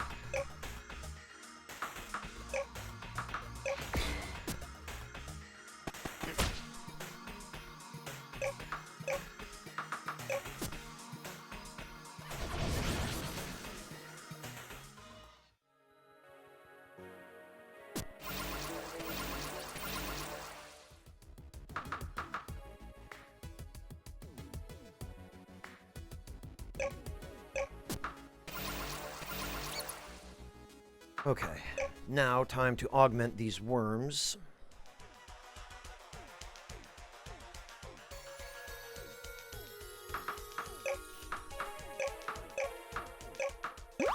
One, 2, whoops, 3, 4, 5, and 6.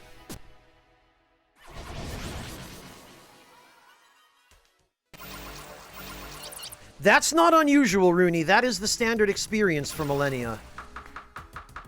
It seems to just be what FromSoft intended. Unironically, no joke, that's what they want.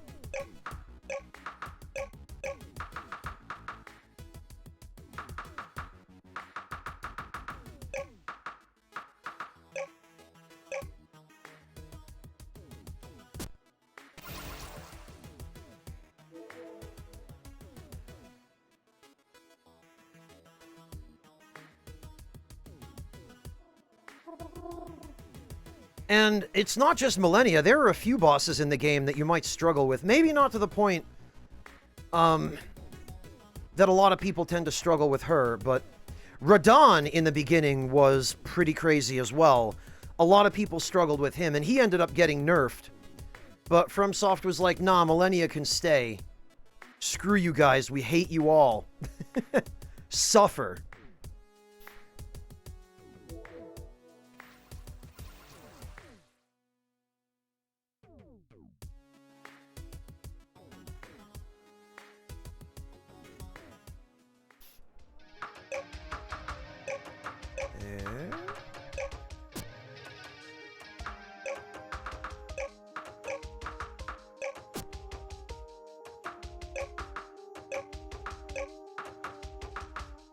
And there we go. Now, do these other ones... Oh, they don't! I wish I'd noticed that earlier.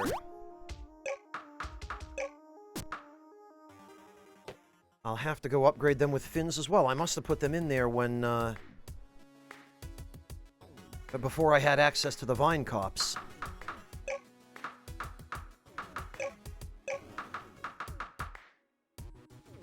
Yeah, I agree, Rooney. I also think that Millennia is a bit much. But that's a whole other issue. I have a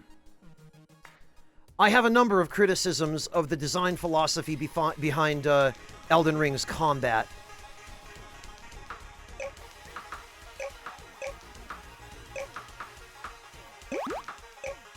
Their open world... I mean, it's a first attempt at an open world game on their part, so to some extent I understand, but there were definitely things about that open world and about the combat and some of their boss design that they could have done a little differently and better.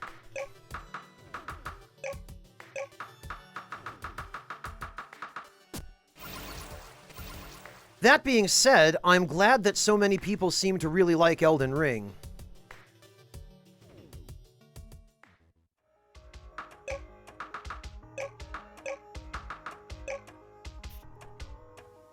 There we go. This should speed up production substantially.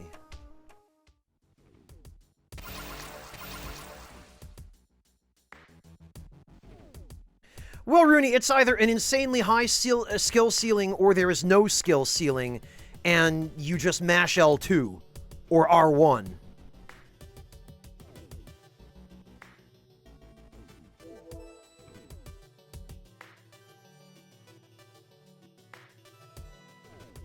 Which is something that Marcus, Half Damage, Birdo, Charlie, and I have run into quite a bit during our...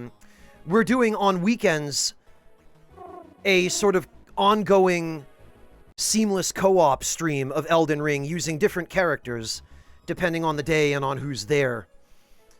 And the seamless co-op mod makes it far more enjoyable to play co-op in Elden Ring. It solves a lot of QOL issues.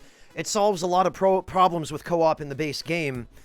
But it also brings to light some of the inherent issues that the game has, playing it in the seamless co-op mod.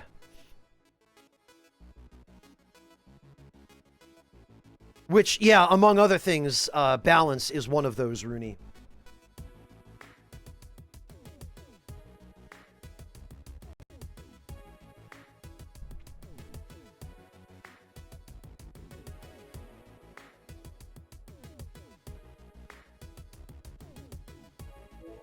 All right.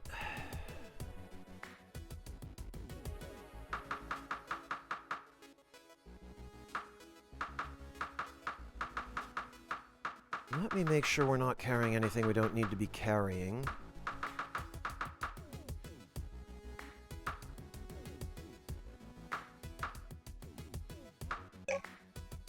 Oh, whoops, that's not what I meant.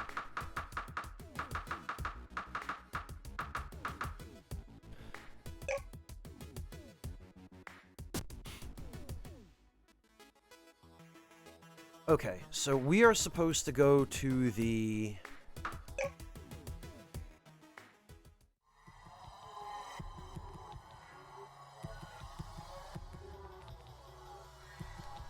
to the hidden world, I think? And talk to the dragon teacher? Yes. The professor and I have been working on a plan to avoid further conflict between humanity and the descendants of the Old Ones, the race you call them. After much research, we have a plan, a holographic projector. With this powerful device, we can create illusions real enough to convince both sides that there is no possible outcome but mutual destruction. This will not be so easy to build. We will bind technology to an HQ Dragon chamber seed using exotic gas. This world has enough magical energy to sustain the projector, but you will need to jumpstart the process with exotic gas. Okay, an HQ Dragon Chamber Seed, a Book of Light, which I think we can just buy, 2 exotic gas, and 5 AI cores.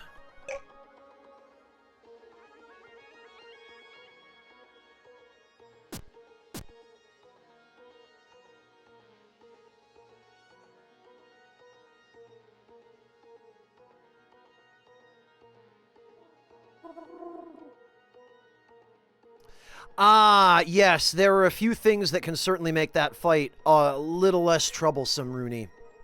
And thank you, that's very kind of you. I really appreciate that.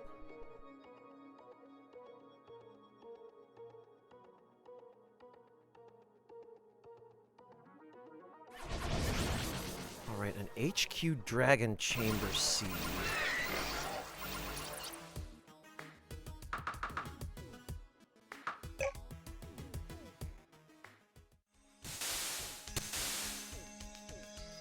Well, Malkavia, I have some criticisms of that bundle.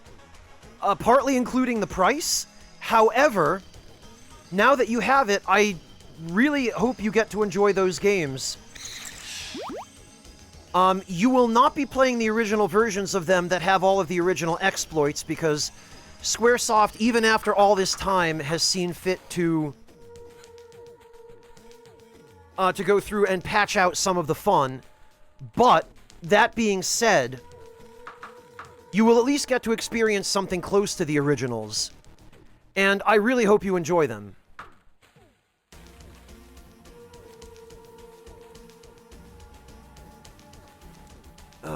One Evo gem, 20 blood gems.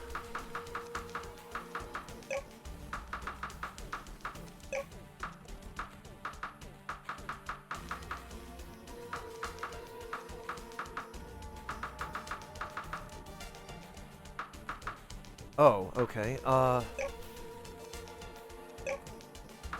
can uncraft one of those then. 20 blood gems.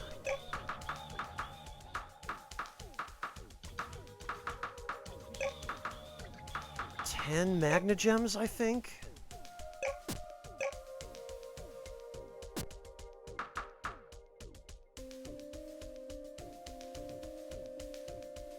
And 2 exotic matter.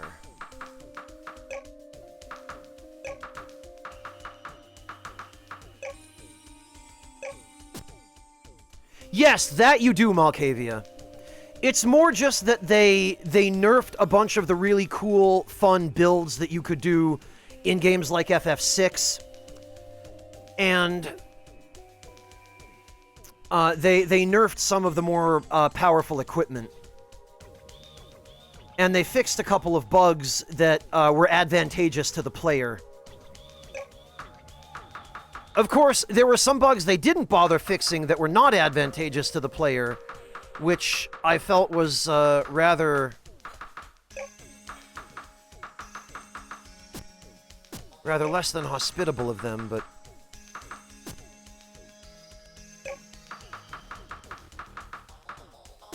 Oh, can I not uncraft an Evo Spirit Gem? Can I do it here?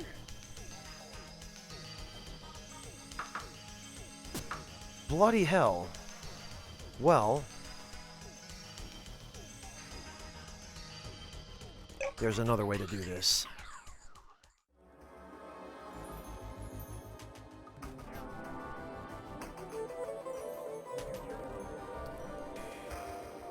Yeah, that's a good point, Rooney.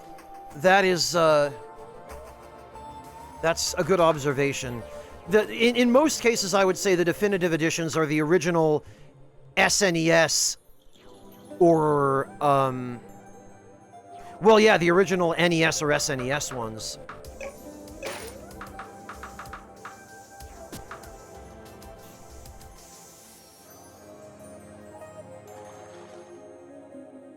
But yes, you still get to suplex a train, Malkavia. No worries about that.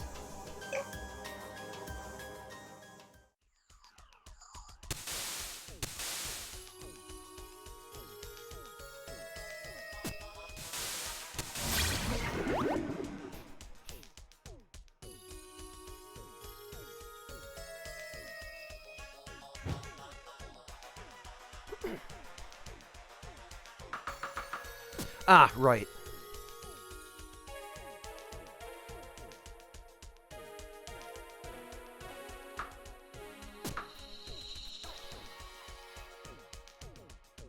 I need to uncraft the... Why you can't uncraft an Evo Spirit Gem, I have no idea.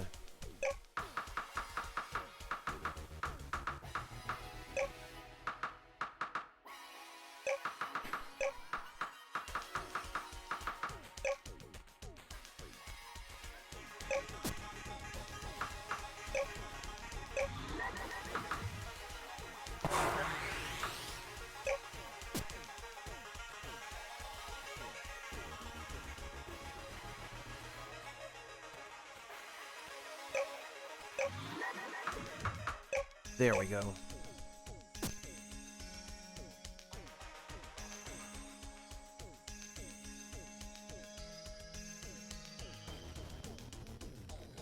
Honestly, I'm not sure how much it matters with FF1, Rooney. I don't think they changed FF1 too much in the Pixel remaster.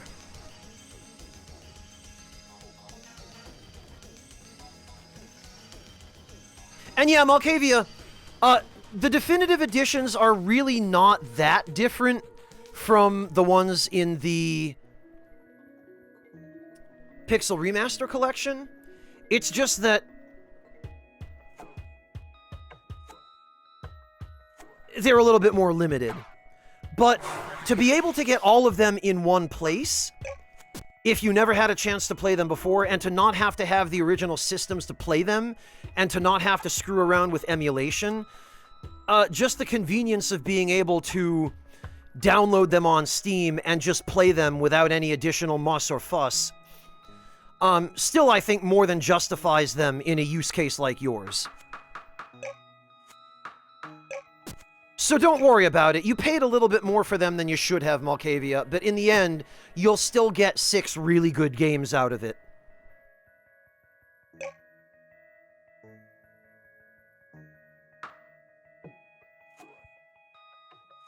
Okay, 2 exotic gas and 5 AI cores. I think we have all of that.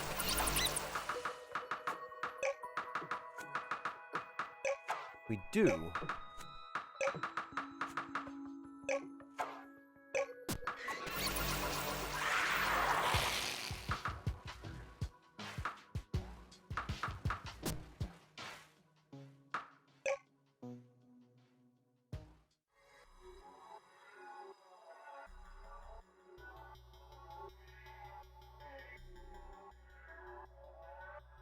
And let me just save before we go any further.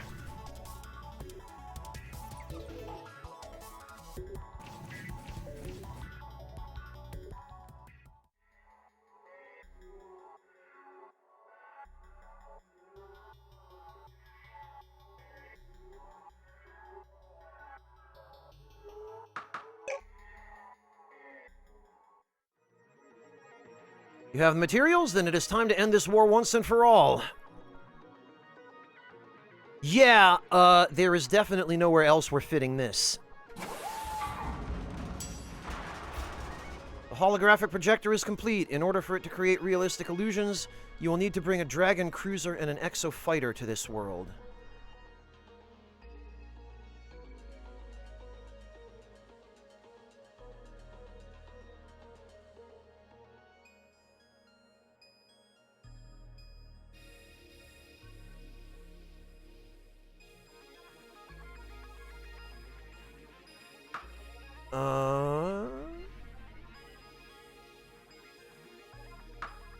Okay.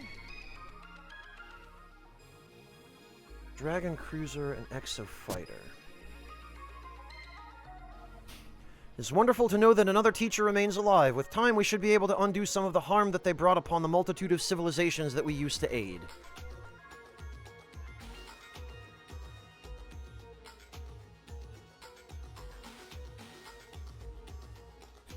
Do we have a blueprint for this? We don't have a blueprint.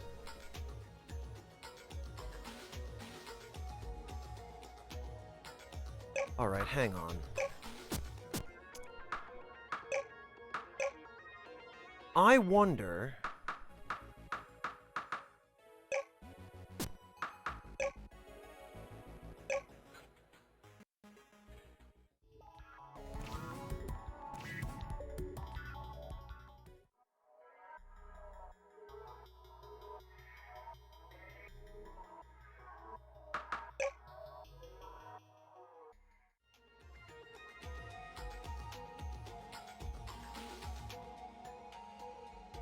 Okay. We can move it very slightly. And yeah, I want it further inland if possible, rather than near the coast.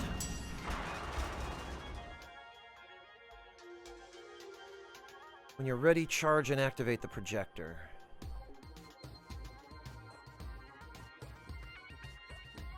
Yeah, there we go.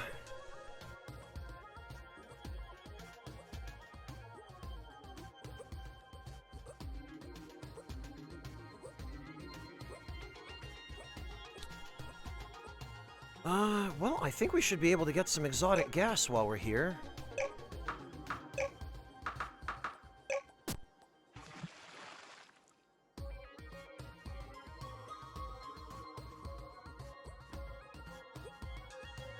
Not from those, though.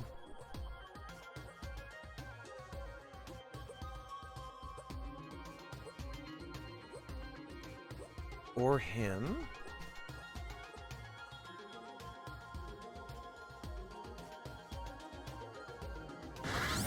Yes, there we go.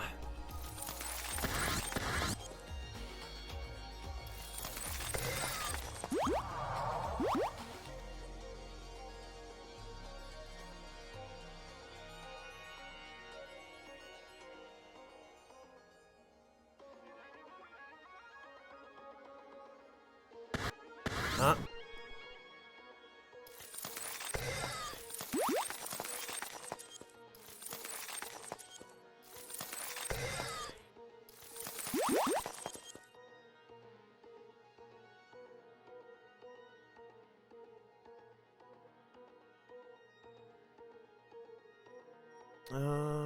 You know...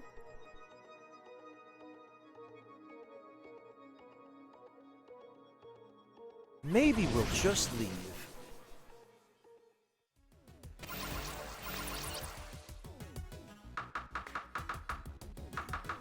Okay.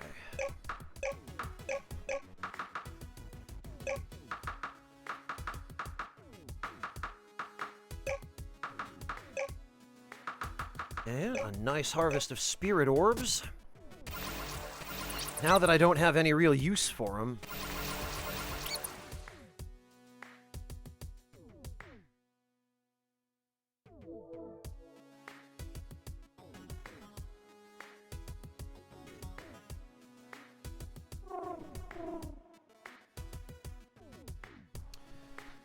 Depending on how you play them, Rooney, each one of those games is at least a good 50 or 60 hours.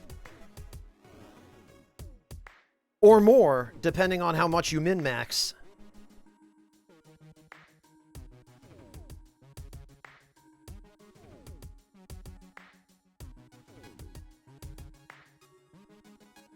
And speaking of min-maxing, I think it's about time for me to min-max my dinner. Because I am getting a little bit hungry, although thanks once again to my moderator, Breakfast Mega Powers, who very kindly sent me a little bit of food with TreatStream earlier. I am not as hungry at this point as I usually am, but I should still go get something to eat before bed, and I should probably think about getting some rest relatively soon. I will not be able to stream tomorrow. I have some personal obligations and household duties that I need to take care of. But the following day, I suspect I will probably be back to Aground. So what we are going to do is we have a very rare and wonderful opportunity now to raid another very good friend and moderator of mine, Major Monotone, who is a marine biologist and just finished his PhD exams today. And he is now playing some Elden Ring. So I think we're going to head on over and show him some love so that you guys don't have to worry about getting spoiled on Tears of the Kingdom. And those of you who came in with Rachel's raid will be able to watch something familiar that you'll probably enjoy, and probably a fair few of my folks will enjoy it as well. So thank you all so much for joining me today. Thank you all for your support, your company, and I will see all of you in about a day. Take care, everyone, and hang out for the raid. You're going to really like Major Monotone. He's a really, really good dude. Good night, everyone. Thank you all again.